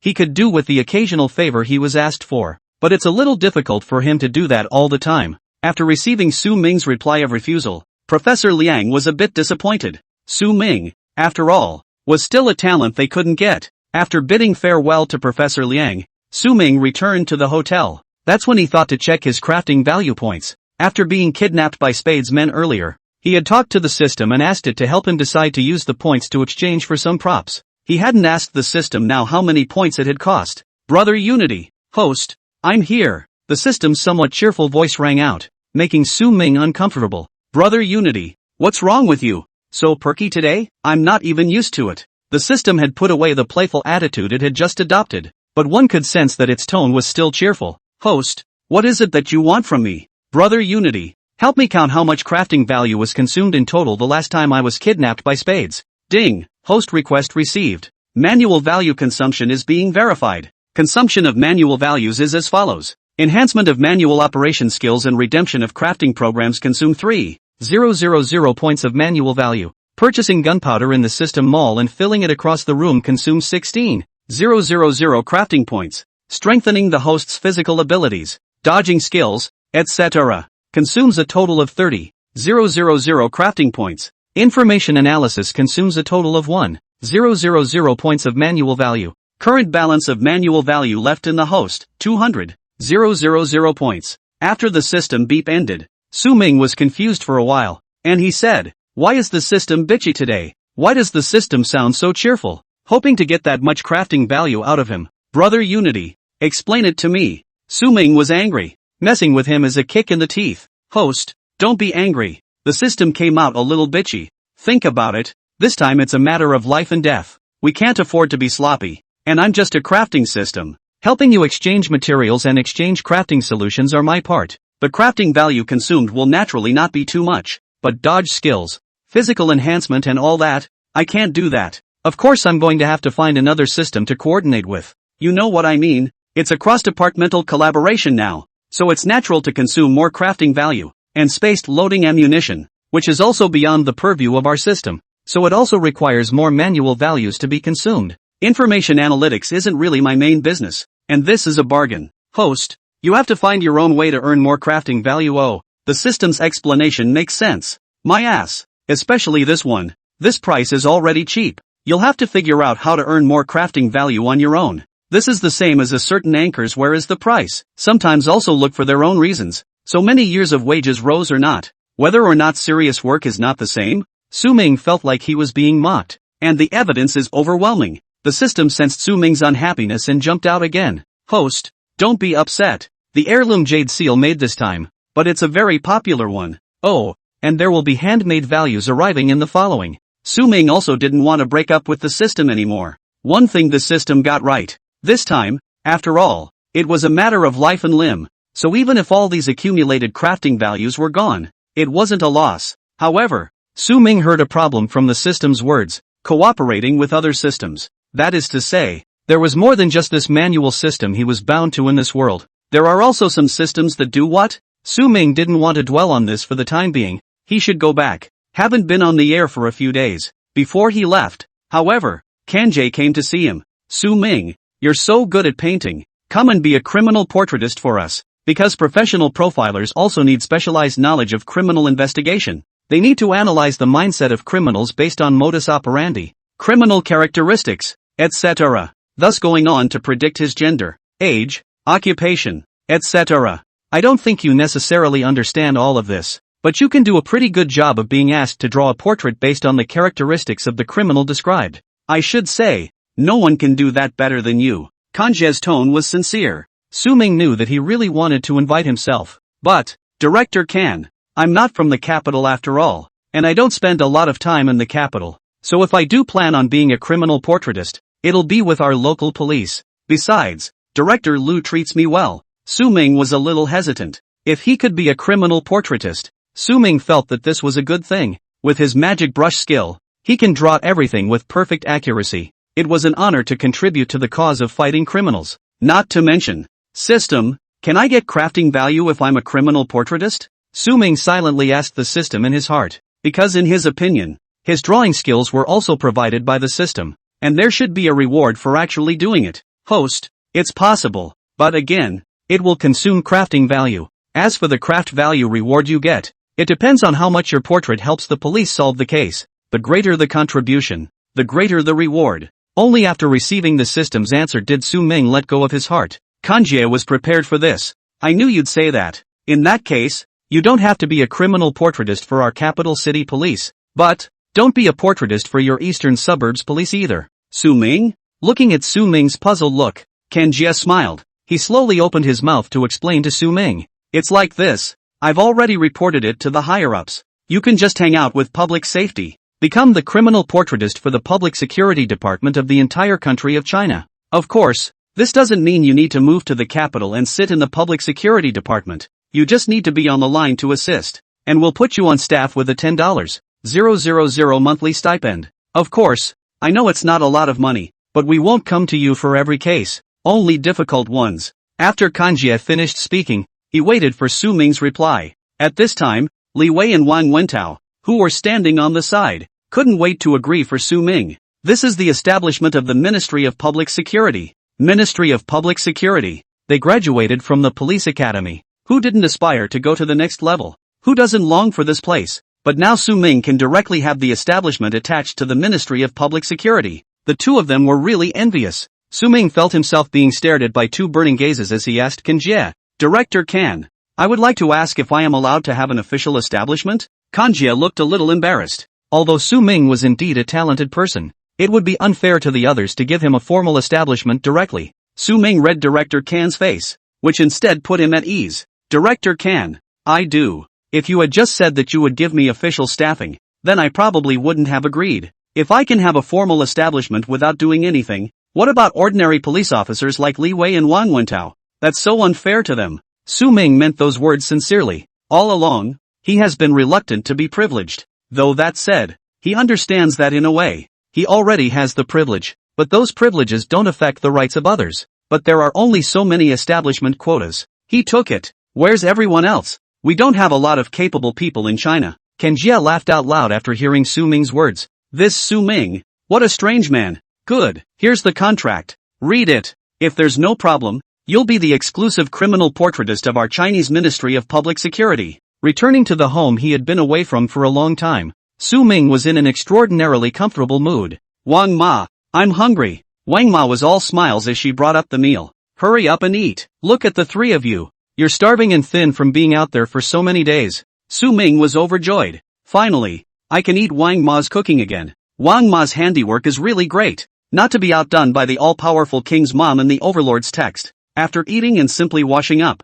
Su Ming turned on the live broadcast. Anchor, you're finally here. Gosh, it feels like I haven't seen an anchor in over a week. Anchor, do you remember us fans? Anchor, get a grip. Look at your pups. Su Ming looked at the heated discussion on the pop-up screen and felt amused. Sure enough, the live room is his main battlefield. Didn't everyone see the news this time? Yeah, just went to an event. But I think I'll be attending these types of events less frequently after that. I'll concentrate on the live stream. Anchor still loves us. Good job. Anchor, what kind of crafts are you doing today? Do you want to smoke someone? Let's not go live today because I just got back too and I'm pretty tired from the rush. But it's been so long since I've seen you all. So I just wanted to have a chat. Do you guys mind? Su-ming is showing a lot of slack this time. The live streamers loved his status. Wow, it's the chat bureau today. I love it. The anchor really missed us. He just came back to meet us too. Rounding up, I'm the one the anchor cares about the most. Rounding up, the anchor is my man. Upstairs you.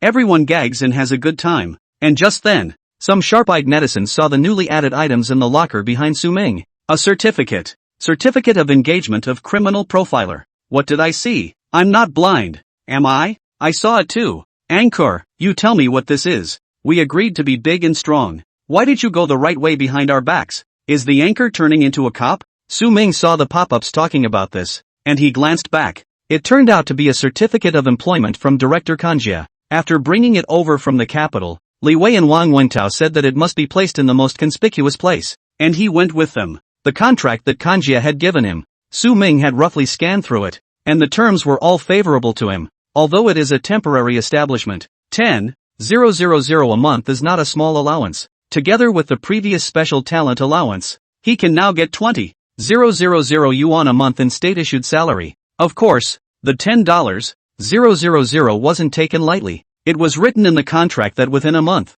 Su-ming had to assist the police in completing at least 10 portraits of criminals. This was not difficult for Su-ming. He can help the police solve the case and catch the suspect. That's all that matters. Su-ming laughingly introduced the origin of this employment certificate to everyone. This new identity, he still liked. The netizens in the live stream were confused. What? The anchor is really eating the country's food? Upstairs, you're confused. The anchor has already eaten. Yeah, look at the certificate of special talent next to that. I'll just say it, the anchor is awesome. While everyone was talking, a special group of viewers came into the live broadcast room. East Suburban Police, ordered to come and see our superiors. South City Police, come see the criminal portraitist of our public security department. East Side Police, call the new criminal portraitist. River City Police, Anchor Bull, he's become our superior. Sioux City Police, Anchor, go for it. We're watching you. A large number of police accounts flooded into Su-ming's live broadcast. Su-ming was greatly embarrassed. Deja vu came up. The netizens in the live broadcast room watched the hilarity rise. Is the anchor moved? The lower department came to see the leader? Ha ha ha, the anchor is confused again. So cute. Anchor, this shift in identity is really powerful. Ha ha ha, local police probably didn't realize that the anchors had shifted to their superiors. Laughing my ass off. It's not exactly superior, but it's really dramatic. Netizens poked fun at these official accounts and the pop-up atmosphere was joyful. Eastern Suburbs Police, Anchor. You know how to steal a home, but don't forget we're your home. Sioux City Police, Anchor. We used to have a good attitude. Oh, we'll definitely work well together in the future. South City Police, Anchor, look at us. Look at us first. River City Police, Anchor works with us first. The netizens were dying of laughter as they watched the police officers fight for the chance to work with Su-ming on the pop-up screen. Ha ha ha ha ha, this is called The Sky Spares No One. The wind and water have turned to the anchor's house today. I remember how nervous the anchors looked when they saw the police account come in at the beginning. The anchors are on their feet today, too. Su-ming was also amused. He hadn't informed Bureau Lu about him becoming a criminal portraitist for the public security part of China, and he didn't know what would happen if he knew. Eastern Suburbs Public Security Bureau. Inside the director's office. It was true that Director Lu had just learned about Su-ming becoming a criminal portraitist. It was still Su Qingqing who discovered the certificate while monitoring Su-ming's live broadcast before coming to report it to the director. This Kanjie, it's really something. Director Lu gritted his teeth. It's such a big deal to do it so quietly. After Su-ming was out of danger, Chief Lu rushed back to handle the affairs of the police station. Plus, with the Spade's portrait, they got busy. Within just a few hours of the wanted notice going out, there were numerous leads on Spades. Even though Spade is on the popular face look, he still has a more prominent aura around him. This is something that many who have met him cannot forget. And these clues, naturally, are both true and false. They also take a lot of time to identify.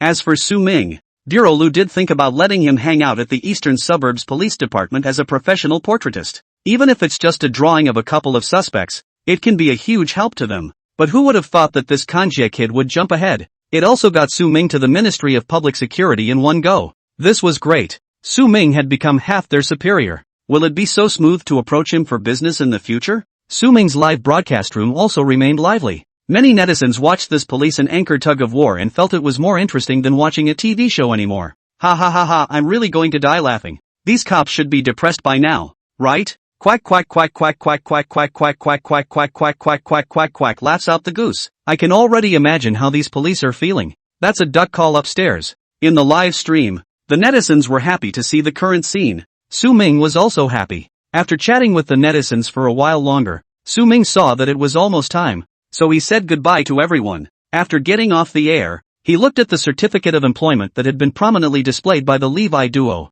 It's a case of the greater the ability, the greater the responsibility. Just as Su Ming was washing up and preparing to go to sleep, he received a call from director Kan Jie. Su Ming, I have good news for you. The two that have been following you before have been captured. Director Kan's voice was high-pitched, and if one listened carefully, one seemed to sense a hint of him inviting credit. Su Ming, what's the situation? Who's following him? Caught in spades? Commissioner Kan. What is it? I don't know anything about this. Su Ming was confused. It was only then that Kan Jie realized that Su Ming did not know anything about it. He had to briefly explain the matter to Su Ming. If you remember, you should remember Jack and Edmund as the two killers. After coming to China from Gaul, the two had been wandering around Su Ming's house, but because Su Ming had moved, security was tight in the upscale villa area where he now lived. Let's not talk about doing something to Su Ming. They didn't even get to see Su Ming's face. The two were also arrested by security for suspicious behavior. The two later saw Li Mo's publicity and learned that Su Ming would be traveling to the capital. So they learned from their mistakes and decided to follow Su Ming to the capital and then wait for an opportunity to finish him off. But God's plan is not as good as man's plan. The protection Su Ming received in the capital was even more comprehensive. They still didn't have a chance to lay their hands on Su Ming. It was then that Jack and Edmund realized that Spade's men were also spying on Su Ming, and that Jack had finally gotten his head around the fact that they were no match for these guys. Since Su Ming was also their target, they might as well let them take care of it. And they, just in time to tackle the other target of this visit to China, Raphael. But they never expected that this target, which they thought would be a very easy target, would send them straight to the police station. It began the day they snuck into the neighborhood of Raphael's address. Ever since Raphael volunteered to donate the artifacts to the museum in the capital, Daily applied with his superiors for a preferential treatment policy for him. You can't let people who are willing to work for China get cold feet. Besides, Daily knew that as things stood, Raphael couldn't stay safely in Gaul. Being able to let him stay in Huaxia without worries is the best reward for him to return the artifacts. Raphael's new address is in a high-end residential neighborhood in the capital city Squamao. He also had a considerable amount of savings from his years in China. Plus Daily helped him apply for concessions. Raphael can have his own home here at a more favorable price, where security measures are well done in high-end residential areas. And because of Raphael's special status, the authorities took extra care of him. As a result, Jack and Edmund had only been following Raphael for 2 days before they were discovered. These two were dead set against it when they were handed over to Kan Jie. We're just tourists. What gives you the right to arrest us? Kan Jie didn't talk nonsense to them and just took out the photos of them stalking Su Ming and Raphael. These two then had nothing to say, because it's not just in the capital that there are photos. When they didn't come to the capital with Su Ming, they also had relevant photos. And Wang Wentao and Levi had reported this matter to Director Liu before. These two would have been the focus of surveillance, and how seamless they thought they were doing. As for the latter, Kan Jie and the others will have to hear further. But what was certain was that these two were definitely related to the Nino family.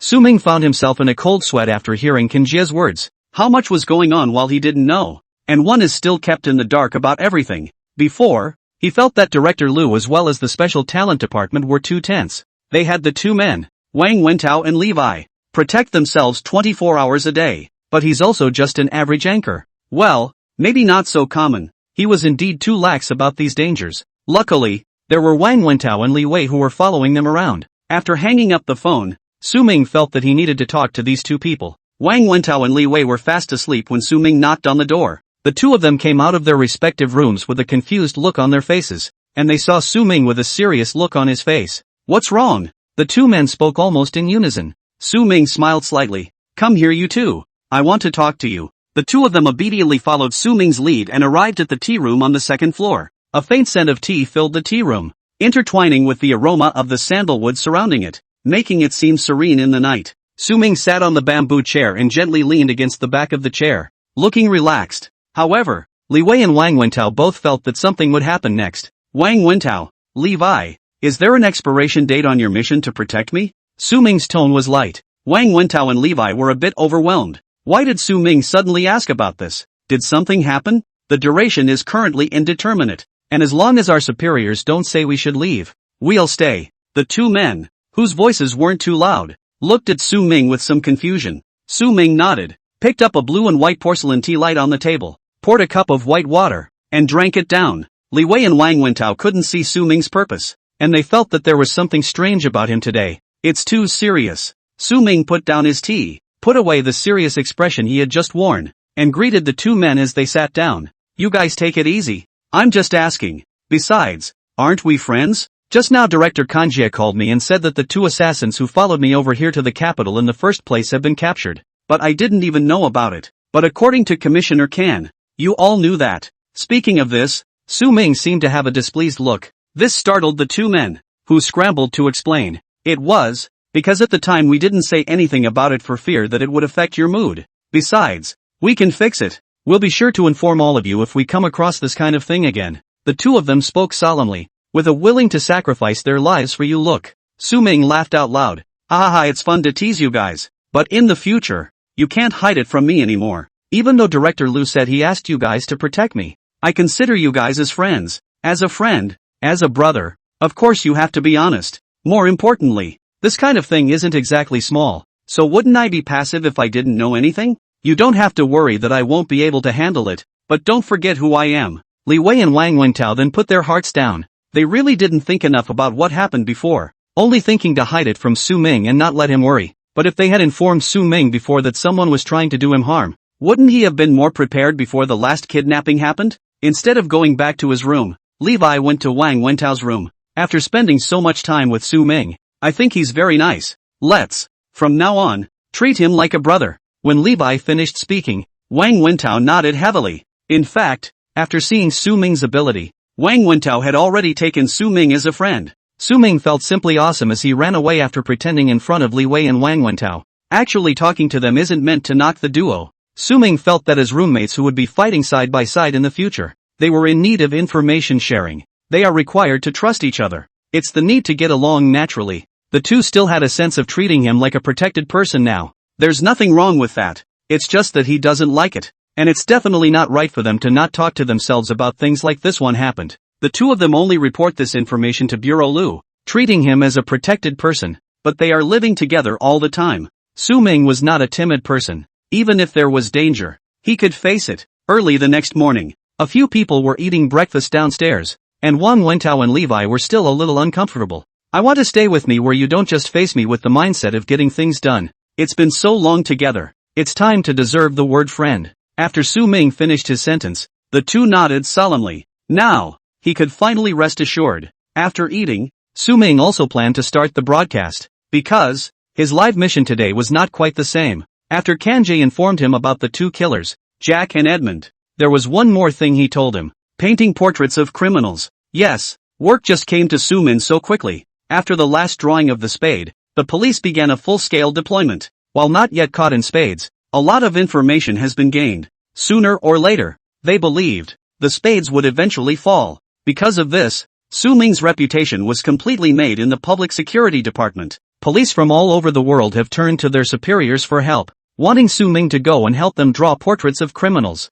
Everyone says their own case is the most urgent. Unable to do so, the higher authorities finally chose the fairest method, the drawing of lots. Now no one has anything to say. This time it was the Sioux City police who were drawn. It was because Su Ming had said when he signed the contract before that he was going to live stream the process of drawing a criminal's portrait. Kanjie agreed, because a portrait of the criminal, if it can be seen by more people, means that there can be more clues, and it will serve as a deterrent to criminals who abscond. After all, the police can never give up the chase. After Su Ming opened the live broadcast, the netizens were extraordinarily enthusiastic. Anchor, one day without seeing you is like 3 years. I miss you so much. The anchor is handsome again. What craft is the host going to do today? Smoke me. Anchor smokes me. Su Ming looked at the camera and smiled, saying, no crafts today. Today, live painting a portrait of a criminal. As soon as Su Ming's words fell, the pop-ups boiled over. Gosh, is the anchor starting today? Ha ha ha, yesterday I saw the certificate. I was wondering if after that I would see the anchor live drawing portraits of criminals.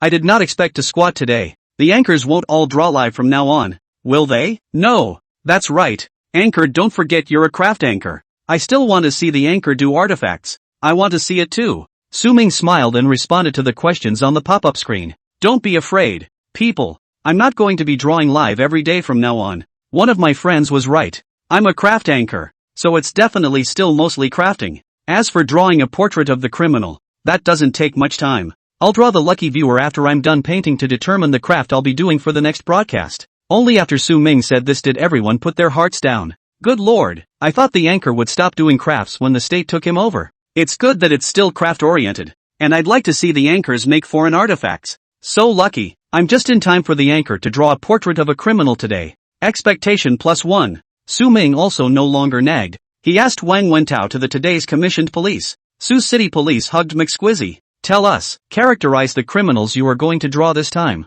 After Su Ming finished speaking, he took out his drawing board and made preparations, waiting for the other party to speak. The speaker was a young officer. There's not a lot of information on this suspect, because this case is 10 years old. The police officer in charge of docking with Su Ming this time was called Yang Lin, who had just been assigned to the Sioux City Police Department this year. The leader put him in charge of the police account for a while. This time, it was the relevant task force that had given him the case file that he had organized and allowed him to communicate with Su Ming on the air. In fact, the reason why Yang Lin chose to become a police officer was because of this case. It was a homicide that happened 10 years ago. At the time, Yang Lin was still in junior high school and was dependent on her own sister. But one night, it was raining heavily, and my sister, who was supposed to be back, was late. Yang Lin went looking for it in a hurry. As a result, he found his sister in an alleyway no more than 500 meters away from his home, where she had collapsed in a pool of blood and was no longer breathing. Yang Lin called the police and they had no clue. The surveillance in the area of the incident is broken and has never been replaced. Then in a few short months, several similar cases occurred in Sioux City. It was all late at night in the pouring rain, and the young woman who was traveling alone was killed. The killer was so discreet that he left no evidence at the scene. Only once did a victim woman escape because her heart was in a different place than normal and someone else went to her. Police asked this victim afterward if she had any recollection of the killer. The woman could only give a vague outline. The police called a professional profiler, but there was too little information to get an accurate picture or to draw a specific portrait. And after this case, the murderer did not commit any more crimes. Su Ming felt a little tricky as he listened to Yang Lin's generalization. For one thing, there is indeed very little information about the culprits this time around. Second, the case is too old. 3, this case is too heavy. Several lives were taken by the murderer, but he got away with it for 10 years. Officer, would you mind going over that survivor's description again? The other party was very tall, wearing a raincoat and a mask with fierce eyes. Yang Lin's speech was slow. He wanted to tell all he knew. Su Ming turned on the system's assistance and his attention was highly focused. Based on the other person's description, along with his or her own imagination, he or she began to characterize the criminal's appearance. Yang Lin's voice stopped. Su Ming also drew a rough outline. Just now, with the help of the system, his mind had accessed thousands of faces with similar characteristics. Su Ming chose the 3 closest ones from them. He drew 3 separate portraits. After stopping his pen, Su Ming displayed the 3 portraits in front of the camera. Why did the anchor draw 3? These 3 are each different, but this eye is all alike. This really looks like a photo. Since the information isn't particularly specific, I can only try to recreate as much as I can from your description. Here are 3 portraits for you to compare. Check with that survivor and see. Yang Lin thanked him profusely. 10 years. Finally a portrait of the killer. After finishing the first criminal portrait job of the month, Su Ming felt all light. A total of 1,000 crafting points were consumed this time. The system says that the reason for so much is that the offender in this case was guilty of a serious crime and over a long period of time. Although Su Ming had the divine brush Marion skill, however, this skill can only draw very detailed diagrams based on specific features that already exist. But this time, the police don't have much detail on their side either. So it's up to the system to search out people with similar traits based on these broad outlines. Su Ming then went on to draw the final portrait based on some imagination plus the reference given by the system. The overall difficulty is high, but Su Ming was very accomplished. He was eager to catch the murderer soon. The Sioux City Police left the live broadcast after thanking them. With these 3 portraits of Su Ming, they had a direction. Yang Lin scanned the 3 portraits and handed them over to the task force. Several of the caseworkers were in tears. 10 years. It's been 10 years. Are we finally going to find the killer? In the Sioux City nursing home, after the police found Sun Wan Wan with the 3 portraits, her pupils contracted violently. 10 years. Sun Wan Wan never came out of that heavy rainy night. That injury didn't just hurt her body, it hurt her mind. Multiple injuries all over his body, with a knife through his left chest and his right leg broken. She was lucky to get her life back. That night she was ready to go home from her night shift as usual, but it was pouring outside. Her boyfriend said he was coming to pick her up and told her to stay put for a while, but she thought about walking a bit so she could see her boyfriend sooner. After all, the factory where she worked was only a kilometer away from her home. But who would have thought that halfway through the journey, she met the demon. The demon dragged her into an abandoned factory next to her, and she tried to scream, but the man covered her mouth. The man was tall, wearing a dark green raincoat and a mask over his face, making it impossible to see his face, but she remembered those eyes. In the process of struggling, she actually grabbed off her opponent's gag, but the man reacted quickly and tried to kill her outright. Soon Wan remembered that because she resisted too fiercely, the other party directly broke her right leg, and the intense pain made her faint, also because it hurt so much. In the confusion, she ripped the other woman's gag off. It was only a glance. It was all she saw, but that was enough for her to remember the man's face. But, it hurts too much. Her lover came looking for her in the pouring rain and kept calling out her name in the rain. That murderer. Afraid, leaving her already fainting, she fled away. When her lover found her, she was no longer human. When Sun Wan woke up, she lost the memory of seeing the murderer's face that night. She only remembered those eyes, and that nightmare rainy night. Because of her severe mental setback and physical trauma, she has stayed in a nursing home ever since. But when the police came into her hospital room with the 3 portraits, Nguyen Su remembered. She remembered it all. One of the portraits brought back memories for her. She reached out with a trembling hand, her fingertips gently touching the face on the portrait. That face, buried deep in her heart. She thought she'd never think about it again in her life. But now, this face reappeared in such a way in front of Sun Wan's eyes. Her breathing became rapid and her chest rose and fell violently, as if an invisible force was tearing at her heart. Sun Wan stared tightly at the portrait, her eyes gradually reddening as tears welled up in her eyes. Finally, it fell. That's him. Nguyen Su's voice was trembling and weak. It's like it's being squeezed from the back of your throat. Her fingers slid lightly over the portrait, as if she wanted to touch the murderer who had actually existed. The police officers silently looked at Sun Wan. They knew that the murderer's appearance could be determined. But for Sun Wan, these 10 years were ruined. Her life is ruined. Sun Wan's boyfriend, who got the news from the police, finally arrived. And Sun Wan broke down and threw herself into her boyfriend's arms. The two of them hugged each other for a long time. And Sun Wan cried out in pain, as if she wanted to cry out all the grievances of the years. The police got a definitive answer and didn't delay any longer. They fire up the city's population and begin to look for people with similar characteristics to those in the portrait. At the same time, this portrait of the suspect was posted on the internet to solicit tips from the public. That very night, one netizen saw a wanted notice issued by the Sioux City Police. He was shocked, then disbelieving. The man in this portrait is not his neighbor. This neighbor is usually very nice and kind. He has a wife at home and a 5-year-old daughter. In all the years of being neighbors with them, this netizen has never heard of a neighboring couple having an argument. Such a man was the murderer of several young women? Despite all the doubts in his mind, he called the police. Sioux City Police responded and moved quickly to the neighborhood. Sheng Feng is having dinner with his wife and daughter. For so long, he felt like a normal person, living a normal life, doing a normal job, having a normal little family. But he still remembers things from years ago. That's what's passionate. There was a knock on the door. As his wife prepared to go out and open the door, Sheng Feng felt a little strange, but didn't ask much. After all, the family had befriended people over the years. It's not uncommon to have people come to your door while you're eating. Don't move. The door had just opened a crack when the cops rushed in. Sheng Feng spied something wrong and tried to run, but he had long since run out of retreat. Back on Su Ming's side, after completing the portrait, he was going to start drawing the lucky audience for the next installment. After all, painting is a sideline. Handmade workpieces are his main business. He went to dinner after his afternoon portrait before going back on the air. After drawing the lucky audience for the next period, Su Ming was about to go off the air when he saw a special audience coming to the live broadcast room. Ding! Sioux City Police go on air. Ding! The Sioux City Police rewarded the anchor with a helicopter *10. Ding! The Sioux City Police rewarded the anchor with a supercar *10. Su Ming froze. The police got the portrait. Why are they coming back on the air if they're not going to arrest someone? Not to mention Su Ming was confused. Even the netizens were very puzzled. What's going on? What's going on? What's going on? Sioux City Police have become anchor fanatics? Sioux City Police, thanks to the anchor. The portrait was gotten in the afternoon. The man was caught at night. After reading this pop-up, everyone then realized what was happening. Is it that good? Caught the killer that fast? Su Ming was also surprised. The police are very efficient. The police are greatly joking. I did what I could.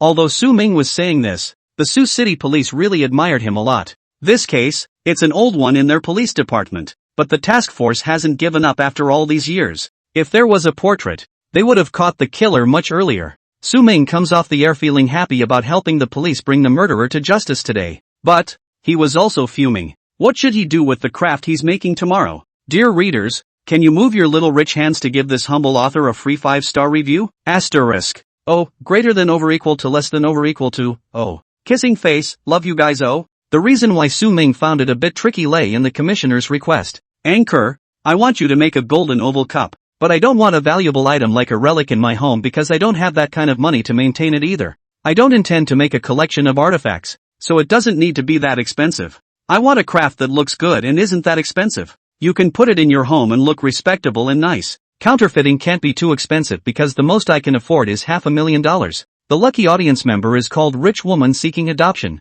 Su Ming felt that his assistant was going to smoke people. He looked at Levi next to him, who twisted his head in some embarrassment. For this time, it was he who had drawn this commissioner. The netizens on the air at the time were up in arms about the request. Is this request serious? Who doesn't know that a masterpiece is a masterpiece? And there's such a request for people to do it in general? Look at the anchor's embarrassed face. Why don't you redraw? Draw me. Upstairs that's what you're really after, right? And it can't be expensive. It has to be delicate and beautiful. How can I do this? Rich Woman Seeking Adoption. You don't mean to make things difficult for the anchor, do you? The pop-ups were noisy, and the commissioner who made the request showed no dissent. Su Ming also reconfirmed the requirements with him before going off the air. The response was still the same. Su Ming sighed and took the commission. In fact, the request made by this client is not excessive, because most of the viewers watching Su Ming's live broadcast were still ordinary people. Not everyone can throw away money like Liam. So wanting a more ordinary craft, Su Ming could completely understand. He was worried that he hadn't figured out exactly how to make this artifact for this commissioner. What's the best raw material to use? This time the commissioner asked for a gold Wayanga cup, a gold vessel from the Qianlong period. The modeling is extremely luxurious and noble, very much in line with the aesthetics of Mr. Zhang. If the commissioner wants to build a replica, it's not hard. Just take gold, jewelry, and those materials and make it. But he said it can't be too expensive, like a relic is undesirable. But again, it has to be beautifully good looking. Then surely it can't look like a regular knockoff either. After going off the air, Su Ming thought for a long time, but never had a thought. But well, leave tomorrow's troubles to tomorrow, and sleep first today. After falling asleep, Su Ming had a dream. He was immersed in this deep dream world, surrounded by a hazy golden glow. Su Ming didn't know where he was. It seemed in an ancient palace. The palace was also surrounded by sparkling gemstones, and the floor was covered with soft carpets, which were extremely luxurious. In the center of the magnificent palace, a dazzling golden cup stood silently. This, then, is the legendary golden Ouyang cup. It's said that people don't know they're dreaming when they're dreaming, but Su Ming knew that he was dreaming now, because everything around here, it's all wrong, and this cup, it's ridiculously big.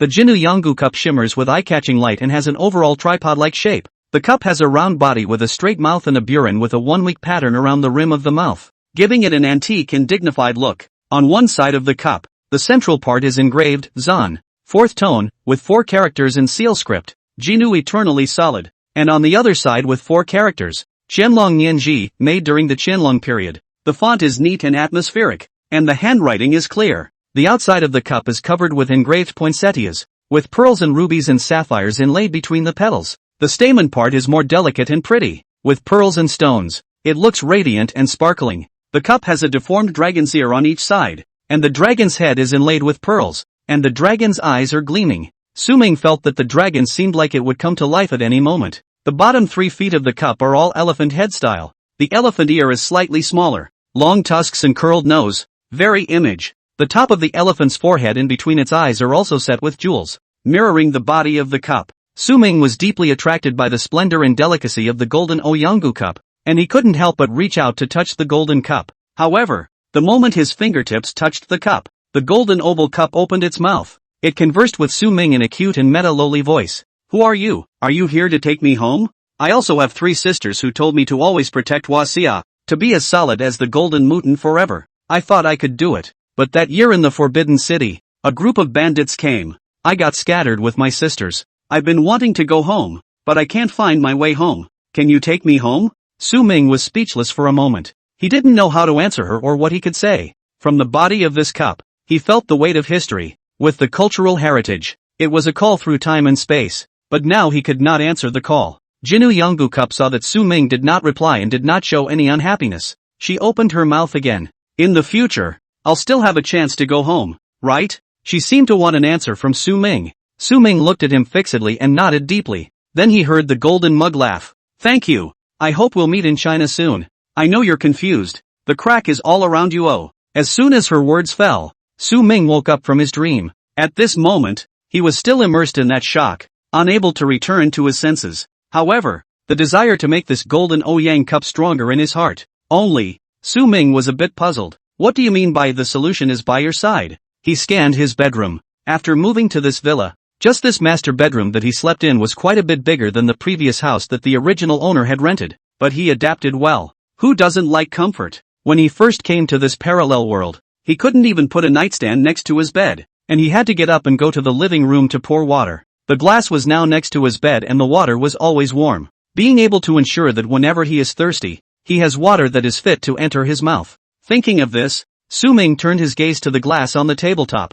So it is. Su Ming knows what to do. Do it when you say you will. Su Ming got up and ate breakfast, then took Li Wei and Wang Wentao out the door. This time, he'll need to go shopping for some new tools and ingredients. After purchasing the raw materials and tools, Su Ming asked the two of them, Li Wei and Wang Wentao, to rearrange his crafting table. Previously, whenever he made these handcrafted works, the raw materials were basically exchanged from the system mall. But this time Su Ming figured it out. System points. Save what you can. Ingredients. What you can buy from the real world. If you really can't buy it, then you can exchange it from the system mall. After lunch, Su Ming opened the live broadcast at 2 o'clock on time. Anchor coming. Has the anchor thought about what he's going to do? Why does it feel like the anchor's countertop isn't quite the same today? It's really different. Something more. Is this a new process for the anchor to use? Su Ming smiled slightly at the camera and greeted everyone. Good afternoon, everyone. I wonder if that client from yesterday is here yet.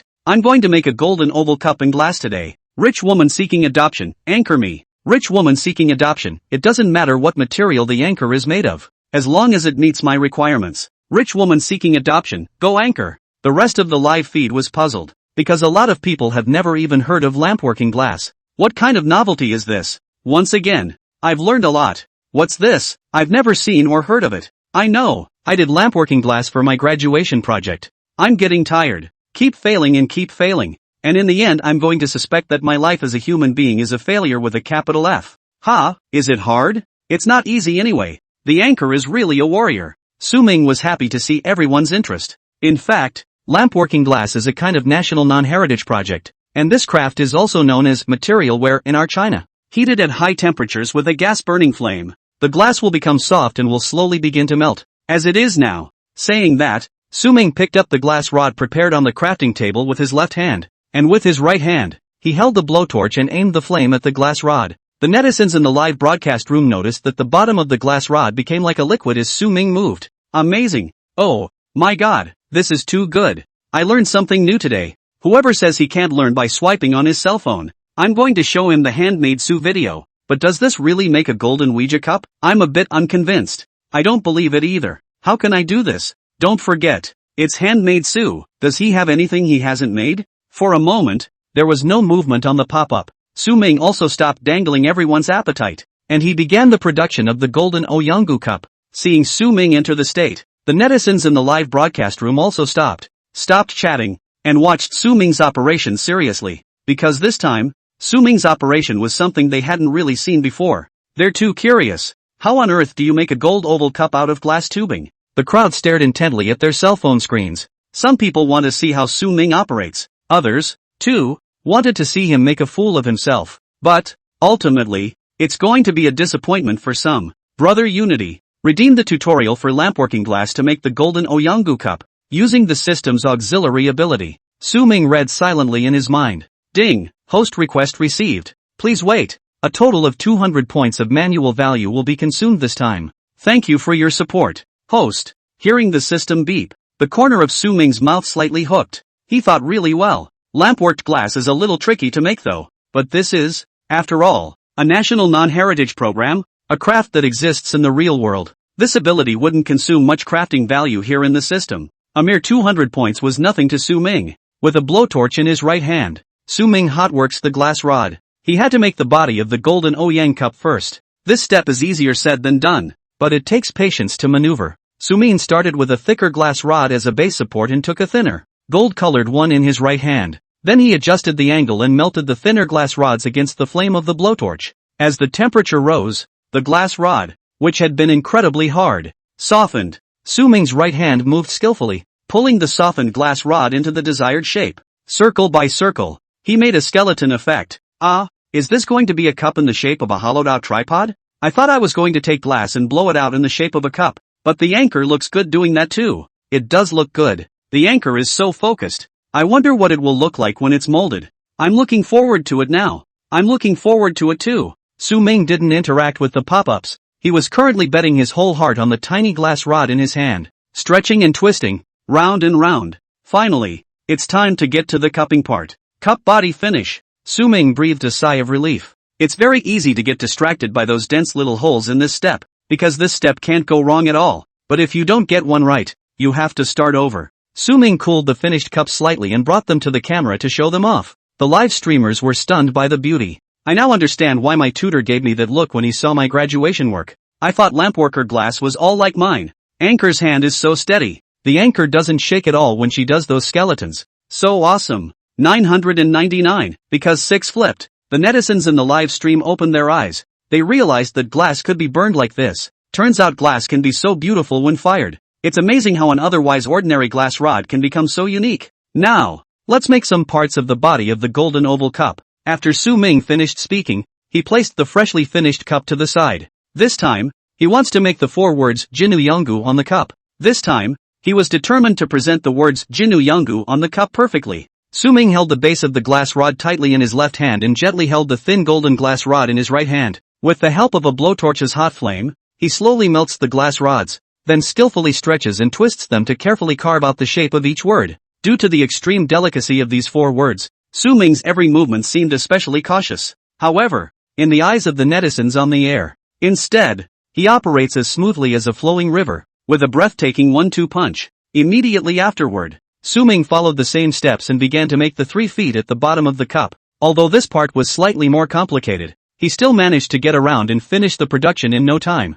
Considering the jewels embedded in the cups, Su Ming also cleverly used glass rods to create a flower holder for the jewels. In this step, he used tweezers to gently hold the softened glass, and with a few adjustments, he shaped the petals into a lifelike form. The final step is to collage these delicate parts onto the cup one by one. Su Ming holds the cup steadily with his left hand, while his right hand flexibly picks up each part with tweezers and fits it precisely on the cup. As for the inlaid jewelry, although Su Ming did not choose too luxurious style, but the selected category is also worth a lot of money. He considered using glass or plastic instead, but in the end he couldn't get past his inner self. After working tirelessly, everything ended up perfectly. Now, a crystal clear and lifelike Jinu Yongwa cup is finally born. The netizens in the live room had frozen. The golden mug can still be like this? So Ming did it so easily? The anchor is so outrageous. How come he knows everything? If it's just going to be even, he's doing so well. To be honest, I've done lampworked glass myself, but I really have shaky hands. I can only do the rougher kind of items that don't need much detail. Can I borrow your hand? Everyone was numbed by this show of Su Ming's maneuvers. Rich woman seeking adoption is also shocking. The reason why he wanted Su Ming to make this golden Ouyang cup was because his gold master liked it. Hey, that's right. Don't look for him to come up with this screen name. It's kind of useful. He's really been bagged by a rich woman. And the rich woman who bagged him wasn't too old and good looking. Of course, he's not bad. Why else would a rich woman take him? It's been over a month since he was adopted. And even though his rich sister hasn't lacked for money to spend, he's a little worried. What if you don't do something and your sister doesn't like you anymore? He really likes his life now. The real name of rich woman seeking adoption is Lin Yuan. After graduating from college, he looked for a job for a while, but either he had to work overtime or his pay was low, and most jobs don't have double time off. It wasn't what he thought it would be. However, because of life's constraints, Lin Yuan still casually found a job and barely made ends meet. As a result,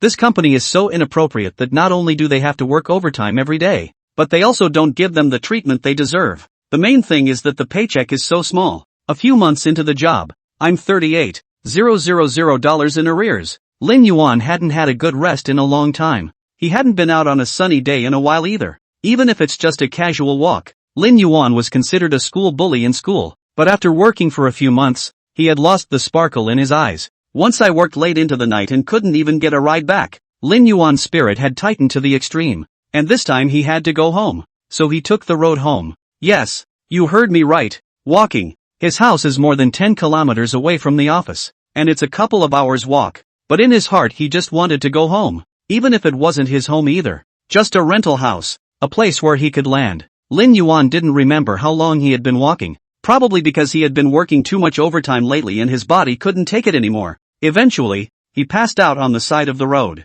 Waking up again, he finds himself in a hospital while a beautiful woman with exquisite makeup sits beside him. That was the day he met his rich sister, Shen Wei. Shen Wei heard about what happened to him and asked, "Are you willing to follow me?" Lin Yuan didn't understand what Shen Wei meant at first, and became annoyed when he reacted. Shen Wei didn't force him either, and left him her business card and left. Afterwards, Lin Yuan returned to the company, only to be docked another paycheck for being late. Even if he had worked overtime until the wee hours of the morning only the night before, even if he had been hospitalized for it, this time he was completely disappointed. He checked out of his job at a rapid pace and contacted Shen Wei. Just like that, Lin Yuan became Shen Wei's little canary, but he didn't feel any shame in that. Instead it made him happy. In the month or so that he followed Shen Wei, he had a regular routine and a healthy diet. The dark circles that were left behind after a long night of overtime work have disappeared. Now he was the sunny and handsome schoolboy again. And Shen Wei was also very good to him, giving him $500,000 every month, and also bought him 5 insurance and 1 gold. As for gifts, they are given even more often. How could he not treat such a golden master with care? Shen Wei loved artifacts, and she had a collection of valuable collectibles. The golden mug is even her favorite. But Lin Yuan knew that these collectibles were not something he could afford to give away. He came up with the idea when he happened to swipe a video of Su Ming's crafts online. Wouldn't it be okay if Su Ming were to make a less expensive Jinu Yonggu cup? As long as Su Ming made it exquisite enough, then if it was given to Shen Wei, she shouldn't mind. But he didn't expect Su Ming to make a finished product that far exceeded his expectations. As Su Ming showed the finished product in front of the camera, Lin Yuan frantically took screenshots. That gold Wyango cup shines charmingly in the light. The dragon's head on the cup comes to life as if it is ready to leap out at any moment. It is not as valuable as gold, but the glass body is crystal clear, exuding another kind of noble and elegant. This is an excellent piece of art. The netizens in the livestream were likewise going crazy with screenshots. This is so beautiful. Mamma mia, this glass Ouija cup is breathtakingly beautiful. The anchor is a real cow. I want to get down on my knees and call out to my father. Ha ha ha ha ha, upstairs you guys don't go too far. Su Ming saw the feedback on the pop-up screen, and he knew that he was still successful this time. Begging for a rich woman's adoption, bro? Are you still satisfied with this handmade work? Su Ming smiled and looked at the camera, his tone seeming extraordinarily gentle. Anchor, you don't talk to your buddy in that tone. I'm going to fall in love with you. Don't show off too much. What do you want to do after taking our hearts? The anchor is killing people with his great face again. Su Ming was amused to see these pop-ups. Goodness, it's not just women who covet his face. It's men too, isn't it? No no no. Politely declined. Haha, I'm straight, not gay. Su Ming's reply instead caused the pop-ups to become more and more reckless again. Rich woman seeking adoption rewarded anchor's supercar *20. Rich woman seeking adoption rewarded anchor's helicopter *10. After swiping tens of thousands of dollars in gifts, Lin Yuan added the word VIP in front of his LD. Rich woman seeking adoption, you're doing a great job. Anchor, I'm very satisfied. Rich woman seeking adoption, here's a gift I was planning to give away. Anchor, you're doing better than I ever imagined. I'll give you $1 million for a rich woman. Lin Yuan had just considered that this golden O Forever cup made by Su Ming was very exquisite. The jewelry set on it doesn't look fake either. The cost itself is not bad. He said before that the most he could offer was $500. 000. But after seeing the finished product he wasn't going to keep any money for himself. Shen Wei had already given him 2 months worth of money, and he now had exactly $1 million in his hand, and he was going to use it all to buy this work, because it's worth it. Su Ming was a bit surprised that the commissioner took the initiative to raise the price, but he was happy to, because the cost of that jewelry alone would have cost him over $100,000. Su Ming believes that his craft is also worth a lot of money. After the next broadcast, Lin Yuan sent Su Ming the receiving address and also made a payment very freely.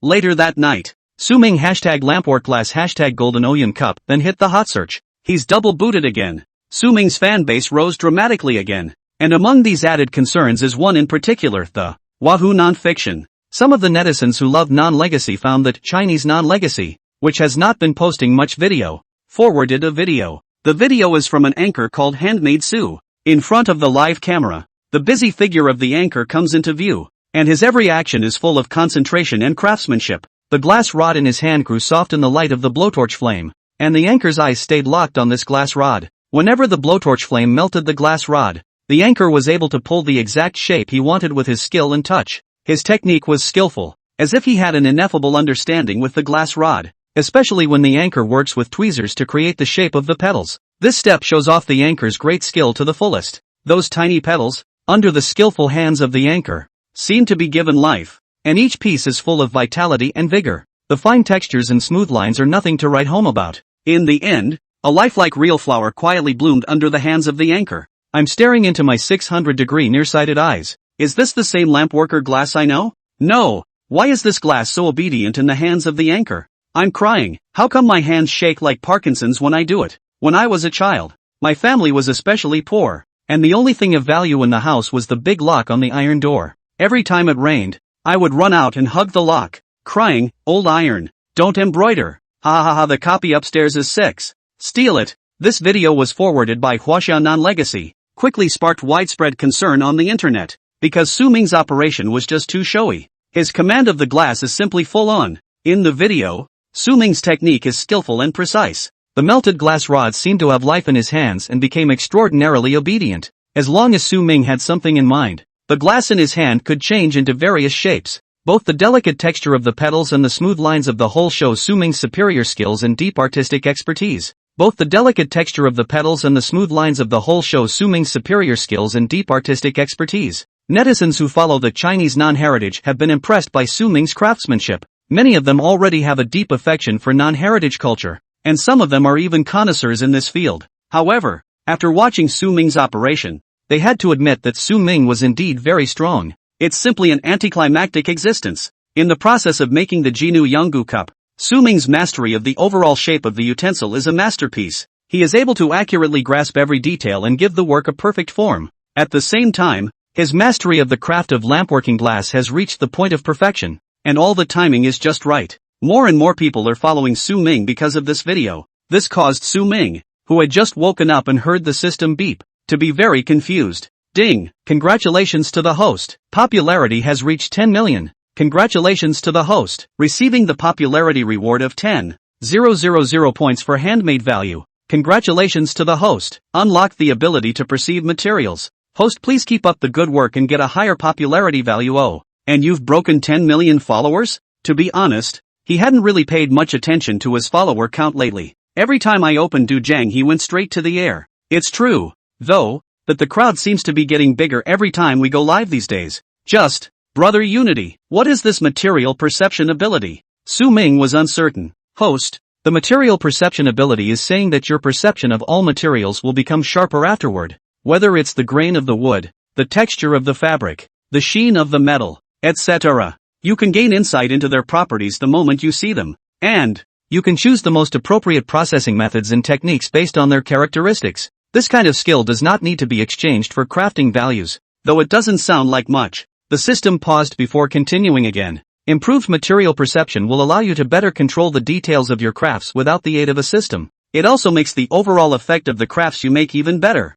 The system's tone was light and pleasant, as if it wasn't Su Ming who got the reward, but it. However, Su Ming was very pleasantly surprised after listening to the system's explanation. Doesn't this ability mean that he can be less dependent on the system in the future? Every craft he makes now requires a systematic addition. Su Ming was also self-aware. Without the system, he could not have produced as much great work as he did, but not with this reward. This reward has elevated his own perception of crafting materials and his own crafting ability. This reward, it's great. Just as Su Ming was immersed in the joy of the system rewards, in the official conference room of China's non-legacy, a heated discussion about him is going on. The subject of this meeting was none other than Su Ming. It turned out that the previous day's live broadcast by Su Ming had attracted the attention of the official head of the non-profit. They clicked into the live broadcast and were captivated by Su Ming's superb lampworking glass skills. When he made the Jinu Yonggu cup, every action seemed so calm and unhurried. The final product is not only beautifully shaped, it is exactly like the real thing.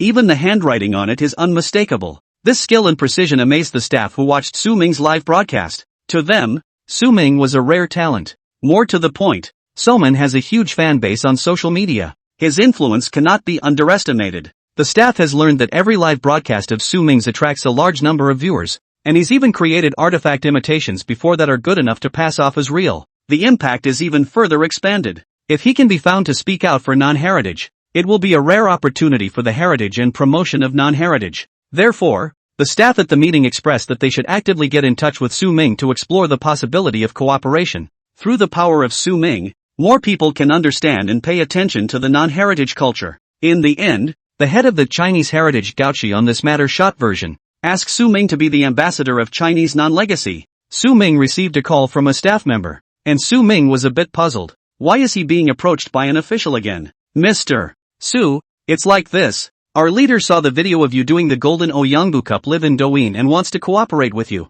Would you see if there's time for a video conference to meet with you in person? The staff member who called was a woman with a very soft voice. Su Ming agreed. During the video, Su Ming meets the leader who was going to ask himself to be the ambassador of non-heritage, Gao Qi. The 30-minute video conference ended, and Su Ming decided to take on the task. Become an ambassador for Chinese non-legacy. The reason why Su Ming agreed so readily was because Gao Qi was also a very fastidious person, and Su Ming could see that Gao Qi really wanted to do something for the Chinese non-genetic heritage. He truly loves this cause. While on video, he didn't talk to Su Ming about those empty and uninteresting topics. Instead, it cuts right to the real state of non-genetic inheritance. His words are full of concern and worries about non-heritage culture. Mr. Gao Qi gave Su Ming a detailed account of the difficulties faced by the NGT nowadays. One of the serious problems is the shortage of talent. Non-genetic inheritance requires a long time to learn and practice, and many young people are not interested in it, which leads to the inheritance of non-genetic culture has no successor. In addition, problems such as ineffective conservation measures, low public participation and insufficient funding in some places have also exacerbated the plight of NGT. However, Mr. Gao Qi and his team of Huaxia non-legacy did not give up. Over the years, they have been working hard for non-genetic inheritance and are committed to preserving and passing on this precious cultural heritage. When Su Ming appeared in their vision, they saw a new hope. Su Ming is highly skilled and popular with young people and has a huge fan base. Such conditions make him a perfect ambassador for NRH. Through live broadcasting, which is a popular form for young people, Su Ming can pass the non-heritage culture to more people and increase public awareness and participation in non-heritage culture. From Mr. Gao Qi's words, Su Ming felt his love for non-heritage culture and his firm determination to pass on non-heritage. Such people are to be admired. Su Ming is willing to do his part to contribute to the inheritance and promotion of non-heritage culture. In the afternoon of the same day, the official Huaxia non-legacy released the news of hiring Su Ming to become the image ambassador of non-legacy. When this news came out, the netizens were in an uproar. Who the hell is Su Ming? I've been seeing a little too much about Su Ming lately, and the titles he already has seemed to be a bit too much. What's with this Su Ming? He's been officially declared as a non-heritage ambassador? I don't know. I retweeted his video earlier. What video? I'll check it out. So, some unidentified netizens turned to the Chinese non-legacy earlier retweeted the video. Saw the Golden Oyang Cup made by Su Ming. I'm going, is this technology real? What kind of technology is this? What kind of technique is this? Why haven't I seen it before? Lampworker's glass. I've done it before, but I can't do it as well as handmade Su. I now understand why the officials chose him as an ambassador. It's too strong. When Su Ming opened the live broadcast again, he looked at the millions of viewers in his live room and almost didn't react. Is he so popular again? Wow, the anchor is on. I didn't realize that was the real face in that video. I thought I'd put a filter on my face. Yes, you're so handsome. Anchor, you're about to get another batch of wife fans. The pop-ups were brushed so fast that Su Ming could only barely see a few of them. It just opened and he hasn't had a chance to do anything with it yet. The netizens then started molesting him in the pop-ups. But fortunately, Su Ming was thick-skinned enough. Thank you all for the likes. And see more of my face if you like it. The corners of his mouth rose slightly with a smile in response. Remember to follow me and come see me live more often. He continued his invitation to the netizens with a confident and flamboyant, yet gentle tone of voice that made him feel very approachable. I was born with this face. It doesn't need any alterations. Faced with netizens' jibes about his appearance, Su Ming didn't hesitate to respond. His confidence and forthrightness made the live streamers love him even more. I love this kind of anchor. The anchors look better when they make faces. I now understand why Chinese non-legacy is looking for an anchor to be its ambassador. the Chinese Intangible Heritage Program is great. With such a handsome non-heritage ambassador, do you still worry that no one cares about non-heritage? Ha ha ha, why are there so many colorists in the live room today?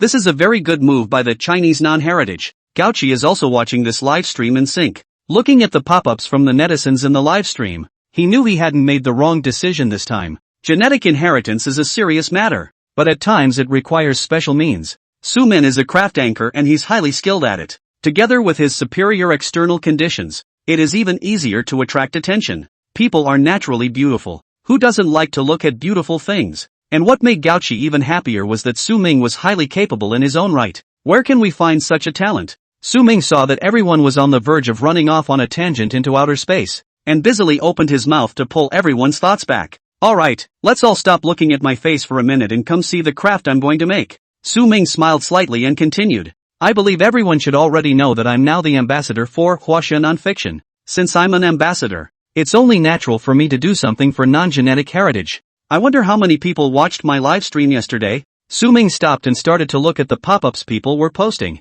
I watched it too. The golden mug made yesterday is really unbeatable. It's so pretty too. I also want to have the same model. I don't want the Jinu Youngdu cup so complicated. Anything, as long as it is made by the anchor. I want it too. This is too good looking. Add me one. Anchor, take a look at these kids of yours. Su-ming laughed. That was exactly the answer he wanted to see. I know everyone should be interested in lampworking glass as a non-heritage technique after watching me live yesterday. So today is the day to give back to the fans' benefits. Today on air I'll be drawing 3 lucky viewers to make lampworking glass crafts to your specifications. And free. As soon as Su-ming's words fell, the netizens in the live broadcast room were excited. It's already not easy to get the lampworking glassware made by Su-ming, and as a result, Su-ming even gave it to everyone for free? Geez, what a living Buddha this is. Su-ming added, since it's a fan benefit, I hope the viewers who are drawn will think hard about what they're going to do, like ask me to make a one-to-one table or something. That can't be done, haha.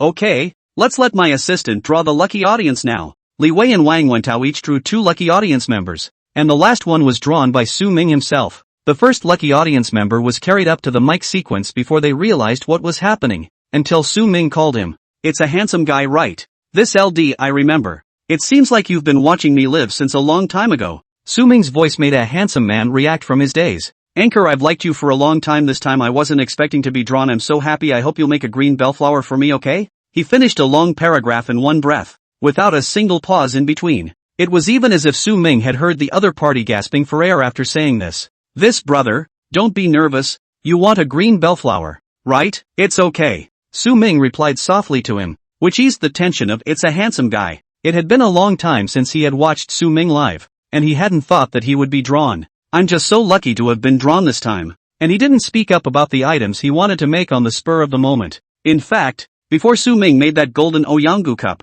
he had understood the technology of lampworking glass, and his girlfriend loved it. He had always wanted to give his girlfriend a lampwork glass craft. Results. I was so lucky to be drawn today myself. The netizens in the live broadcast room couldn't help but envy the 3 netizens who were drawn. Oh, I'm crying my eyes out. Why not me? Oh, my God, I'm jealous as hell. Can the anchor draw a few more people? What anchor, look at me. I can pay for it. I want it too. I'm too greedy. Really, when will I ever be this good? I'm such a perpetual African crying. Su-ming knew that drawing only 3 people wouldn't satisfy most of the netizens, but he really can't smoke too many people. The reason why we chose to give it to our fans for free as a benefit this time is also to expand the influence of this skill. Can make more people cognizant of lampworking glass? Like this non-heritage skills, this is what Su-ming would like to see. This time, it's a handsome man wanted to make a green lily of the valley. Su-ming quickly had a thought in his mind. He realized that he really had a different understanding of the crafts he was going to make after his material perception increased after his popularity upgrade.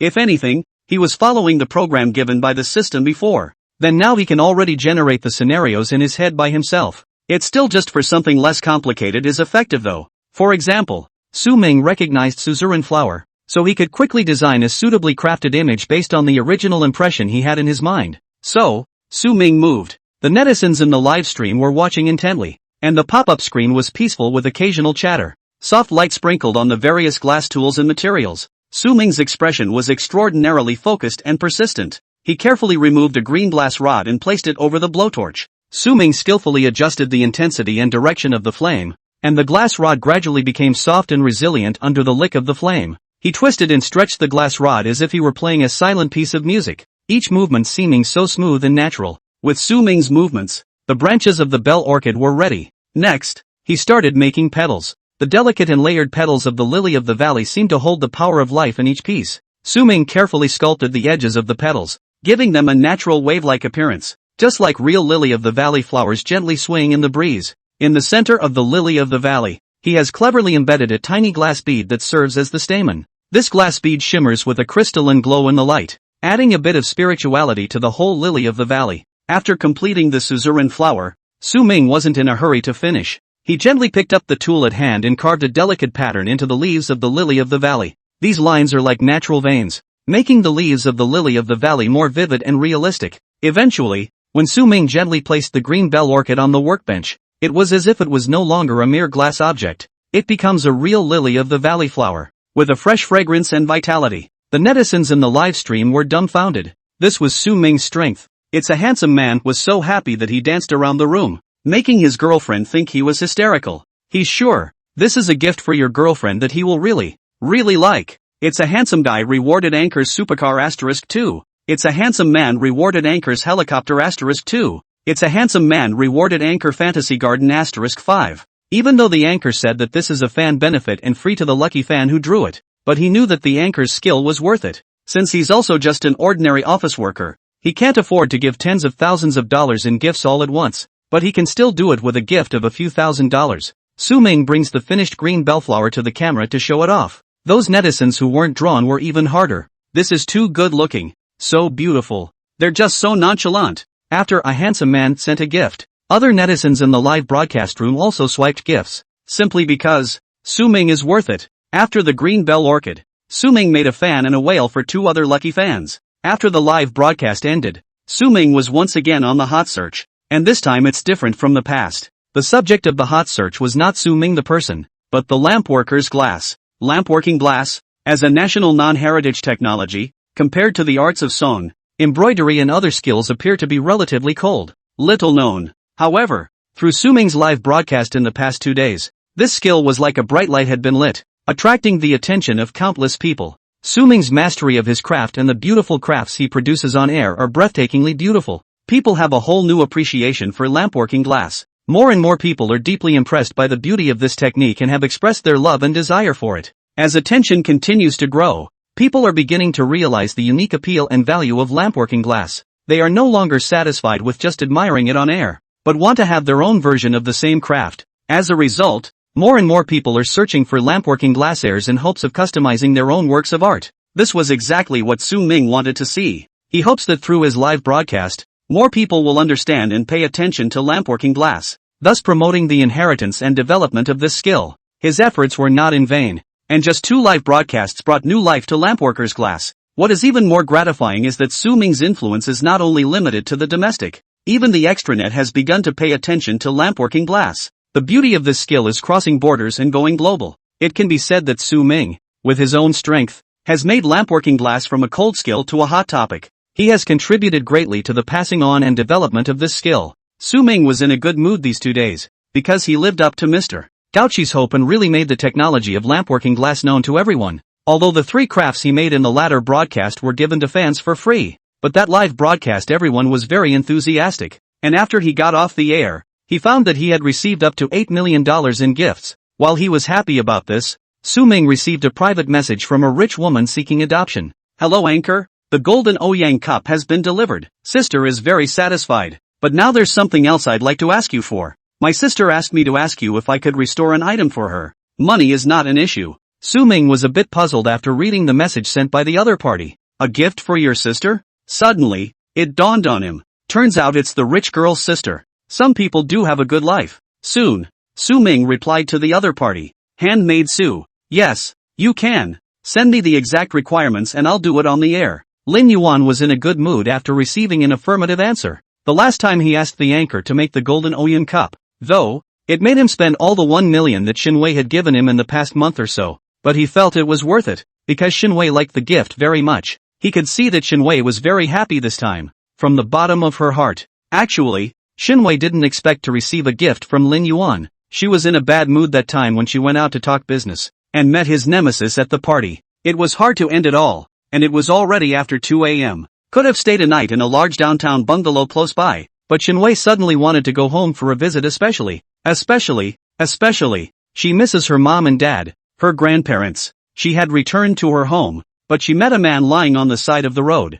I don't know whether to call this one lucky or unlucky. Fortunately he fell to the side of the road, unfortunately with his head facing the road, but any car that didn't notice him, the man was done for. Shinwei got out of the car and called 120. It wasn't that she wasn't willing to deliver it herself, it was just that the man was visually over 180, and although he looked a bit lean, he was always an adult male. Shinwei followed along to the hospital. The man had a clean face and didn't look too old, the same as a recent graduate in the company. Thinking of that night when her nemesis said that she had been alone for so many years, she shouldn't still be thinking about him. Shinwei was furious. Suddenly, a thought rose in her mind. In their circle, everyone is so busy that not many people have time for relationships. But as an adult, it's not like you're out of the house, so finding a love child is nothing new to them. Shinwei also somehow became interested in this man she had only met once. So, she did something that surprised herself. An invitation for a package was extended to him. Not surprisingly, she was rejected.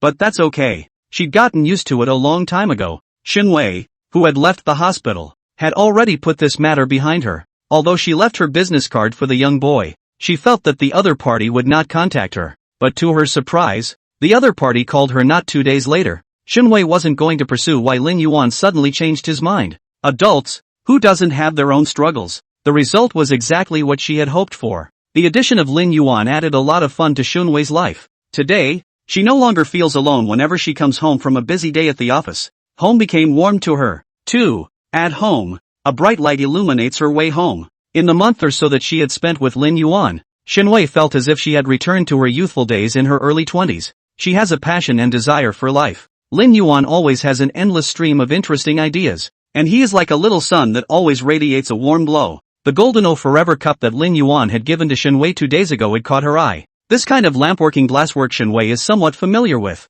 She has bought similar handicrafts before, but never has a craft been so beautifully done. Exquisite to the point where Shinwei felt that it was not something that could be made by a human being. She did like it very much, but when Lin Yuan took out Su Ming's live video and showed it to her, Shinwei believed it. This anchor, it's really extraordinary. Shinwei suddenly remembered one of her grandmother's regrets. Her grandparents came from the war years, when the family was poor, and it wasn't easy for the two of them to make it through the storms of so many years. But one of Grandpa's gifts to Grandma, an old pocket watch, but it's broken. This pocket watch was a love token from Grandpa to Grandma. Grandpa was also from a family back then and received new ideas and education. He fell in love with Grandma at first sight. Later, when the two got together, Grandpa gave Grandma this old pocket watch. This pocket watch is like a gentleman from the old days. It lay quietly in Grandma's jewelry box, as if still waiting for its owner's gentle touch. The pocket watch has an antique and unusual appearance, taking on a deep copper color on which the signs of age have left a mottled sheen.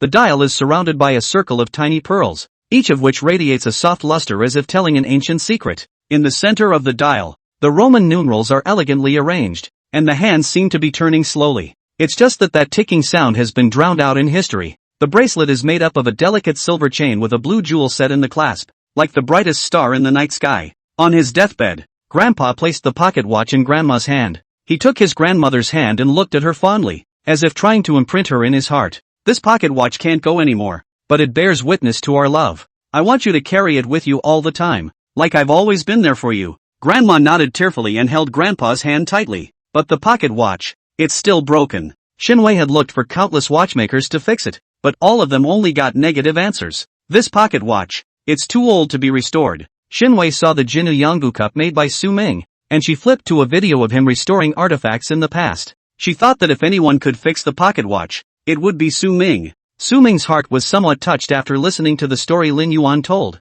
He hadn't thought about his family in a long time. In his original world, he was a loner and basically never experienced affection. After coming to this world, he didn't seem to realize that the original owner had any relatives either. So your Goldmaster's claim is that he wants me to help restore the pocket watch, right? Su Min asks rich woman seeking adoption. The other party sent an emoticon of a piggy nodding his head. Yes, then you can send me the pocket watch. Getting Su Ming's reply, Lin Yuan was overjoyed. If the pocket watch could be fixed, Shinwei would be very happy. Lin Yuan sent an express shipment. And that afternoon, Su Ming received the pocket watch. Su Ming opened the live stream, and the viewers were a bit surprised to see him take out a small box.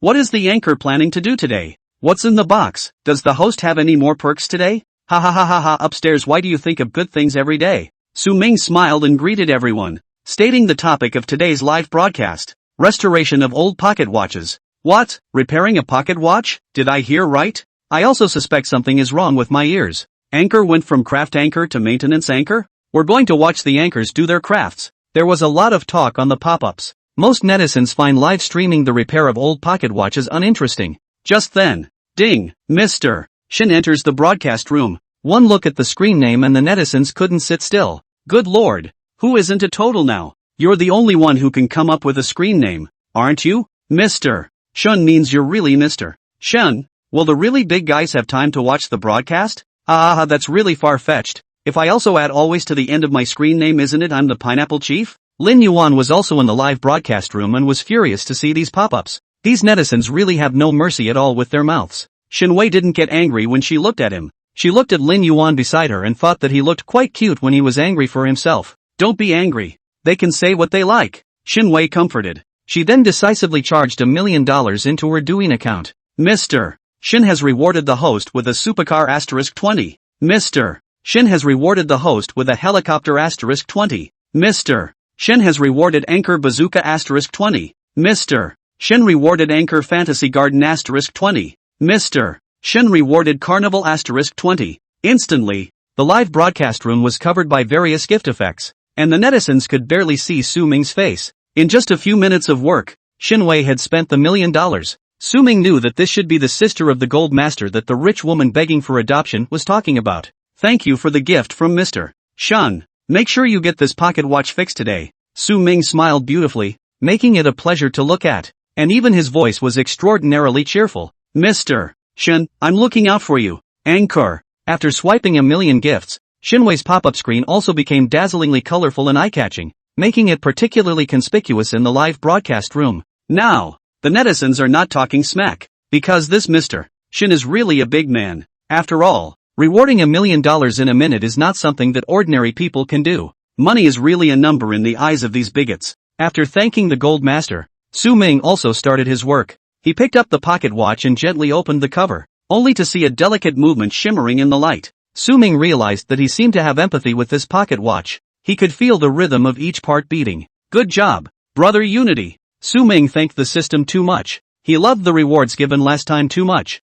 The system's somewhat indebted voice rang out. It's good that you like it, host. Su Ming gathered his emotions and concentrated on the pocket watch in front of him. This pocket watch is indeed a bit old, and the movement is broken. Su Ming explained at the live camera. Shinwei sent a pop-up. If the anchor can be fixed, it doesn't matter how much it costs. The pocket watch meant a lot to my grandmother, and she wanted to hear it move again. Su Ming nodded and smiled. No problem, leave it to me. For him, repairing a pocket watch is not a big deal. It is true that some parts of this pocket watch are now all but impossible to find the same. That's why Shinwei couldn't find anyone to repair it. But as soon as Su Ming received the pocket watch, he exchanged all the parts in the system mall. For Su Ming, he felt that the value he could bring by fixing the watch was much more cost-effective than those crafting values he had consumed. However, there are some knowledgeable netizens on the air who can see that the pocket watch is very old and has many parts that have long since gone the same way. This pocket watch is so old. Can the anchor really fix it? I actually have a similar one coming to my house, but it's impossible to fix because the original parts are nowhere to be found. Why do I feel like the anchor is going to flip this time? I'm still rooting for the anchor. I hope the old man can hear the sound of the pocket watch again. Su Ming ignored the pop-ups as he was fully focused on the restoration work. He replaced those parts he had redeemed from the system mall and made some adjustments. Time passed by, and the atmosphere in the live broadcast room became more and more tense. Suddenly, Su Ming stopped his hands and frowned. He gently stroked the movement of the pocket watch as if he were talking to it. What's wrong with the anchor? Is it a bad fix? Don't give up. We're all waiting to see the results. Just as the crowd was about to lose their patience, Su Ming suddenly revealed a smile. He picked up his tools again and began carefully adjusting each part of the movement. As time passed, the movement of the pocket watch began to turn slowly. The familiar ticking sound echoed out in the live broadcast, as if it had traveled through the tunnel of time and space, bringing people back to that innocent era. That's it. Fixed? Oh, my God, it's really fixed. The anchor is awesome. It's so touching. I want to cry. Crystalline tears glistened in Xinwei's eyes. Originally she was just taking a chance, but Su Ming really brought the pocket watch back from the dead. The netizens in the live room were also in awe. Xinwei charged another $10 million into her account. As a result, the netizens in the live broadcast room were treated to a variety of gift effects for the next almost half an hour. Xinwei's strength was as terrifying as it was. The netizens in the live room have gone numb. I just made a rough estimate. Mr. Xin probably rewarded more than 10 million gifts. Toho, the anchor has earned a lot. This is too strong. Can a rich woman's sister take a look at me? Su Ming was also very surprised. For him, restoring an old pocket watch was a piece of cake, and redeeming the parts only cost him 100 crafting values. But Xinwei rewarded him with tens of millions of gifts at once. Su Ming felt a deep sense of accomplishment while being somewhat terrified. The sense of accomplishment was in no way less than making those artifacts before. And this time, he restored the old pocket watch and gave a family a new thought that he felt was worth it. Near the end of the live broadcast, Su Ming started drawing new lucky viewers as usual. The lucky audience that was drawn this time presented him with a task that gave Su Ming this idea for the first time. Turns out his fans really do have a lot of old sixes. People really do have one ghost idea after another. In terms of show, Su Ming couldn't compare to them, because this webmaster is making a claim. Making Tang San Kai. The reason why Su Ming thought this netizen was a showstopper was because his request was really bizarre. The lucky netizen LD in this drawing is waiting for the artifacts to come home. It's hard not to think more about this LD. After the lucky draw, waiting for the artifacts to come home immediately swiped a wave of gifts in the live broadcast. Waiting for artifacts to come home rewarded Anchor Fantasy Garden *20. Waiting for the artifacts to come home rewarded the Anchor Helicopter *20. Waiting for artifacts to come home rewarded Anchor Sky City *20. Although Su Ming had just received a reward of over $10 million yesterday, his ability to accept it was already very good. But like this waiting for the artifacts to come home, such a large sum of money is still very rare. Brothers atmosphere. This is too good. Ha ha ha ha. There are a lot more bigots in the live room these days. What would the world do with one more rich person in me? Oh. The wave of gift effects ended. And waiting for the artifact to come home said what he wanted. Anchor, I hope that this time you can replicate the Tang tricolor in the John Bull Museum far away. Your previous production of a bronze statue of a chicken head in the Yuan Minjuan succeeded in bringing back the real one. Then if this time you are able to produce a Tang San Kai that is good enough to pass off as the real thing, can we also welcome back artifacts that are far away from home? Wait for the artifacts to come home. After saying this, he stopped as if he was waiting for Su Ming to think it over. However, the netizens in the broadcast room had been thunderstruck by his words. Isn't this man too whimsical? How can people just say they'll give it back? If robbers could hand over the real thing just because an imitation appeared, then they wouldn't be robbers. They'd be philanthropists. Not really, although I also think that the anchor's handiwork is excellent. But you can't make such an outrageous request, right? If you don't really want the anchor to make something, you can give me this opportunity. I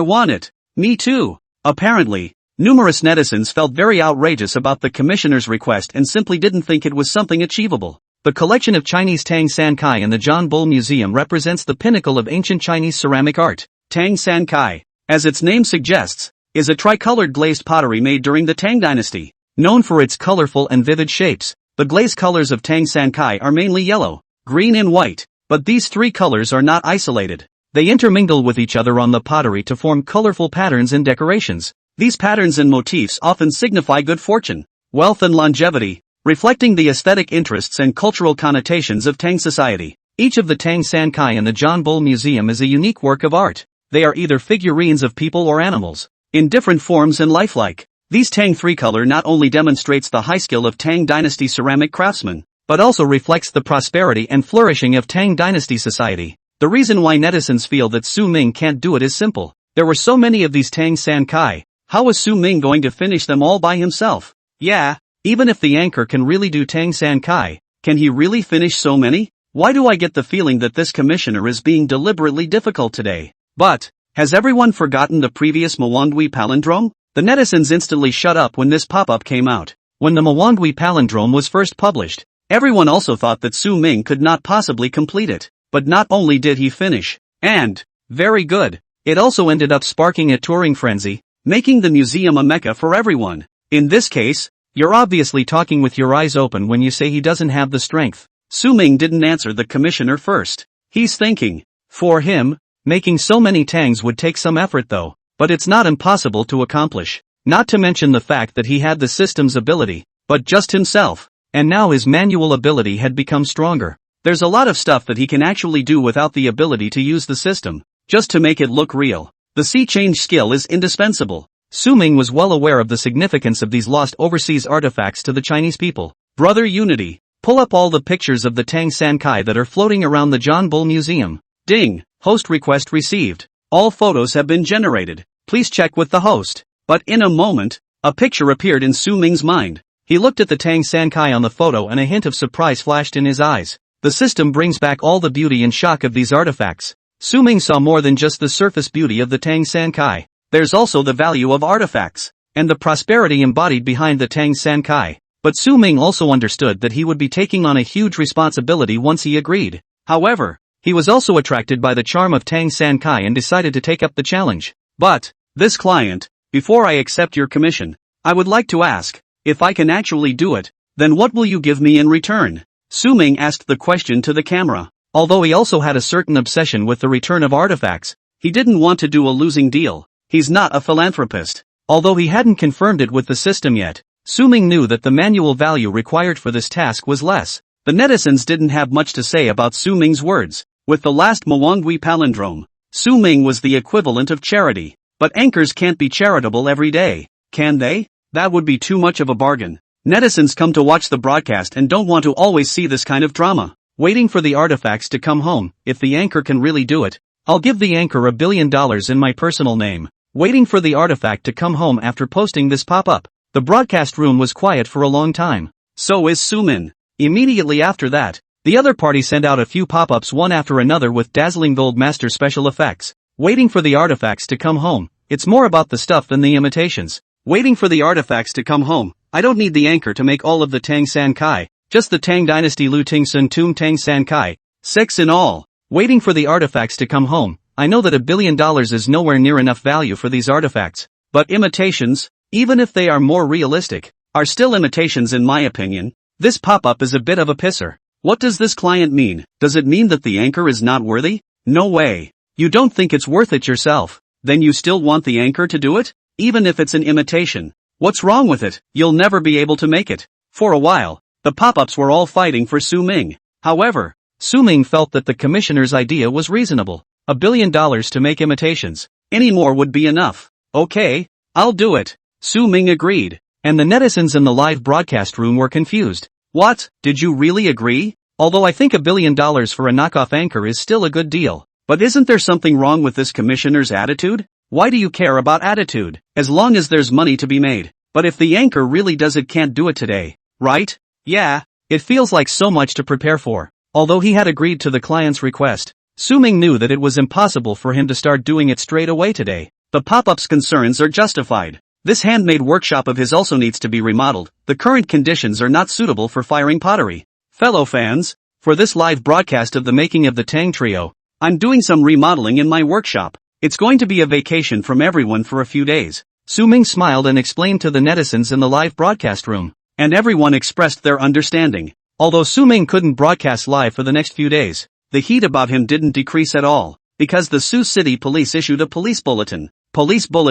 Recently, with the assistance of Mr. Su Ming, the Bureau successfully arrested Shang, a major murderer who had been on the run for 10 years. This case was successfully solved thanks to Mr. Su Ming's precise portrait skills and the tireless efforts of the police. 10 years ago, Shang brutally murdered several female victims and fled the scene. Over the years, the police have not given up on the pursuit of Shang, but limited by clues, the case has never been able to make a breakthrough. Just a short time ago, Mr. Su Ming, with his keen insight and superior portrait drawing skills, successfully drew Shang's portrait based on the survivors' testimonies. The portrait highly restored Shang's facial features and provided important clues for the police's investigative work. Upon receiving Mr. Su Ming's portrait, the Bureau immediately organized police forces to conduct a comprehensive investigation. After many efforts, the police successfully locked Shang's hiding place and arrested him in one fell swoop. We would like to express our heartfelt gratitude to Mr. Su Ming for his selfless dedication and great assistance.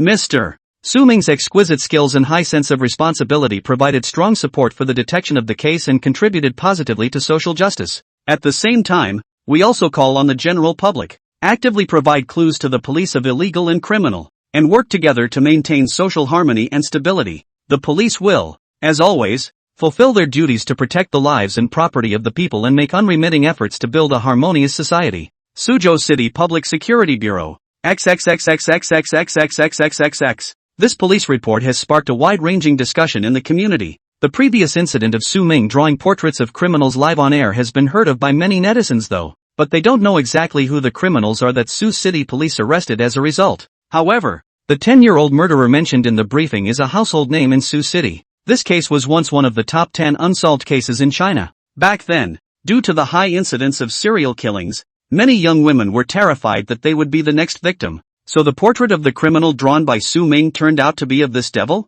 Good. Su Ming is really awesome. Originally, he was only thought to be an ordinary craft anchor, albeit not ordinary in what he made, but I didn't realize that he was also a criminal nemesis. Good job, positive anchor. I really cried to death when I saw this briefing. I was still very young. My mom was especially scared at that time because of this incident, and now the criminals have finally been brought to justice. Handmaid Su is good. I'm going to love you for the rest of my life. Shang Feng's fall from grace was a real treat. Su Ming's image in everyone's mind was even higher by 1 degree. Of course, these news had nothing to do with Su Ming at this time, because he's busy doing workroom remodeling stuff, as well as having to buy some materials back for making Tang Dynasty colors. The most crucial thing to do for a workroom remodel is to build a kiln. Kilns are vital facilities in pottery production, and they usually consist of a kiln chamber, combustion equipment, ventilation equipment, and conveying equipment. Su Ming designed the drawings himself and was able to ensure the structural stability of the kiln. When it was built, Su Ming personally supervised it.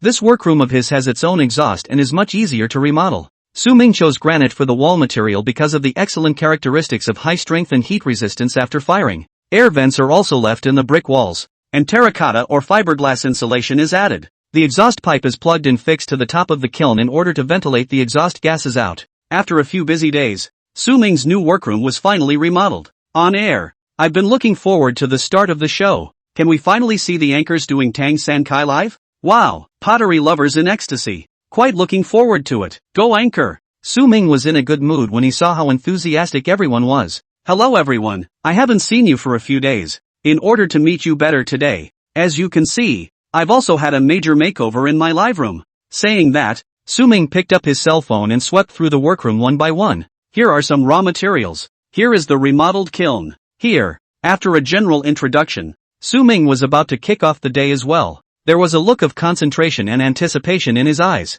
The one to be made today is a humanoid terracotta figurine. Soil Su Ming has finished processing in advance, which can save some time. Next, Su Ming utilized a wheel and other tools to shape the clay into the image of a humanoid terracotta figurine. Next, the finished blanks are placed in the kiln for the first firing, the vegetal firing. Vegetative firing is usually done at temperatures between 1,000 and 100 degrees Fahrenheit, with the goal of curing the blank and forming a stable shape. During the firing process, Su Ming chatted with the netizens in the live broadcast. What's everyone's impression of the Tang trio? Su Ming looked at the camera and threw out the question. It's a plutonium, right? Yeah, isn't that what the anchor is going to do with the plutonium? That's not very auspicious, is it? Not really. You guys don't see how many artifacts and museums are dug out of tombs? Upstairs. You're right, a lot of them were dug out of the grave. To say it's unlucky, isn't it all unlucky? That's right. Su Ming looked at the pop-ups in the live broadcast and nodded with a smile. One of the uses of the Tang San Kai is as a meditation vessel. It's more than just a Medusa. Though, Tang San Kai had a wide range of uses. It was not only the imperial ceramics of the court at the time, but also a popular folk craft. In the Tang dynasty, many princes and nobles used Tang San Kai as burial goods after their deaths, so Tang San Kai occupied an important position in Tang society and culture. In addition, Tang San Kai is widely used in religion, architecture, daily life and other fields, such as Buddhist temples, Taoist temples, and the decoration of residential houses, all of which can be seen in Tang San Kai. What? This is the first time I know about this. Thank you, Anchor Cope. Looking forward to seeing the finished product. Many people think of Tang San Kai as a meditation vessel. This is one of the reasons why so many Tang San Kai were lost overseas in the first place. But this time Su Ming's science let everyone understand the original Tang San Kai in so many uses. Making Tang San Kai, a craft that is part of pottery, can take a long time. Even if Su Ming could use the system ability to speed up the progress, it was impossible to complete the firing all at once. Solely, Su Ming continued to make other terracotta figurines using the same method for the rest of the day. once made it can be fired in another kiln. The netizens in the live broadcast room watched Su Ming's concentration on the production and simply chatted on the pop-up screen. Speaking of which, the anchor's last live drawing of a criminal's portrait was so awesome. It's not one painting at a time. Those information is so little. The anchor can restore it. It really opens my eyes. So eager to watch the anchor draw a criminal portrait live again. Me too, for no other reason than I like to do justice, haha. Su Ming had just finished the billet and happened to see the discussion on the net. He looked at the pop-up and smiled. I will indeed be drawing portraits of criminals again afterward, but it's not up to me to set the time. After all, I'm serving for the official great. Who knew that as soon as Su Ming's words left his mouth, the pop-up screen appeared. Dongcheng Police, Anchor, you're half our leader. Southside Police, that's it. Anchor, that's not very nice of you. East Suburban Police, when will the anchor pamper us hometown brats?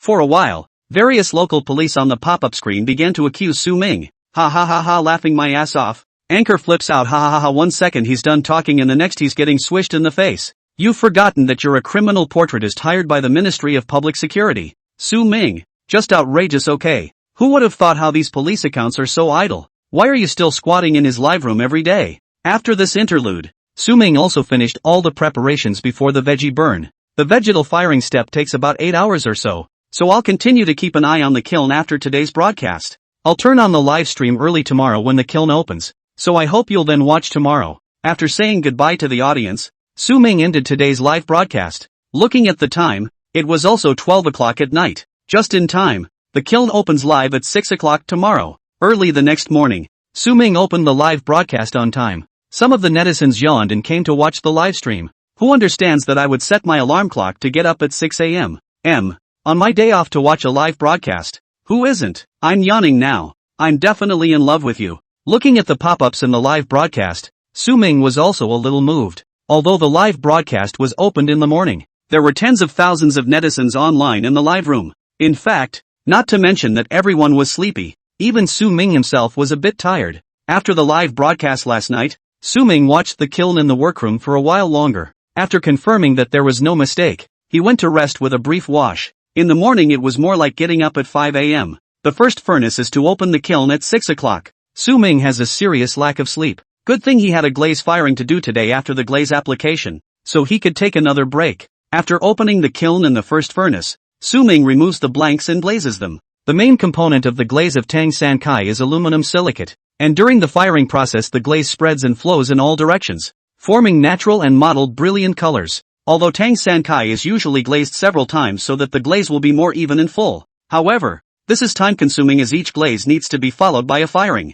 So Su Ming decided to take one step. Thank you all for coming to see me live early in the morning. I'll improve the production this time. The traditional process involves multiple glazes, but this time I'm going to glaze it just once. Common glazing methods include dipping, swishing, pouring, and brushing. Glaze dipping is the process of dipping a blank into a glaze paste so that the paste adheres evenly to the surface of the blank. Swinging glaze, on the other hand, is applied to the inside of the blank by shaking it so that the glaze paste covers the interior. Glaze pouring is the use of a tool such as a spoon or spray gun to pour a glaze paste over the body of the blank, creating an even layer of glaze. Brushing glaze, on the other hand, involves dipping a brush in glaze paste and applying it to the surface of the blank. Su Ming briefly talked to you about several methods of glazing. He found that it was actually nice to give a little bit of science every time he was on the air. After all, if he's just bored with production, the audience won't know what he's doing. Anchor, after introducing so many glazing methods, what method are you going to use? I learned something new from the anchor today.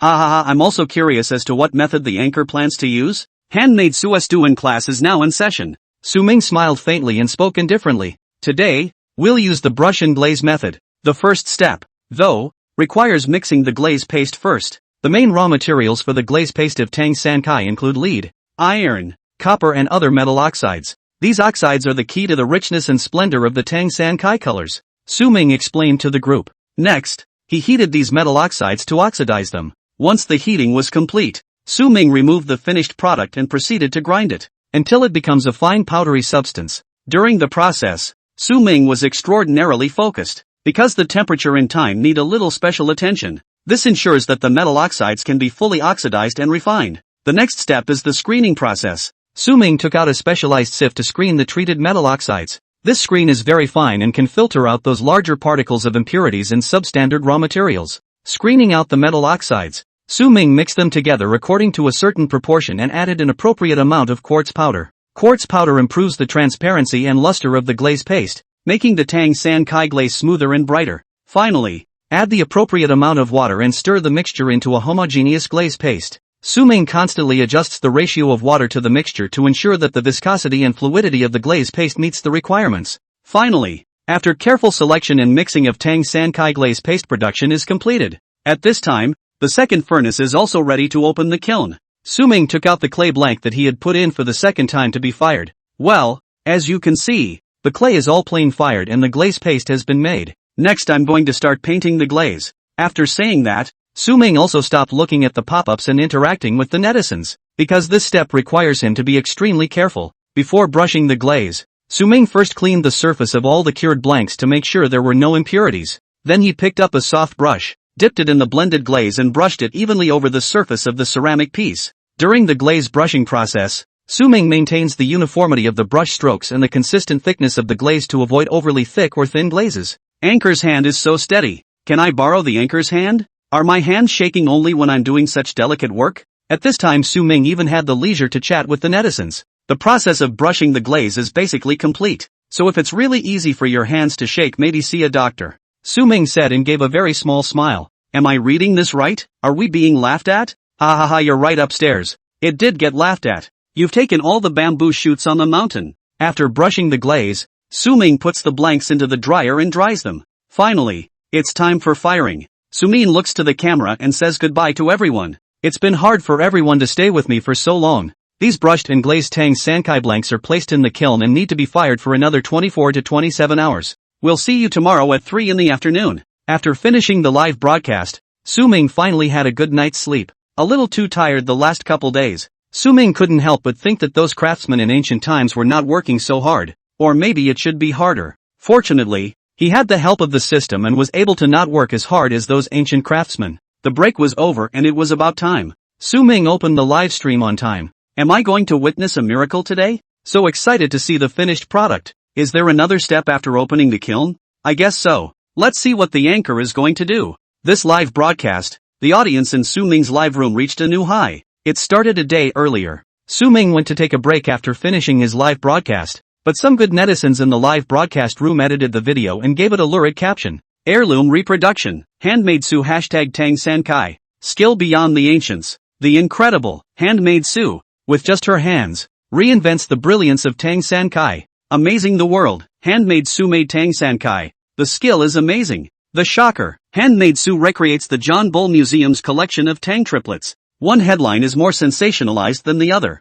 This stance made it seem as if Su Ming had already succeeded in making a Tang Sanshou, and it makes the John Bull Museum's collection already worthless. The interest of the uninformed eaters in Su Ming was at its peak. The flock has come to watch the live stream, and, of course, it attracted John Bull Museum officials. Smith is the marketing manager for the John Bull Museum. He overheard the news that Su Ming had resurfaced in the John Bull Museum's collection. How is that possible? The collection of Tang San Kai in our museum is the best in this world. He was talking to his subordinate Mark, not believing this at all. However, they still clicked into Su Ming's live stream. Su Ming is placing a terracotta figurine, fresh from the kiln, on a workbench. When put in place, the terracotta figurines are shown in their full glory. Smith was taken aback. His hesitation made his subordinate, Mark, a little strange. Manager, what's wrong with you? With that, he came over to look at Smith's cell phone screen. The glance made him open his mouth as wide as Smith's. The skill of this anchor, so strong,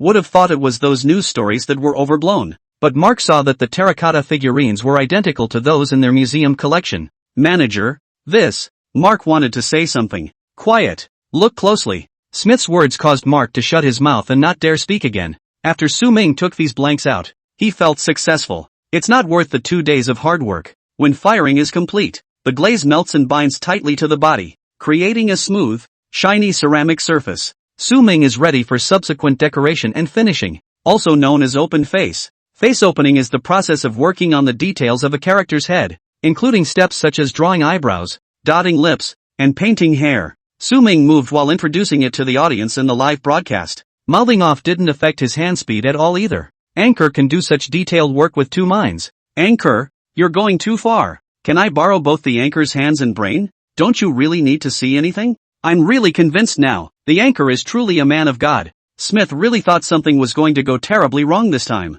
This anchor's faking skills are out of this world.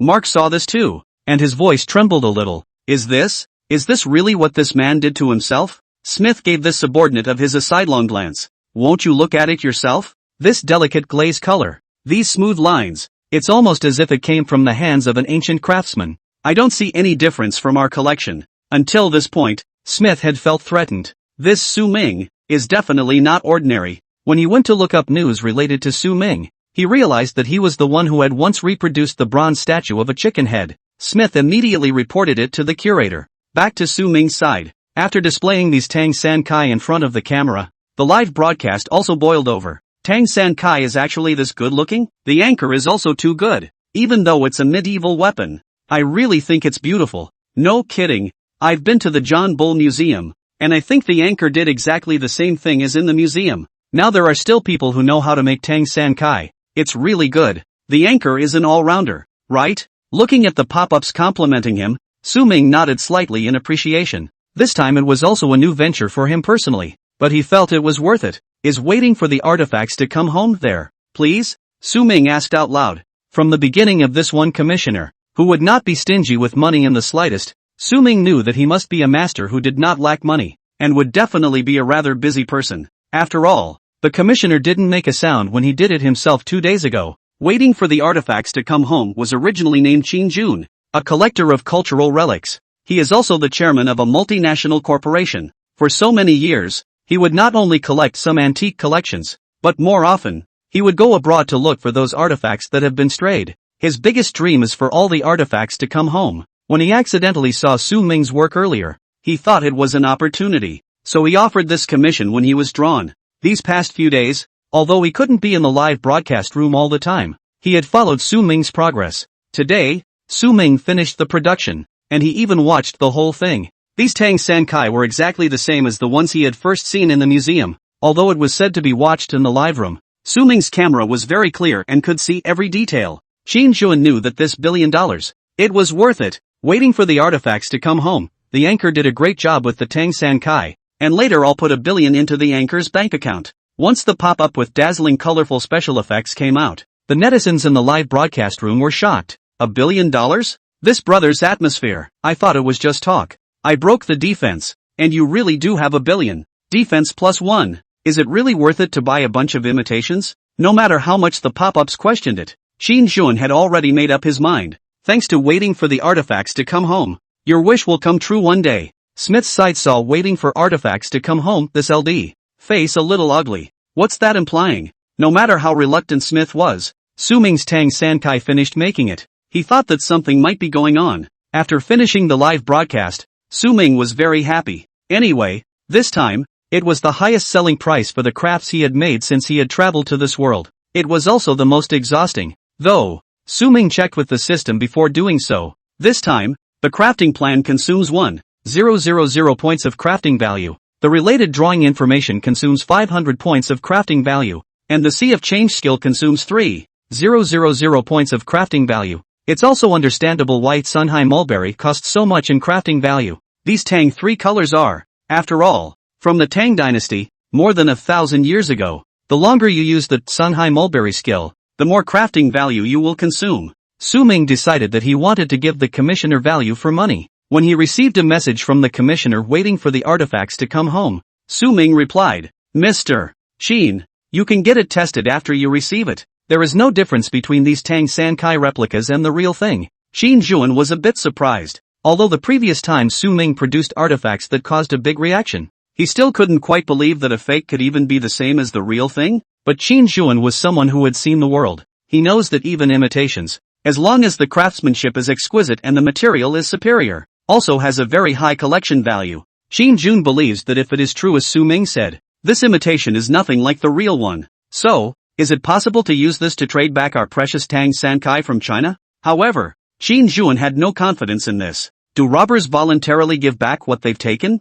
This is clearly not realistic. However, Qin Jun also had some considerations in mind. Because of the high value of the handicrafts this time, Su Ming communicated with Qin Jun and he personally sent someone to pick them up. The few people sent by Qin Jun were all dressed in suits. with an elite demeanor that made them look very reliable. After handing over the Tang San Kai, Su Ming was idly bored and swiped his phone. Tang San Kai reintroduced, or surpassing John Bull Museum's collection. Chinese craftsmen reproduced the Tang 3 colors, shocking the world. Tang San Kai replicas sell for $1 billion.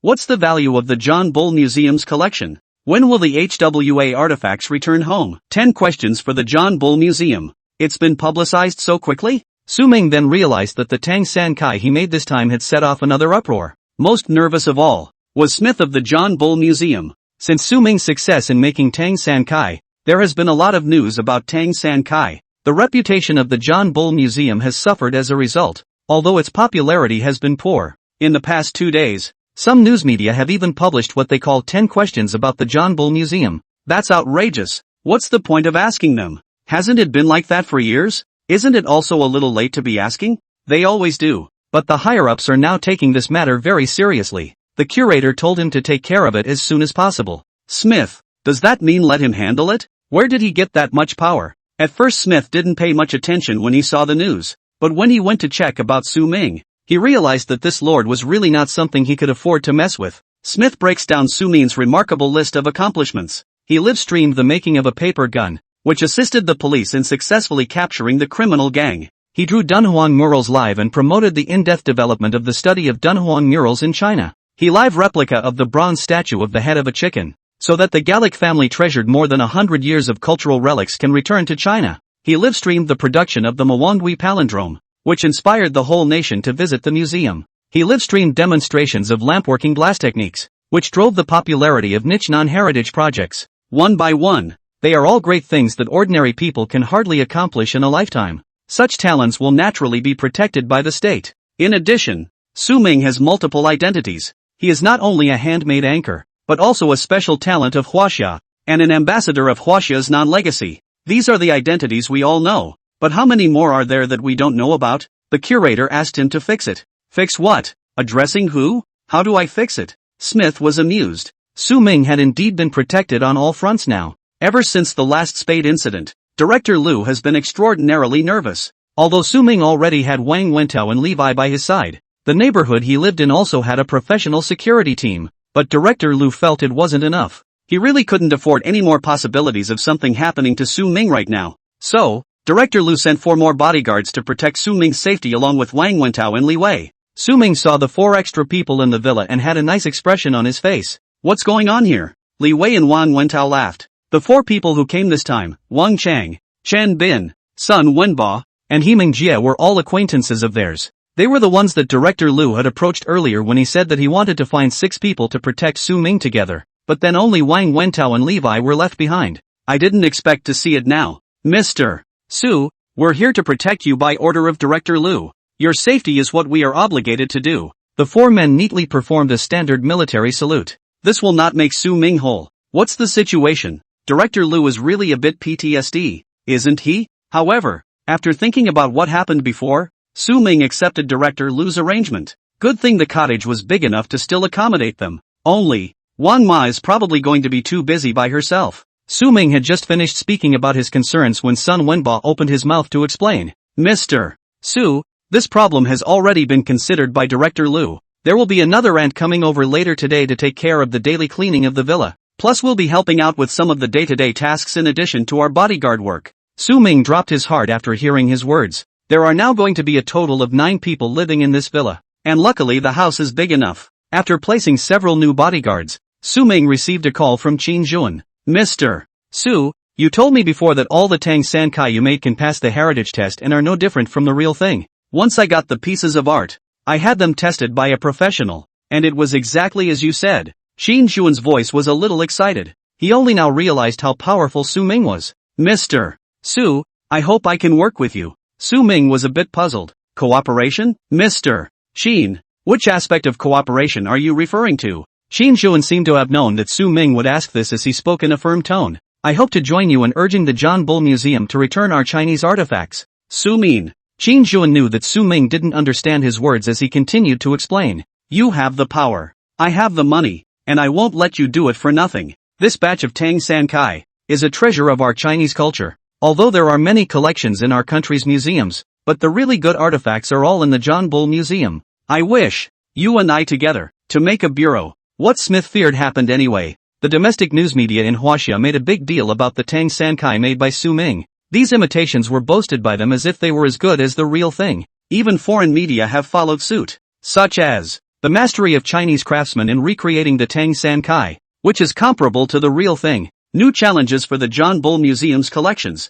Tang San Kai reappearance draws attention. China's top craftsmen recreate Tang 3 colors, shocking the world with their skills. One news outlet after another. Exaggerate all you want. There are indeed a considerable number of tourists that visit the John Bull Museum because of this incident. It's a good thing that it's driving traffic to them, after all. But whose attraction is pulling the pedal to the metal? But whenever these people come to the John Bull Museum and look at this collection of Tang Dynasty colors, there are a bunch more posts and statements on the internet. The John Bull Museum's collection and the Tang tricolor made by that Chinese anchor turned out to be the same? No, I don't see the difference. So is it true that if I ever find an anchor, I can have the same model as the museum? It's true, the museum's collection is exactly the same as the Tang San Kai made by Handmade Su. I'm so impressed. I want to have the same Tang Sanso as the museum. These comments, of course, are not empty, nor was it posted spontaneously by so-called tourists. Instead, Qin Zhuan arranged for someone to find a water army. Ever since the last time he spoke to Su Ming,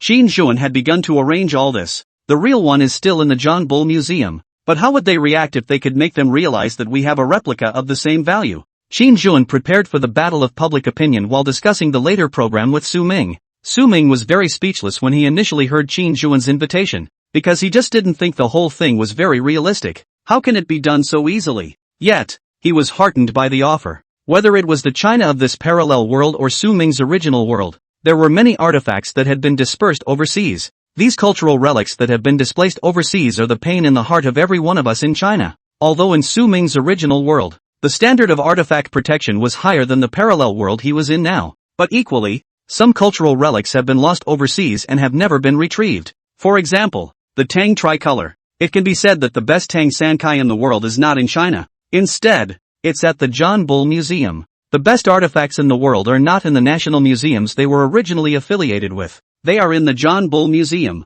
The John Bull Museum, with artifacts from other people's homes, decorated its own facade. They snatched the treasures of other countries and put them in the museums of their own countries. This is the famous developed country. This is the best of the first world. Regardless of where he was and what status he possessed, Su Ming greatly despised this kind of person. Let the cultural relics belonging to our Huaxia go home, is also Su Ming's heart's desire. Therefore, when he heard Qin Zhuan's invitation, although he felt that it was not quite realistic, he was still in awe. And, he did want to go that way. If he could make the stray artifacts go home, Su Ming felt that everything was worth it. As the big boss of the multinational Qin Group, Qin Zhuan had financial and material resources. What's more, after Su Ming had made the Tang San Kai, Qin Zhuan had also communicated his ideas to some professionals. What he wants now is not impossible to accomplish. Officials are also very supportive of his idea. Of course, this matter also required Su Ming's cooperation. Since there were no more worries, Su Ming naturally agreed. He felt that if he could bring real artifacts home, it wouldn't be wrong for him to put in some effort. And, it's a very good thing. So, for the next few days of the live broadcast, netizens saw Su Ming doing some somewhat strange things. What is the anchor doing? How come the anchor doesn't draw lucky viewers anymore? I'm curious too. I want the anchor to draw me. Don't you guys know what's been going on lately? What? There was a lot of talk on the pop-up screen, and Su Ming wasn't disturbed in the slightest. What he's working on today is a replica of another artifact, the Rosetta Stone. Instead, he now has the time to do it while he's doing it, and the viewers of the live stream are copied. Hello everyone, we've been taking a break for the last few days. What about the start of today? We're going to make a special artifact replica, the Rosetta Stone. I'm sure some of you who know the history of the world will be well aware of the fact that the tablet was born a long time ago in 196 BC. During the Ptolemaic dynasty of the ancient pyramid state, it is inscribed with the Edict of Ptolemy V, king of ancient Egypt, to commemorate the first anniversary of his coronation. But as time passed in ancient Egyptian writing was gradually lost, these mysterious hieroglyphics were like sealed magic that no one could solve. It wasn't until 1799 that French troops led by Napoleon accidentally discovered the monolith while working on an extension of the fortress foundations near the Egyptian town of Rosetta. Its appearance was like a shooting star breaking through the night sky, causing a huge stir. However, The writing on the stone tablets was as difficult to understand as a heavenly book to the people of that time. Su-ming carried out the movements on his hands while introducing the origin of the stone monument to the netizens in the live broadcast room. His movements were swift and steady, not the least bit flustered. Netflix was a little confused, but blown away. Anchor, is this a replica of the John Bull Museum's town treasure? Geez, who doesn't know that the Pyramid State has asked them for it many times, but the John Bull Museum has refused to return it. Not that I'm saying John Bull is really shameless. Who says it isn't? Their museums are full of treasures from every country. Strongly condemns. I'm starting to look forward to it. The Anchor must make it. Who doesn't know that everything the Anchor makes is comparable to the real thing? I'm looking forward to it too. What if the Anchor makes it and gives it to the Pyramid Society? Su-ming looked at the discussion on the pop-up screen and lightly raised his eyebrows as he continued to introduce it while making it. Fortunately, however, the stele contain ancient Greek in addition to ancient Egyptian hieroglyphics in cursive. Ancient Greek was the language commonly spoken at the time, so it became the key to deciphering the tablet. The Gallic scholar Jean-François Champlain succeeded in deciphering the ancient Egyptian hieroglyphics on the Rosetta Stone in 1822. Today, the Rosetta Stone is the centerpiece of the John Bull Museum and attracts countless visitors each year. But the Pyramid State has repeatedly approached the John Bull Museum to return their country's artifacts and has been rebuffed. All I have to do now is reproduce the Rosetta Stone. Then, donate this work of art to Pyramid Nation. Ah, what does this mean? Humanoid 3D printer? Is this going to make the entire John Bull Museum collection worthless? Su-ming's words not only surprised the netizens in the live broadcast room, but also made Smith tremble with anger. This handmade Su, what a big mouth. What, does he think our museum's collection is something we can just make up? He thinks he's the creator? Why don't you say something, Mark? Smith's anger prevented Mark from uttering a single word of retort, and he only dared to nod his head in agreement.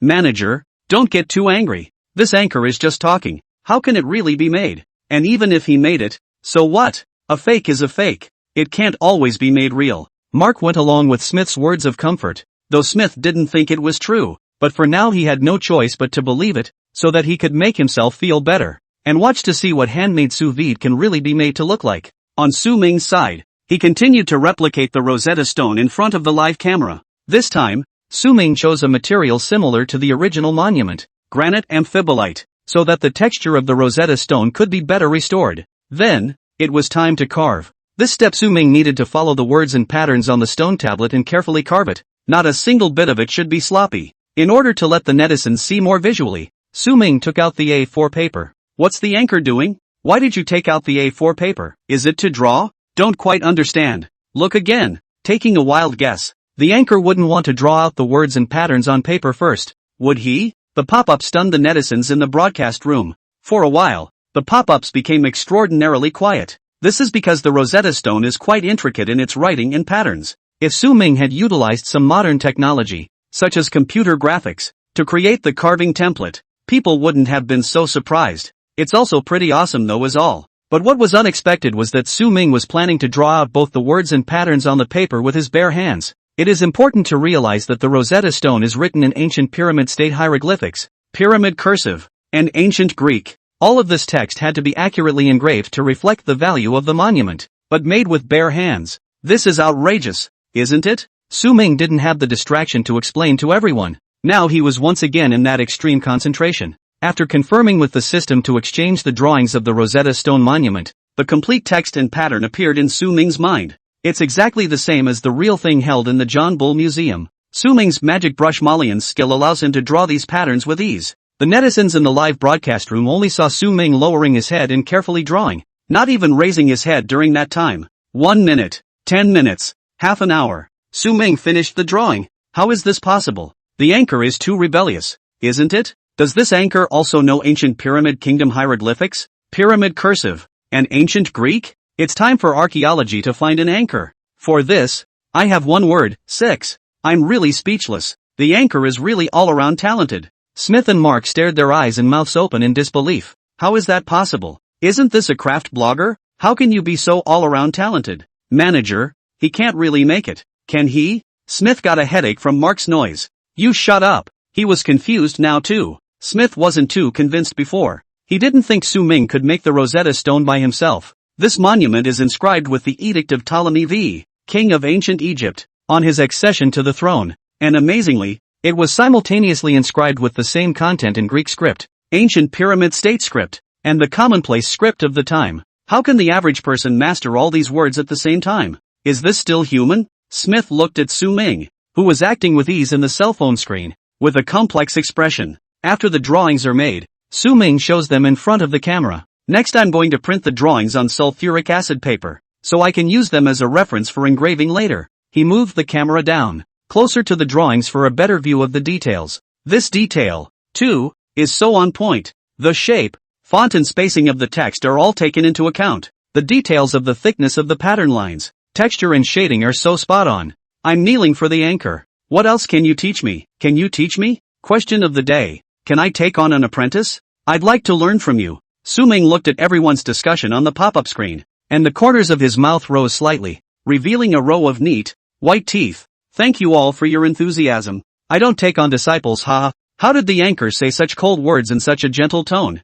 Take it back. I didn't hear you this time, but not next time. You're so cruel. Think again. After Su Ming finished showing the drawings, he printed them onto sulfuric acid paper. After that, it's time to start carving. Is this about to start? Doesn't the anchor need to check again? Others may need it, but the anchor doesn't need it because he's a handmade Su. Ha ha ha ha ha. Upstairs is a true fan, no doubt. People cheekily joked on the pop-ups, amazed by Su Ming's ability and skill. Thought it was already strong, but Su Ming will show you with strength. He, too, could be stronger. That's Su Ming, and that's his breathtakingly remarkable skill set. Regardless of how the outside world commented, Su Ming had already begun carving in earnest. During the carving process, Su Ming was very careful, even more so than drawing. This step is a step where you can't go wrong at all. However, with the enchantment of the divine crafting system, the current Su Ming could face these with ease. There are details that are difficult to replicate, though, and remain a challenge for Su Ming. For very tiny details, Su Ming uses a high magnifying glass to scrutinize and utilizes even finer carving tools to carve tiny patterns or words. At the same time, Su Ming grasped the strength and speed extremely accurately, maintaining a steady carving technique. His hands displayed an amazing stability, as if they were endowed with some mysterious power. The fingers were long and strong, each movement precise and forceful, as if playing a silent symphony. The palm of the hand rests smoothly on the carving tool, and the movements of the wrist and arm are smooth and coordinated. It's as if it has been practiced over time and has become one with the carving tool. Fingers gently glided over the stone tablet, each stroke of the knife precise, as if he could feel every inch of the material's texture and grain. As he carved, Su Ming's eyes were fixed on the stone tablet, his gaze firm and focused, as if the whole world had disappeared and only he and the tablet were left. He was not disturbed by the outside world in any way, and was fully focused on the carving with a concentration and dedication that was awe-inspiring. It was about 3 hours later, or maybe more. The viewers of the live stream did not bother to deliberately check the time. Everyone had been brought into Su Ming's realm by his movements. The whole carving process is full of power and beauty, and every movement seems to tell an ancient and mysterious story. Su Ming's hands were like a skillful dancer, dancing to their heart's content on the Rosetta Stone. Finally, the overall carving of the Rosetta Stone, complete, finished, done. It's really done. Handmade Su. God forever. Too strong, too strong, too strong. Scalp tingling in. I've been watching the anchor's carving intently for the past few hours, and it's really too good to be true. Anchor has tamed the hands. Su Ming stood up slightly and moved his body. Hours of intense carving had left him feeling a little blurry-eyed and his body seemed a little sore. If only someone would give him a massage at this time. While thinking like this, Li Wei and Wang Wentao were very knowledgeable. They had watched Su Ming's production process the entire time and had admired it to the core. When they saw Su Ming making paper guns, bazookas, bronze statues and the like before, they thought that it was at least something we had seen before, and no more. It was something from our old ancestors. But this Rosetta Stone, which contains the once-lost hieroglyphics of the ancient pyramid kingdom, among other things, what? The two of them couldn't think of any other adjectives other than powerful. The two rushed up to massage Su Ming as he got up and sat down. Ha ha ha, laughed my ass off. These two assistants of the anchor are really timely. Can I have this assistant? I see that these two assistant boys are also charming. Glancing at this pop-up, Li Wei and Wang Wentao's faces turned weirdly red. Both were thin-skinned and had never been teased like this before. It was also embarrassing to see the live audience flirting with them. This, in turn, got the audience even more on board. These two little brothers are so cute. Blushing just like that. Don't tell me. It's really fun to tease them. Ha ha ha, do you two assistants have a date? Consider us. Seeing that the winds of the pop-up screen were gradually running in the wrong direction, and he was feeling much more comfortable all over, Su Ming let Li Wei and Wang Wentao retreat to the side. "Don't you guys molest my bodyguard. They're my people." He said these things in a joking tone, and the pop-up went eerily silent again.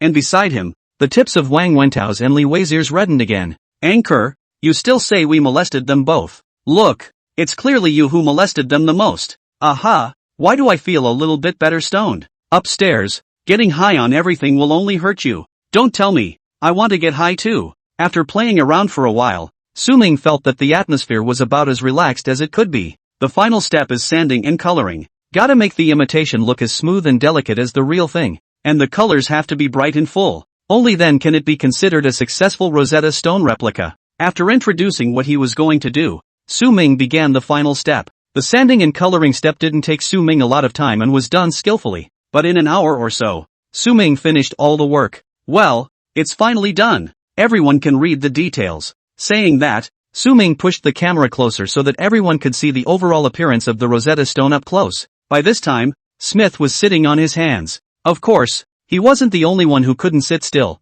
There were others who were getting equally anxious. "Smith, you go and contact this Chinese anchor. No matter what he does with this monolith, make sure to buy it." The curator's assistant's words sent a wave of distraction through Smith. Let him do everything? Is this doable? He had watched the live broadcast, and Mark had watched from the side. And the monolith made by this anchor could be said to be exactly the same as the town's treasure in their museum. And this makes him go buy it? How do I buy it? With what? Who pays for it? It wasn't long before the curator's assistant called again. "Make sure it's done right. And of course, use some tactics if necessary. This time, I will go with you." Smith was a little surprised, and he suspected he had heard wrong. "Mr. William, do you mean we're going to go to China together to find this anchor?" After Smith asked the question, William, the curatorial assistant on the other end of the phone, paused for a moment and replied, "Yes, not only that, but I'm going to go over there with a full budget, and I'm going to use some of the necessary means as well." John Bull Museum Director Richardson has long known about this matter. Before Su Ming production of Tang San Kai, he even watched the whole process. Richardson has a deep academic background and expertise as the director of the John Bull Museum. He has an in-depth knowledge and research of the museum's collections and knows the historical, cultural and artistic value of each item. Therefore, when he saw Su Ming's video, he knew that this person was absolutely extraordinary. And he made artifact imitations that Richardson couldn't see anything wrong with. He knew that the presence of such a person was a threat to their museum, even though it was only an imitation. So many imitations that Su Ming had done before had triggered such a big effect. More importantly, it also passes the relevant heritage tests. This is no longer in the realm of ordinary imitations. Richardson has reason to believe that the Rosetta Stone he is now making has the same thing. On Su Ming's side, the completed Rosetta Stone monument shocked the netizens in the broadcast room. Once again, he has blown everyone's minds. "Oh, my God, oh, my God, oh, my God. I really can't believe the Rosetta Stone was just reproduced by the anchor. Who isn't? The point is, what's the difference between this and what I saw where at the John Bull Museum? Laxative. Once again, I'm shocked by the anchor's strength. We Chinese have our own creator. Upstairs will boast." Some of the news media that were also following Su Ming's live broadcast were just as surprised by Su Ming's strength. If before, Su Ming produced still some Chinese artifacts that people found easier to accept, then this time, he really refreshed everyone's perception once again. The Rosetta Stone represents the mingling of the civilization of the ancient pyramid countries with that of ancient Greece, as well as mankind's exploration of and respect for history and culture. It allows us to gain a deeper understanding of this mysterious ancient Egyptian civilization and feel the wisdom and creativity of the ancient people. The Rosetta Stone is significant in the history of human civilization, and that's what makes it the centerpiece of the John Bull Museum. Yet now, such a treasure was easily reproduced by Su Ming. What kind of furor will this stone tablet replica cause? Some people have already boarded flights to China. A storm is coming. As soon as they set foot on the land of China, William and Smith and the others felt that the atmosphere was a bit different. The moment I stepped out of the airport, the sun shone through the clouds and poured onto the land in front of me, as if it had gilded the land with a golden glow. Towering skyscrapers mingle with ancient temple buildings to create a unique landscape. Strolling through the busy streets gave them a sense of the hustle and bustle of the place. Smith and Mark looked a little mesmerized. Yet the next moment, "You two idiots, just know how to look. Don't you forget what we came to China for." Smith and Mark, who had each received a chestnut from William, covered their brains and looked at each other with seeming resentment in their eyes. The three stayed in a 5-star hotel. In the evening, William gave a small meeting to the duo of Smith and Mark. "This time, our mission is to take care of this handmade Su got it? When William finished, Mark and Smith looked at each other for a second before turning their heads again in agreement. But Smith's heart was in the right place. This kind of mission, can it really be accomplished? Su Ming has become a media darling since he made the Rosetta Stone. Whether it's the Chinese media or foreign media,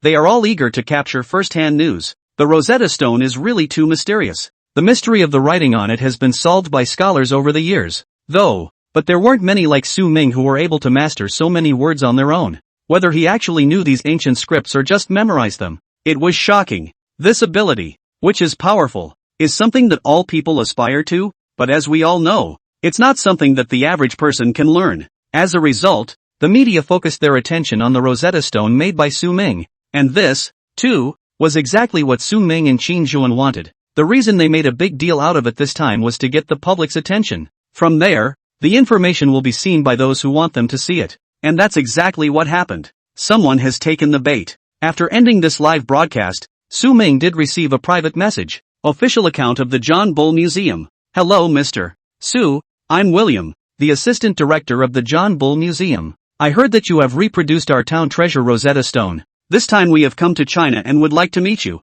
May I ask if we have the honor? Su Ming ignored the message. It didn't take long for a new message to be sent. Official account of the John Bull Museum. Mr. Su, we have admiration for true craftsmen and would very much like to have the opportunity to meet with you. I hope you'll give us that chance. Su Ming wanted to continue ignoring it, but he received a call from Qin Juan. Mr. Su, someone should have contacted you by now? His tone was certain, as if he already knew that someone had found Su Ming. Mr. Qin, how do you know? Su Ming was very strange. This Qin Juan is really an information man. I was surprised myself when I received the news from the John Bull Museum. However, Qin Juan did say before that he might be approached afterwards. I know about this because someone has already come by, so it's only natural that they contact you. Qin Juan laughed softly, and Su Ming understood. Indeed, it was he who had underestimated Qin Juan. So, what Mr. Qin means is for me to agree to them? Right, I hope you'll grant their request, but make sure you choose to meet at your house and broadcast it live. Su Ming was slightly confused, but after just a moment of thinking, he understood what Qin Juan meant. If, say, someone from the John Bull Museum wanted to see him, and Su Ming met with them outside, his safety wasn't guaranteed that way. And, sometimes it's time to teach these people a lesson. Su Ming sent a reply message to the official account of the John Bull Museum. Yes, please come to this address. Then he sent the address of the villa. Just in time, Su Ming had new material for the live broadcast. The next day during the live broadcast, Su Ming opened the camera and then interacted with the audience in the live broadcast room. Hi ho! Welcome to my live broadcast on time. Today's broadcast will be a great value for everyone. Su Ming flashed a bright smile at the camera, like the warm spring sun, warm and bright, as if it could dispel all the gloom. Ah, my heart is struck. The anchor has a nice smile. Love to see more smiles. Am I the only one who wonders what the anchor is talking about when he says value for money? I'm curious too. I want to see it. Actually, the anchors are very watchable every time they're on the air. Indeed. Every live broadcast of the anchor is not to be missed. Looking at the enthusiastic pop-ups from the netizens, Su Ming smiled and interacted with everyone. Just then, Levi walked over to Su Ming's side and whispered softly in his ear. I see the handsome assistant boy again. Ha, what did he say? What is it that our honored fans can't hear? Don't hide it from us. We want to hear it too. Su Ming listened to Levi's words and signaled him to do something. He then looks up at the camera, extends his right index finger, puts it in front of his mouth and makes a shoe sign. Good show. His voice was not loud, but revealed a hint of cunning that was extraordinarily seductive. Looking forward. We'll be good. Is this the beginning of a good show? It wasn't long before everyone heard the door to Su Ming's workroom slam. Is this someone coming? There seems to be more than one person. How come the one who came is a foreigner? These guys look like elitists. Are they some kind of big shots? I'm a little curious as to what exactly the anchor is talking about in terms of a good show. Su Ming got up from his seat, shook William's hand, and began the pleasantries. Hello Mr. William, I prefer to stay in the workroom. I don't suppose you'll mind? Of course not. I'm glad you accepted my invitation. Besides, this time we came to see your replica of the Rosetta Stone. This way. Su Ming took Smith and William and the others, and toured his workroom. Yet William had not come on this trip to visit these. Mr. Su, we'd like to see the Rosetta Stone you made. Is that okay now? William moved in a gentlemanly manner, and his tone of voice was a courteous one. Mr. William, this monument I've been planning to donate to Pyramid Nation. so I'm sorry to have to look at it through the glass cover. Su Ming said sorry words on his lips, but his expression was so smug that he couldn't see any embarrassment at all. At this point, the audience of the live broadcast also saw that something was wrong. The scene was, indeed, good enough. If I'm not mistaken, this is the manager of the John Bull Museum, isn't it? How did you know upstairs? I've done an interview with the John Bull Museum before. The anchor is being approached by the rightful owner? Ha ha ha, but how is the rightful owner still so humble? It's not going to be what I think it is it? Not sure. Look again. As soon as Su Ming's words fell, he saw the expressions of William and Smith's several people become not so good. William looked at Su Ming, somewhat wanting to get angry, but he held back. William squeezed out a smile and said to Su Ming with an eager attitude, Mr. Su, you said you wanted to donate the tablet to the Pyramid Kingdom, but in imitation, how can you donate it? Besides, it's just a fake. Won't donating it to the Pyramid States make them think that you Chinese are not doing things generously? William spoke earnestly, as if every word was for Su Ming's benefit. Su Ming just smiled. It was like he didn't see William's yin and yang. I'm just donating in my personal name. It's not like I'm trying to represent Huaxia. Besides, I'm just an ordinary craftsman. How can I represent China? After Su Ming said this, William's face became even more ugly than it was just now. But he had already realized when he came into this villa that it was well secured,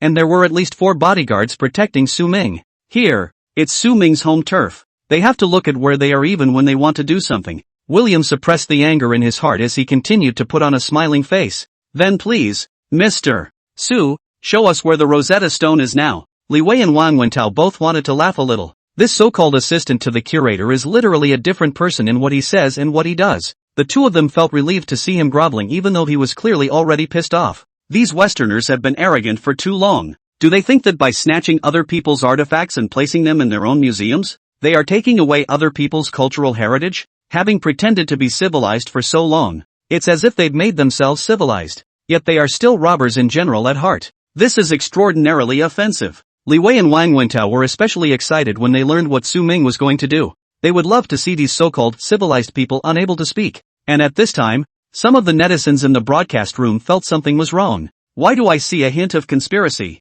Me too. These people are coming from a bad place, aren't they? Listen to what they're saying. On the surface, they're saying that the anchor is good. But in reality, they're saying that the anchor's skills are not good? Laughing my ass off. You shouldn't say anyone can't do it, but you shouldn't go and say the anchor can't do it, right? I'll prove it. The anchor is the best. He's so good at what he does. At East Suburban Police, Uncle Police, there's someone doing pornography here. In fact, Su Ming did intend to donate the monolith to the Pyramid Kingdom, but since these people were coming for him, they were going to make good use of it. In this way, his and Qin Zhuan's plan would be realized. Su Ming led a few people to a corner of the broadcast room. Although Su Ming had just taken them on a tour of the workroom, William and Smith really hadn't found this area. Su Ming uncovered the red silk covering it. An exquisite glass display case is on display. If you look closely, you will see that this glass display case is identical to the one inside the John Bull Museum. Even the labeling underneath is exactly the same. William and Smith and Mark saw this and turned pale on the spot,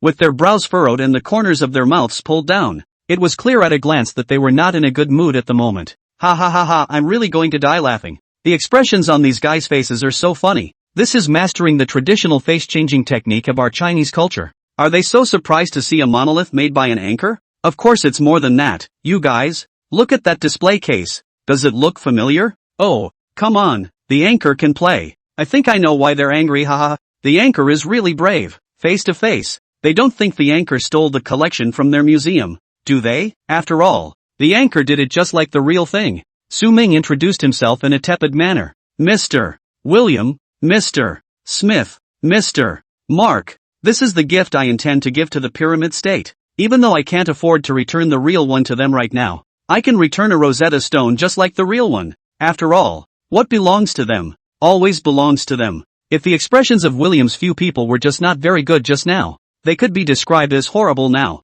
William's face was blue, and the look he gave Su Ming was no longer friendly. He seemed to be on the verge of exploding. Mr. Su, what do you mean by that? We came to meet with you in a learning mood, just so we could see your handiwork, and you end up insulting us with your words? His tone was not considered good, after all. Right now, he was out of his mind. Su Ming's attitude could be described as blunt, almost pointing at their noses and calling them robbers. Moreover, William could see that the Rosetta Stone made by Su Ming was no different from the one in their museum. Although William's academic attainments were no match for Curator Richardson, he hadn't made it to assistant curator just by being able to talk. He is just as insightful about these artifacts. William is not only knowledgeable, but also possesses keen insight and deep thinking skills. During his days as assistant curator, William memorized all the collections in the museum. Each artifact, what kind of characteristics, what kind of historical background, he remembers clearly. So the moment he saw Su Ming's imitation Rosetta Stone tablet on the ground, he knew that it was indeed exactly the same as the one in their pavilion.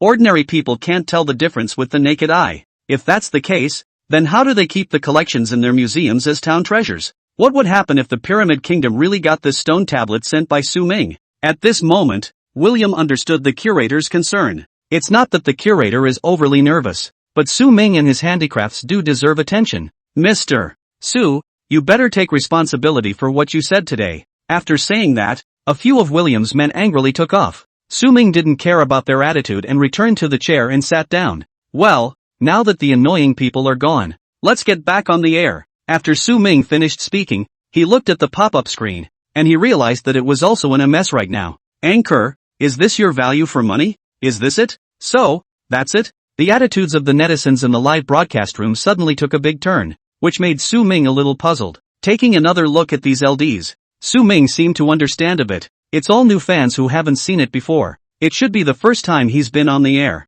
Of course, there's no excuse for this. Mainly because Su Ming asked Levi and Wang Wentao to look at their homepage. I find that many people's homepages are mostly about some kind of propaganda for foreign cultures, or maybe made some pandering remarks. Su Ming looked at the camera and smiled lightly, not letting the comments affect him. Thank you all for supporting me. The head of the John Bull Museum came to see me this time, and I think we all know what they're up to. However, since it's on our turf, naturally we have to listen to us. His attitude was firm and confident, and brought confidence to the audience in the live broadcast. At the same time, Su Ming also conveyed his determination.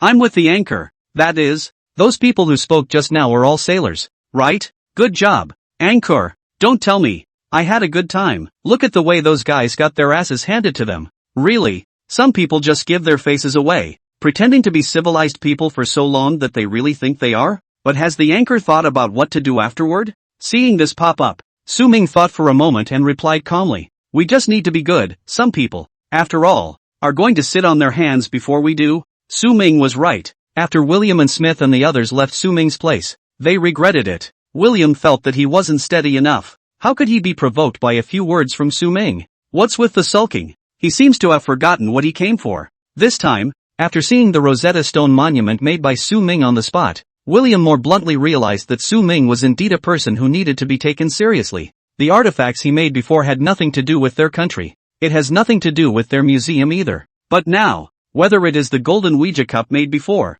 or was it the later Tang San Kai, or maybe it's the latest Rosetta Stone to be produced out of the oven, these can currently be in their museum collection. Su Ming made the Jinu Yanggu cup, saying it was to promote the Chinese non-heritage culture. But is it really that simple? If you are just promoting the non-heritage art of lampworking glass, why don't you go and make the other two Goldu Yanggu cups that are in the collection of Huaxia? And it was worth thinking about what Su Ming said during the live broadcast. They really couldn't care less about that. As for Tang San Kai in the back, it could be said that provocation had been written on his face. Your country refuses to return the artifacts that originally belonged to us? Good. Then I'll do it myself. And to show you that I can do it myself and it can look exactly like the ones in your collection. Isn't that what Su Ming was aiming for? The purpose of this Rosetta Stone is even more obvious. If the artifact imitations made by Su Ming in the front still only belong to Huaxia, but now the tablet belongs to the Pyramid Kingdom, what's it got to do with Su Ming? What does it have to do with Huaxia? William reasonably suspected that Su Ming was using this to hammer them.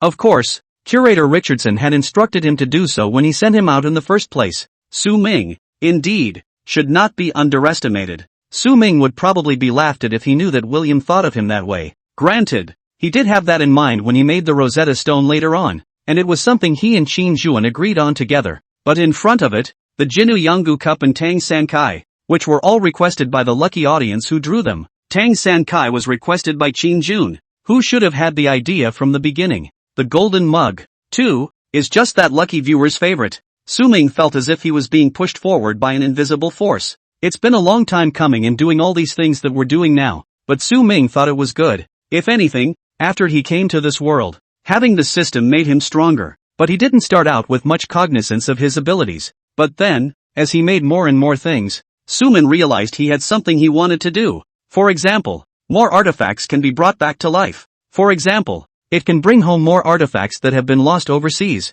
For example, it will enable some traditional skills to be promoted and the cultural heritage to continue to be picked up. Su Ming wasn't much of a great person, and he didn't want to be much of a great person. It's just that he wants to make himself do more things within his power. Ending the live broadcast, Qin Guidelines was personally came to Su Ming's house, wanting to discuss with him the subsequent response. In Qin Zhuan's vision, getting exposure for the Rosetta Stone made by Su Ming was a major thing. Now, the purpose has been achieved. And the fact that the people at the John Bull Museum were attracted to it shows that, well, their plan was working. Mr.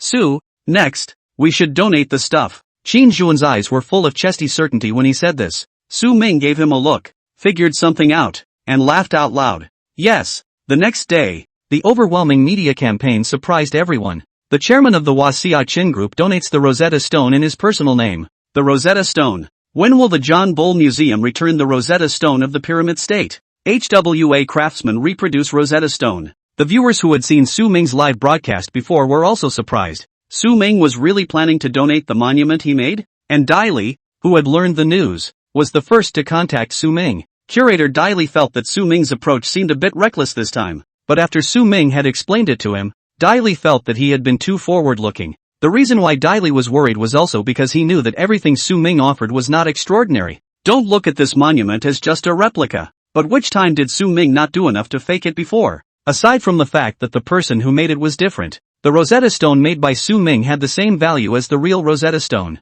So what does it matter who made this tablet at a time like this? Qin Zhuan had also contacted the relevant person in charge of the Pyramid Kingdom by this time, and received a positive reply from the other party. Well, now they are one last step away. Proof that the Rosetta Stone made by Su Ming has the same value as the collection in the John Bull Museum. On seeing all this news propaganda, William was genuinely panicked. During this period of time, William could be said to have experienced what is called a real ups and downs in China. Initially, he didn't think this one was going to be easy to do, but after Su Ming accepted his invitation, William felt that this mission was nothing more than that. But then, Su Ming spoke out and humiliated them in his workroom. William and the others couldn't hold back and still suffered in front of Su Ming. Now that the donation of the Rosetta Stone was on the table, William felt that he was afraid that he was going to be assassinated by Curator Richardson. Not only did things not work out, but now we're letting this get out in the open. Even if the Chinese domestic media reported it, what the hell are those foreign media following to make trouble? What magnesium company? What enameled news agency? Is a shit stirrer. It's a chance for them to come and eyeball them, isn't it? Richardson was indeed angry. It would have been for William to step in and appease Su Ming. As a result, let's not talk about appeasement now. The videos of William and Su Ming talking in the workroom were made into ghosts. Now the people of the world know. Shame on you. It's really a shame. But this is the man he chose, and Richardson will have to live with the result. It's just that it's hard to really allow them to send the monoliths to the pyramid nations, when the pyramid states came to them several times to get their country's artifacts back. But the John Bull Museum refused them all. How can they return these artifacts so easily? I don't know where these people come up with such nice things. It's simply whimsical. But this time, Richardson doesn't think it's a free-for-all. This is something that must be taken seriously. They couldn't allow Su Ming to just send the artifact imitations back to the Pyramid Kingdom. There has been a lot of heated discussion about this on the internet as well. Handmade Su Bull. Can we really get the John Bull Museum to go soft this time? Oh, they won't go soft. They'll only want to change when their interests are jeopardized. Right? Yeah. I have a feeling that this time they came to Handmade Su also because they didn't want him to give the tablet away. Right? Indeed. Who doesn't know Su Ming's ability now? Right. There hasn't been an item that came out of the anchor's hands that didn't have value. Right? Indeed. As the netizens had said, there was nothing that Su Ming had offered that was of low value. The John Bull Museum is equally aware of this fact. For Su Ming, it was merely a matter of spending some time and finding some materials to replicate it. But to them, what Su Ming produced was something that would turn into a threat. The imitations he made were of a value not inferior to the real thing. If the Pyramid Kingdom really got the Rosetta Stone made by Su Ming, then what is their curatorial collection? Counting clowns? What made William and the others even more uneasy was that Su Ming and Qin Zhuan and the others had made a new move. Because he had to prepare for the donation, Su Ming temporarily stopped the live broadcast. However, the news of Su Ming did not break on the internet. he and Qin Jun contacted Buster, the relevant head of Pyramid Nation. Upon learning that Su Ming was going to donate the newly made Rosetta Stone to the Pyramid Kingdom, Bast was in a very excited mood. For the matter of urging the John Bull Museum to return their Rosetta Stone, there is no telling how many Pyramid Nation people have made many efforts to do so, but in the end it was all unproductive. The John Bull Museum was adamant and refused to return it. Buster was furious, but it didn't help. He had also heard a little about Su Ming. The previous incident with the bronze statue of a chicken's head had Buster's attention. Su Ming's skills are superb, and the bronze statue of a chicken head is no different from the real one. Finally, it also allowed the Nino family of Gaul to return the real bronze statue of a chicken head to China. This is just amazing. So after learning that Su Ming had made the Rosetta Stone this time, Bast was delighted. He felt that the Rosetta Stone monument made by Su Ming must be valuable as well. Then, even if they can't get their Rosetta Stone back from the John Bull Museum side for the time being, they will be able to have their own Rosetta Stone that belongs to their country. It's a replica, but it's worth the same. It was at this time that Qin Jun approached him to hold a press conference as an official donation ceremony. Buster agreed. They do need a launch. There needs to be a launch that will let the world know about this. Next, another assortment of propaganda came together. Wasia craftsman Su Ming to hold Rosetta Stone donation ceremony at the Capitol Museum. A meeting across time and space, the Rosetta Stone revisited. As for why not go to Pyramid State? It's not safe for Su Ming to leave the country with his current status. Moreover, more than one foreign power is eyeing him. If he goes out, Huaxia can't guarantee his safety. Moreover, as a national special talent, it was impossible for Huaxia to tolerate any more possibilities of danger for him.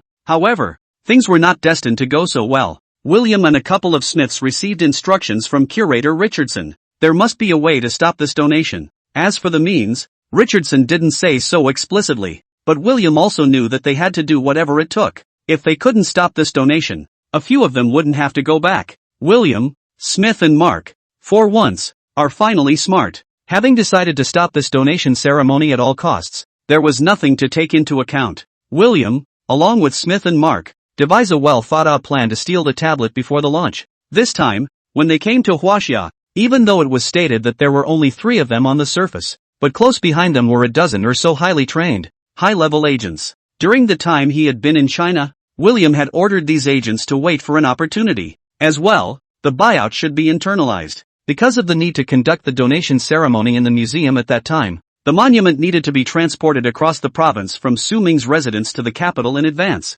During transportation, it would be their best chance to hijack the tablet. Once the monolith reaches the Capitol Museum, security must be especially tight. At that point, it would be hard for them to strike again. If he waited for the end of the donation ceremony, then William's mission would have failed. So, he had to get ahead. Smith, as a marketing manager, is an expert at psychological warfare. Though Su Ming and the others will also be there to make news and create a stir. But it's not like they can't do anything but be passive. In China, they also have some connections. There are some media outlets that are not as loyal to the country of China as they appear to be. All they had to do was to give them some slight favors, and someone would obediently stick up for them. Soon, a lot of strange news appeared on the internet. Rosetta Stone is just a replica. Donation or diplomatic problems. What is the reason for donating imitations to other countries? What are Su Ming's intentions? Want to plunge the country into turmoil? Donating imitations is stupid. These falsehoods have really raised questions among the public. Why donate imitations? Why donate imitations?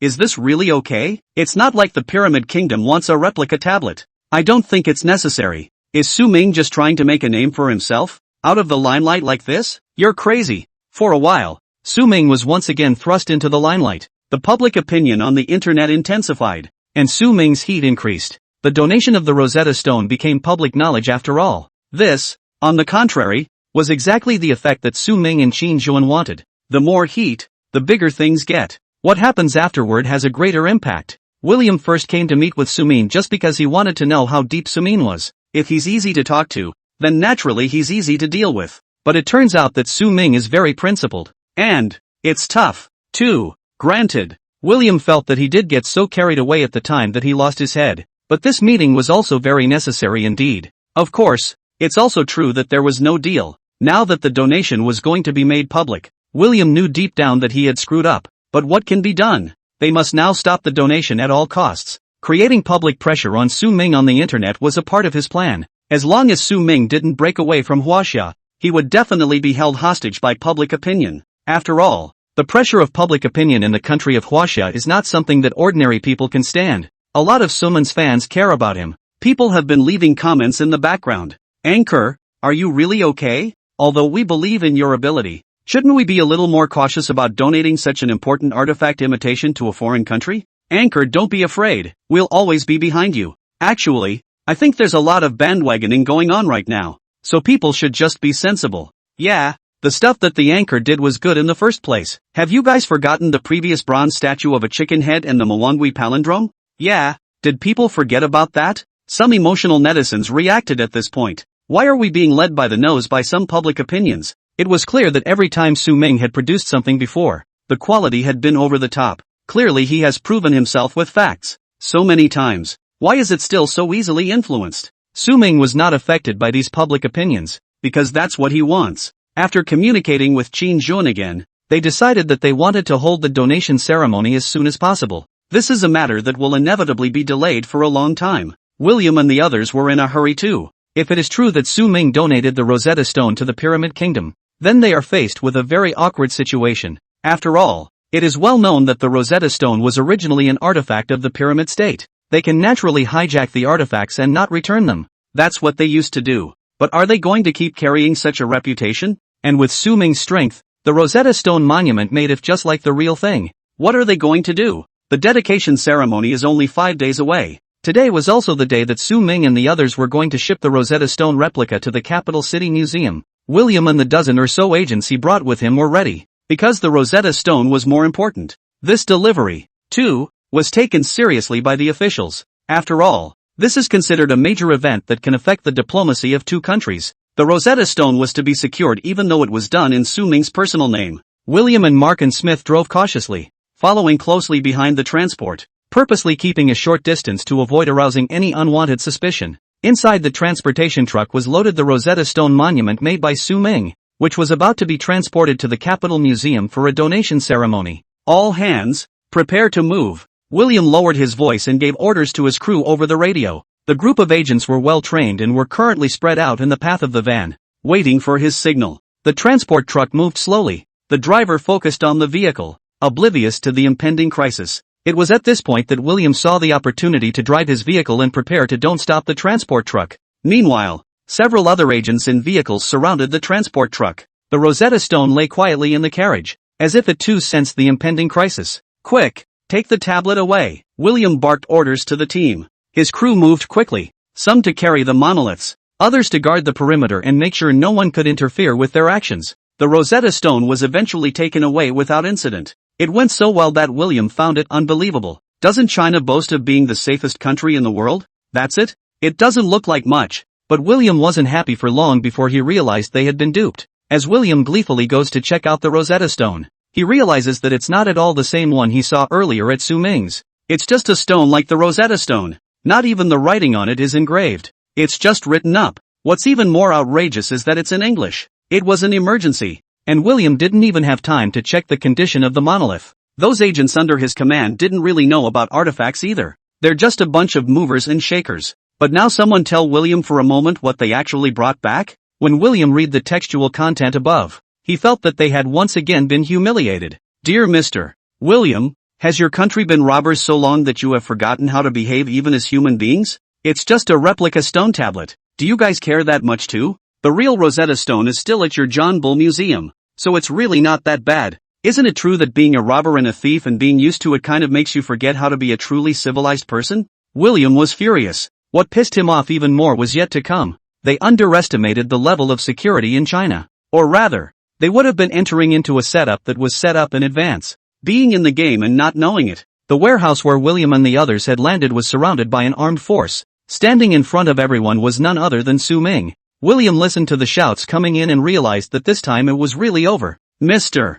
Williams, stop resisting. It would have been nice for us to have a nice calm talk this time, and things wouldn't have turned out the way they did. But why are you so impulsive? Moreover, within the territory of China, you brought a dozen agents with you. Do you really think that our Chinese Ministry of State Security is just for show? Mr. William, sometimes it's time to open your eyes to the world. Su Ming's words were loud and clear, and for fear that they wouldn't be able to understand them, he even purposely found someone to translate them in the same voice. William was furious. he did get overly bold this time, because they feel their country is powerful in its own right. They are fearless now. But he overlooked one thing. The country of Huaxia had long since ceased to be the country that could be bullied by them at will more than 100 years ago. It should be said that even more than 100 years ago, China was weak, but did not let others bully. The Chinese people have never been unyielding. The two sides had a huge difference in power. Plus they were in China. This unexpected farce was soon over. William and others have been arrested. In fact, Su Ming still felt a little surprised at such an outcome. How could he have imagined that he had captured a bunch of agents by doing nothing more than making a monolith? But what are these people? Robbing the door? Do you still think that China is a sick cat? After William and the others were captured, this was something outside of Su Ming's duties. He's not a professional in this area either. However, there was one more thing that required his hand. Donation of Rosetta Stone. Granted, it's an imitation piece, but it's valuable all the same. Su Ming didn't know how the follow-up Williams matter would be handled, but he couldn't go back on his word for what he had previously discussed with Buster of the Pyramid Kingdom. The donation ceremony was held as scheduled. The netizens were dumbfounded, because what happened to William before was not officially communicated. People didn't know about it. However, Su Ming surprisingly still held the donation ceremony as scheduled, which really surprised many people. But if you think about it, it's not much of a surprise if it's Su Ming. People are just very capable. I'm still looking forward to seeing the ceremony. Me too. They didn't even say anything about the Pyramid Kingdom. What's our hurry here? That's right. After all, Su Ming's product must be a masterpiece. Maybe the Pyramid Kingdom is looking forward to this replica as well. Don't think too much. Just watch. The live broadcast of the donation ceremony begins. Su Ming and Qin Jun as well as Buster were sitting on the podium. The first step is the opening speech. The master of ceremonies for this donation was Daly. As the director of the capital's museums, he is familiar with this kind of activity. The opening speeches, although they are all platitudes, are essential. Daly introduced the importance and significance of the donation campaign, expressed his gratitude and recognition to the donors, as well as his encouragement and expectation to the participants. Then, it was time for the Rosetta Stone presentation. This is one of the important parts of the donation ceremony. Su Ming and Qin Jun stood on one side of the Rosetta Stone monument and took a picture with it. Attending media representatives got a close-up look and understanding of the donated items. There are some other displays like, Su Ming also gave a brief introduction to the Rosetta Stone. After that, Soman is going to make a statement. Thank you so much to all of our media friends for coming and following us. We are deeply honored. I'm donating this Rosetta Stone today so that a real artifact can come home sooner rather than later. Though I understand that for some, getting them to voluntarily return it is afraid that it will never happen. When someone is a robber, they get used to being a robber and gradually forget what a normal person should do. But we can't compromise. Mr. Bassett's many campaigns for the return of the Rosetta Stone have ended in failure. On a personal basis only, I present this replica tablet to the Pyramid State. It's not the real thing, but I, Su Ming, can guarantee that it holds the same value as the real thing. There was loud applause. Buster was even more teary-eyed. He did have deep feelings for the Rosetta Stone. The men of their family had been making efforts for the return of the Rosetta Stone, though all had ended in failure. But as long as the artifacts don't return, he won't give up. He could see Su Ming's ability, and he fully believed Su Ming's claim that this stone tablet was as valuable as the real thing. Only, there are still regrets in my heart. There are some things that cannot be measured by value. The Rosetta Stone itself is of immense significance. But, surprisingly, the one that was once there, the original one, could not remain in the museums of their own country. It's humiliating for them. In his next statement, Buster nearly choked up. Finally, Daly informed everyone of something. Ladies and gentlemen of the press. Ladies and gentlemen of the internet. The day before yesterday, the police arrested more than a dozen lawbreakers from outside the country with the United Nations Department of Security. These unscrupulous people create malicious news on the internet in an attempt to seize the Rosetta Stone replica, which not only violates laws and regulations, but also seriously damages the rights and interests of Huaxia. Through the tireless efforts of the relevant departments, they were eventually successful in arresting them. This operation is a strong crackdown on criminal behavior and a firm defense of China's rights and interests. Network security and cultural relics security is an important part of national security, and any attempt to undermine network security and damage cultural relics security will be severely punished by law. Daly's words surprised the reporters on the scene. It also shocked the netizens who watched the live broadcast in front of their cell phones. Director Day is talking about the assistant curator of the John Bull Museum them? They can't do that, can they? They can't do something like that, can they? Why are you talking to them? Go and see. The official notice has been issued. So, Everyone ran under the official account that this user was talking about. Sure enough, scientific journal. Recently, in the course of network security supervision, our department discovered that offshore elements William and others were suspected of creating and spreading malicious messages on the internet. William and others committed acts of looting during the transportation of the Rosetta Stone. This behavior seriously interferes with the normal social order in our country and poses a serious threat to the security of the country's cultural heritage. After meticulous investigation and multi-party collaboration, our department has successfully locked William and other people's activity trajectory, and recently implemented a precise arrest operation. Successfully arrested William and other people back to the case. At present, the case is being further processed, and the relevant persons will be held legally responsible in accordance with the law. PRC Ministry of State Security. This news is like a thunderbolt from the ground. Those voices of skepticism, gone. Good. I can't believe I've been tricked again. I told you how the internet was talking bad about Su Ming before. So it's them. That is to say, it's already against the law. How dare they be so bold in our China? This is outrageous. Is this still treating us as if we were in China more than 100 years ago? Die laughing. No matter when we are not able to be bullied by anyone. That's it. Good catch. The Rosetta Stone donation is considered to be complete, and it was the trial against William and others, and the dealings with the Belt British Empire, that were to follow. Richardson almost didn't pout when he saw the news from within China. He didn't think that William, the assistant who usually seemed to be very shrewd, would do such a stupid thing this time. Earlier, he said that he had asked him to go to China to settle this matter, and he did ask him to bring agents with him, but who knew he could make it work? Can't we just take care of Su Ming? Now it's good that the incident has escalated. Richardson had a bit of a headache. What the hell are we going to do this time? Now that he thinks about it, Richardson thinks he may have complicated things. Wouldn't all this have happened if we had just left this imitation alone in the first place?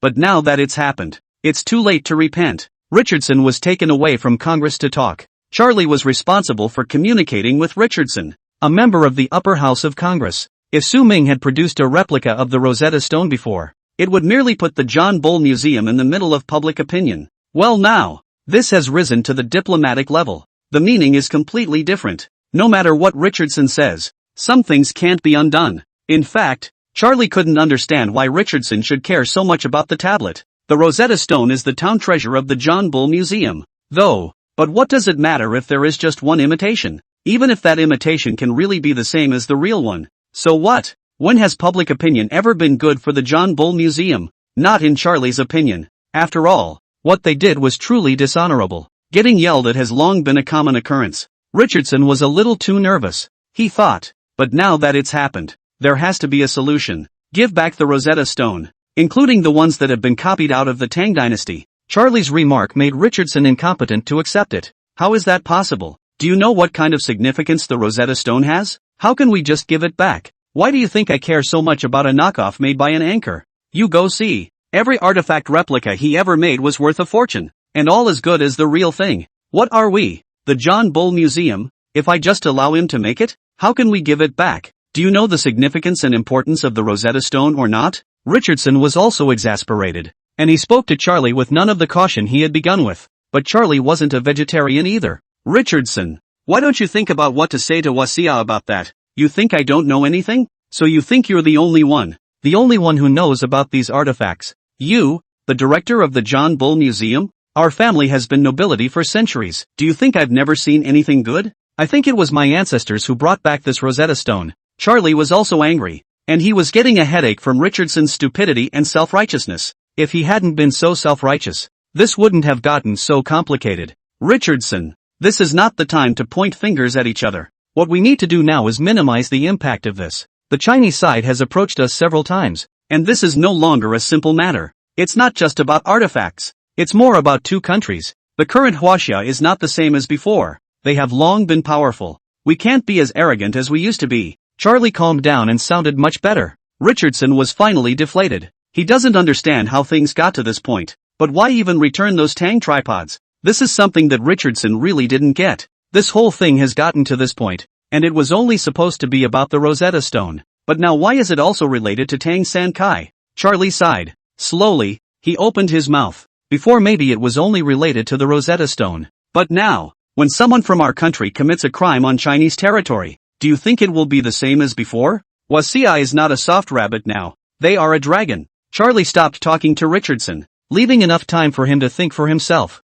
Richardson came back and seemed to instantly age 10 years. At night, he walked alone and silently into the John Bull Museum. Walking through the exhibit of Rosetta Stone, his thoughts became unusually confused. This stone tablet, to him, really meant a lot. In the first place, it was the reason why he had chosen to practice the art aspect of artifacts. As a child, his parents took Richardson to the John Bull Museum for a visit. He was instantly attracted to the ancient monolith. It seems to have a magic that takes you deeper into it. Since then, Richardson has made it his dream to become a heritage specialist, and he did live up to his childhood self. In college, he studied various aspects of archaeology, art, and conservation. With amazing perseverance and talent, he became an expert in this field. Finally, in Richardson's 55th year, he became the director of the John Bull Museum. It was a glorious moment in his life, but who knew that soon after becoming a curator, something like this would happen? Richardson admitted that he did overreact a bit, but he just wanted to make the John Bull Museum better.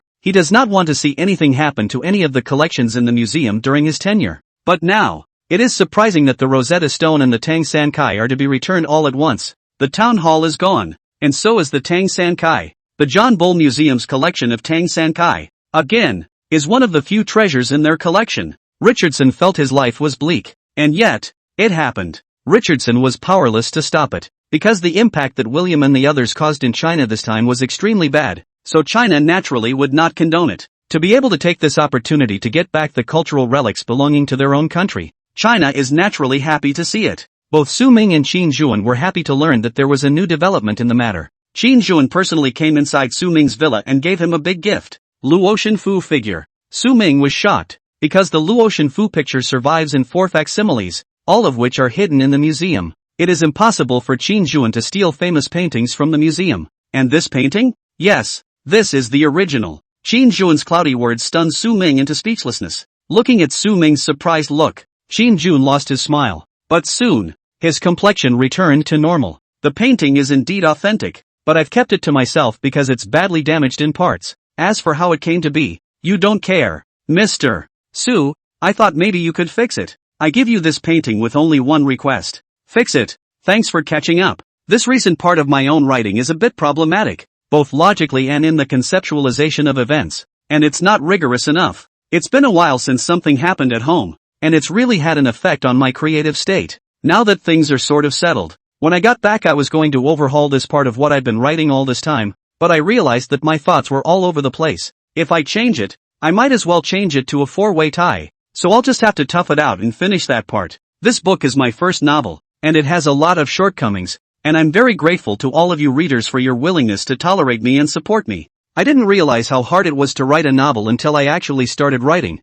and it wasn't at all what I thought it would be. But because of that, I feel challenged, and the process of creating is a joy. I'll do my best to write the content for the parts after that, so thanks for your support. Su Ming carefully took the painting box that Qin Zhuan handed over. The picture box is made of the finest wood, which is finely carved and polished, presenting an antique and elegant aesthetic. When Su Ming took the painting box, he seemed to have smelled a faint wooden fragrance, which was refreshing to the mind. Opening the painting box, the inside was covered with a layer of soft silk, and the Luo Shenfu figure lay quietly on top of the silk. The scroll was gently rolled up and secured with an equally delicate silk band to prevent it from rolling when moved. The whole scroll was wrapped tightly, and it was obvious that the owner had taken great care and love of it. Su Ming unrolled the scroll with extra care. Indeed, as in the case of Qin Zhuan, this is a mutilated painting. It was different from what Su Ming had once seen within the museum. This is an original painting of the Luo Shenfu picture, with parts of the picture damaged and missing. The painting has darkened overall. In some places, you can't even see the original shape. Su Ming asked the system in his mind, "Brother Unity, is this really the original?" The system paused for a moment and gave Su Ming an affirmative reply. "Yes, host, this painting is the original painting of the Luo Shenfu. Back then, in the midst of the war, the Luo Shenfu too also suffered a lot of trials and tribulations. However, someone quietly hid the Luo Shenfu picture, but due to improper preservation, the painting was severely damaged. The person who preserved the Luo Shenfu picture was just an ordinary farmer and did not know the value of the painting. It has not been easy to preserve the paintings. Later, the ancestors of Qin Zhuan's family saw this ancient painting by chance and paid for it. Due to the lack of restoration techniques, it can only be stored in a proper collection like this. After listening to the system's introduction, Su Ming's mind was filled with thoughts. The Wei, Jin and North-South dynasties were a special period in Chinese history. Wars are frequent and complex. Politically, it is extremely unstable and the current situation is quite chaotic.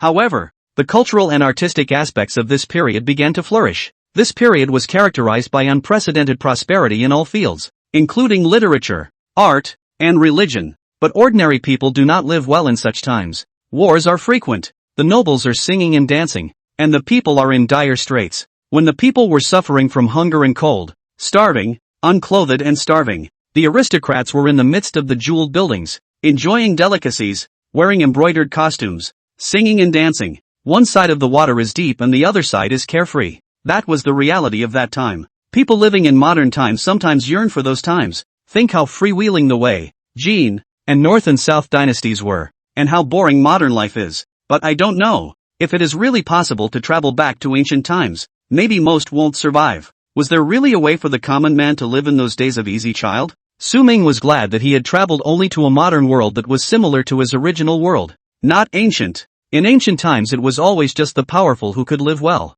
Ordinary people, there is not much of a way out. But modern times are different. Even when Su Ming crossed over, he was just an ordinary person renting a shabby rental house. But he can still be recognized for his abilities. Even if he didn't have a system, he wouldn't be living too badly. You can always survive if you're willing to work hard enough. In a nutshell, I don't regret entering Huaxia in this life. Su Ming's thoughts drifted a bit far away. Looking back, he had put the scroll away and placed it on his workbench. Yes, Mr. Qin, I promise you that I will properly restore this ancient painting. Agreeing to Qin Zhuan's application for restoration was not only because Qin Zhuan said that he would give the ancient painting to him. More importantly, Su Ming himself wanted to bring the ancient painting back to life. It was naturally not difficult for him to redraw a serigraph, and it can be up to the original level as well. However, there is original artwork in front of it. If he could restore the original painting as it was, Su Ming would be happier and more accomplished. At the same time, the John Bull Museum is making waves by wanting to return the Rosetta Stone of the Pyramid Kingdom, as well as by wanting to return those Tang Sankai in China. Days. The Lifetime series. Who would have thought I'd ever see the John Bull Museum voluntarily return artifacts from another country? Ha, just one word. Yes. This time it is true that they are the ones who deserve to be in the front. How dare they come to our Chinese country to cause trouble? Do they really think we are vegetarians? Someone understand me for a second. I'm so excited right now. I get it. If only we could return all the other artifacts. This comment brought everyone's emotions down for a second. Yeah, we've lost so many treasures overseas. There are 1.67 million Chinese artifacts in various museums around the world alone. The number of Chinese cultural relics in overseas folklore is 10 times more than the collection. There are more than 23,000 Chinese artifacts in the John Bull Museum alone. The loss of these artifacts is not only a great loss to the cultural heritage of China, but also a great loss to the world's cultural heritage. However, the journey home for these artifacts remains elusive. Now, the John Bull Museum is willing to return the Tang tripods, and they have no choice but to do so. Over the years, Chinese officials have repeatedly urged the other side to return our Chinese cultural relics. However, no significant results have been achieved. There are also a large number of artifacts that are overseas and cannot be returned home. Although this return is only a few Tang Sankai, John Bull Museum still has a large number of Chinese artifacts. But this has been a huge success. We finally did take that step, and the China of now is not the China of then. In the international arena, China also has an absolute voice, and we have completely stood up. Sustained economic growth, growing influence in the outer suburbs, rising cultural soft power, and increasingly significant achievements in the field of science and technology. In every aspect, it shows the powerful national strength of today's China. I believe that in the near future, more and more cultural relics will be able to realize the dream of returning home. What's more, this return of cultural relics not only returned the Tang Sankai from China, but also the Rosetta Stone from the Pyramid Kingdom. This made Buster extraordinarily excited. Originally, he had been grateful to get the imitations donated by Su Ming and Qin Zhuan. But now, surprisingly, even the real thing is coming back. Buster felt he had no regrets in this life. This incident not only succeeded in cracking down on the criminal behavior of lawless elements outside the country, but also brought about a positive impact on the diplomatic relations between the Pyramid States and the Huaxia States. The protection of Su Ming must be comprehensive and not half-hearted. In an organizational unit somewhere in the capital, an old man quietly gave his orders. Everyone understood that Su Ming already possessed an irreplaceable position in the country of Huaxia, since he was going to restore the ancient painting Luotian Futu. Su Ming still had to do some preparatory work. Gu Kaiji's Luo Shenfu painting is one of the 10 most famous paintings in China, and is also one of Gu Kaiji's heirloom masterpieces. The painting has 3 parts in the whole scroll and is in colorful silk, and it also features a comic strip that presents the storyline in a few more focused scenes. Since the scrolls are long, they are notoriously difficult to restore. But Su Ming was already prepared. Before turning on the live broadcast, he first prepared some of the materials to be used. After that, Su Ming posted a live stream preview on his Douyin account. After all, it hasn't been live for many days recently. Fans were happy to see the news. It's great, the anchor is finally back. Woohoo, I thought it would be a long time before I could see the anchor again. Restoring ancient paintings? Curious. What kind of ancient paintings are you going to restore?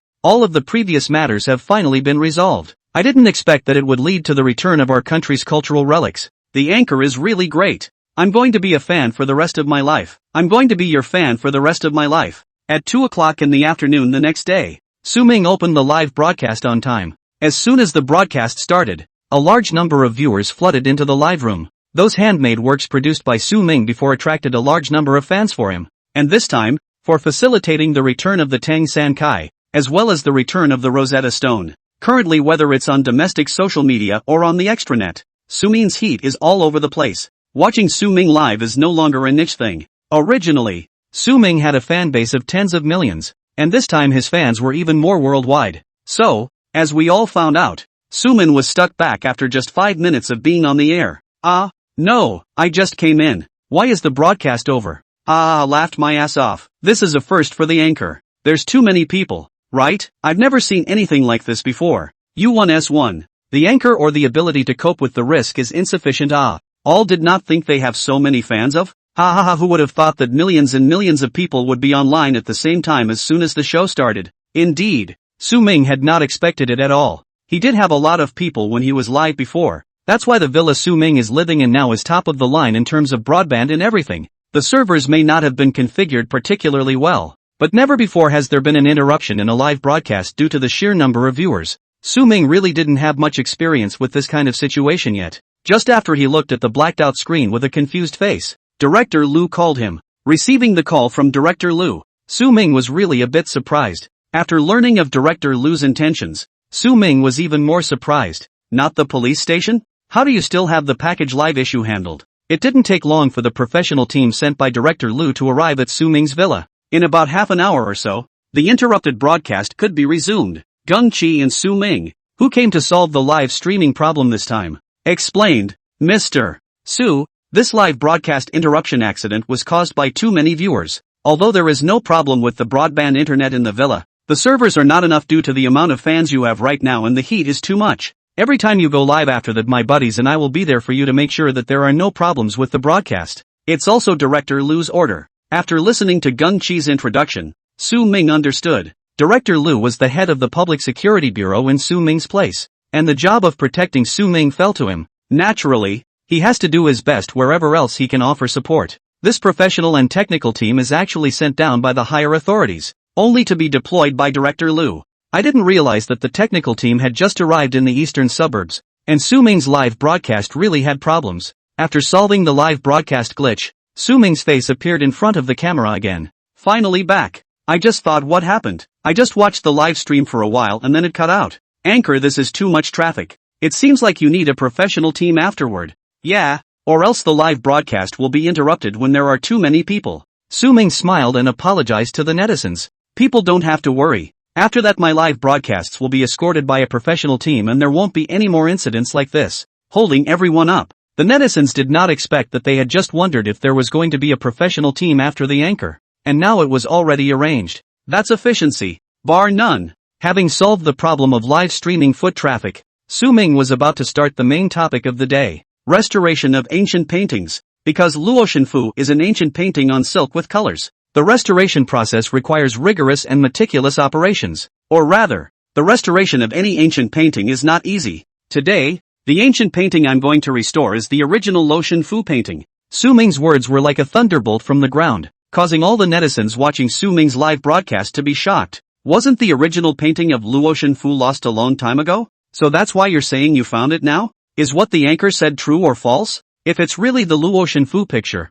is the anchor just going to fix it hastily? Isn't it too unstable? This kind of thing should be left to the professionals, right? What if the anchor fixes the painting? No. You all believe that the one in the anchor's hand is the Luo Shenfu picture now? What if he's telling a lie? The live broadcast room was in an uproar because of Su Ming's words. Su Ming knew that when he said that what he wanted to restore was the Luo Shenfu picture, he was bound to stir up controversy. To everyone, he was just a craftsman, though he had done many excellent pieces and made many replicas exactly like the artifacts. But making and restoring are two entirely different things. In the past, Su Ming was merely making a new thing from scratch. Even if he does do it badly, it's not a big deal. It's all fake anyway. But not anymore. He was going to restore one of the top 10 most famous paintings in China, the Luo Shenfu picture, or a long-lost version. That's Gu Kaiji's original work. The value of this? It's huge. If Su Ming's show breaks down, how is that going to end? Then he's guilty as hell. The netizens' concerns are not without merit. Su knew it would stir up all this controversy, but he ignored it. And at that moment, a golden pop-up screen with special effects in the live broadcast room attracted everyone's attention. Waiting for the artifacts to come home, this original Luo Shenfu painting has been collected at home, and I commissioned the anchor to restore it. Waiting for the artifacts to come home, after that this Luo Shenfu picture will also be given to the anchor. Waiting for the artifact to come home, I hope you can support the anchor. Seeing this LD, the netizens on the air reacted. So it's from the big guy. It's okay then. Although I'm still worried that the anchor will fix it, but since it was gifted by the big guy and named the anchor to fix it, I should still trust him. Crap, this is the big guy who spent $1 billion on the Tang tricolor made by the anchor. If anything, what had happened before had brought Su Ming's hotness to new heights. Then at the same time it also fires the big man behind this one waiting for the artifacts to come home, aka Qin Xuan out of the ring. A big shot who was willing to spend $1 billion on imitations. A big shot who facilitated the return of the artifacts to the family together with Su Ming, is enough to arouse everyone's curiosity. It's also enough for everyone to respect. The Luo Shenfu picture is really worth a lot of money, but if Qin Xuan's ancestors hadn't accidentally preserved it, it's possible that the original of this ancient painting would never have seen the light of day. Since the original owner believed in Su Ming's skills, what could they, the bystanders, say more? Besides, Su Ming's skills should be believable, right? Dai Li also saw Su Ming's livestream. Upon hearing him say that what he had in his hand was the original Luo Shenfu picture, Dai Li was so shocked that he couldn't stand still. An imitation of the Luo Shenfu picture is housed in the museum in the capital. He thought he knew more about this heirloom painting. When he saw Su Ming displaying the remnants of the scroll, Dai Li's heart ached a little. This, I think, is the real thing. But it's a shame that the scroll is tattered. Dai Li knew about Su Ming's ability, but he really didn't know that he could also restore ancient paintings. Thinking about how Su Ming had once operated, Dai Li felt as if nothing was impossible anymore. His skills, too,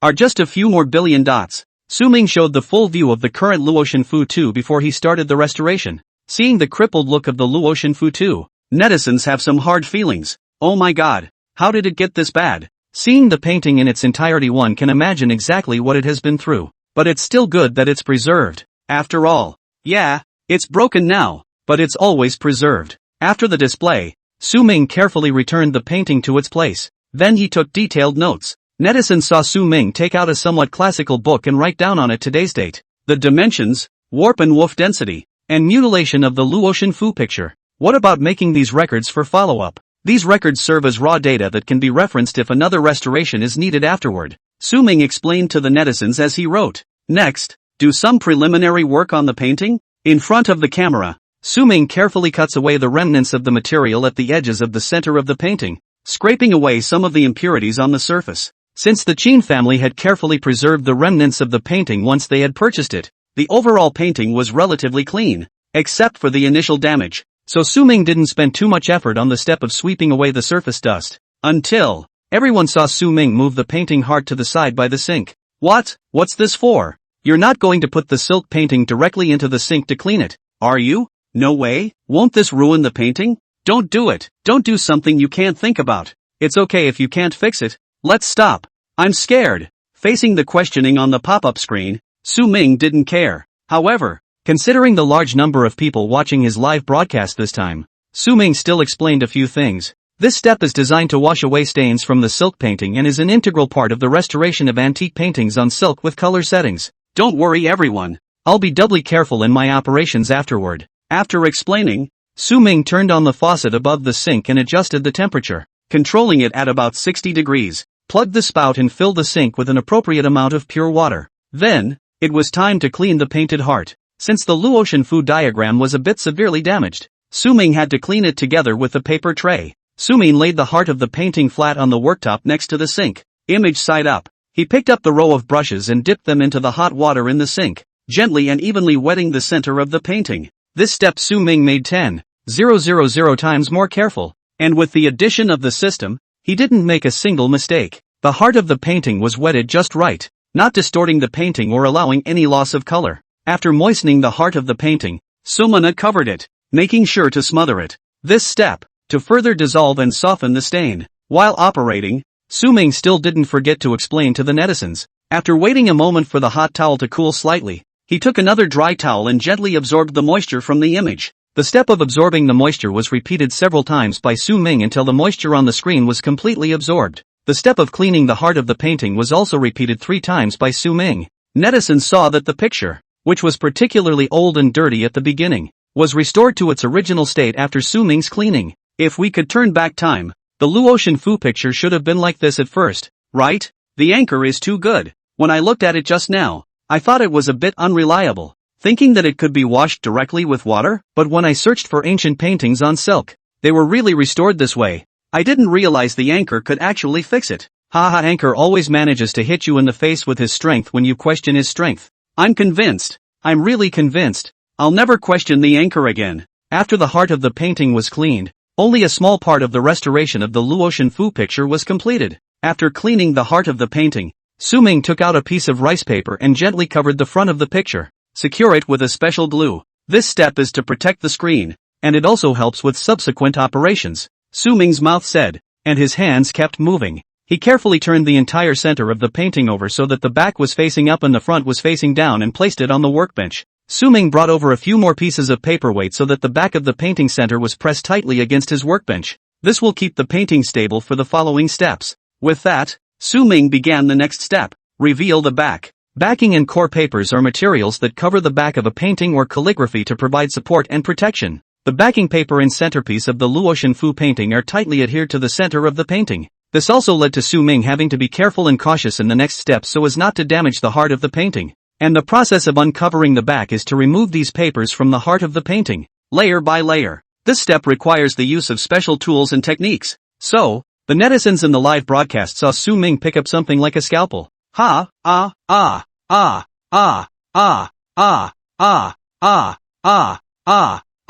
Is this going to be an operation for the painting? I didn't think I'd ever see a scalpel on a craft live. What an amazing operation. Am I going to witness a miracle today? The step of revealing the back does take some skill. Suming took out his scalpel, of course not to operate on the ancient painting, but to put it another way, restoring ancient paintings is actually the equivalent of having surgery. The reason is that the heart of the Luotian Fu painting is more tightly adhered to the backing paper. At this point, a scalpel is used to precisely control the depth and strength of the cut, which allows you to separate the center of the painting from the backing paper. Of course, to be more precise, Suming also used a magnifying glass. This allows you to see the adhesion between the two more clearly. There are parts of the operation where Suming also uses a hairdryer, used to soften the sticky part between the core and the backing paper. The netizens in the live broadcast room were taken in by Suming's maneuvers and had forgotten the time. It was about an hour later, or maybe longer. Finally, Suming removed the overlay paper. Phew, just a reminder that you can catch your breath if you're watching the live stream. Mom, this is too hard. I was scared when I watched the anchor operate for fear that his hands would shake. Upstairs you're worrying unnecessarily, haha. The anchor is so awesome. Is he really never going to have shaky hands? I really didn't dare to take a big breath the whole time, and I only dared to take a deep breath after I uncovered it just now. Suming looked to the camera and gave a light smile. To be honest, this step was a bit of a struggle for him to do as well. After all, it's not easy to stay focused for long periods of time. With the system's additions, he was much faster and less likely to make mistakes when doing this. Suming didn't dare to imagine how hard those heritage restoration workers worked every day. They have to make sure it's done well and they have to make sure it doesn't go wrong. And these guys, they're better than he is with the system. After removing all the backing paper and bracket paper, Suming cleaned the back of the heart of the painting again. It has some residual stains, glue, etc. on it. Once the cleaning was completed, it was time to do the subsequent restoration and conservation work on the painting centers. The Luotian Fu picture is still in some serious disrepair. Suming needs to be repaired with the right serigraphy. These materials he had prepared the day before. The silk used for mending and the silk used for painting must be of the same thickness and have the same texture. This is so that the repair area does not look different. During the repair and restoration phase, Su Ming used different methods to repair the damaged parts of the painting. There are cracks in some of the silks in the Luotian Fu painting, and this mutilation requires the use of a specialized adhesive to bond the cracks, and it needs to be retouched with similarly colored pigments. Of course, the color of the paint Su Ming used was exactly the same as the original painting. Once the step has glued this place in place, just fill in some of the missing parts with a paintbrush. Su Ming made the introduction and operated it without panic and with ease. Soon the crack was mended. Next, Su Ming used the same method to completely repair the remaining few cracks. All that's left is some missing parts to add. Because of the existence of later imitations of the Luotian Fu picture, Su Ming happened to have seen it as well, so he didn't need to exchange the original drawings from the system. Brother Unity, the never forget skill is really good. Thanks for the compliment. It's good that the host likes it. Su Ming even had the leisure to mentally jab at the system. After saying a few words to the system, Su Ming was going to start tinkering in earnest. Specific repair methods include the chopping and patching method and the fine patching method. The first is to pad the mending silk with the warps and wefts aligned underneath the missing part, and chop it off with a knife in the shape of the break, as I am doing now. Su Ming's mouth introduced what he was going to do with the netizens in the live broadcast room, and his hands followed the steps without slowing down. His hands were steady, every movement precise and fluid. It was as if his will could be transmitted to the paintings below through the movements of his hands. After repairing part of the defects according to the chopping and patching method, Su Ming switched to another method, the fine patching method. Just now we used the chop patch method to repair some of the missing parts. The next step is to use the fine patch method. This method involves scraping a slope around the breach on the back of the silken heart of the painting, as I am doing now. Saying that, Su Ming's hand operation was unceasing. After that, just make a mending silk of the same shape according to the corresponding warp and woof, and mend the broken places. When Su Ming finished, he also filled in that part of the gap. The remaining few places where there were minor gaps Su Ming also repaired the whole thing as he had done. Once these broken gaps are filled, painting techniques need to be applied to fill in the original style and composition of the painting. Only when the original painting is supplemented and complete can this Luotian Fu painting be considered mended. The painting part of summing is even more handy. Without much effort, Su Ming finished adding all the missing parts of the painting. After all the steps were complete, Su Ming also performed a check and test. He was sure that he wasn't going to make a mistake, but it was always right to check the details and colors in the restoration section. The netizens have frozen at the sight. Anchor really will. I told you, how can an anchor who wants to restore an ancient painting be unintelligent? This is too much. I'm so nervous watching this live broadcast today. I feel like I can't make a mistake at any step. I've seen videos of ancient paintings being restored before, and many of them can take months or even months. But the anchor did it in just a few hours. I've seen videos of ancient paintings being restored before, and a lot of the restoration process can take months or even longer. But it only took the anchor a few hours to do it. The anchor is really too good. How can he be so fast? I think it's still because the anchor is confident, I guess, and skilled. Technically sound is true. Su Ming didn't hesitate at any of these previous restoration steps. It didn't take much time, even though he was careful at every step, because he's all in one step. No step took him too much time. Plus with the system in place, a lot of the waiting process is omitted and the speed is naturally faster. But even here, this Luotian Fu picture can't be considered fully repaired, because there are still some steps to be taken. Fellow fans, after those previous steps were completed, this ancient painting has been considered mostly repaired, but there are still steps that need to be taken. Saying that, Su Ming began to cut the remaining silk material left over from mending the heart of the painting. It is first cut into thin strips and these are then glued to the cracks to secure them. This step, also known as discounting the stripes, allows for more stability in the repaired painting. After that, it's time to hold the heart of the painting, which is the first step in framing an antique painting. This step protects the painting, extends its life, and serves a stylistic purpose as well. Su Ming spread the painting heart backward on the framing table and moistened the tie to spread it flat. Use a brush to brush the rice paper with water. Then use a brown broom to brush the rice paper from top to bottom. After that, the paste is brushed along all four sides of the painted center and left to dry on the wall. After drying, the rested heart of the painting will be very flat. As you can see, the heart of the painting becomes flat at this point. There is another name for a painted heart that has been entrusted with a piece. This bracket paper used to hold the heart of the painting, also called life paper, is able to protect the painting and calligraphy in addition to lining the painting and calligraphy. Su Ming does the science and explains it to everyone. And while explaining, Su Ming's movements were very careful. Netflix watched in awe. I told you, you really learn something at the anchor, don't you? I've gone to a painting and calligraphy store to frame paintings before, but not with this ancient method, and I can't believe I saw it on the air this time. I'm so proud of you. The anchor's operation is also very good. The anchorman is really a famous scion of the 10 miles and villages. There's not a single thing he's not proficient in. By this point, the reframing of the Luo Shenfu picture was 2 steps short of completion. One of the first steps is to pick up the pen in full color. A full color pickup is a method of visually filling in the missing areas of a piece by applying color. It's what I'm doing now like this. Su Ming meticulously explained the steps of restoring an ancient painting. At the same time, he brushes prepared glue alum water on the bracket paper, which prevents the color from leaking out in full color and keeps the picture neat and clear. After you brush on the gum alum water, wait for it to dry a bit. Su Ming reminded. He understands that every step in the restoration process requires patience and care. After the glue and alum water dried, Su Ming began to fill in the missing parts of the painting with color and make up the strokes.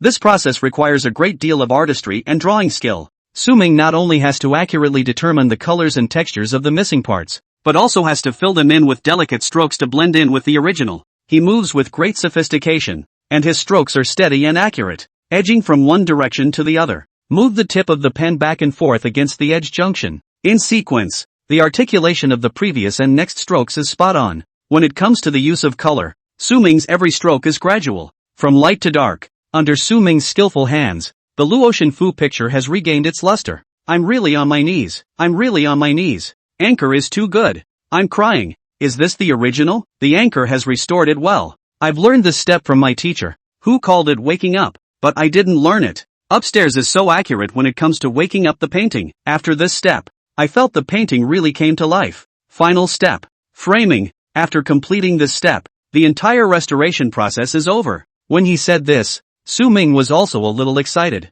Another busy afternoon plus an evening, but the good thing was, the result was something he was happy with. It didn't take too long, and the steps for mounting the Luo Shenfu picture were completed. Showcase. Su Ming in front of the camera to the live audience to show all aspects of his restored as before Luo Shenfu figure. Many viewers tears.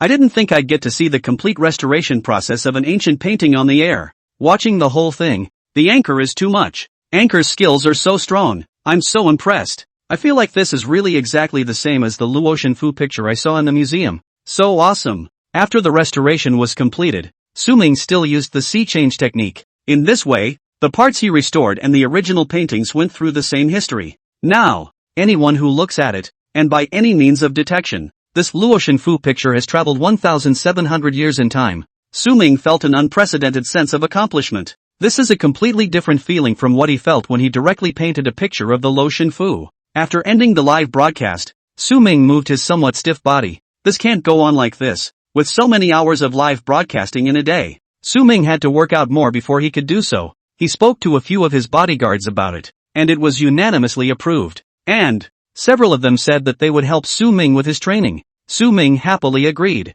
However, the next day Su Ming regretted it. Is this a human thing? Wang Wentao, take it easy. Levi, leave me alone. I can't. But don't get me wrong. They didn't do anything indescribable. The night before Su Ming had found them about working out, which could be considered Levi's comfort zone for them. So, a few people discussed it and created a double training program for Su Ming. The first step is to warm up. Start by having Su Ming jog on the treadmill for 5 minutes. This step was exhausting enough for Su Ming. He then realized how bad his stamina was. Next, dynamic stretching is performed. Includes stretches for arms, waist, legs, and back. Su Ming thought it was over at this point. The result was a devilish grin from a few Levi's on the side. Su Ming felt a little bad. Mr. Su, there's about 40 minutes of basic physical training to follow. Levi smiled a little smugly. With that, he pinched the stopwatch. For sets of push-ups, rest each set until exhaustion. 30 seconds rest. Su Ming really wanted to say no. This Levi, who always looked so nice before, why was he so mean now? Su Ming wants to cry. It's not that Su Ming can't do push-ups, it's that he can't really do a few. First set, did 10, got down, pulled up by Wang Wentao. Second set, did 8, couldn't get up, pulled up by Levi. Third set, did 5, ran out of steam, pulled up by Chinbin. Fourth set, did 2, complete break, pulled up by Sun Wenbo. I can't, that's enough for today. Su Ming screamed in agony. He just wanted to exercise casually. How could you do this to him? No way, Mr. Su, Your stamina is too poor. It has to be on strength to work. Levi wouldn't budge at all. Su Ming really had a hard time saying it. Levi is right though. He does have terrible stamina. Since coming to this world, he hadn't really paid much attention to that, but the constant high intensity of live broadcasting made his body uncomfortable everywhere. Otherwise it wouldn't have been so easy to get captured by Spade's men last time. He didn't react at all. He had also communicated with the system before, asking if there were any rewards that could strengthen his physical abilities. Results. System, host, you can't. You need to exercise yourself to have a good body. That way you can spend less points if the system provides you with assistance if you encounter danger again afterward. Su Ming was furious. It was fine if he didn't talk about it, but as soon as he did he thought about how many extra points he'd been forced to spend on that kidnapping. Good. Can't he exercise? Next, he did 4 sets of deep squats with 15 reps each, 4 sets of barbell bench presses with 10 reps each, and 4 sets of hard pulls with 10 reps each. After those were done, they were pressed by Levi to do high-intensity interval training, including push-up jumps and bobble jumps. Su Ming admitted that there was indeed an element of pretending on his part in the beginning, trying to get Levi and the others to see how hard he was working and then be able to let him off the hook. However, he didn't expect these people to be so dead set that they wouldn't let themselves go at all. When he really entered the state of training, Su Ming felt that it didn't seem that difficult, but he knew that his fitness was still very poor indeed, not to mention escaping when in danger. He couldn't even cope with ordinary risks. After all that cardio, Levi spoke up again. Actually, there's one part of our program that we haven't practiced, and that's military specialty training. Su Ming didn't want to hear Levi's voice at all right now. He's the devil, and let him practice? It's not letting him work out. It's trying to kill him. It was good that Levi's next words made Su Ming breathe a sigh of relief, but considering the initial training, it's better not to be that intense for now. Su Ming was really angry. Talking about not going up in intensity, what is he going through today? But after exercising, there's one more essential step, the stretch. So there was the scene from earlier, with Su Ming begging for mercy. Levi and Wang Wentao helped Su Ming stretch and relax his muscles, but Su Ming felt that he had been walking for a while. Really, the world is probably unreal. After this exercise, Su Ming felt very tired, but because Levi and Wang Wentao and the others helped him do a good job of stretching, although it did seem overly super cool at the time. But the good thing is, the follow-up didn't trigger muscle soreness. Su Ming thought it was great. At this rate, he'll have 8-pack abs too. Yes, Su Ming was handsome and well-proportioned. Though he was handsome and well-proportioned, but due to his lack of exercise, he didn't have much muscle on his body. There is no flab and the stomach is flat. However, Li Wei and Wang Wentao, the bodyguards, were not moving their 6-pack or 8-pack abs. He's good for it. A piece of abs. That's a lot of hurt. After becoming Su Ming's exclusive bodyguards, Wang Wentao and Li Wei still didn't relax. They insisted on physical training every day. Now there were He Mingjie, Sun Wenba, Chen Bin, Wang Chang and a few others, and the training team expanded to 6. Su Ming often got up when he could see a few people training outside with their bare shoulders. The muscles, the body, it was enviable. If others have it, so must Su Ming. After the training interlude, Su Ming was not live for a while. Now he's broadcasting less frequently. Su Ming felt that it really wasn't necessary for him to go live every day since every time he went live the length of the broadcast was super long and the work he did was uncomplicated. The bottom line is that he can't physically handle it either. Otherwise they wouldn't be thinking about working out with Levi and the others. In hindsight, he made the right choice after all. After exercising with Levi and a few others in the morning, Su Ming felt his body being emptied. After a shower and a nap after lunch, he swiped his cell phone in his boredom. Fruity. This restoration of the Luo Shenfu picture has set him on fire again. Su Ming opened his cell phone and saw the overwhelming publicity about this matter. Various news media and cultural channels have reported on the results of the restoration of the Luo Shenfu too. Of course, there are those who question the authenticity of the paintings. After all, as many people know, the original Luo Shenfu picture has long been lost, and those preserved in museums today are all later imitations. But now Su Ming is saying that not only does he have Gu Kaiji's original Luo Shenfu painting, but he also restored the damaged painting? How is that to be believed? If you ask me, this Su Ming Bei is doing it on purpose to make a splash. I also think, how can paintings that have long been lost just appear? This is all too much of a coincidence, isn't it? And isn't Handmade Su a handmade anchor? How come he's also restoring ancient paintings?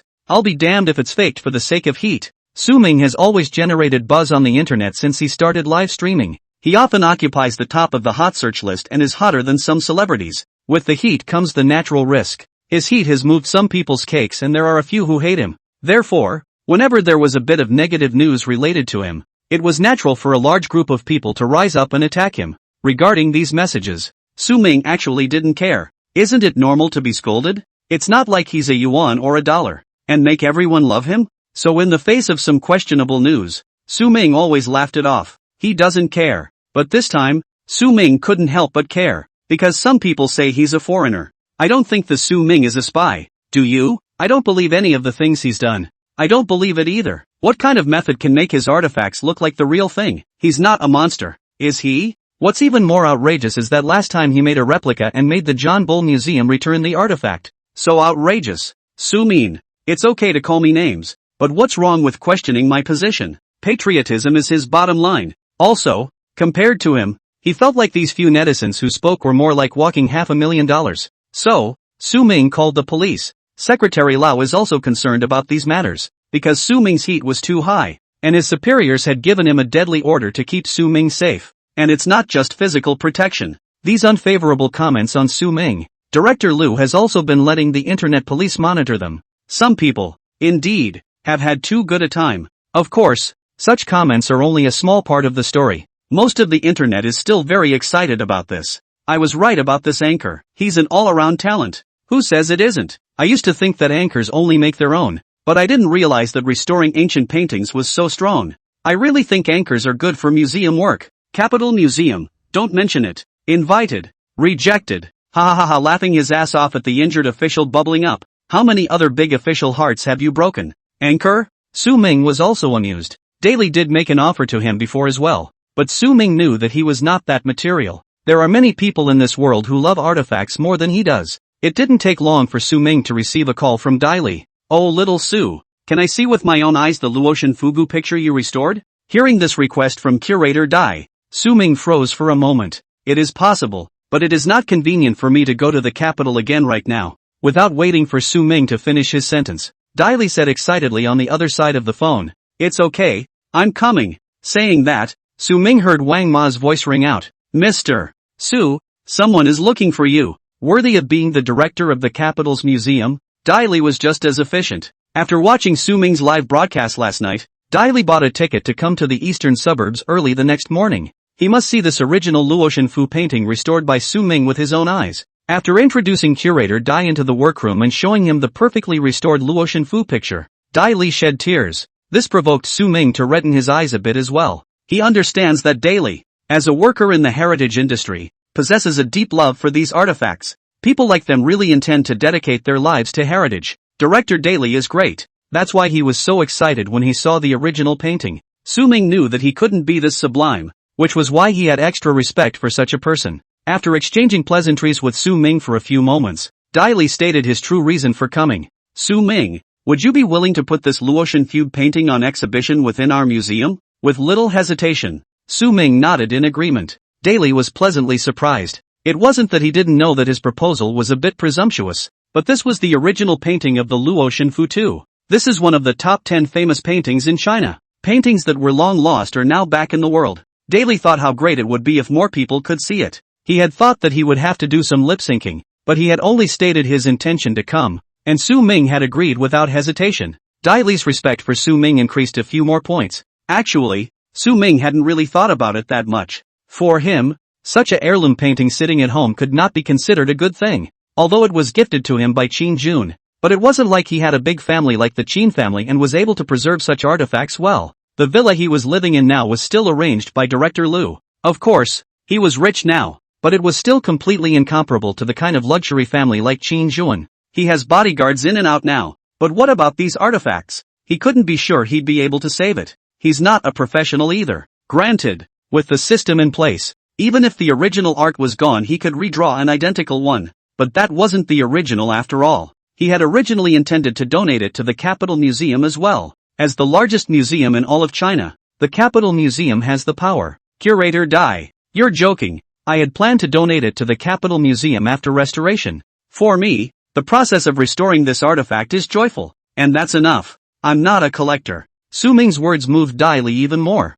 and he hugged Su Ming into his arms as if this was the only way to express his excitement. This, however, made Su Ming a little embarrassed. "It's what I should do. Don't get too excited." Curator Dai, breaking free from Daly's arms, Su Ming was busy pulling Daily to sit down, afraid he'd do something else that he couldn't handle. Well, Daily also felt that he was a bit out of line and didn't do anything more. Even though you're willing to donate voluntarily, we can't take advantage of this for nothing. Su Ming, just wait. I will definitely apply with my superiors to give you the subsidized treatment you deserve. Su Ming smiled in response. Actually, he doesn't really need any subsidies. Now he's treated well enough. Whether it's a special talent allowance or as a criminal portraitist specially recruited by the Ministry of Public Security. What Su Ming did, and what the officials gave, were not exactly proportional. Su Ming felt he could have done more. Speaking of criminal portraitists, nowadays Su Ming usually takes about an hour before each broadcast to draw criminal portraits live. It's been kind of productive lately. Because of Su Ming's portrait, more than 10 local police have solved years of backlogged cases. Those criminals who are at large are finally being brought to justice. This was the thing that gave Su Ming the most sense of accomplishment. Moreover, the job of a criminal portraitist had allowed Su Ming to accumulate quite a lot of crafting value. And that was fine with him. Daily didn't come alone this time. He brought a team of professional inspectors with him. In fact, he was still very certain that Su Ming would agree to this matter. After testing, Su Ming's restored Luo Shenfu figure is fully qualified. The key thing is that there is no sign of any restoration yet, and the overall effect is very harmonious, as if the painting had not been damaged, but had been well preserved for the past 700 years. Until now, Daily was used to it. When Su Ming makes a move, it's a good one. Daily actually wanted Su Ming to make a trip to the capital to publicly participate in the donation ceremony, but Su Ming refused. Curator Dai, I know you mean well, but attending the donation ceremony is not necessary. You see, I get a lot of attention for everything I do now, and there's really no need for that. Daily knew Su Ming's concerns and didn't insist anymore. It was at Su Ming's home that the donation agreement was signed. After sending off Daily and the others, Su Ming received another call from Director Lu. Little Sua, those few netizens who defamed you before have been caught. They are indeed spies. Because you reported them, we're going to give you a cash reward according to the rules. Su Ming didn't expect that he had reaped an unexpected blessing. A total of 4 people were caught, which meant that Su Ming could get a cash reward of $2 million. Great! Thanks to these guys for sending the $2 million. Also, an official briefing was issued. The briefing praised Su Ming for his merit in reporting spies, which made the netizens happy again. Ha ha ha ha, laughed to death. I said how there are still people hacking the anchor's position, so it's 500,000 inch. I'm jealous. Anchor, can I have this 2 million? Oh, I think they have a ghost too. Thanks to the spies for sending the 2 million. The anchor's experience is really hilarious. On Qin Jun's side, he also commissioned a publicist to issue a statement. In the statement, Qin Jun explained the origin of this Luo Shenfu painting and the fact that it was he who took the initiative to gift it to Su Ming and commissioned its restoration. Now the blacks are completely speechless. The anchors are really good at what they do. I'll see who dares to spray the anchor now. The anchor has explained all your doubts, so there's nothing to criticize now, right? Oh, some people are like that. No matter how well someone else is doing, they are able to find a reason to spray them. Really, this kind of person is so annoying. Officials can control the network spammers. Can it be criminalized? Actually, rumor mongering and defamation is against the law. Just that so many people don't want to pursue it. In short, once these few pieces of news were posted, the negative news about Su Ming on the internet completely disappeared. And less than an hour after these messages were sent out, the Capitol Museum also sent out an official notice. Capitol Museum Notice. Dear citizens, it is with great excitement and gratitude that we announce to you the great news. Today, our museum is honored to receive a donation of an immensely valuable artifact, the original Luo Shenfu by the famous Eastern Jin Dynasty painter Gu Kaiji. The donation came from Mr. Su Ming, who loves traditional Chinese culture. The netizens were shocked. Su Ming restored it 1 foot and donated it to the museum the next? Now no one would dare to doubt that the painting was a fake. You know, the Capitol Museum has issued a statement and it says in the statement that it's an original. The process of accepting donations to museums is complex, and the authenticity of artifacts is also very strict. It's officially stamped now. What else is there to say? But this is the real thing. So Ming said he'd donate? The host is so atmospheric, donating such a precious cultural relic just like that. I've never obeyed anyone. This time I really obeyed. The anchor is really in love with Hua Xia. When Su Ming saw the notice from the Capitol Museum, he retweeted it with a message. For a painting, a museum is the best place for it to go. If Su Ming had only relied on his superb handcraft skills before, he had won everyone's recognition. This time, then, his move to donate the original Luo Shenfu picture touched everyone. This thing seems simple, but it's not for everyone. We all know the significance and value of Luo Shenfu. How many people in the world can do what Su Ming did? He's a very famous anchor, but he's still a regular guy since the beginning. He's not one of those worldly families, not a gentry. He's just a regular guy making a living, like everyone else. What's more, he also spent a lot of effort to finish restoring the broken ancient paintings. That means something completely different. He is selfless. He's great. This has become the consensus of all Chinese people. For the next few days, Su Ming was still going through the routine of live streaming and exercising. He felt tired from that previous exercise, but he was also very accomplished. He fell in love with the feeling of sweating. Plus, when it comes to recent commissions, none of them are very complicated. Sometimes Su Ming could even do it independently without the assistance of the system. And the work of drawing portraits of criminals has been going on for a while. Su Ming felt that he could instead draw more portraits while he was at it. After all, it's better than nothing to bring criminals to justice sooner rather than later. He has increased the frequency of drawing quotas from local police stations, and people down there are naturally happy. It had to be said that with Su Ming's help, all of their backlogged case-solving rates had risen quite a bit. Those criminals, after all, were punished by the law. In addition to this matter, Su Ming received another piece of good news. Dai Li mentioned to him when he came to him earlier that he would apply to his superiors and give him a reward. Su Ming still had some expectations. I wonder what reward he'll get this time. Then, Su Ming received a big surprise. The Wachovia Department of Cultural Affairs has issued an announcement of recognition. In this announcement, the Huaxia Cultural Department first expressed its gratitude to Su Ming for donating the original Luo Shenfu picture. The next step was the incentives for Su Ming. First, there are the honors. The state of Huaxia awarded Mr. Su Ming the honorary title of Outstanding Contributor to Cultural Preservation and presented him with a certificate. The second reward is the establishment of a foundation to support cultural development. Huaxia will set up the Su Ming Cultural Fund, which will be used to support public welfare programs for the protection, inheritance and promotion of cultural heritage. The fund is managed by the WACC department to ensure that it is earmarked for specific purposes. It seeks to give strong impetus to the long-term development of the cultural sector. The last award is to invite Mr. Su Ming to be the honorary advisor of the Huaxia Culture Department. The country was in an uproar over this announcement. This is a first. Su Ming had become the first person in Huaxia. Ask anyone else who has had his kind of treatment. Su Ming was also surprised. Honorable mention and all that, he actually felt okay about it. After all, he had received a certificate from the National Administration for Special Talents before. There are also external certificates from the Public Security Department. However, this Su Ming Cultural Foundation is really a first. He's got a fund named after him. 2. That's great. 2. As for the third point, honorary advisors. That's a step up in social status. Ministry of Culture of China. This is a national department. It's with real power. Previously hired externally as a criminal portraitist for the Ministry of Public Security. It was always still an outside job with no formal establishment. But this honorary advisor is different. Wherever he went in the future, he, Su Ming, would also be a person of status and position. Su Ming was very happy indeed. The internet is blowing up even more about this. Oh, my God, am I witnessing history? Oh, my God, I'm an old fan. I've seen the anchor come so far step by step. Who wouldn't say, awesome, we'll be the ones with connections from now on. Anchor, you'll be our connections in the State Department from now on. Ah, so excited. The anchor is simply too good. This is really a height that ordinary people can't reach in their lifetime. Yes,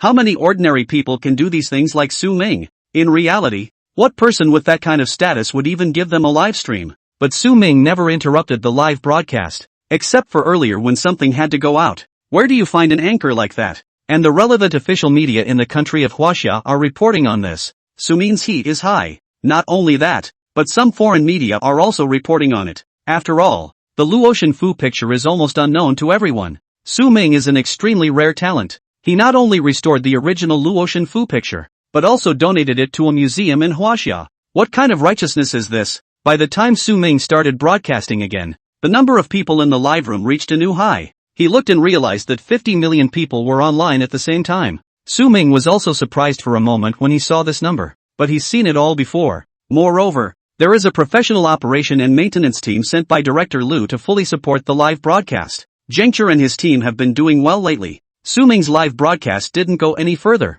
Even with the large number of people online this time, there was no lag whatsoever. It is true that professional things should be left to the professionals. Anchor, this is a lesson learned. Ha ha ha, there's a professional together. Anchor, keep up the good work. We'll always support you. Honorary advisor to the Ministry of Chinese Culture. So excited, so excited. This is the highest status person I've ever met in reality. Su Ming greeted everyone naturally. Because there were so many people online, the number of pop-ups was very, very high. Su Ming could barely look away, but he knew by thinking about it that the pop-ups were nothing more than quips. Occasionally, he could see some flirtatious pop-ups, and Su Ming just laughed it off. With his elevated status and greater fame, Su Ming felt that he was carrying a heavier burden. Some sharp-eyed netizens saw Su Ming's certificate of honor in the display case at the back. Ah, I see it. Outstanding contributor to cultural preservation. There are so many certificates for anchors. Anchor, you are really on fire. Be careful what you say in the future, and forget the rest.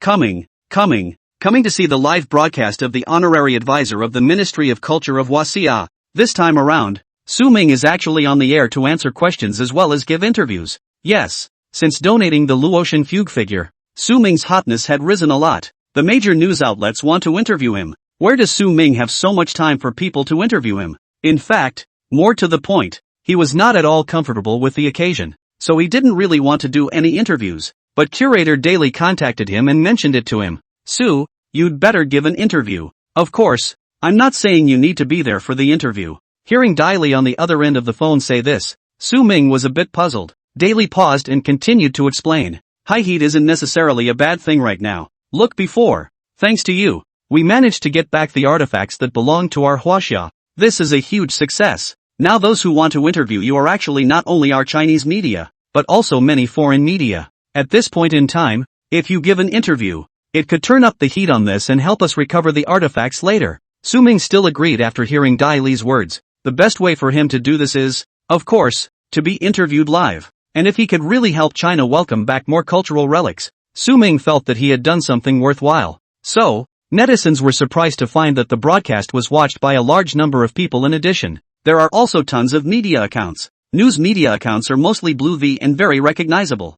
Am I mistaken? Why does it feel like there are so many official accounts on this broadcast? You read that right. There are indeed so many official accounts. So amazing. I'm kind of curious what the anchor is going to be broadcasting this time. Curious +1. Su Ming looked at the heated discussion on the pop-up screen and smiled as he explained to everyone. We're not doing crafts live today. Netflix is even stranger. What does a craft host do if not live crafting? While everyone was puzzled, the media accounts in the live broadcast room were sending gifts to Su Ming. Sheepside News rewarded the anchor with a luxury yacht *20. Wasia News has rewarded anchor helicopter *10. Urban News Weekly has rewarded anchor supercar *10. Peacock News Network rewarded anchor Fantasy Garden *10. In the blink of an eye, Su Ming's live room was flooded with various gift effects. Netizens were surprised to find out that these news outlets are also so powerful. Well, I've seen it all today. Official accounts, you guys are so powerful. What's going on here? Is it okay for official media accounts to give gifts like this? Branding iron. What are you guys doing? The netizens were confused, but Su Ming took it well. After all, it's a live broadcast, and it's not unusual for the media to not give him a gift. Who else has too much money burning a hole in their hand? Su Ming thanked the media one by one. After that, he stated the theme of today's broadcast, the interviewed. I've seen it all. Is there even an interview in the live broadcast room? I told you, you can see the world by following the anchor. This scene I really have not seen. We are also participating in the last special press conference. That's not all. After some of the domestic media made their appearances, netizens realized that there were surprisingly many foreign media accounts on the air as well. We can't lose. Eddie, a reporter from the Rice Times, who was watching Su Ming's live broadcast, said with his assistant beside him. This interview assignment was a strange one indeed. Because the higher-ups said to do the interviews on the live stream online, he really thought the other guy was too big a deal. In all my years in the business, I've never met anyone like this. But who made Su Ming fire? They could all see that this Chinese craftsman was now very highly regarded. Moreover, the series of commotion created by Su Ming was indeed great. In particular, the Rosetta Stone monument made by Su Ming caused a huge stir in all countries. The Rosetta Stone is even more important as an important artifact in the study of the history of the ancient pyramid states. Now that Su Ming had restored the Luotian Fu diagram, his ability was indeed very powerful. And, as has been the case more than once, Su Ming is definitely hostile to them, the Western countries. They can't even be uninformed about people's backgrounds. But Su Ming didn't accept offline interviews, and now that he had such an online interview opportunity, he naturally wanted to cherish it. It was just that what Eddie didn't expect was that the media within China was so rolled up, having swiped so many gifts for Su Ming. He first brushed up his presence in front of him. Then where are they willing to show weakness? Brush. Must brush more than one. And so, the netizens see. The Rice Times rewarded the anchor helicopter *10. The Rice Times has rewarded anchor supercar *10. The Rice Times has rewarded anchor fantasy garden *10. After the Rice Times, netizens found a host of foreign media outlets following suit. Peanitan Daily rewarded anchor bazooka *10. Gallic News.com rewarded anchor helicopter *10. The news agency has rewarded the anchor with a supercar *10. Netflix is a joy to watch. This is a real eye-opener today. Who else, may I ask? What about being able to get so many famous news outlets around the world to give him gifts? Wait for the gift effects on the pop-up to stop. Su Ming asked Li Wei and Wang Wentao on the side to hold the various news media in order on the mic according to the order in which they had swiped the gifts just now. The first is Sheep TV News, worthy of being one of the most authoritative domestic media in China. Their questions were quite leveled. The first question asked what Su Ming's considerations were for restoring the original painting of Luo Shenfu. As we all know, Luo Shenfu 2 is one of the 10 most famous paintings in China. To have the courage to restore this painting, one must have considerable confidence in their skills. Su Ming's voice rang out, because I don't want the treasure to fall in this way, and I don't want to leave the famous painting in the dust. As for why I dared to fix it myself, that's naturally because I have enough confidence in myself. Su Ming looked both confident and flamboyant in front of the camera. So powerful and dominant. Good, I was right about you. Ooh, I'm so envious. The anchor is so confident. When can I be as confident as the anchor? Then, Sheepsight asked Su Ming. Mr. Su, on what basis did you decide to donate the completed restoration of the original Luo Shenfu painting to the library? The Luo Shenfu picture is so precious. Haven't you ever thought of keeping it for yourself? The question is a bit sharper. But this is a question that not only Sheep TV is curious about, but other news outlets as well. Although Su Ming, in retweeting the announcement released by the Capital Museum, said for a painting, a museum is the best place for it to go, but it's the Luo Shenfu picture. Su Ming thought briefly, looked at the camera, and said in a cloudy tone, actually, I have a lot of answers. For example, paintings are better protected in museums. And then, for example, in museums, where more people can see such classic works. Another example is that it's in a museum that the painting will get its maximum value. The truest reason, though, is just because I'm just crafty, not a collector. So for me, restoring it is more of an accomplishment than owning it. Anchor, you're too truthful too. Kind of moving what's going on. I love anchors like this. After answering a few questions from Yang TV, Su Ming then answered a few questions from the domestic media in turn. The whole thing was pretty enjoyable. Finally, it's time for the foreign media part. They've been waiting for a long time. Eddie had long been thinking of questions to ask Su Ming. As the first foreign media outlet that could interview Su Ming, Eddie was excited. The questions he had prepared were not good ones to respond to. Eddie wanted to see how Su Ming would respond. When the reporter from the Rice Times opened his mouth to speak, the netizens in the broadcast room all heard a sense of yin and yang. Levi had some difficulty as an interpreter. However, he still truthfully told Su Ming about the other party's problem. Mr. Su Ming, where did you learn your skills in restoring the Luo Shenfu picture? Has anyone ever questioned the fact that you don't have any restoration experience? In the course of the restoration, did you alter the painting inappropriately? Did it add a personal touch? Can you guarantee that your restoration of the Luo Shenfu picture is the same as the original? A series of several questions came down the pike, all from very tricky angles. A discerning person could tell that they were doing it on purpose, trying to embarrass Su Ming. What's wrong with the Rice Times? This is too mean, isn't it? You're doing this on purpose? You're picking a fight with us here in China? I'm so pissed off. I'm so upset. Are there any compatriots in the rice country? Can you beat them up? Su Ming naturally heard the other party's intentions. He didn't show nervousness, though. Su Ming looked straight at the screen, as if he was looking through it at Eddie and the others across the room. Without reason, Eddie was surprisingly nervous. He winced and shook the strange thought out of his head. It's the Pacific Ocean. Can Su Ming walk through the screen? Su Ming's voice sounded again, his tone unhurried. My fellow reporter from the Rice Times. First of all, I want to thank you for asking such a question. Secondly, I would like to say that for the restoration of the Luo Shenfu picture, I can guarantee that I have restored it exactly like the original painting. As for where I learned my restoration skills and whether I have any restoration experience, do I have to tell you about such questions? I don't think that's necessarily true, is it? We have millions of excellent craftsmen in China. Don't come to doubt our skills when you can't do it yourselves. Huaxia, never weak. Su Ming's reply was loud and clear, blocking Eddie from saying a word. Anchor boss, that's the bottom line we have. So, You don't like it? Come and beat us. Ha ha ha ha. Anchor finished the opposite side. Do not dare to say anything. Too good. Do you really think we're still the same weak China from 100 years ago? Wasia is awesome. With the Rice Times at the head of the pack, the media behind it didn't dare say much. Until, that is, the Bringing Up news agency came along. Mr. Su, did you choose to donate the Luo Shenfu painting instead of selling it because there are no buyers in the market willing to pay the price you expect? Did you choose to donate it to the Capital Museum because you had an ulterior deal with the museum side? Does the museum provide you with certain business accommodations? Did you donate the Lohengrin cube map for the sole purpose of making a donation?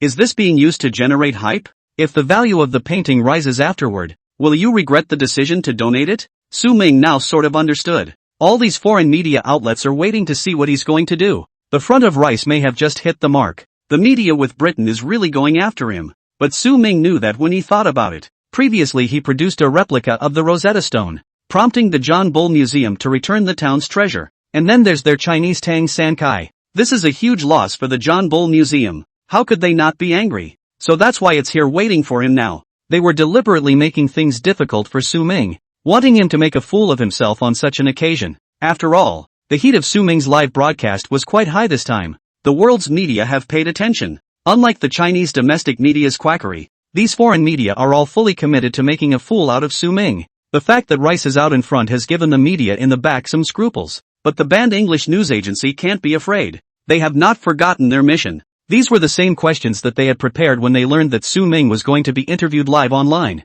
The purpose was to bring Su Ming down. Jason, the head of Bringing Up News, is quite confident about these questions. He could guarantee that Su Ming would make a fool of himself no matter how he answered. They waited, just waiting for Su Ming to make a mistake and then send out a press release to give Su Ming a good hacking. Hearing these questions, the netizens on the air were going to be pissed off. These foreign news outlets, on purpose, right? Are you looking for a fight? This is too big a question to be malicious, isn't it? Bringing ing ah, that's not surprising. Being a human being, what a little face. Su Ming didn't react as much as the netizens did, because when he decided to give an online interview, Su Ming knew he would encounter difficulties. Domestic media, that's their own family, so naturally they won't do anything. But these foreign media, they hate to see Huaxia in trouble. More than anything, he was anxious for Su Ming to make a mistake. If they didn't ask tough questions, then Su Ming would be surprised. Su Ming looked at the camera and revealed a somewhat provocative smile, as if to say, rubbish. Su Ming's thin lips slightly opened, but the words he spat out had absolutely nothing to do with the smile that appeared on his face. Some people have been robbers for so long that they think everyone is profit-oriented, but forgetting that there are many things in this world that are much more important than profit. There are people who like to do little things, who like to operate in the dark, and just think that the whole world is like that. What? Is it all about doing things on your end that you need to make a deal in order to do them? So this reporter friend who asked the question, did you get to be this reporter by selling out in exchange? After saying that, Su Ming looked at the camera and fixed it, and this look in his eyes made Jason and the others feel as if they were being stared at by some fierce beast. Even though the other party had spoken words with insulting connotations, they didn't dare to retort at all. Su Ming thought about it and added 2 more sentences. I hope some people know one thing. You're a robber. You can't assume everyone around you is a robber. There are people in this world who are fly-by-night, but there are equally people who are noble and pure. Of course, I'm not boasting, but I just have that confidence. Su Ming is indeed a strong enough fighter.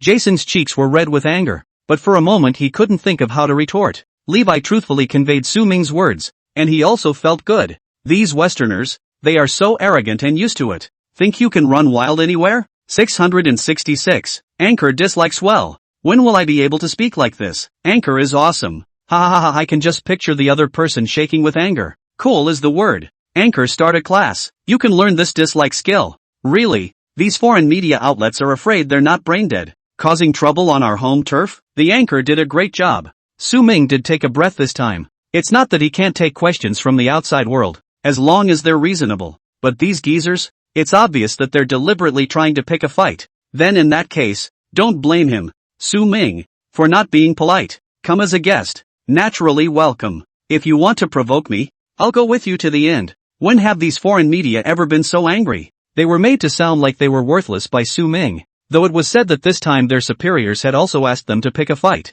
But that's not a good result. This Su Ming is really eloquent. Though furious, what could they do? Say it and you can't say it. One could only listen to Su Ming dislike them like this. Netflix, on the other hand, is out of breath. These foreign media outlets, in their own countries, wantonly smeared us in China. So many foreigners think we're still a poor countryside in China. And they're also the best at being shit stirrers. Whenever there is any problem within China, they always want to interfere. There are some countries that always think of being the world's policeman. They feel they are the most powerful and delude themselves that they can manipulate the world. But how can so many people in this world tolerate them being so wild? They feel that we are backward and unenlightened, but they don't realize that they are the ones who are really behind. Some Western countries are full of lies about being number one in the world. But what happened? Take the moon landing. Always said that was a big step for human civilization. What are the facts? Before departure, if the enemy can go, I can go. I went up there and I realized, what?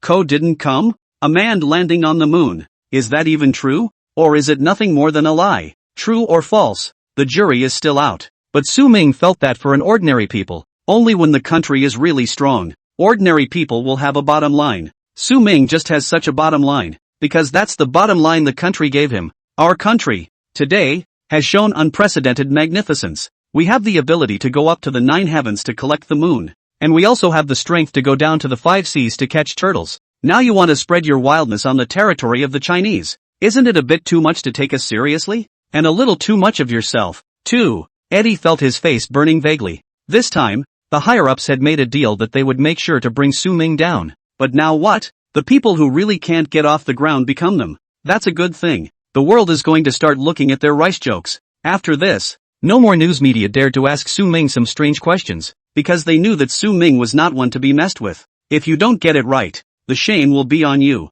But for a talent like Su Ming, they were indeed very interested. An ordinary man who can make artifacts and restore ancient paintings. What else is he capable of? I heard that Wasia officials even asked him to help draw portraits of criminals, and because of him, many old cases have been dealt with. It does seem a bit mind-boggling. Can't imagine how good such a talent would be if it were in their country. Regardless of what the media thought, this live broadcast by Su Ming was nearing its end. The thing he felt the most enjoyable was disliking those few foreign media outlets during the live broadcast. It's really too good. And after Su Ming ended his live broadcast, various news media in the country also reported on this matter. Netizens who didn't get to watch the livestream are in for a treat, watching the various clip-oriented videos on the internet, in which Su Ming dislikes foreign media, is simply too good to be true. Anchor bully, that's the way to do it. It's so good to see. After a long day at work, you should be happy to read news like this. Seriously, do anchors take on the drop-cussing business? Laughing my ass off. You found a new market upstairs.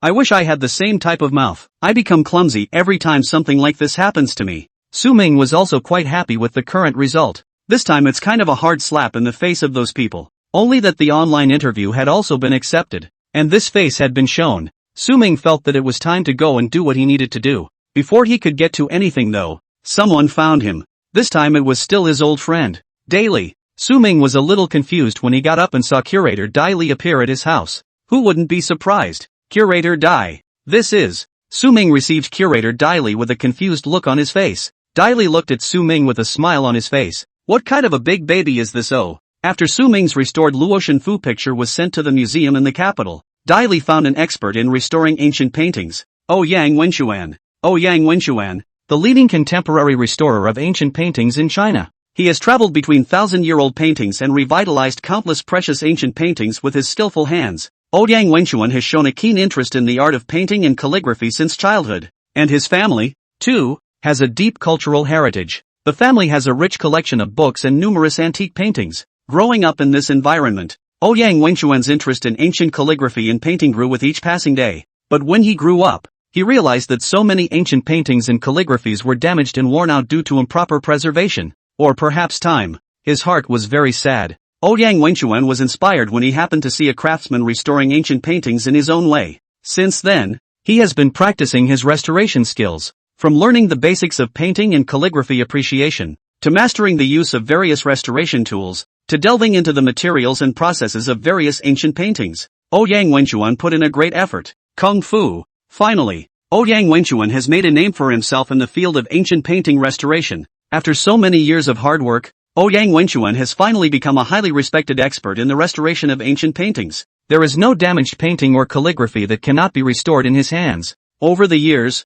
he has successfully restored many precious ancient paintings and calligraphies, including many national treasures. Ouyang Wenquan's restoration skills are superb and unique. He is able to maximize the restoration of the original appearance of ancient paintings without damaging them. Ouyang Wenquan's restoration skills are widely recognized in the industry. He also became an absolute authority on the restoration of ancient paintings. Ouyang Wenquan is known as the divine doctor of ancient paintings, and many museums and collectors are eager to invite him to restore precious ancient paintings, and his reputation has spread far and wide overseas, with many international friends coming to him for help. And after Dai Li showed Ouyang Wenquan the Luotian Fu diagram restored by Su Ming. Instead, a tear escaped from the corner of the eye of this longtime restoration expert. After all these years, I didn't think it was possible for anyone in the world to make it, but today I realized that my master was right, and that I was shallow. Dai Li froze then. He was a bit surprised by Ouyang Wenquan's reaction. What's that supposed to mean? What do you mean? Master is right?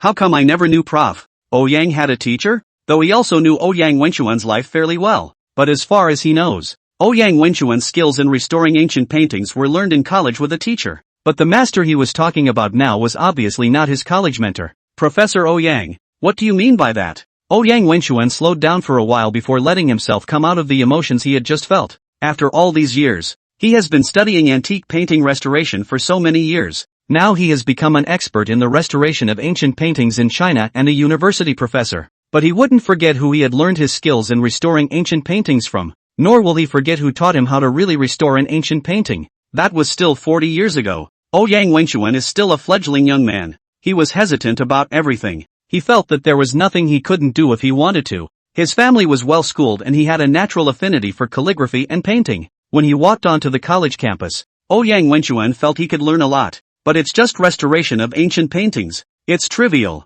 But in the initial learning process, he was never able to get it right. Even though he had learned about appreciation, he still couldn't do a good job when it came to restoring ancient paintings. Moody as hell. So Ouyang Wenquan went to a place far away from home for a break. There is a high mountain here called Wushan. He was interested in the mountain and wanted to visit it. The locals, however, said there were unclean things in the mountains and advised him not to go. Ouyang Wenquan didn't believe this. Plus, he was himself a staunch materialist, so he doesn't believe that argument at all. Ouyang Wenquan chose a windy and sunny day to enter the mountain. Here, he met the honorable man of his life, Ji Yunshan. It was a complete coincidence to meet him. Ouyang Wenquan felt that although it is okay to not believe in ghosts and gods, but to climb the mountain, to go to this kind of wild mountain, you really need to be prepared. It's never okay to be as reckless as he is. Because of the insufficient equipment he brought with him and his overconfidence in himself, Ouyang Wenquan got lost in the mountains. Although he said he didn't hike often, he knew that he was in danger in this situation. It's not like back then. Everyone had a cell phone. Communication between people is all about letters. I'm afraid he'll die in there for a year and a half without anyone noticing. Just when he was in despair, Ouyang Wenquan surprisingly found a bamboo house in a valley. Holding on to his last bit of strength, he walked to this bamboo house and then lost consciousness. When he woke up, he found himself lying in his room. Looking at the unfamiliar environment, Ouyang Wenquan knew that he was saved. The person who saved him was none other than Ji Yunshan. Ji Yunshan is a true recluse. Although he was only in his early 40s, it was as if he had already seen through the world. He has a low desire for everything. When he was young, he was also a very famous scholar. But later, he chose to go into seclusion. The specific story Ji Yunshan did not tell Ouyang Wenquan, but he knew that this person must not be simple. In this mountain, Ji Yunshan lives a self-sufficient life. He studied the restoration techniques of ancient paintings, isolated himself from the world, and enjoyed the peaceful time of dialoguing with ancient paintings. May I worship you? Ouyang Wenquan had seen Ji Yunshan at work, and he was deeply impressed. Ji Yunshan has a unique understanding of ancient paintings. He believes that every ancient painting carries the weight of history and culture. They are not only treasures of art, but also witnesses of the times. Ji Yunshan didn't reject Ouyang Wenquan. Although he was indeed indifferent to fame and fortune, he didn't want his skills to just disappear into history. But while watching Ouyang Wenquan work, he understood why the young man was always close to something. Because he treats an ancient painting as just a painting. It's not that he's not doing the right thing. It's just that with anything, it's all about instilling emotion. Ouyang Wenquan followed Ji Yunshan's advice. But he's still not doing enough. Ji Yunshan felt that this should be as far as he would go. Master, what exactly should I do in order to achieve the unity of human painting that you mentioned? Can anyone in this world really do that? Ouyang Wenquan was puzzled in his heart. Ji Yunshan smiled lightly. Someday you'll see someone like that. After learning about half a year's worth of art with Ji Yunshan, Ouyang Wenquan had to leave as well. He's still a student and was out before while on summer vacation. But now, another 2 or 3 months have passed. His family must be worried about him. Besides, he felt that Ji Yunshan didn't have anything left to teach himself. Master, I'll come back to see you later and ask you for advice. When he said goodbye, Ouyang Wenchuan was a little reluctant. But Ji Yunshan just shook his head. Don't come back here again. Son, you've learned what you needed to learn. Our destiny ends here. Then later, Ouyang Wenchuan became a master of restoration of ancient paintings. But he came back to Wushan to look for his master. But he could no longer find him. But on this painting restored by Su Ming, Ouyang Wenchuan saw the shadow of his master. Dai Li's heart sighed as he listened to Professor Ouyang's story. Ouyang Wenchuan's restoration skills naturally do not need to be questioned. Then he mentioned the master. How powerful should it be? Curator Dai, can I be a teacher of this man who restored the Luo Shenfu picture? Ouyang Wenchuan looked at Dai Li, his face full of seriousness. Dai Li froze. What? What did Prof. Ouyang say? Ancient painting divine doctor. Wants to worship Su Ming as his teacher? A 60-something-year-old college professor who wants to worship a young man in his early 20s? Did he hear right? Of course Dai Li knew that Su Ming was very capable. Otherwise he wouldn't have received so many honors. But is Prof. Ouyang serious? Professor Ouyang, are you serious? The look of shock on Dai Li's face was too obvious. And Ouyang Wenchuan realized that he was the one who was too impulsive. However, this Luo Shenfu picture, the restoration technique is the same as that of his master. Moreover, this restoration master has really achieved the unity of man and painting. When Dai Li introduced him, he also took out the results of the professional inspection after the restoration and showed them to him. This ability to travel through history. Was it really not his master who had reappeared? Curator Dai, please do me this favor. I want to see him and worship him.